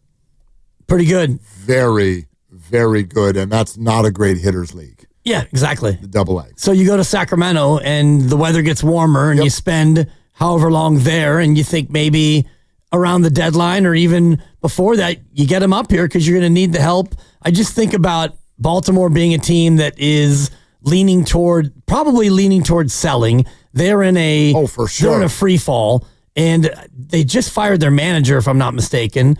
And the Orioles? I thought they did. Maybe I got that wrong. I but don't think so. Ryan O'Hearn is a guy who could come in and not block him long term. And I'm sure you'd love to pick up his club option at $8 million. And yeah, you'd have another left-handed bat, and he could be a DH and the rest of it. And I also remember you saying that Bryce was still kind of developing his ability at first base. That is correct. That is absolutely correct. And for a pitching and defense team like this, you probably don't want to just, all right, kid, learn to hit in the bigs and go play first for us. You could also have him DH and let Wilmer play first base sometimes. Wilmer plays first base. Yep, he can. Casey Schmidt plays first, and so you've got some options. There's options, yeah. So, I don't know. I would only answer it this way, and I'll try to do some digging within the organization. Maybe we can even get Kyle Haynes or somebody from the organization on to talk about kind of where Bryce is. I don't want them rushing Bryce because they're struggling. That's how I'd answer it. If everything aligns, great. I have no problem with somebody needing to get a fake ID to be in the bigs. I'm fine with it. We've watched others do it. If you want to start his clock because you truly think he's ready, then bring him on up. but I do not want the Giants saying, oh God, we can't hit. Let's go put pressure on Bryce Eldridge. Do you know what I mean? Like, if he were to come up, I'd love to see him hit 7th.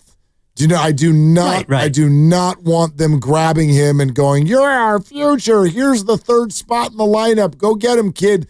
Never seen a big league pitch. Keep in mind, they rocked with him in spring training. He struck out a ton. So like that'd be my thing. It's not normal for people to be like Buster Posey, where they just come up and they're like, "Cool, you're Rookie of the Year right away." Like that's great. So I don't know. I'm a little hesitant on it, but I can tell you this. I will also say the news of the day that he's getting called up to Sacramento after just barely over a month in Double-A suggests to me that the Giants are very much open to having him be on the big league team this year. Yeah, which was a question. The Orioles did fire their manager, Brandon Hyde, native of Santa Rosa, about 3 weeks ago. Oh, they did? Yeah, so I wouldn't have any idea. I don't even have any idea who the Orioles manager is, but it was Brandon Hyde, and it's not anymore. Okay. So I look at Baltimore as a team that was good last year, a playoff team, and then this year they have really fallen off the face, and they're firing their manager. Their GM is somebody who is really struggling, and they might be a team who would be interested in like No doubt. Carson Wisenhunt, for example. Or I don't know if I'd do that. Well, whatever the pitching prospect was, you've got pitching coming out your ears as a Giants organization, and I think you need a real hitter, and O'Hearn is a real hitter. He's a left-handed bat, which you don't have a ton of on this team. So I look at a Giants squad that can't hit, and you're right about Bryce Eldridge. You don't want to put any pressure on him, and if he's ready on July 12th or August 5th,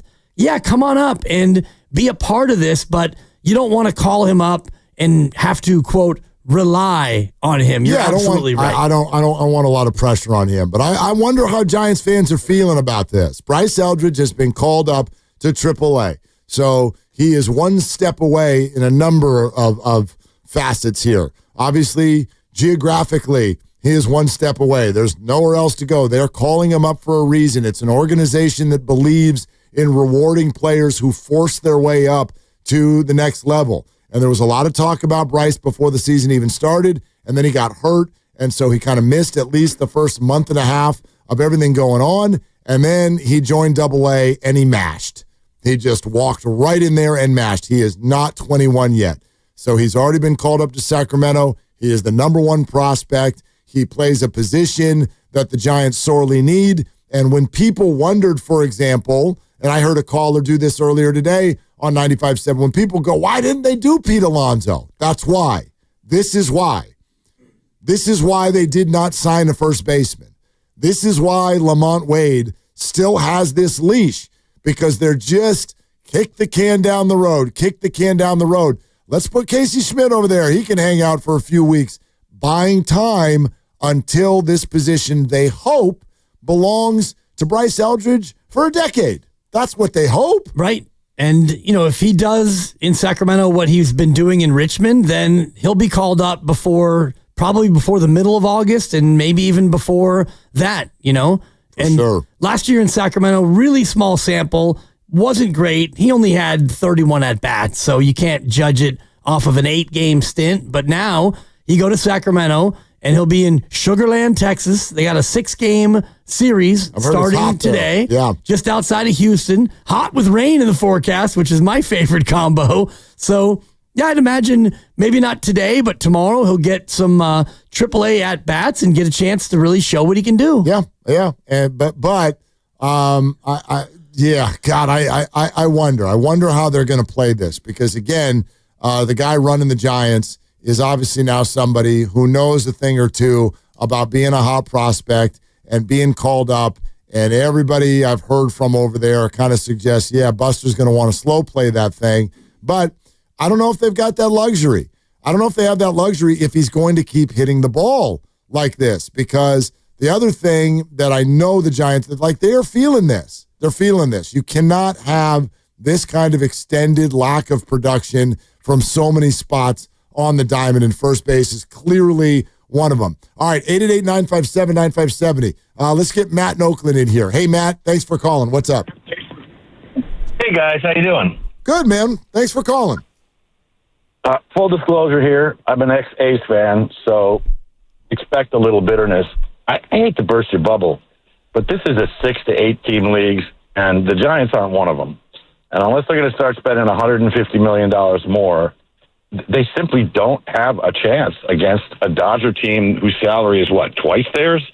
And probably more than that if you count the Ohtani salary, which is roughly equivalent to the entire payroll of the A's. I don't know what to say. I wish that weren't true. I wish, two of the teams didn't play in minor league parks and that more than 2,000 people showed up for a lot of games.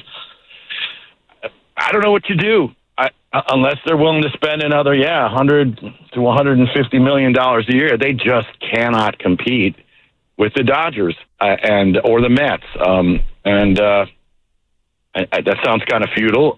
I'd be interested to know what you guys think about that, and I'd be happy to take my answer off the air. Well, and thank you very much for taking. Matt, thank you. Appreciate it. I'll tell you what.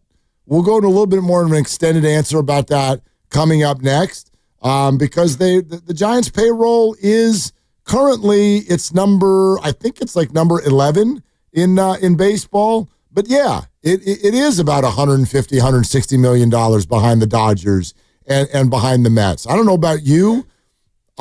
Oddly, right now, in this moment, I'm not judging the Giants based on how they compete with the Dodgers. That's not how I'm judging the Giants right now.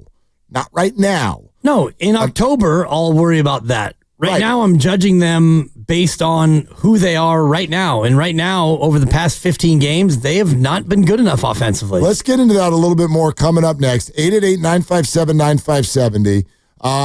Bryce Eldridge has been called up to Sacramento. How long do you want the Giants to take a look at him there before he's on the big club, assuming he's producing? Are you comfortable with a 20-year-old putting a cape on and coming to third and king? We'll take your calls. 888-957-9570. Willard and Dibbs.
Now, back to Willard and Dibs. What is your favorite or the best play on words using your last name that you've heard? That ball got Schmidt on.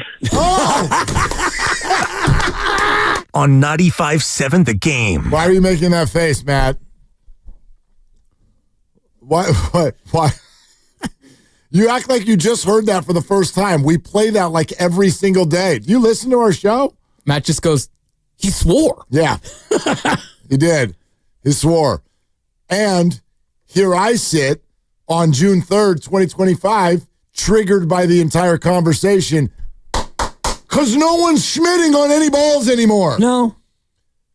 Schmidt on the ball. Second to last in baseball in hard hit rate, which means even when they do hit it, they are not schmitting on the ball, to your point. Look. Knock it off. I can only dump so much. It's back to not listening. Somebody please Schmidt on the ball. Honestly. Well, they did in the ninth, which is why... they did. I got to tell you, they were lucky. Well... Is that your crew code? We did a thing, and I don't want to tell old stories, but Rise Guys, we had a bit that was called Crewcade, where you would take an imaginary sip, and then whatever you would say Matt doesn't like had to be, because whatever, he's down on all three of us. Whatever you said after, you're the one who's still here. It had to be incredibly positive about the Giants. So if you were to take a sip of Crewcade right now, you would say, I got to tell you, they're about to snap out of it. And if, and then we started with, they might be. I got to tell you. And it was just a bit. Yeah. That's all. You better be careful. That's a legend. Of course. That's it's not legend. disrespectful. And he went to Cal Poly, so he's a double legend. It was a fun way to, kind of say something nice about the Giants. Yeah. And you did it in your hackneyed, half-baked Kruk voice. I tweeted it last night. My God, the Giants are good at pitching. Nice. Holy crap, they're really good at pitching. Yeah. I don't know if y'all noticed that. Like the other best team, at pitching. the other team does not score very much. What's worse, the Giants lineup or the lineup of whoever they're playing? I mean, they do have a positive run differential this year. They sure do. So their opponents have scored even less. And they have a winning record. So through all this angst and consternation, we have to remember this. And it just feels to me, Mark, like it's not sustainable because at some point your pitching is not going to be this absolutely amazing. Well, that's an interesting way to look at it. The sustainability. I mean, is hitting the ball this poorly sustainable? Probably not. Yeah. But your ERA is 3.25, third in baseball. Your bullpen ERA is number 1 in baseball. And, you've had half your games on the road, so it's not just a ballpark thing on that side as well. You've got 2 of the top 25 starters in baseball and a couple of other youngsters who are looking to be dominant as well. Yet, you don't have as good a record as you should with that pitching staff. Yeah, I mean, it is a way to look at it. I was listening to, I think, it was Steiny who said it. Somebody earlier today was talking about, look, the bottom line is you look around the National League and the lineups that we compare the Giants to, you don't have any of those lineups. And part of the reason I keep harping on this is because I don't get it. Like when you look at that Padres lineup, you watched it last night, you look at that lineup, they've scored less. Well, they've scored more runs per game. I mean, because they've played fewer games. You're but talking they're basically about identical. 0.000, right? Like they've essentially, they have scored 5 fewer runs than the Giants. Yes, they've played 2 fewer games. But you're talking about something that's essentially a wash. And that's with Tatis and Machado and Merrill and Bogarts and Arise in like what? What are y'all doing? Like Padres, what are y'all doing with your bats? At least the Giants can be like, well, we don't have that many good players. But like, what is the Padres' excuse? So that's kind of sometimes where my head goes to these ballparks because the Padres have a difficult hitting ballpark too. And I don't want to always make it about the ballpark. A bunch of people have texted in and been like, what the hell does that have to do with a line drive? Like, honestly, what the hell does a ballpark have to do with a line drive? Might have something to do with a home run. Might have something to do with Does it hurt when you hit the ball off the end of the bat a little bit more because it's chilly? It might have something to do with the carry, the pop, but dude, you hitting the ball hard, I would think, has nothing to do with the ballpark, right? Exactly.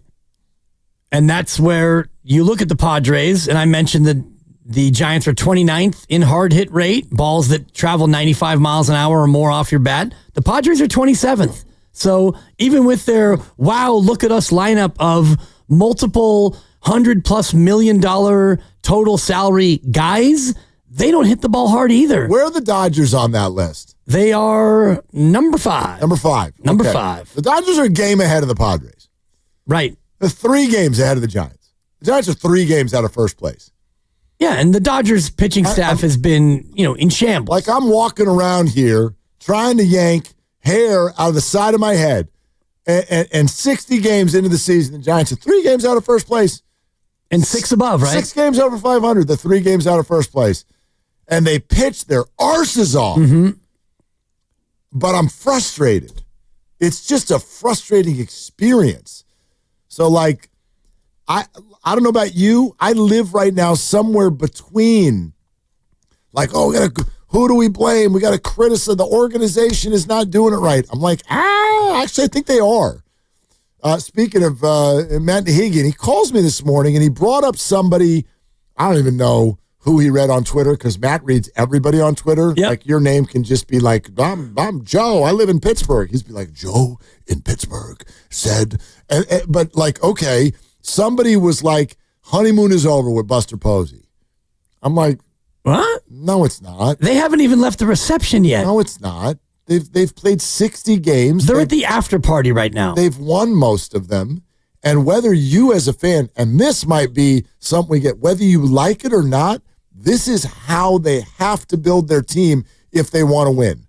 Now, if you think that's boring, let's talk it out. Well, I was going to ask you. How do you figure that out? They can't build Big Bopper Road over there at 3rd and King and win. They cannot do it. Which team would you rather be watching? And put aside the fact that it's the Dodgers and all the money and the Giants are your childhood favorite team. But you've got one team that's number 2 in baseball in runs per game, but 21st in ERA.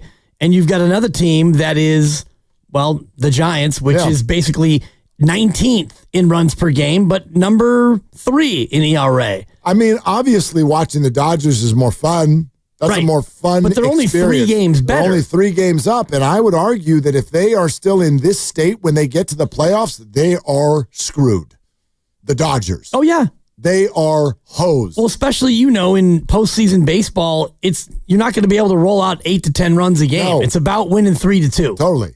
So the Dodgers are more fun, but I don't know, the way they're sitting right now, that's not going to work in the playoffs. Right. And the Giants actually have a situation that does work in the playoffs. But they have to get hot. You have to kind of get hot. Or just get warm. Well, right. You go back to when they won. And I think this is right. This is where Buster comes from. You go back to when they won, what did they do?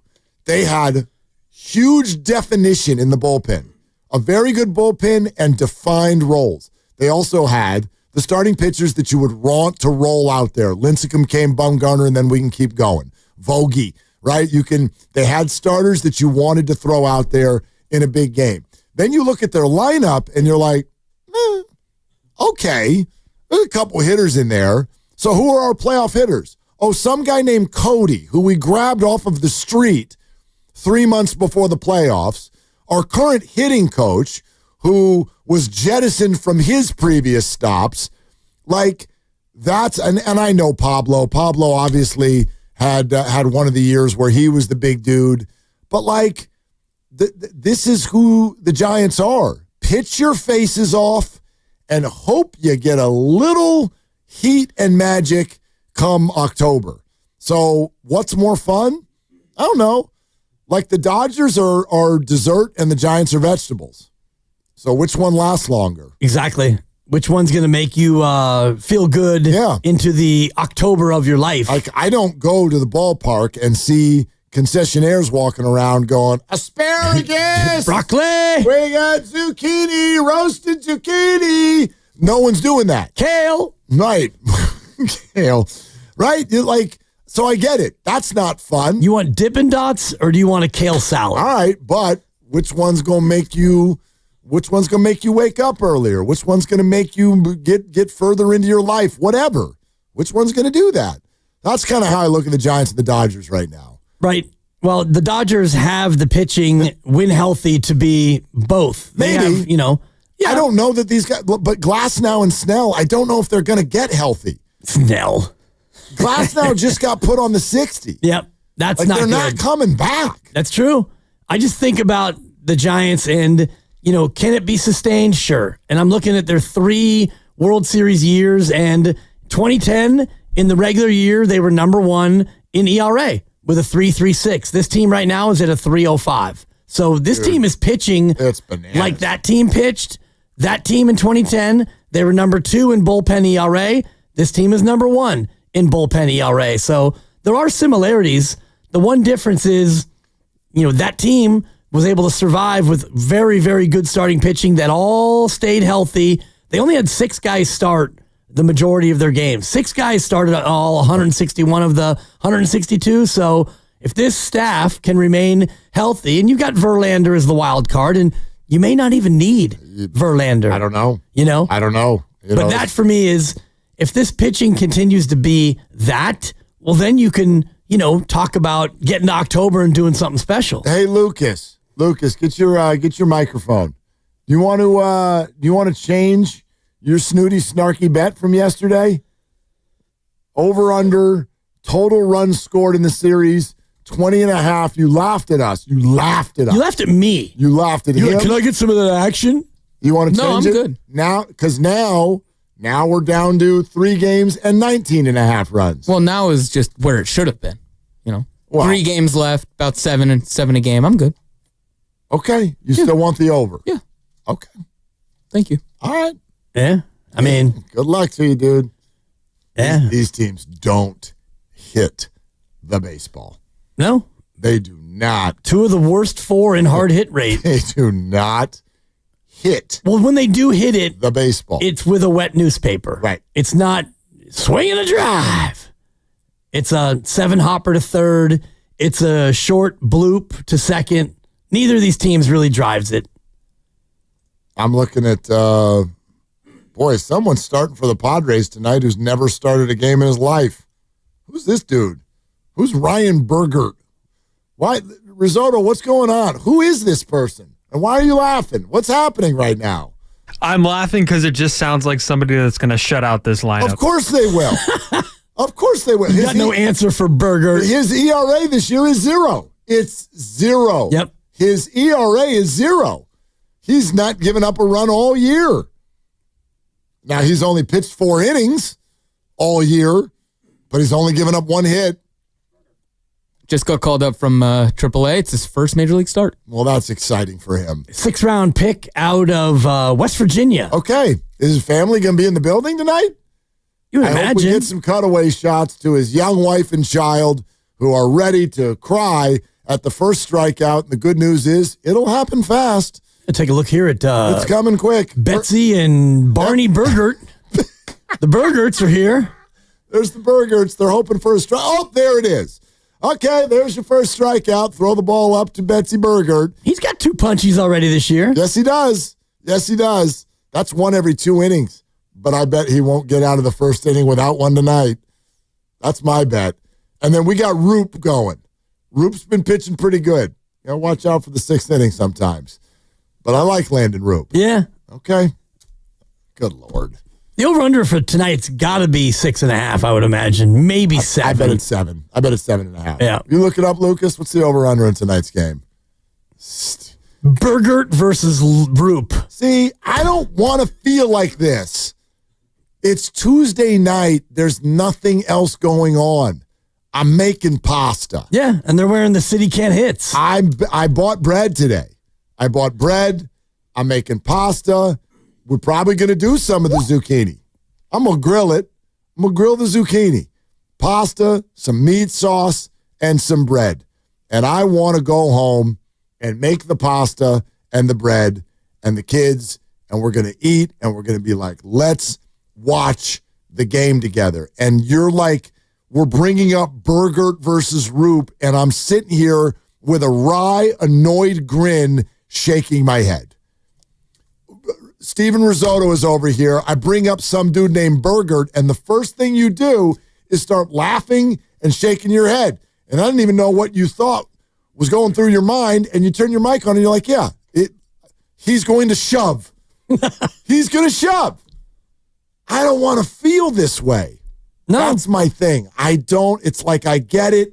I get the big picture, but I don't want to feel this way in terms of the anticipation of what's about to happen every time they play baseball. But you've been conditioned to feel this way. And, a lot of it is, what you start to accept as the norm. And the societal norm right now for this team is they're not going to score. They probably won't hit a home run. And if they get runners to that base that's on the left-hand side of the diamond, that player is probably going to stay there until he's asked to take his helmet off and go get his glove and go play defense. Because that's what we've been conditioned to see. I'm chuckling because Lucas said it's 7.5. The over-under is 7.5. And then you said there's juice on the over. Is that what you said? Minus 120. Oh, minus one. Oh, juice. Oh. So I'm getting even odds on the under? Exactly. Huh. That's probably because that Burger dude's never thrown a pitch in the big leagues before. Perhaps, yeah. As a starter, at least. They know Betsy's going to be in the stands. And they're like, he's going to be a little nervous. And Barney. No, Barney. The Burgerts. Yeah, that's going to be Barney's first game ever. He'd never been to a game before. He's still eating crushed applesauce. So, anyway. Giants with 4 home runs over the last 10 games. Oh, God. 4 and 10. I don't think they homered yesterday. I got to check. But was it 1 home run in Florida? What with Matos? That's the only home run, right? I don't know, but I have more pertinent. No, 2 in one. Chappie. Yeah, Chappie got 1. 2 in Miami. He? Yeah, Chappie got 1. 1 in Detroit, and then 1 in Washington. More important information: we've misidentified the parents of one Ryan Burger. Oh, what are? Well, no, I was going for the wife and the young baby. Oh, Todd and Kim were the parents. Oh, Tom Kim, he's a golfer. Oh, yeah. Todd and Kim are the parents. Yeah. Is he married? Does he have a young wife and a young son who's just been born in the last 6 months? Not sure yet, but he does have a brother. Okay. Yeah, Brian Burgert. What does he do? What's his brother do? Anyway, what are we doing? We're having some fun with the bees. Yeah. I thought Betsy and Barney. It was a good guess. You almost had it. His brother's Brandon Burger. Brandon Burger. Yeah. No, you knew it was. Stay hot, Dibber. Yeah. Grandy would have buzzed that. Luckily, you don't know where the button is. Got off easy there. Please hold. Oh, boy. Brandon Burger. Yeah. Anyway. They hit 3 home runs against Kansas City here at home. Found it. Yep. Found it. Got him. Yeah. So, anyway. I don't want to be so sarcastic about this. That's my thing. I don't want to be so sarcastic about this. I don't know how else to be, though, when a team kind of looks like this. And again, in particular, I liked your point earlier. Baseball, of all of the sports, it's the most frustrating. I don't know. It's funny. When you first said it, my mind went to, like football sucks when your quarterback is bad. It stinks. Like, ask a Bears fan if they agree with you that baseball's the frustrating one when the offense is struggling. Their offense with the Bears has been struggling since you and I were born. And I bet that it ticks them off, especially when they've had great defenses through the years. Obviously, one of them did the Super Bowl shuffle and they won anyway. And Rex Grossman went to a Super Bowl and things like this. But at first I was thinking football, but I like just the nature of the game. I think I'm with you. Like, it zaps your soul as a fan when the Giants, we go to break at NBC Sports Bay Area, and here's who's due up. And it's like 0 for 3, 0 for 3, and 0 for 3 with 2 strikeouts. And that's who's due up. And you're just like, I'm just deflated. Yep. I'm so deflated with their offense. Yeah, and the defense, by proxy, the pitching. But I was thinking about football, and I was racking my brain for the year, and then I Googled it when David Akers set the NFL record as a Niner for most field goals in a season. And I was like, that was a team that had an amazing defense. And I'm looking, they were second in the league in points against. They were 11th in points for, and it was a field goal every time. Alex Smith was the quarterback. They went 13-3. They ended up losing in the playoffs to the Giants. I think that was the Kyle Williams game where he fumbled a couple of punts. But in football, at least, if you have a muted offense, which they did, Alex Smith threw 17 touchdown passes on the year. That's one a game. That's not good, but the defense was so nasty, it still was like, okay, field goal, cool. Bring out the defense, Patrick Willis and the fellas, because they're really fun to watch. No, you can function. Yeah. Although, again, you can function in baseball too. I mean, I don't know if it's still true because of this downstretch, but we talked about it a bunch last week. This team was averaging more runs per game than the 2010 team was, and they won it all. Check's notes, they won it all. Right, and Check's notes, they're not anymore. Okay. But they are averaging more runs than the 2014 team. How about that? There you go. 2014 was 4.1. This team is 4.13. Yeah. So they're... Well, give them a couple more games. They're right on that line. Yep. That team also didn't hit a lot of home runs, and that team also had a very, very good bullpen. Chris in South City. Hey, Chris, thanks for calling. What's up?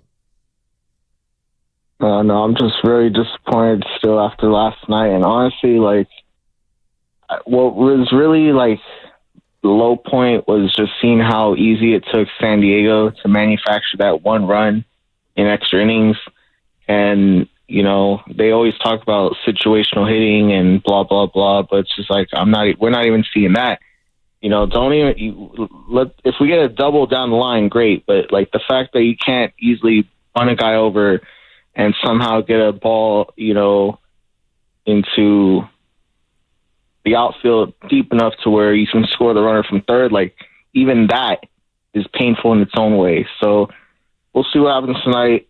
But, yeah, you know, it's just frustrating all around. No doubt. Chris, thanks. I do, like, the only thing about the ninth inning, I'm not going to come down the Giants road for the ninth inning. Like, they bunted the guy over to third, and then you had two players come up and hit absolute rockets. I know you want a fly ball. It's not like you can sit there and purposefully hit the ball in a fly ball sort of way. They both hit the absolute ball on the screws. So that was bad luck in the ninth inning, or I should say the 10th. The rest of the game is on them, though. The rest of all their key at-bats before that seemingly ended up in either strikeouts or double plays.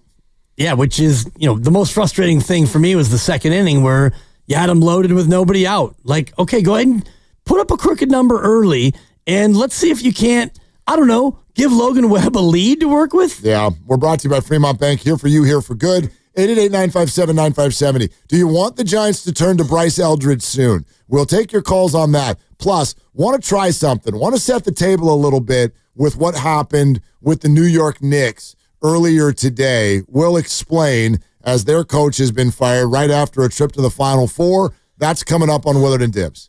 And it's Dan Dibley here to talk about Golden State Lumber and Showroom. They strive to be the go-to supplier by offering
frustrated? Yeah, I think a combination. We've been frustrated for a while, but the combination of hitting some balls hard and then having nothing to show for it, when we were up against a really good closer, actually a really good bullpen late in the game, to have our best at bats. So that just kind of adds to the frustration. Now, back to Willard and Dibbs on 95.7 The Game. That's Bob Melvin. He is not on the hot seat. That's the not seat. Not the hot seat, the not seat for Bob Melvin. That's what we stated yesterday, right? The Giants, Warriors, and 49ers have a sum total of nobody. Right. At least not in the leadership roles. No GMs, no coaches. Owners can't be on a hot seat. They own the team. Yep. I mean, I guess you could say that John Fisher is on a different kind of hot seat. Not really. I mean, not in terms of losing his job. Right. Nobody like us. Yeah, nobody like us. So there's that. But anyway, interesting, right? The Grizzlies fire their coach. The Nuggets fire their coach. Today, the New York Knicks fired their coach. Tom Thibodeau fired today after an appearance in the Eastern Conference Finals. They released a statement about how, we feel like there's somebody else that we need to kind of take us to the next level. So I got to thinking, there are 3 NBA coaches fired this year in recent months who I would argue we didn't see that coming. We did not see that coming. So maybe we check ourselves. And the point that we put out there yesterday with regard to nobody here in the Bay Area being on the hot seat. Or what if we broaden it to also being players, assistant coaches, whatever you want it to be. So 888-957-9570. You got to pick one name and one name only. I don't care who this person is in Bay Area sports. It could be the Valkyries head coach. Don't do that. They've only played 5 games. But anyway, whoever is right now on your mind that is on the hot seat in Bay Area sports, you got any names? I was thinking about this earlier, and the one name I think about, and it's just because this might be the wildest offseason we've ever seen, it's Draymond Green. And he's a made man. You got 4 titles, and he's making about $27 million a year this upcoming year. And I thought that his play, especially in that last series, and, I know he was DPOY according to him, but he's a declining player, so his seat might be getting hot. If you really want to do something bold, and you're not going to trade Steph Curry ever, Jimmy Butler, I don't think, is tradable, and he's the Robin to Steph's Batman. So for me, if you're looking for a bold move with a big salary, it's Draymond Green. I'll put him on the hot seat. Say it with your chest. I'll stand on it. Yeah. They traded Klay Thompson. Lucas said Pat Burrell. Not bad. I thought mine is way too obvious, but especially with what has taken place today with Bryce Eldridge being called up to AAA, Lamont Wade. Lamont Wade is on the hot seat. Lamont Wade is on the hot seat. Yeah. That is just, that's true right now. The hottest seat probably is Jake Moody. And that's maybe a little too obvious because he's in I'm fighting for my life. Well, I mean, my guru. Is Jonathan Kuminga on the hot seat? Depends if is he? He's on the not seat because he doesn't have control over whether or not he. No, but look, you could argue that the man has a job that's already to a degree been taken from him. Yep. Now he'd go get it back, or not. And you're right. It's not under his control. He doesn't have the leverage and whatnot. I understand all that, but there is a way to look at it where I think that you could sell that he has the hottest seat of any Bay Area sports person right now. Yeah, I think that I would buy it more this time last year where he was going into the contract year. It's it's time to, Casey Schmidt or get off the pot. And he got hurt. He played well, and he got hurt. And so I think going into last year is when his seat was actually hotter because he was trying to play his way into a contract. I like this answer. 925 wrote Brandon Ayuk. Now, we could talk about this a little bit later if you want, but I noticed this. This went up on Instagram today, and Brandon is he's not happy. And sometimes I hesitate on social media to fully think that I know what the person's talking about when they sort of like lash out. But I think we could make an educated guess here. I really do. Don't you? Let me read this to you. Okay. Brandon just takes a selfie of himself. And then there's a bunch of text that's kind of written over his face. And this is what it says. Y'all crybaby ass divas be killing the vibes on IG. Shaking my head. Is got to be an age limit on hating. If you are 30 years or older, just post your kids and shut the bleep up. Damn. Was that on Instagram? That's on. Indeed, it is. Yes, that is on Instagram. Oh, it's on his story. That's on his story. Yeah. Brandon's a story. He's an IG story guy. I've noticed this kind of on the younger generation, I think even more so. It's just stories. A lot of people don't do posts at all. Yeah. Put the story up. Let it sit there for 24 hours or whatever it is. Get it the hell off. Gone. But, I mean, it's a good answer about Brandon somewhat being on the hot seat. I'm over here telling you that Ricky Pearsall is going to be their one this year. You're over here going, go sign Amari Cooper. That sounds like a hot seat. That sounds like a hot seat for a player. Right. I mean, he is being paid like a uber super duper number one receiver in this league. And we're sitting here almost trying to forget about him. Well, because he's not available right now, and he may not be until October or November or who knows when. And I read this IG post as he probably gets a lot of people saying that on a daily basis on his feed. I bet he gets a lot of it. I'm sure. And, fans are frustrated, and fans were on Debo last year, and Debo had a down year. He was a little disappointing rather, and so fans were pretty vocal about that as well. I don't know if it all boils down to how much money a player makes, but when Brandon Ayuk holds out for the bag, and then he gets the bag, and then he doesn't play well, and he starts to turn the corner, and a quarter and a half later he gets hurt, fans are frustrated. And, they have the right to do that and be frustrated. Well, the frustration, the injury to me was just something that sort of flamed up what was already there. You know what I mean? Like if an injury just happened, if that had been a smooth offseason and Brandon had signed for $26 million and it was early and there was no holdout, and then you got hurt, we all would have shed a tear for the guy. Yeah, we would have that would have felt almost like Steph Curry walking off the court with a hammy.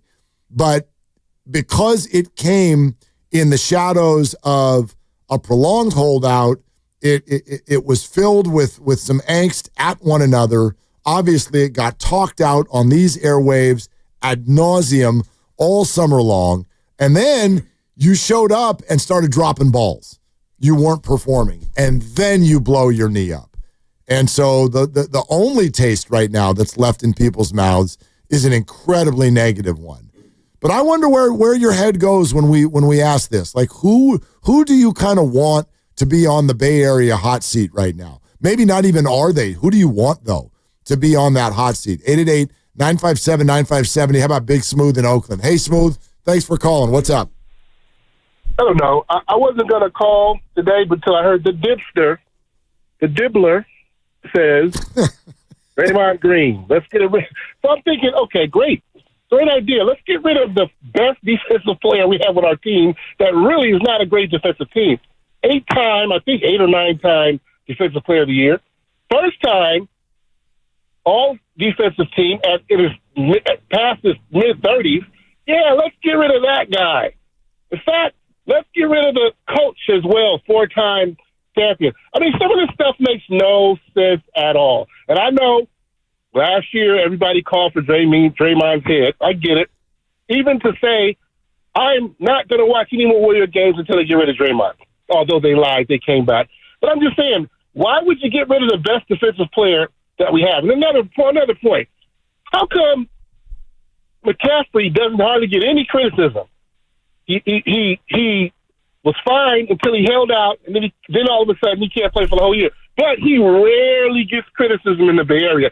I just think you guys like to criticize who you like to criticize, and some people are off limits to you. Please explain that. Well, I think he'll get criticism this year, and last year I think that he mostly escaped it because he had a bad injury. And I'm not usually of the mind to criticize a guy who gets hurt. Did you also say, Big Smooth, that McCaffrey was getting fined or something? Did I, like... Wait, let me ask you this. Hold on. Oh, I want to make sure we're accurate. What did you say happened to McCaffrey last offseason? I said he held out. No, he didn't hold out. He skipped voluntary camp. He skipped voluntary like a camp. Holdout. Okay, but it was a holdout initially because he did not report to voluntary camp, and we found out because he wanted more upfront money. Am I right about that? Well, no, because it's voluntary, so you can't hold out of something that's voluntary. You're using the word holdout, which does not. I get this is a little semantic, so I don't want to get stuck on it, Big Smooth. But holdouts don't start until late July, and so Christian McCaffrey did not hold out last year. Okay, technically you're right. Yeah. But it sure seemed like a holdout to me. But anyway, so again, everybody after Draymond's head, I get it. He's a volatile dude. But he's also the best defensive player we have. So I would just like to know who's going to play defense when he's done. Just give me that. Can you just give me that? Who's going to be the defensive player that Draymond is now? I'm not saying you're going to be identical, but who's going to play defense? Well, the idea would be you would trade him and you would get something in return, and hopefully that player would be somebody who is defensive-minded. And Draymond Green started to me, show the wear and tear of his age and what he's asked to do. And he also was number 2 in the league in turnover rate. So it's not like just because he's a phenomenal defensive player means that he's a perfect player, Big Smooth. Well, I do wonder, why would you trade Draymond and then get a new defensive-minded player? Like, you're probably not going to get as good of a defender back. And the warts that he started to show toward the end of the season, my guess, at least my hope, is that was a result of him having to play center so much, which wears him down because he's not big enough to do it. And I don't think that's their plan next year to play it that way. So I wonder what their plan is. I don't know. I mean, and the third thing I'd say is whenever somebody starts talking about trading Jimmy Butler or Draymond Green, I don't know what I don't know what the desire is around the league for those players right now. Who's trading for Draymond Green? Like, that's a very, very intricate kind of an ask. That needs to be a championship-ready team that also wants some sort of a mean streak to be added to their squad. I don't think that there are many teams out there that would be interested in adding Draymond Green at $25 million a year. It's only 2 more years, and I wonder about that because there are teams out there who would probably relish having a defender like Draymond Green or somebody who is a veteran presence. Think about Detroit, a team that is up and coming. Maybe. And, it's a return home for him, and they're a team that figures to be in, maybe not in the mix at the top of the East next year, but they're a playoff team this year. They're a pretty good defensive team already. Yep. They've got Duren, who is, half Draymond's age. You love Duren. I love Duren. He is an underdog / prize picks genius. He gets all the rebounds. I love him. I absolutely love him. You're listening to 95.7 The Game, KGMZ FM and HD1 San Francisco, an Odyssey Sports Station, and the home of the Golden State Warriors and Valkyries, always live on the free Odyssey app, coming to you live from the Laughing Monk Studios. Glad you're with us. First of all, I always love it when Filmo Mike calls, but this potentially, based on the little note that's in front of me, it's possible that this is the best ever call that Filmo Mike has made to this radio show. Okay. That's my tease. Let's see if he can then take it across the goal line.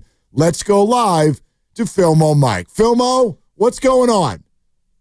Hey, what's good? Don't try to put the pressure on me because I'm finna get on your line. Let's go. Come on, man. Pressure's on. This is your time. This is your dance floor.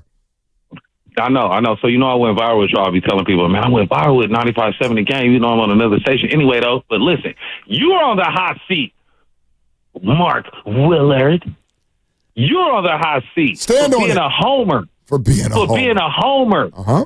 But not calling out Steve Kerr. you'll say something like this. You cute, Mark. You'll be like this. Yeah, Steve Kerr mentioned it. No, call him out. Steve Kerr, you're a great coach. 4-time champion, U.S. Olympian, all that. The bottom line is, bro, you fumbled about 2 or 3 of our draft picks, bro. And that's the fact of the matter. I don't care what the circumstance was. Your job as a coach, one of the jobs is to get your team as far as they can, right? But to also develop your players. And he didn't find out a way. He had a little bit too much pride with Kuminga. He took a while with Moody. He needs.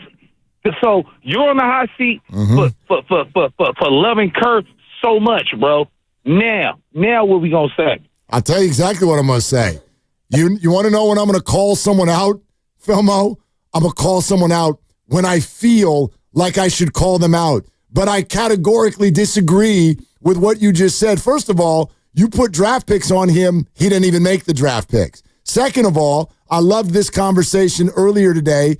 It happened on Steiny and Goo. It has happened on this show. I will forever believe this. The number one person in charge of development with any team in any sport is the player himself. Period.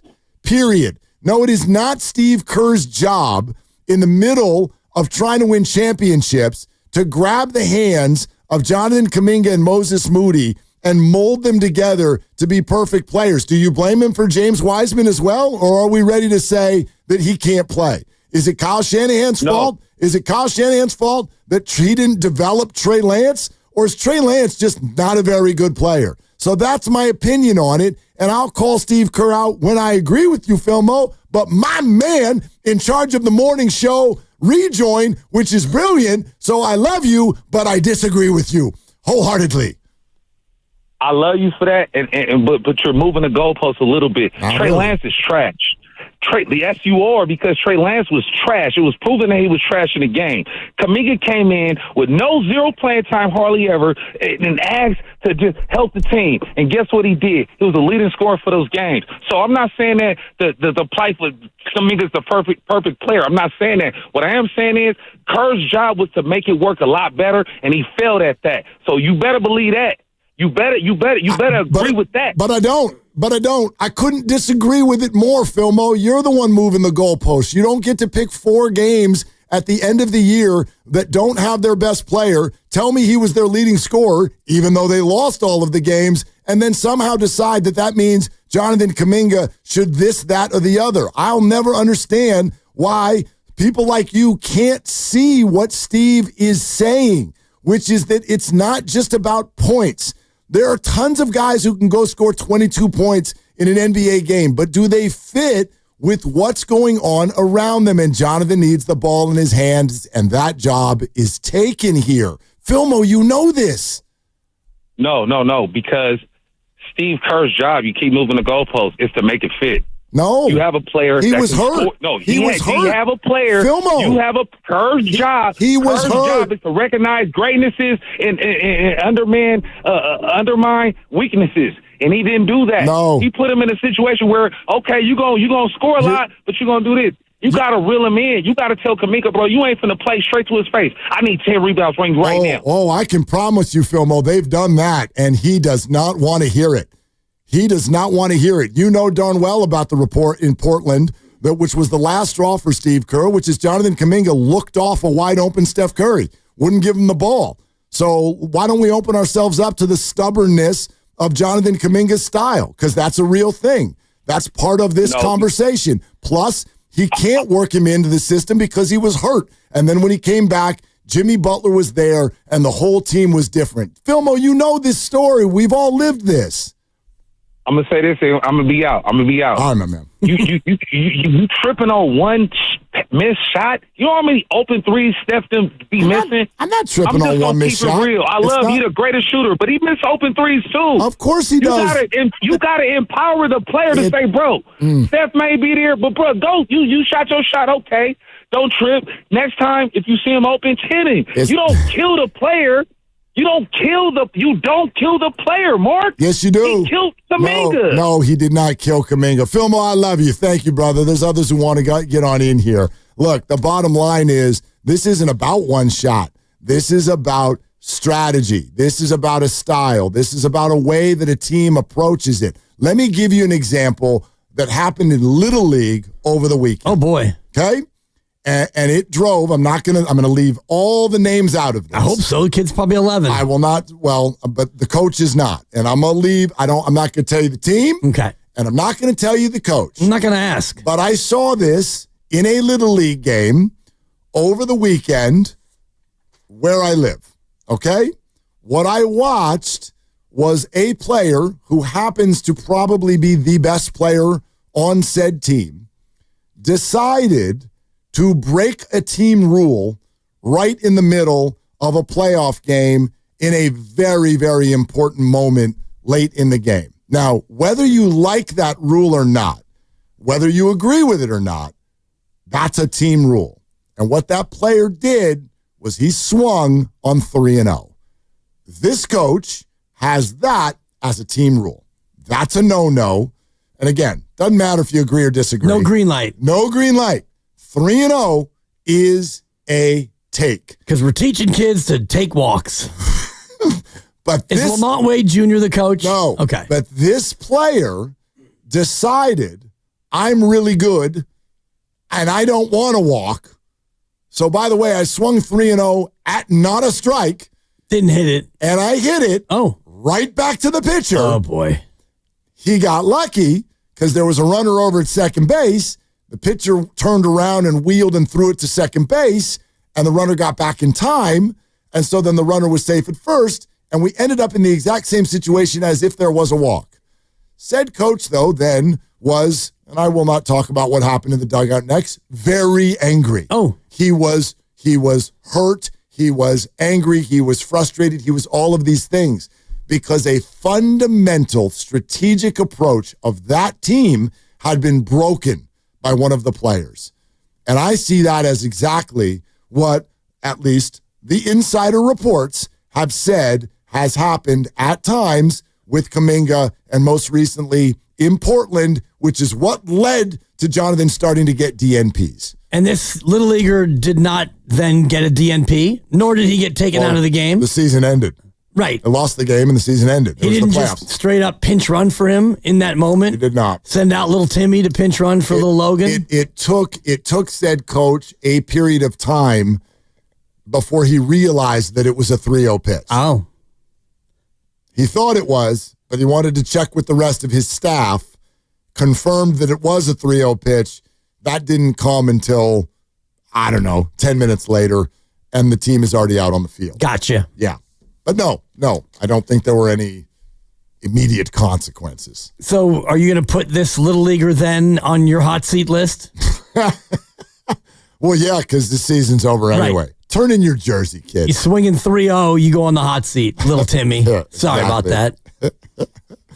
It's funny that, anyway, and we talked about this yesterday, it's how a good call, Filmo. All roads lead back to Kuminga, and here we are. There we are. We were talking about Bryce Eldridge and a Giants team that can't hit. Well, we're talking about hot seats, though. And I know, but all roads lead back to Kuminga. You're on the hot seat, Mark Willard. I like that. You got a few years left. Anyway, Kuminga is an answer. Sure. That you could use in this conversation. But for me, there's not much of a seat at all. He's kind of just standing up. He's standing up waiting to see if he will be back or if he will be elsewhere. So for me, there's no seat at all for Kuminga. The hot seat for Jonathan, for me, was last offseason where it was, okay, now you get a chance to come here and cook. And if you can cook, then it's a contract year and maybe you'll get paid. And if you don't cook, and if you happen to not play the way we need you to play, and then you get hurt, and then Jimmy comes and we don't need you anymore, well, there's no seat at all. If Jonathan Kuminga's there, he's just standing. He's got no seat. He's standing up. No, I'm just laughing because yeah, here we are. All roads lead back to Kuminga. Jonathan Kuminga. Yep. But you all can take this conversation wherever you want it to go. What we started talking about was with the idea of the Knicks firing their coach today. And yesterday, my comment that nobody in the general manager or head coach seat in the Bay Area, at least not with the Niners, Giants, and Warriors, nobody's on the hot seat.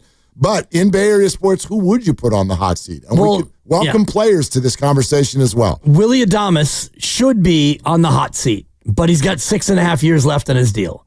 If there were no, you don't mean that. If he had a 1-year deal, then yeah, he'd be on the hot seat because he has underperformed based on expectation and salary. Yes. But because he has a 6.5 years remaining on his deal and a resume, like a really good resume. Fine. That matters. Like you give people a longer leash when you have the resume. Right. And the leash so far, 60 games in, he's gotten the leash to the extent that he gets to continue to play every day, and he's been bad. You mentioned that he is below replacement level player, and he is earning the highest contract in the history of the organization. So that in and of itself should put a guy on the hot seat, but when you've got 6.5 years left on your deal, you can't put him on the hot seat. No, of course not. Of course not. A lot on our text line seem to want to put Steve Kerr on the hot seat. I've noticed none of you are like Philmo Mike and have the guts to call in and say it. Give the number. 888-957-9570. That's the number. If they text it in, they know the number already. That's a good point. It's the same That's a good point. number. I don't know if they know that it's the same number. Yep. Anyway. All right. Yeah. More you want to weigh in. We'll take more of your phone calls next. This is Weatherden Dibs.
You're on the hot seat, Mark Willard. You're on the hot seat for being a homer. For being a homer. Uh-huh.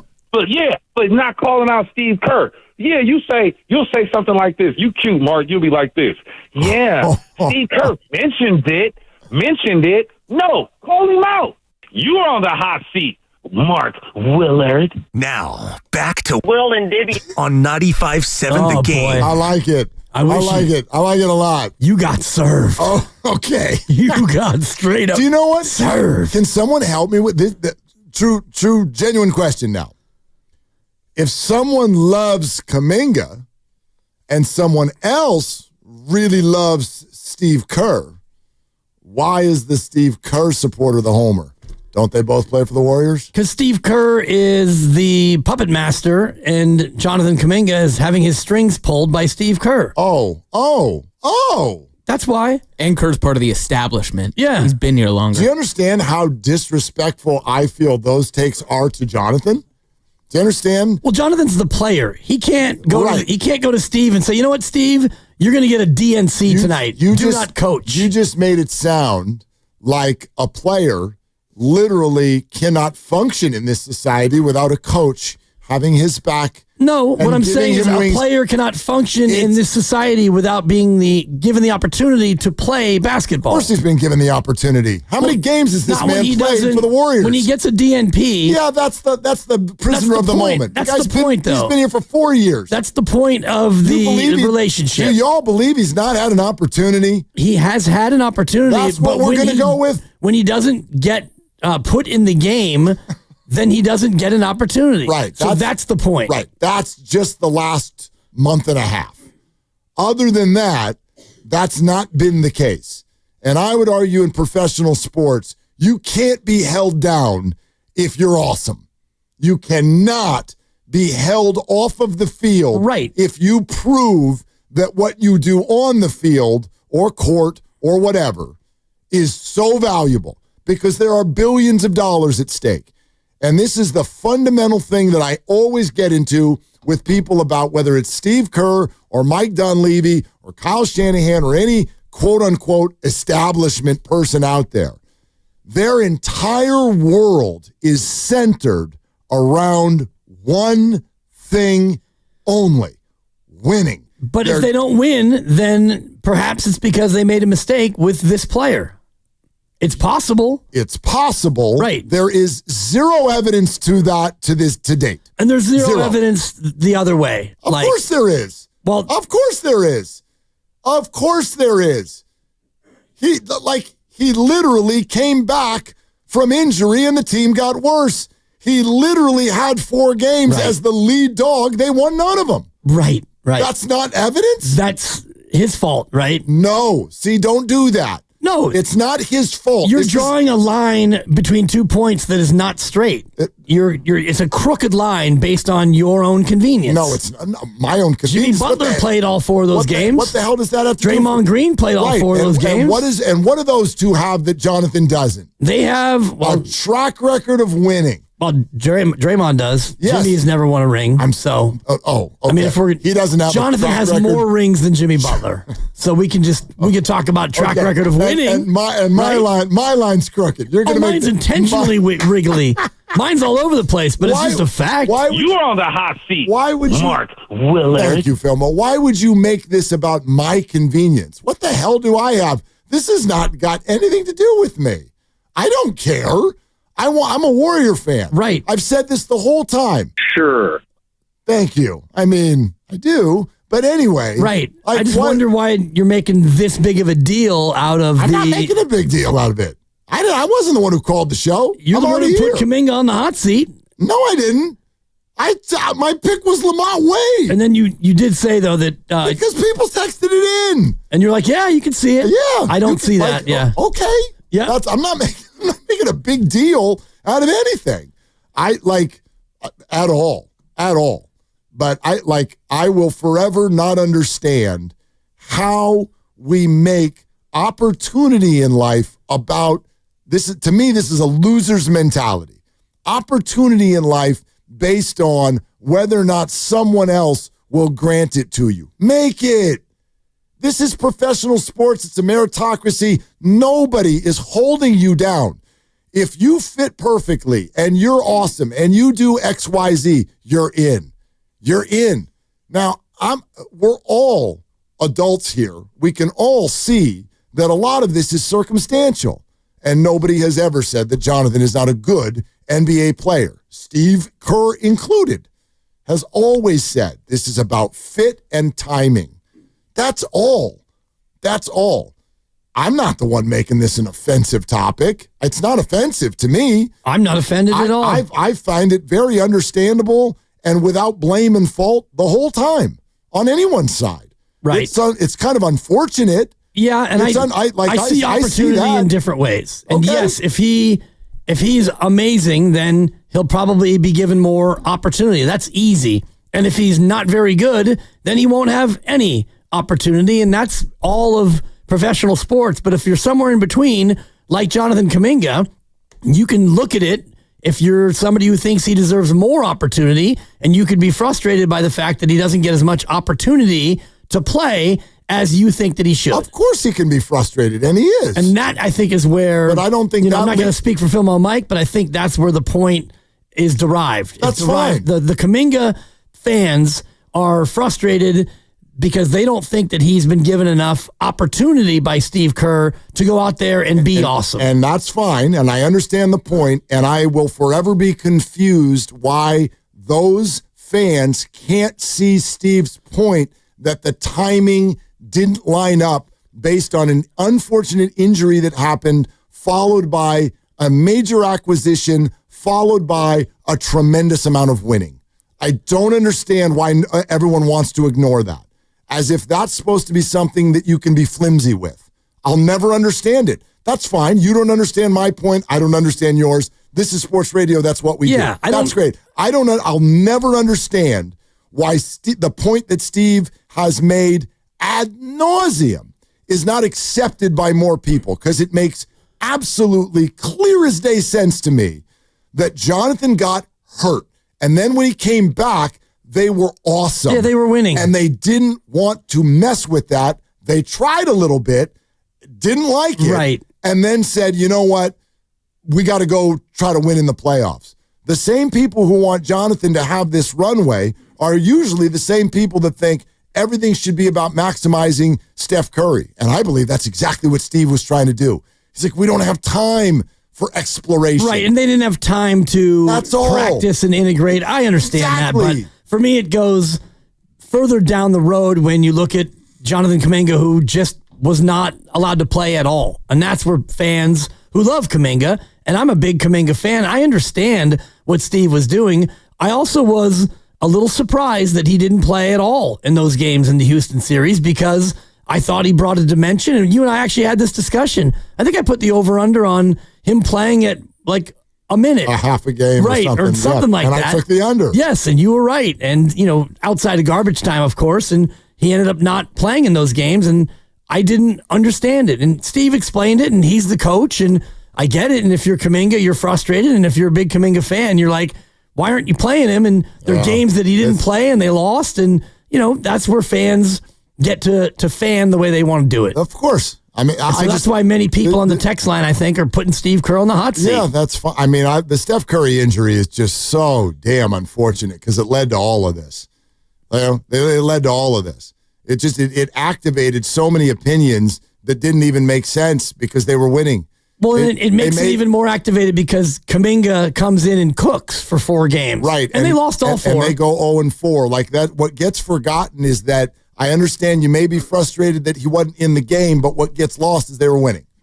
They're winning. They won without him when Jimmy arrived. They made the playoffs. They won the play-in game. Then they beat the 2 seed. Then they took a 1-0 lead in the next series. It's all going really well. Then your best player gets hurt, and it is activated an argument that, to me, kind of comes from a faux place, because you just mentioned evidence. We don't really have a whole lot to suggest otherwise, because assessing this team without Steph Curry, to me, is kind of pointless.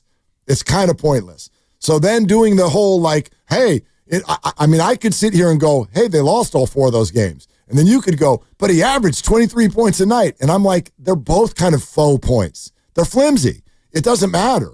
Of course they lost them. They didn't have Steph Curry. And of course Jonathan scored a bunch of points. They didn't have Steph Curry. It all goes back to that injury, in my mind. And that's what's so unfortunate. It's got a lot of people arguing about something that doesn't even really exist. The Warriors can't function without Steph Curry.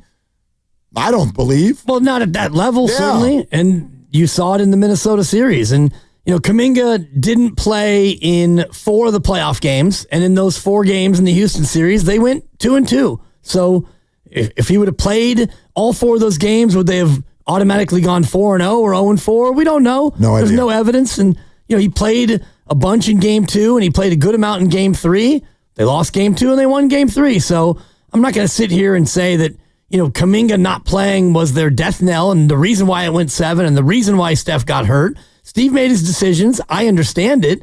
I just think that when people look at the Kuminga era so far, 4 years in, there's a lot of head scratching and wondering, why doesn't he play more? And the other part of it is, why doesn't he do more? So which side are you on? The why doesn't he play more or the why doesn't he do more? For me, I'm more in the why doesn't he do more? Rebound, defend, all the little things that they need. So there you go. And if he would do more, then he would play more. And that's kind of what Steve Kerr has always been saying. And there's a dead zone of you say, does he play more? Does he do more? The dead zone to me is, does he fit?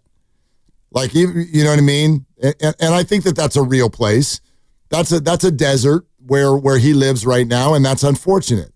And we've talked about all that. Like, he got drafted to a championship-level team, and they may not have known that they were a championship-level team when they did it. That's no one's fault. That's no one's fault. That's not the Warriors' fault for assessing it wrong. It's not Jonathan's fault for being on a team that's trying to win a championship when you're 19 years old and you have a certain skill set.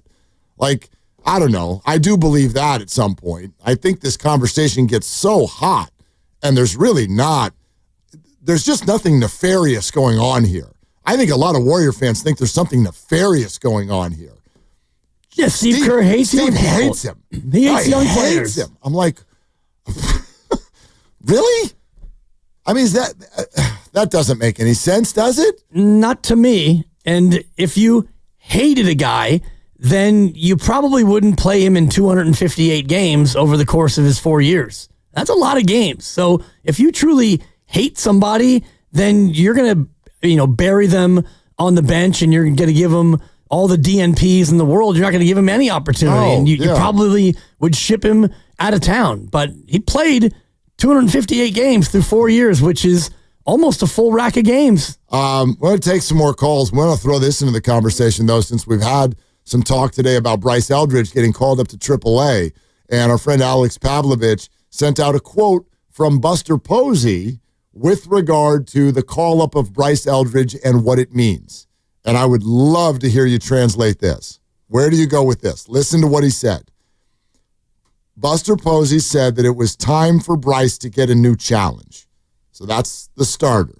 That's why he's going to AAA. Then he was asked about the rest of the year. And he said the focus is on getting him reps and improving defensively. But added, it's, quote, fluid and, quote, ultimately, the goal is to win at the big league level, end quote. How do you translate? I translates that he's going to go to Sacramento and hopefully he gets better defensively. And if he rakes and he proves that he's dominating there, come on up. But if he's not, you're not just going to call him up because fans really like him and he's 6'7" and he's the shiny new toy.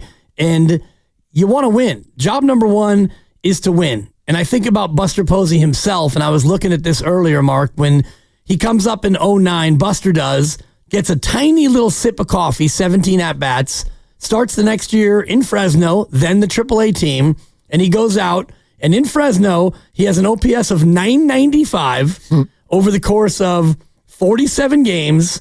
He basically is so dominant that they had to bring him up. They bring him up and trade Benji Molina for crying out loud. Yep. All right, you get the job, kid. You're ready. You're amazing.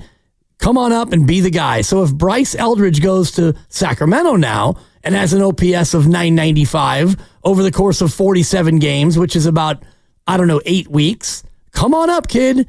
And now you are our starting first baseman. I wonder if it'll take 8 weeks. You know what I don't know? I really don't know, and I'm going to try to maybe get some answers on this.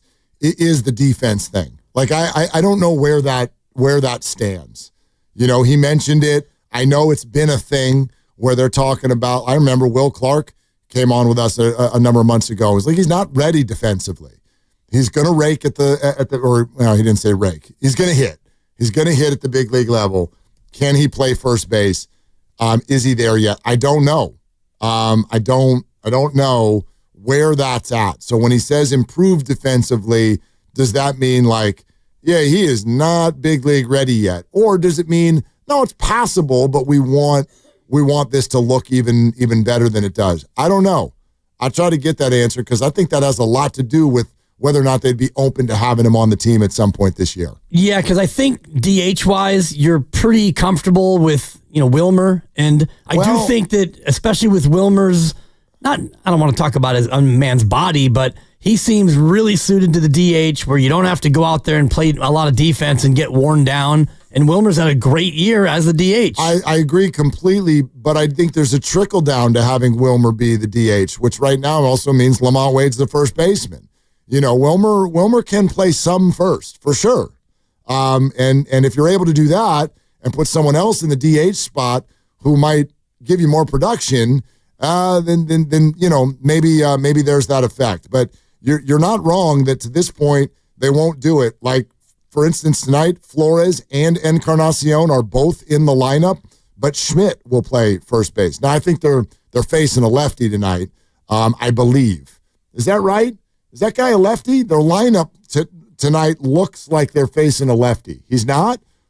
Well, then why are Wade and Yaz both sitting? Struggling. They're putting out a bunch of right-handers against the right-hander. Okay. I just assumed it was a lefty because I'm looking at this lineup, and it's Schmidt and Encarnacion getting the 2 platoon spots. Yeah, Ryan Bergert. Yeah. And Betsy. And Baseball Reference, you need to clean it up because he bats right and he throws right. No, he doesn't bat right. Right.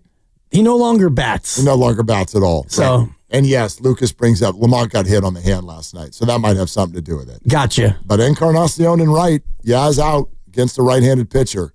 Yeah. That's someone they feel like needs a day off. And I think that him getting called up to AAA is really appropriate as we talk about this hot seat because Lamont Wade is probably the leader in the clubhouse of hot seatdom because if Eldridge can start to rake, he's coming up and Lamont, thank you for your service. We don't need you. Possibly. Or, Ryan O'Hearn of the Orioles is a first baseman with real power, and I think that he's going to be available in the trade market. So if you're Lamont Wade, the seat is very hot. And I wanted to share this from my jeweler, Orlando at Davidson and Leaked. Okay. He said a great one. He said, hot seat, Trent Williams. Oh. Salary, injury, Trent Williams. And you like that one? I love that one. I don't think Trent's on the hot seat at all. I think that if he doesn't play well, they're going to eventually draft a left tackle. Well, sure. That's just they probably should have this year. That's just based on his age. Right. Yeah. I mean, he fell down in the PFF left tackle or the tackle rankings. I hear you. He dipped. I like it, Orlando. Trent Williams. That's on the hot seat. Look, everybody gets their pick. Trent is still, that's the big dog in that locker room. That's the big man. That's the guy that doesn't even need a name. That's the one they're like, that's the big guy. Well, he's a Hall of Famer. Yeah. But, this is a year with that schedule, and you've got an offense that I think is going to need some step-up performances from some people. Trent Williams, I like it, Orlando. Okay. I got you. 888-957-9570. We are indeed taking calls on who you would like to put on the Bay Area sports hot seat. Player, coach, general manager, whatever it is, basically in honor of two things. A, for the third time this year, a playoff NBA coach got fired, and this one went to the Final Four. So Thibs is out with the New York Knicks, and this is also in the shadows of me making the comment yesterday that the Niners, Giants, and Warriors have no coaches or execs that are currently on the hot seat.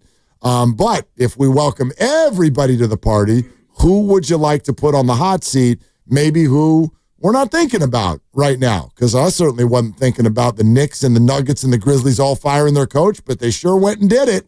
So how about GPD in Hayward? Grandpa Daddy's on the line. What's up, Grandpa Daddy? Man, you guys are too cool. I love you, man. I love you too, brother. Who's on the hot seat? Who? I'm going to tell you who's on the hot seat. Mark, right now, I just want to let you know, you're basically hitting it right on the head. Dibbers, you made one comment that hit it on the head about Kuminga. But I'm going to tell you who's on the hot seat. The freaking fanatics, a.k.a. the fans. You guys are talking all this, and you don't even know what you're talking about because you don't do the job. How can you put anybody on the hot seat if you really don't know how to do the job? Kuminga had all his chances to show what he's about. And everybody, this is professional sports, bro. Come on. When you get drafted and you come up, you better do your job. And if you don't, you want to be on the bench. Please, guys, tell me, what does DMP stand for? I don't know the acronym. Can you help me out here? Did not play. Yep. Did not play. Well, he did not play because you just can't score points. You got to play defense. You can't stand around looking for the ball. You got to move. You got to pass. You got to do everything, not just score points. I'm tired of hearing about Kuminga, and I'm tired of the fans talking and acting like they know what they talking about when they don't, because none of them are getting paid to do the job. These guys, I love you guys, man. Grandpa Daddy. GPD, thank you very much. Appreciate the phone call. I didn't know if he was serious about not knowing what DNP was, or if he was making a not a joke, but saying like he didn't play. What is DNP? I thought it was going to be like a setup. Like I thought it was going to do a rhyme. Like that's right. What's it stand for? Did not play. He did not play. You do not say. Exactly. Like I thought that was going to be. I wasn't sure either, but DNP. He did not play. That's right. Yeah. Not today. No. He did not play. Easy there, Dr. Seuss. Sorry. I still have a little one. Anyway, yeah. I listen.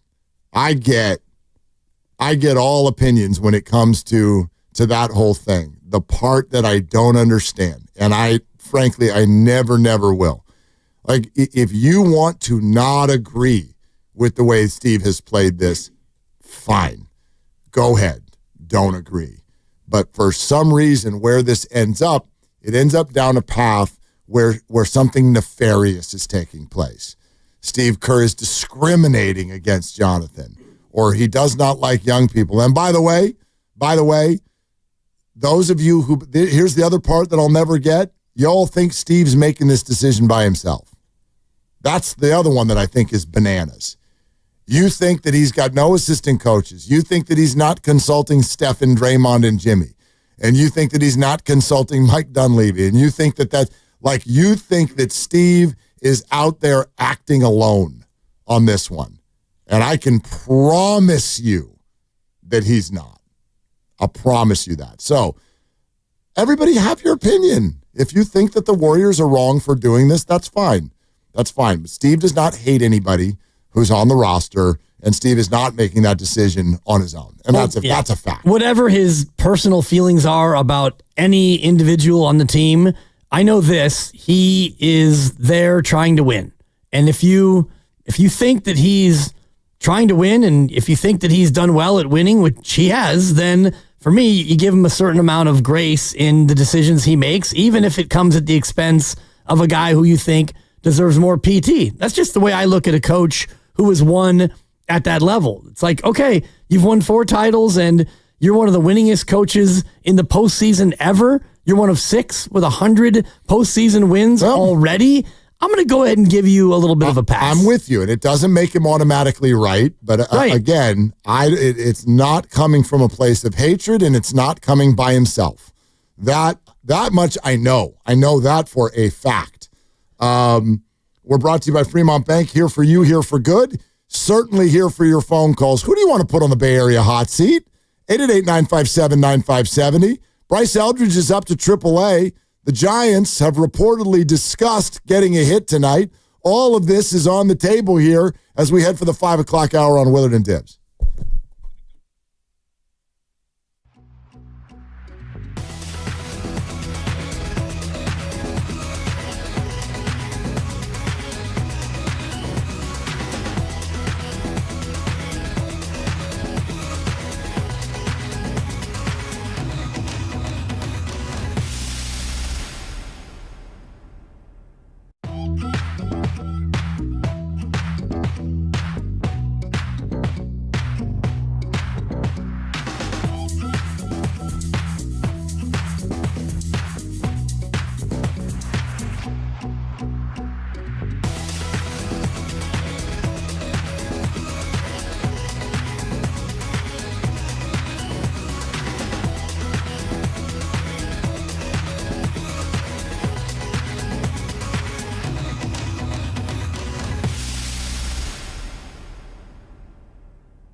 Bay Area, this is Jonathan Kuminga. You're listening to Wheeler and Dibs on 95.7 The Game. We'll try again tomorrow. To have a Kuminga free show? To not do a show that's all about... damn it, the Giants need to score a run. You know who else needs to score? I've had it. The Giants need to score. The The Giants and Jonathan Kuminga are opposites. All Jonathan does is score, right? He cooks. And it's all the Giants don't do. They don't score. They try. Yeah, they try. So does Jonathan. Well, the Giants have scored 30 runs in the last 15 games. So they do score. Not really. That's the crazy thing that I unearthed today. It's not rocket science, but they're averaging 2 runs a game. They're giving up 2.2 runs a game over their last 15. No, if you average 2 runs a game, I don't know how the hell you're 7-8. If you give up 2.2 runs a game, I don't know how you're not 12-3. Right. So we can do it both ways. Well, by having them both happen simultaneously. Right. That's how. That's how. Literally how. You play 500 baseball because everybody's averaging 2 runs, and on some nights they only score 1 and you score 2. That's how you do it. Yep. Oh, my gosh, what I wouldn't give for 5 runs tonight. 5 runs tonight. Don't smile at me like that, Risotto. You smile at me like, well, that's a stupid request. I mean, you looked at me like it's like somebody asking for a date with Kate Upton or something over here. Like, it's not. 5 runs in a game is not ridiculous. It is for this team. Oh, God. They've played 60 games. Is that right? Correct. How many times? Lucas, game show music, please. Oh. The Giants have played 60 games this season of Major League Baseball. Yep. Of the 60, within, I'll give you plus or minus 2. You have the number already? Of course. How many times they've scored 5? I'll ask the questions here, Buster. The Giants have played 60 games. Plus or minus 2 games in either direction. How many times have they scored 5 or more runs? Let's go to Mark in the back. I can eliminate the last 15, so let's actually knock it down to 45. Look at you. So in the first Look 45. at the big brain on Brett. Hey, 45 games, first 45 games, how many times did they score 5 or more? I would guess that they did that in those 45 games. They probably did that. Well, they were averaging close to 5 runs a game. Barely 4. Well, no. In those first 45, they were averaging like a little over 4.5.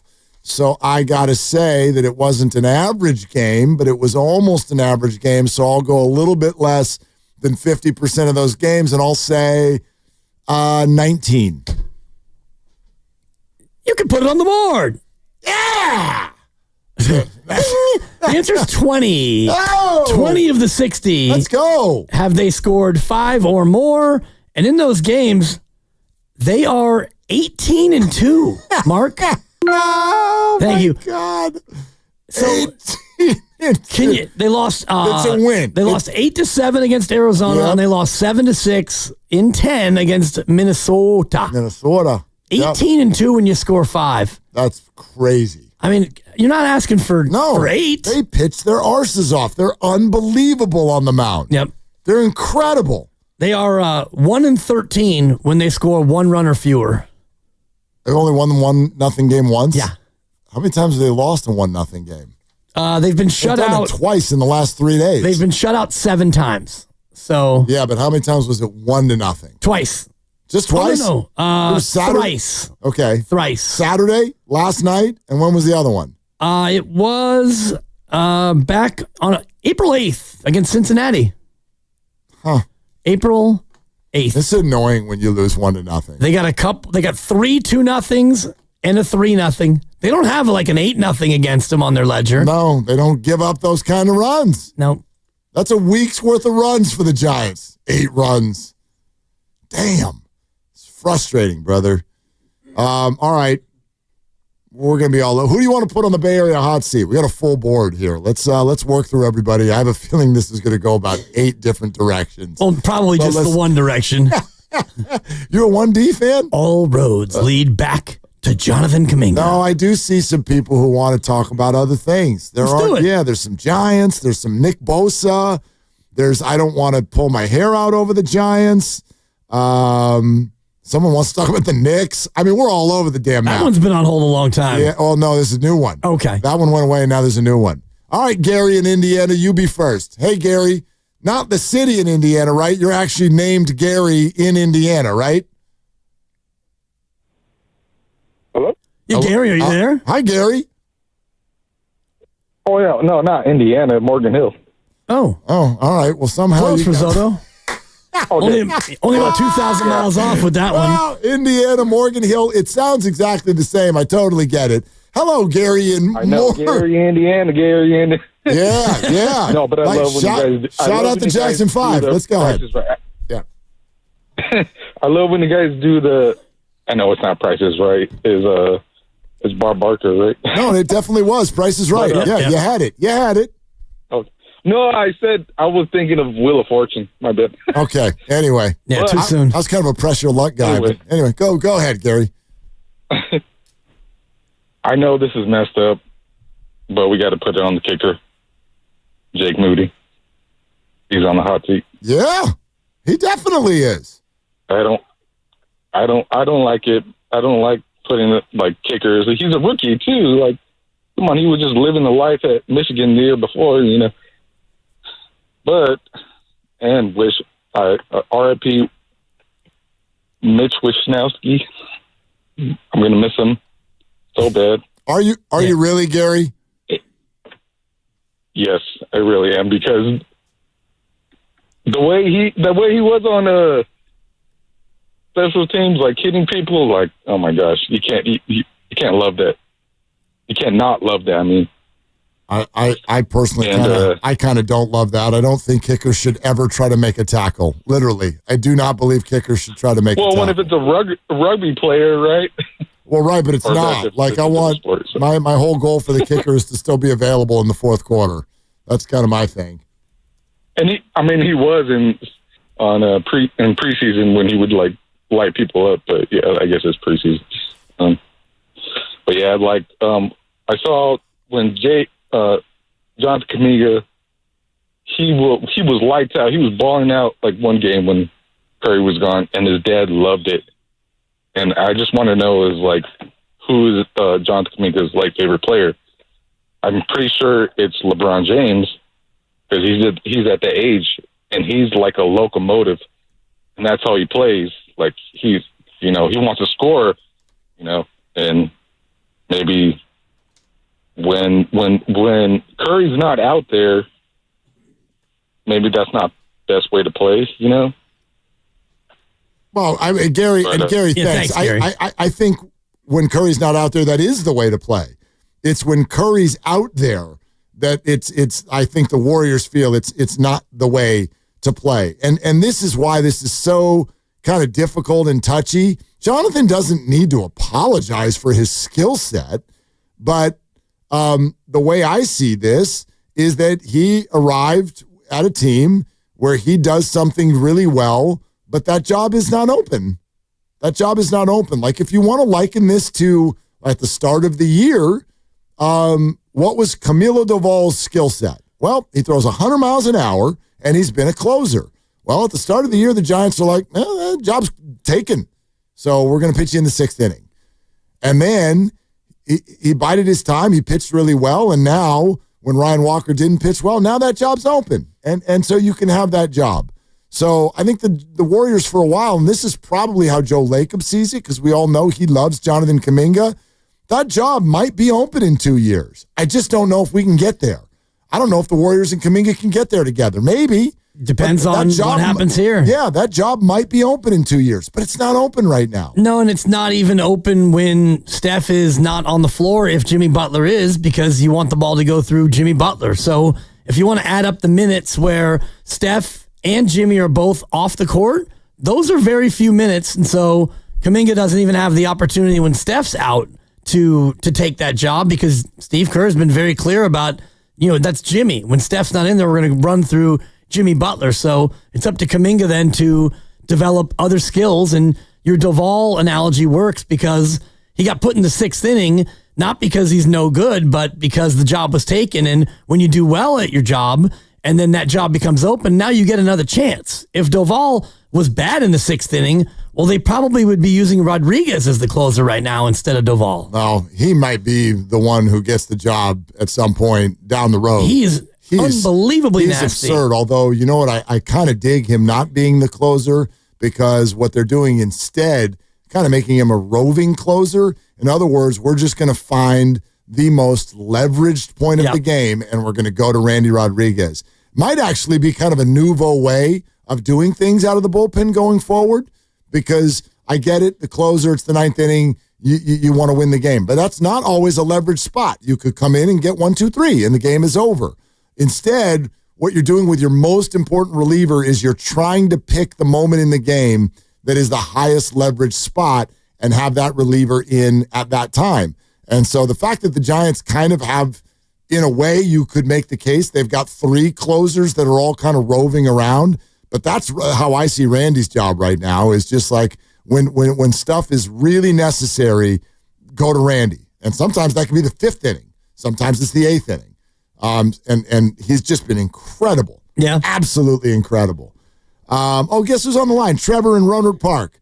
I did the pod last week. Nice. Yeah, Trevor. Hey, what's going on, man? How are you? Hey, what's up, guys? Now you can actually hear me, hopefully. Gotcha. So, yeah, I know what's that? We got you. We hear you. All right, right on. So, hey, I know everybody's doing the Jonathan Kuminga thing, but I just thought I'd throw out an interesting name in Nick Bosa, just because I don't really see him.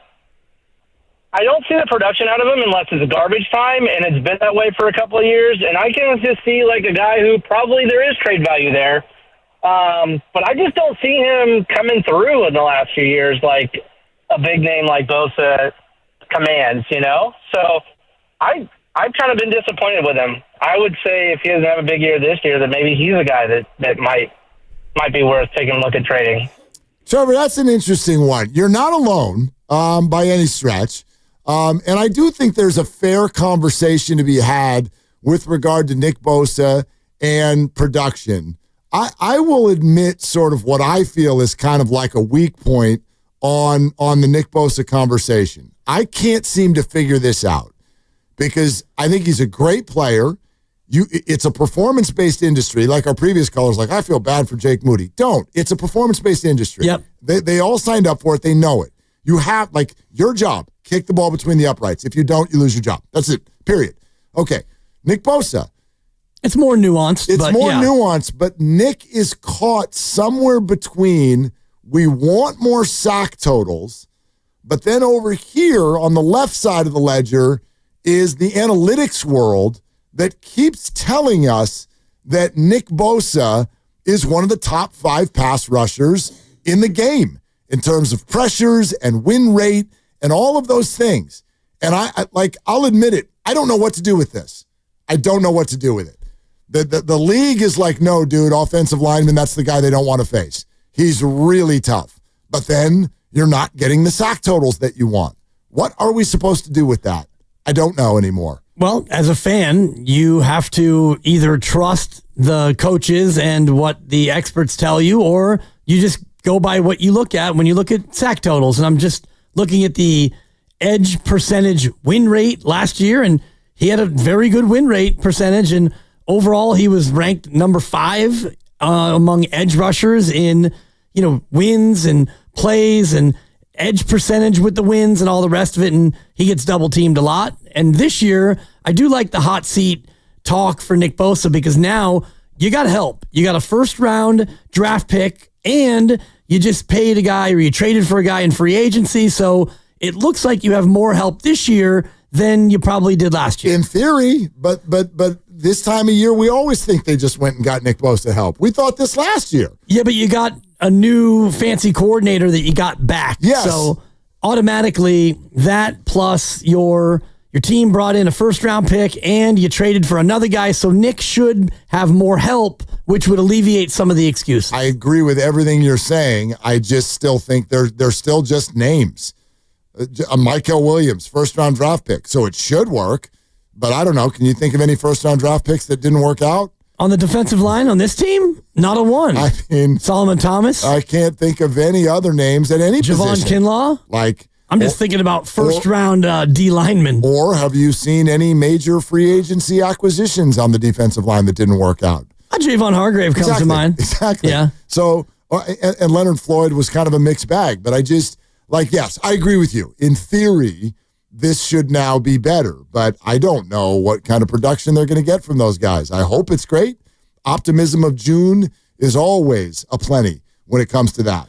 You're listening to 95.7 The Game, KGMZ FM and HD1 San Francisco, Odyssey Sports Station, home of the Golden State Warriors and Valkyries, always live on the free Odyssey app, coming to you live from the Laughing Monk Studios, taking your phone calls on who you want to put on the Bay Area sports hot seat. We've had 3 NBA coaches who made the playoffs and got fired on the hot seat, even though maybe we didn't know they were on the hot seat. Tom Thibodeau was fired today by the New York Knicks after an appearance in the Eastern Conference Finals. And we made the comment yesterday that no coaches or execs with the Niners, Giants, or Warriors are on the hot seat. But what if we welcome the whole damn metropolitan area and all of the players in it? Who do you want to put on the hot seat? 888-957-9570. How about Nate in the city? Hi, Nate. Thank you for calling. What's up? Oof, I thought I was going to have to follow Grandpa Daddy, and I can only hope that my comments and some other things are half as virile as his. So I told the screener I was going to talk about Tibbs. Obviously, the guy never plays more than 9 players in a playoff series during the season. His best player was hobbled before, series even started. And I think, if you want any expert opinion about Tibbs and how he drives his players into the ground, you all need to get a Taj Gibson on your show.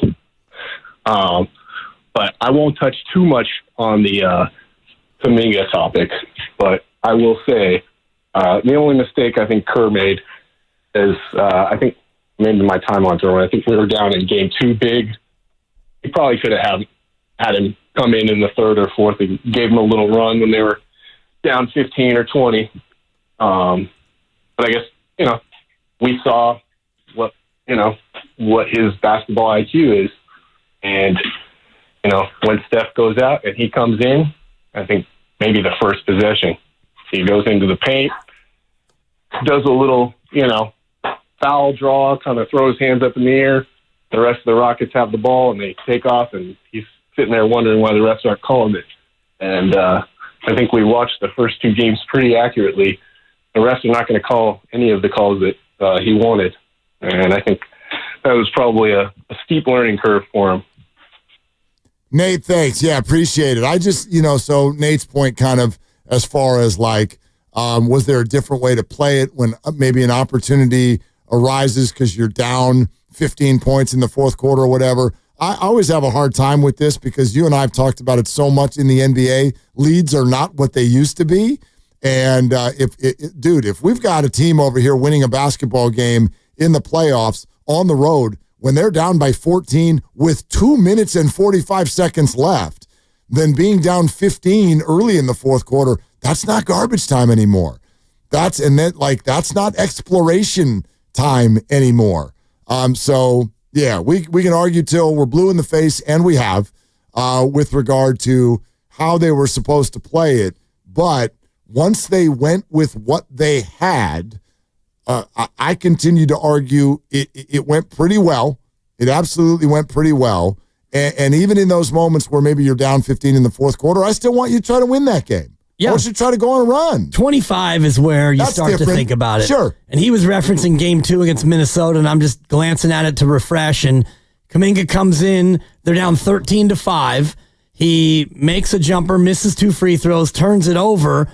3 minutes go by, he gets taken out, and they're down 23-7. Yep. So they went from down 8 to down 16 in 3 minutes. Not to blame him, obviously, for all of it, but it was a pretty quick hook on Kuminga in that first quarter. And remember that game, they admitted afterwards that the Warriors as a group were like, let's sort of try a bunch of different things and see what looks like what.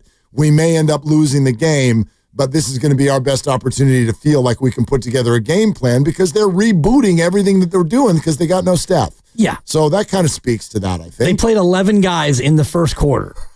That's not, that's kind of like, team. That's mid-November. Remember that when he was playing 12 and 13 guys? Yeah, or for most teams, that's called the preseason. Exactly. Yeah. But playoffs, and his point about Coach Thibodeau is a good one because he grinds his team all year long. He plays his players a ton, and you get to the playoffs, and oh boy, what a surprise that we have a tired team. And I was just looking at his record. He's coached almost 1,000 games in the regular season, and he's got a great record, but in the playoffs, he's got a losing record. Who's this? This is Thibodeau. Oh. He has a .579 winning percentage during the regular year, almost 1,000 games. In the playoffs, it's a .466. Yeah. And he's never you're never playing, won a conference, and he's never won a title. You're playing all the better teams. So Right. But There's normally probably a lot of coaches that would follow that.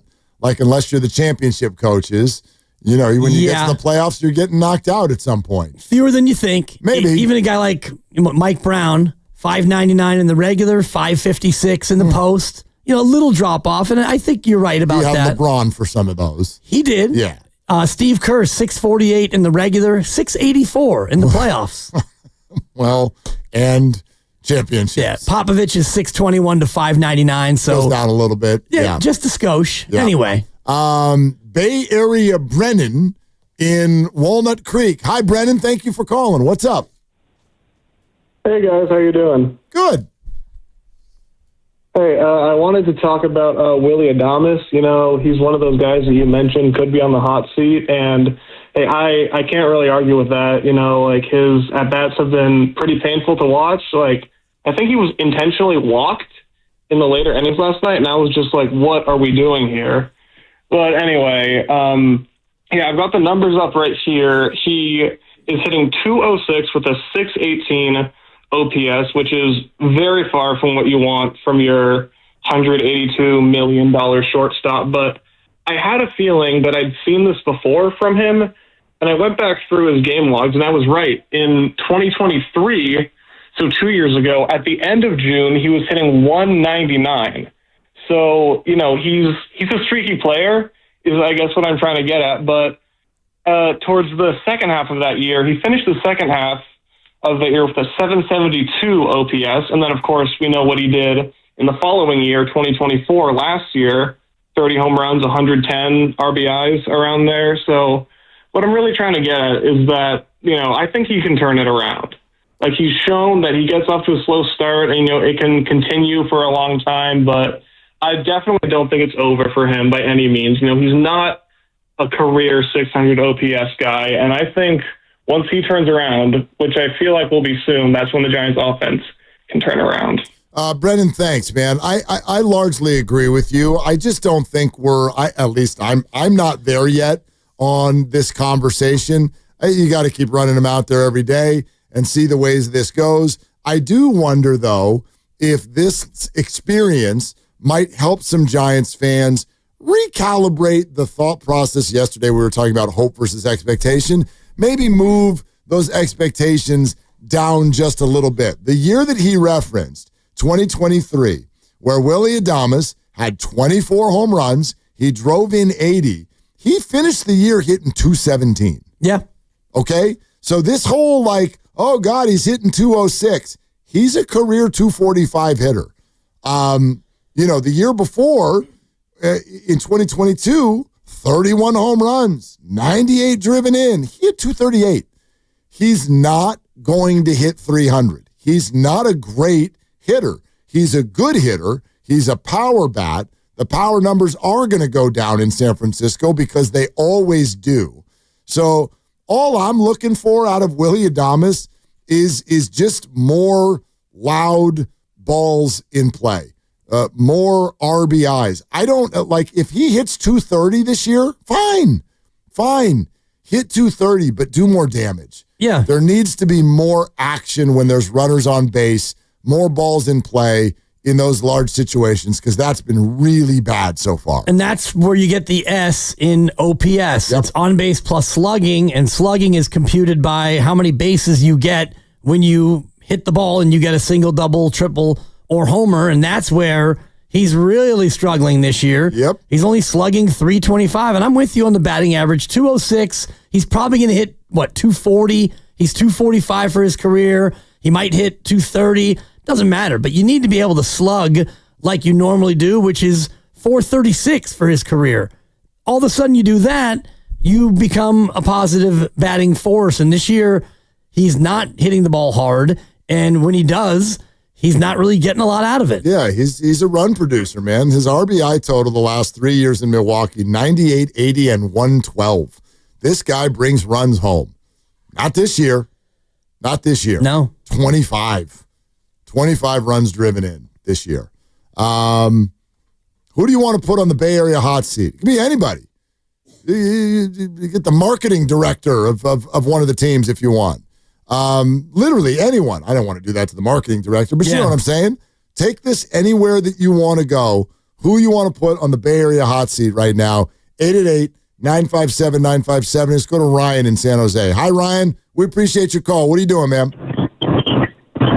Hey, guys. I'm on 101 right now, just going home. All right. So I'm going to switch it up from baseball, go back to, I guess, what Filmo was talking about. I do think Kerr should be on the hot seat, but he'll never be on the hot seat.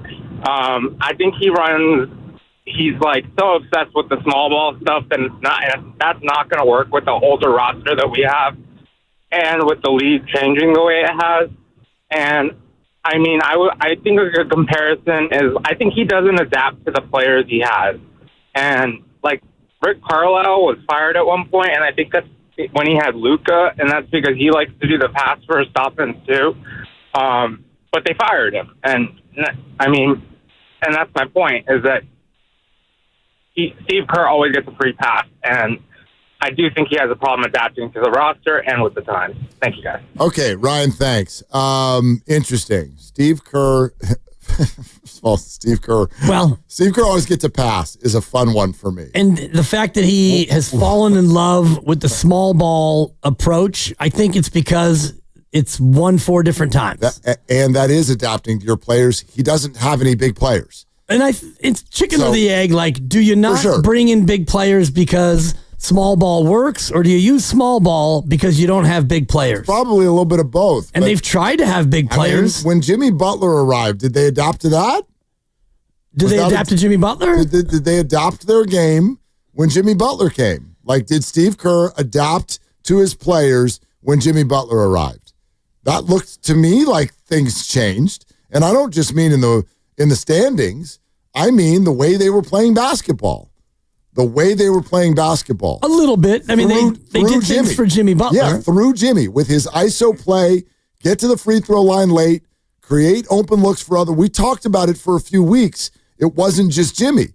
Jimmy showed up, and all the people around him started playing better basketball. Steph played better. Pods played better. Moody played better. Bunch of people played better. And I think it's because they sort of started playing a little bit of a different style. Other than that, like, I guess I would argue largely with what the Warriors have done most years. What is the change you're all looking for? Why would you do it differently? Like, the offense in the NBA runs through people. Like, it's not, even if you want to go back to Tex Winter and the triangle with the Lakers, it still ran through people. That was through the brilliance of Kobe Bryant and obviously Shaq down low, and then what the decisions that they would make in that situation. The offense runs through Steph Curry and Jimmy Butler. I don't, and it's read and react, and they're brilliant at it. I'm not sure why everybody's looking for some sort of an adjustment there. What exactly is it that you want to do differently? Well, and why? Well, the reason would be because it's not working. Well, this works. And if you're going to have an ISO-based offense, you need to have your best player be an ISO player. And Steph Curry is not. You're not going to have Steph Curry and clear out a side and let him go one-on-one against somebody, take him off the dribble, go to the basket, and let Steph cook. He's 6'3", and what he does better than anybody else is run, move, catch, and shoot. And yes, he can shoot off the dribble and pass and all the rest of it, but you take the skill set of your best player and you build the offense around that skill. If your best player is Kevin Durant, you're not going to run this run around ball screen offense. You're going to give the ball to Kevin and let Kevin go to work on people. And that's what you do as an NBA coach. You build your offense around your personnel. It's like in football, Kyle Shanahan, he runs his offense a certain way. And so you're not going to have 8 wide receivers on your team because you play bully ball. You like a couple tight ends and a fullback. And so you're going to build your team around what you want to run. And if you take over a team, you run what your team is going to be best at. Yeah. It just, I mean, I don't know if you feel this way when the season is funny. You asked the other day, like, how would you grade the Warriors season? And you and I both said a B+. Yep. And I get it. Sort of the disappointment of the way it ended. But outside of that, I thought, tremendous amount of positives, some surprise turns, twists, things like that, some impressive periods of play, a playoff series victory, all of this. When the conversation goes here, and I'm very well aware of the platform where it's happening, this is sports radio where sometimes negativity is there to drown out positivity. It's very, very difficult to have it go the other way. But when this conversation unfolds the way it does, and we talk about the changes that Steve Kerr needs to make or should have made, and it's not working, and he's ruined this guy, and he holds something against that guy, I'm over here working on a premise that this has all worked really well. And sometimes it very much feels like that makes people very angry when I say that. Are we all working on the premise that it's not working? It's not working with the Warriors. Is that the premise? And I'm asking that very genuinely. Mark, it's not working. They don't win the title every year. It's not working. Okay. I mean, I know you're being facetious. Completely. I don't understand. Don't mess that word up. Yeah, you getting fired. You get sloppy. Anyway. I'm looking at the Kerr run, and it's champs, losing the finals, champs, losing the finals. Steph and Draymond and Clay are all out. You stink. And then, the shortened year, you go to the play-in, you don't make it. Okay, hot seat. Oh, then you win the title. You won the championship. The next year. Yeah. And then it's, playoffs and loss, and then last year play-in, you didn't do it. This year, playoffs and you lost. Okay, so we're going to put him on the hot seat. He went to the finals 6 times in 11 years, and he won 4 titles. You can't win them all. And the idea about the offense and does it work? Is it working or not? It seems to me that it still works pretty well. You won 48 games last year, and Steph Curry is still looking like one of the best players currently in basketball. Right. And after Butler arrived, they were one of the best teams in the NBA. So let's just play this out in the future. Assuming Steve Kerr is still here, I don't think he will be. And Steph is gone, and Jimmy's gone, and Draymond's gone, and you've got Kuminga and Pods, and who knows who else. Yeah. Do you think Steve is going to still run this offense with that group? No. Of course not. He didn't run this offense after Steph Curry got hurt. Right. He changed the offense. Unable to change it on the fly fast enough. I don't put that on him. I don't put it on Jonathan. Again, all circumstances, and why would we make assessments about the grand scheme of a team based on 4 games, especially 4 games without your best player? I think that's kind of wild. But bottom line is this, to me, maybe that gets to, go back to Philmo Mike's call. He wants to put me on the hot seat. I think at the core of all of this might be that idea. I think some of you think this is not working. You're on the hot seat, Mark Willard. I think it's working. And that's fine. You can think that it's not working. I think this is working. I think it's working wonderfully. And I think when your players are over 30 years old, this is insane. It's absolutely bat bleep crazy that the Warriors, with the players being as old as they are, can even flirt with the idea of making a handful of us think that they might have actually been a contender. That's crazy. We've all detailed the fact that that's never happened before. Right. It's never happened in the history of ever. But this group has us believing, some of us, that it's at least in theory on the table. Yet then they lose 4 games and we're like back to the drawing board. This isn't working. No, I think this is working. This is working, and this is what it looks like, and you have to deal with the reality of someone might get hurt at the wrong time. And if it does, you lose. You lose. I don't know what the other contention option looks like. twisting your offense to somebody else who's on the roster or whatever. It would be a dramatic move that cost you a bunch of future assets and current players, and it would be more of a Hail Mary than it is to assume that these guys come back all older, stay healthy, and you can go on a run. Just, hearing you lay that out, they are closer to this actually might work than it is, we blow this thing up, it's a disaster. No. If that's a timeline, right, and you put a championship on the far right and you put, oh my God, we're going to be terrible on the left, and it's a sliding scale, you're much closer to the, you know what, we come back next year, we get a few breaks, they stay healthy, the bracket falls our way, it could happen. Now, I mean, if the championship is a 10 and blow it up, we stink as a 0 on that timeline, I'd put this at about a 6.5. It's leaning toward, now they're not a 9, like, oh yeah, you come back next year and you're for sure right there.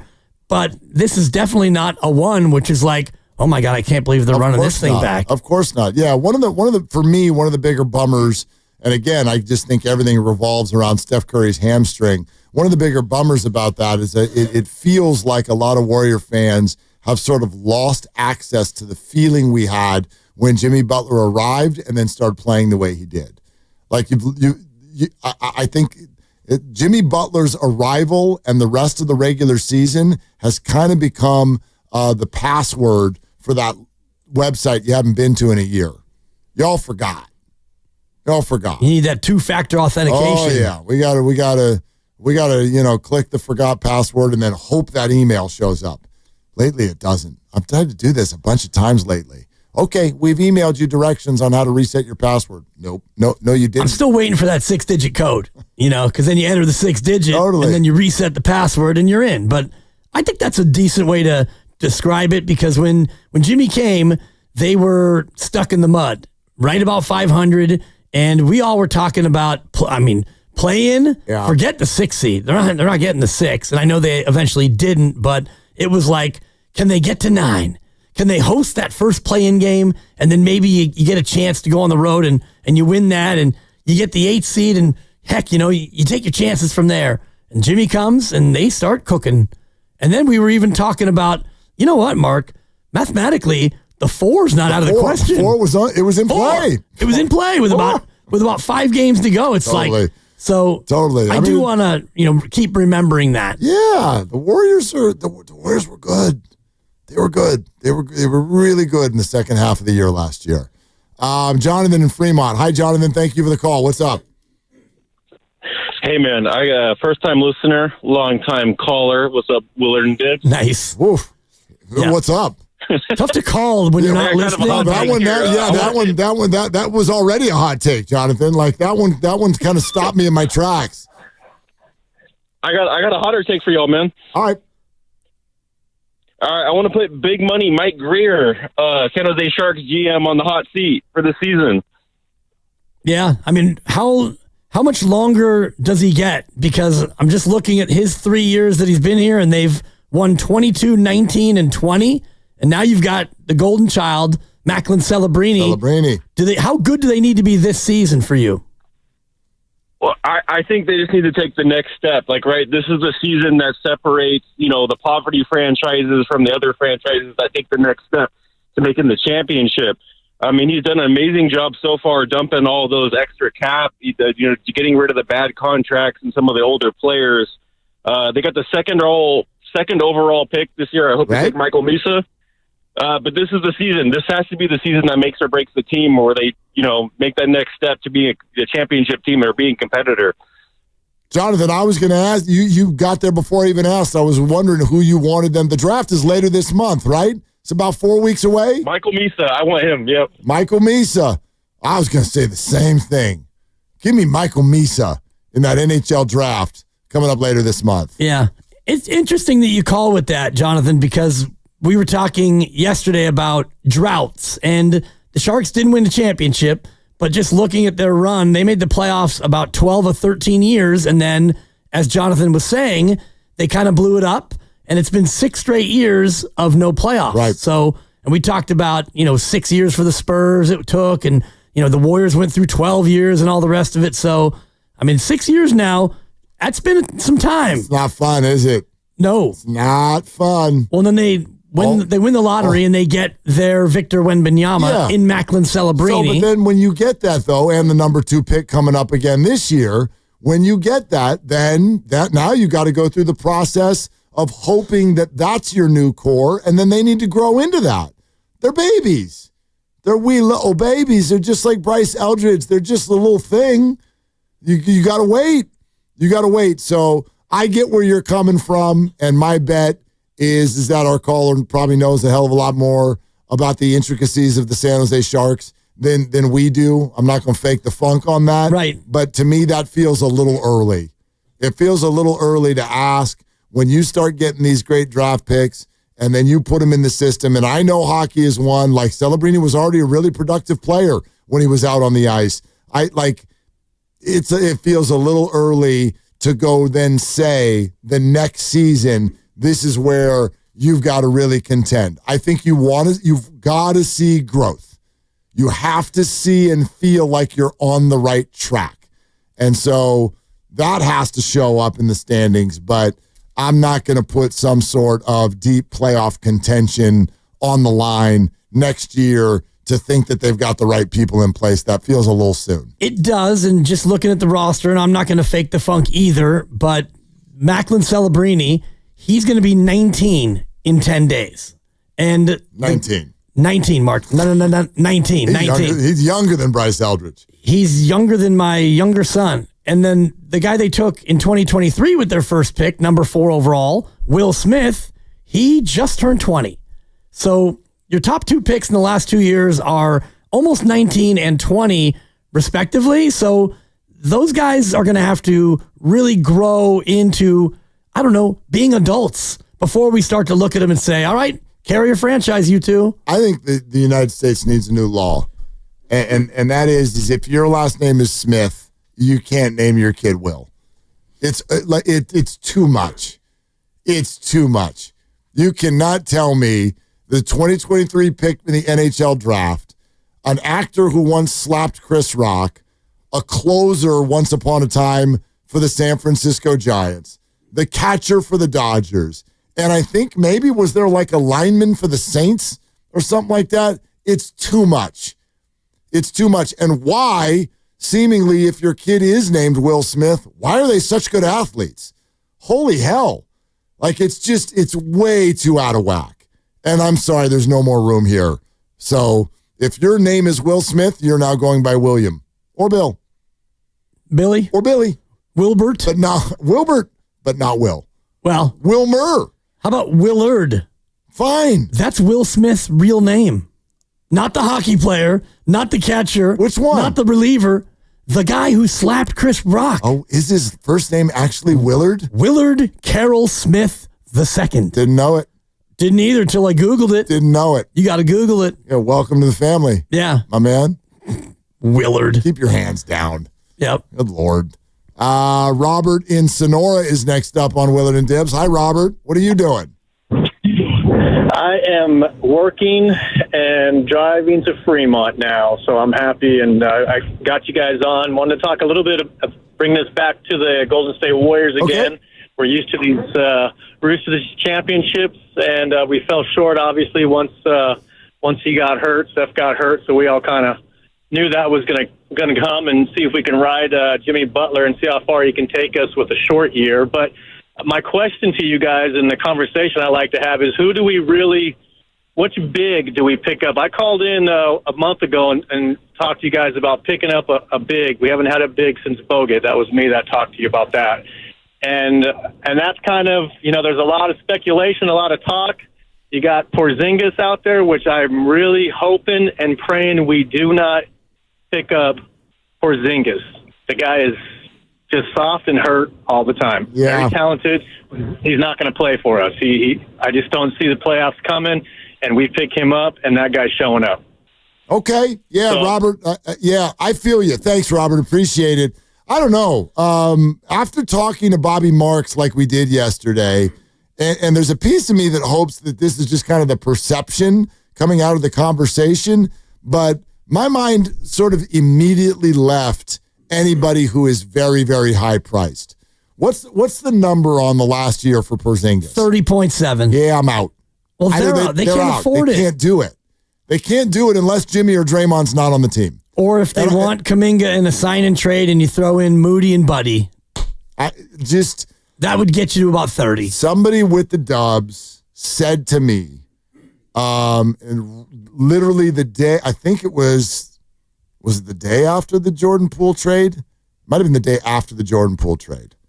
Somebody with the Dubs said to me, this new CBA is coming, and the idea of having 3 people on your roster making north of $30 million is a flat, hard no.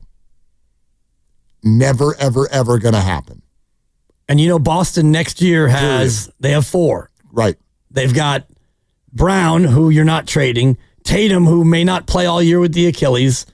Drew Holiday's making 32, Kristaps is making 30. So those 2 are the main targets to possibly move. And that's why one of them's going to move. Well, Holiday's 32, 35, 37.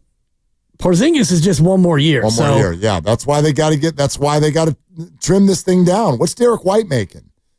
Derek White is making 28. Damn, dude. That is top flipping heavy. Yeah. And so what they're going to do is they're going to lose some of their young free agents because they're going to come of age, need contracts. Boston can't sign them. Plus, they know they're not going to win next year because Jason Tatum is out. So, yeah, dude, you got to get rid of him. And they're going to have a hard time finding people to take him because other teams, for the most part, are in the same kind of boat. And, oh, by the way, when you add the Warriors into this, when you say, oh, we're not going to have 3 people over 30, remember, 2 of them are over 50. Yep.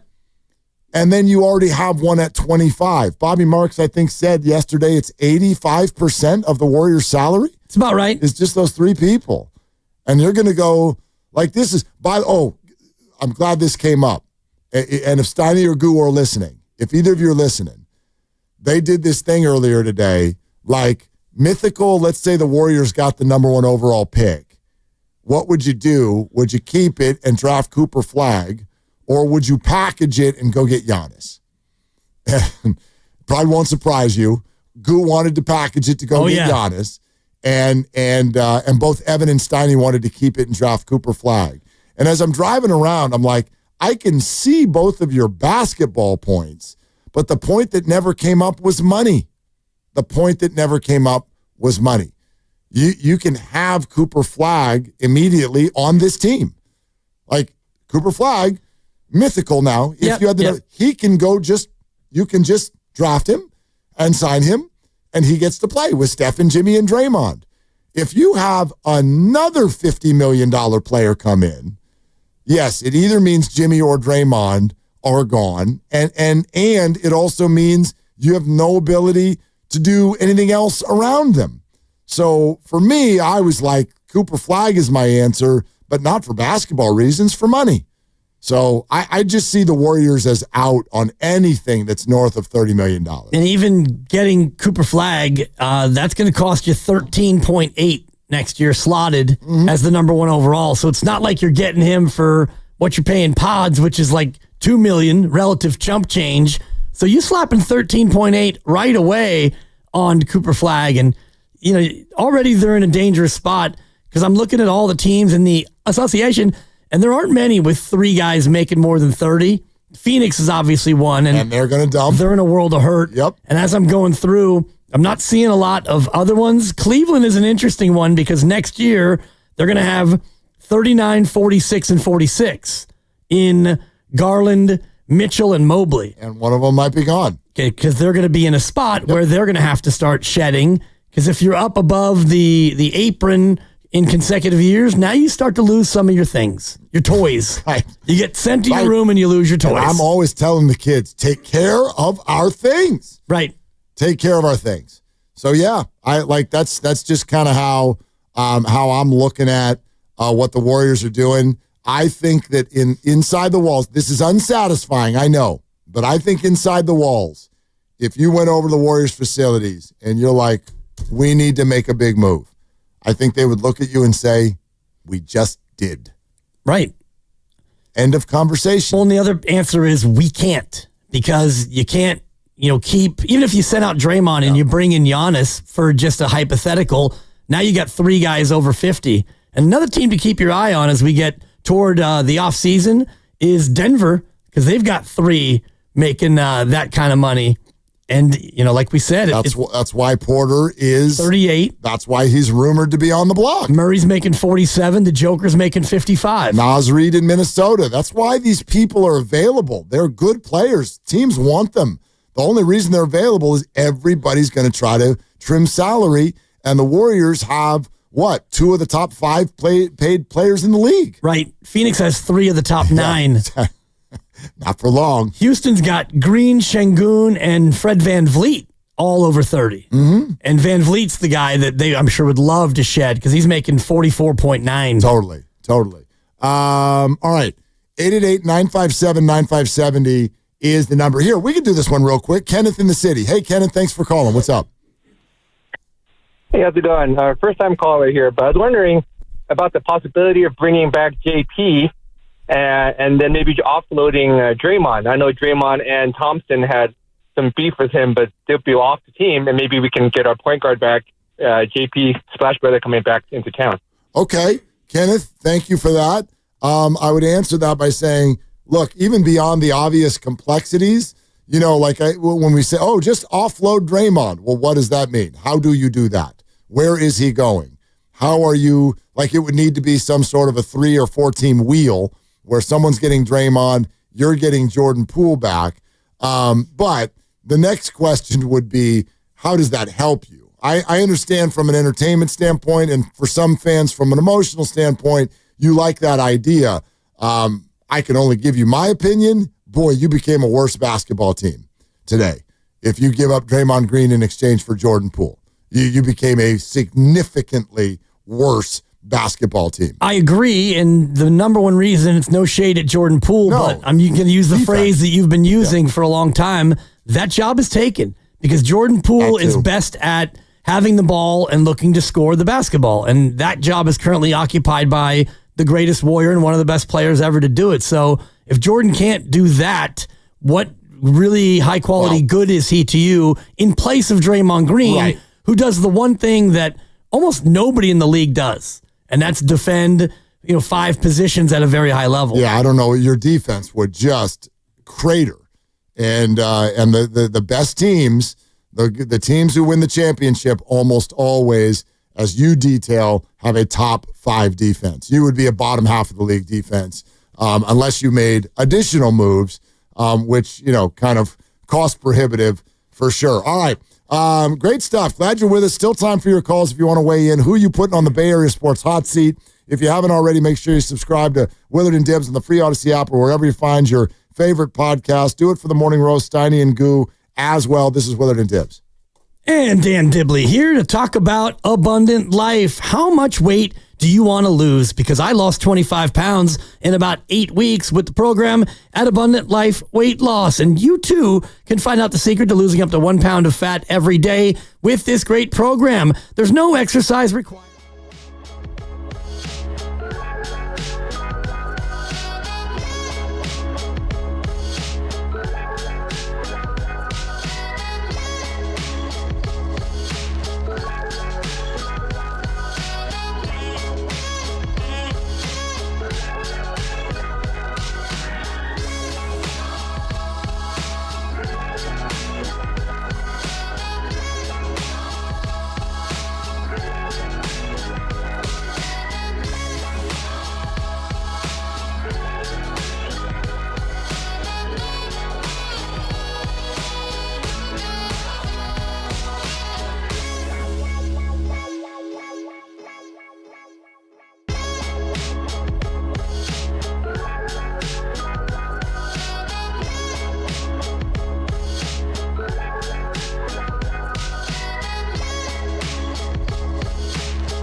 There goes the two boys, the two great boys of the Bay Area, the best sports show on town. On 95.7 The Game. Well, look, I am nothing if I'm not optimistic. I just don't know any other way to sort of reboot the day. And so let's reboot the day. Super Bowler, try again. Yeah, boy. Same thing for Giants bats. Shut out. Try again. And Bob Melvin is on the show tomorrow, right here on Willard and Dibs. Hey, Giants, do us a favor, Willard and Dibs. Seriously, dog. Like, I don't care if you lose 9-8. I'd rather have you win. Score a run. Do it for Willie and Dibby. Dude, do it for Bomel. Do it for your manager, because he's got to talk to us. I don't want to ask him, hey, Bob, you see any runs over there? Like, I don't want to be a jerk. Hey, Bob, are your players allergic to home plate? Hey, Bob. Because you don't seem to be stepping on it very much, Bob. Hey, Bob. Hey, Bob. Bob, are those torpedo bats? Hey, Bob. Send them back. Hey, Bob, when the bases get loaded, are you like us and you just start throwing up into a bag? Dude. Hey, Bob. Hey, Bob, if the bases are loaded, do you tell somebody to just dive in front of the pitch so that you can score a run? Dude, Casey Schmidt tried to do that last night. The bases weren't loaded. There's runners at second and third, which is kind of funny because he's just like, dude, I'm just going to try to get on first base. It doesn't help us right now, but what the hell? What the hell? Let somebody else try to get a hit. Right. But I don't know any other way to be. Let's see what happens tonight against whoever this Jimmy Jack is who's making his first major league start. Bob's Burger. Bob's Burger? His last name's Burger. Burger. Bob's Burger. That's a 2. Bob's Burger is a cartoon show. Well, remember Bob's Big Boy? Right. Those were Bob's Burgers. Yeah, but Bob's Burgers is it's a cartoon, right, Lucas? Yeah, pretty popular one. Yeah. No, I got it. I got it now. Now you do. Yeah, I didn't, but I do now. I got it. Anyway, yeah, let's see what we can do. The Giants are putting a bunch of right-handers out there against a right-hander, and so, That's all we got. Yeah. Farhan is somewhere looking at this lineup going, who the hell did this? But whatever. Like, I really hope somebody actually hits the ball and hits the ball hard tonight, because this is just kind of circling back to where we started our show. I find it tremendously frustrating, even though the larger picture of Giants baseball I find to be in a pretty healthy state. You know what I mean? Like, we know a lot of people over there. Let me tell you something. Like, the morale of Giants baseball, and this goes to players, it goes deeper than that, it goes to farm system, it just goes to the operational way that everyone's going about their business over there. It's way better. It is way better. They feel good about where they're going. The standings look good. They're pitching their butts off. They don't hit. And part of that is the lineup. Part of that is this ballpark. And then the excessive part of it over the last 15 games is just obviously they're in a hellacious slump. So do I think it'll come around? I think to a certain degree. They've got no choice but to have it come around. But that's kind of a hard, like, one leg on each side of the fence thing to feel right now, but that's how I feel. The larger view of Giants baseball for the first 60 games is this is pretty good. This is pretty good, but my God, this is frustrating. Yeah, and 33-27. Yeah. So you can be frustrated and you can be, sad about watching a team and frustrated about the fact that they have only scored 2 runs a game over the last 15, but I think you have to look at the top line of the umbrella and realize it's 33-27. You're not the Colorado Rockies, who, congratulations to the Rockies. They got their 10th win. They're 10-50, Mark. They play in the most offensively friendly park in the history of organized baseball, and they can't score. Correct. They have the worst offense in baseball in a park where literally all you have to do is put bat on ball, and you should be able to get 5 runs a game. So not that you're ever going to be the Rockies or be that bad, but we have to remember that 33-27, even through this season of offensive, it's been a tough year offensively for the most part. It's a good baseball team. You know what I mean? Like, pitching wins. They've got a lot of it. I could argue it's the best bullpen in baseball. They've been blessed with health in the starting rotation for the most part. Verlander is out, and they totally have, at least for right now, an answer for it, and that's great. I think Robbie Ray earlier today just got named the pitcher of the month for the month of May. I think he's going to make the All-Star team. And they've got Logan Webb, who's just doing what he always does. Like, they've got a lot of things. Even if I go person by person on the offensive side, you're not going to get all bad answers by any stretch. Flores has been one of the top 10 run producers in the game. I'd argue Ramos's numbers are where you would coming off of that All-Star campaign, his numbers are right where you want them to be. You have to be thrilled. I think the Giants actually found a homegrown outfielder. They did it. Yeah. He's going to start left field again next year. You sure hope so. I hope he's healthy. They did it. And Jung-Hoo Lee, though calming down, is a wonderful presence on this team. He's a good player. He's got the fans activated. I don't know. Are you a hooligan or are you in the Jung-Hoo crew? I don't know which group you want to be. Whatever. It's just, collectively, man. And then when you start going into the Patrick Baileys and the Lamont Wades and the Willie Adameses and lately the Mike Yastrzemskis, it's tough, man. It is tough. Brutal. And anyway. Well, just to give you some context of the struggles.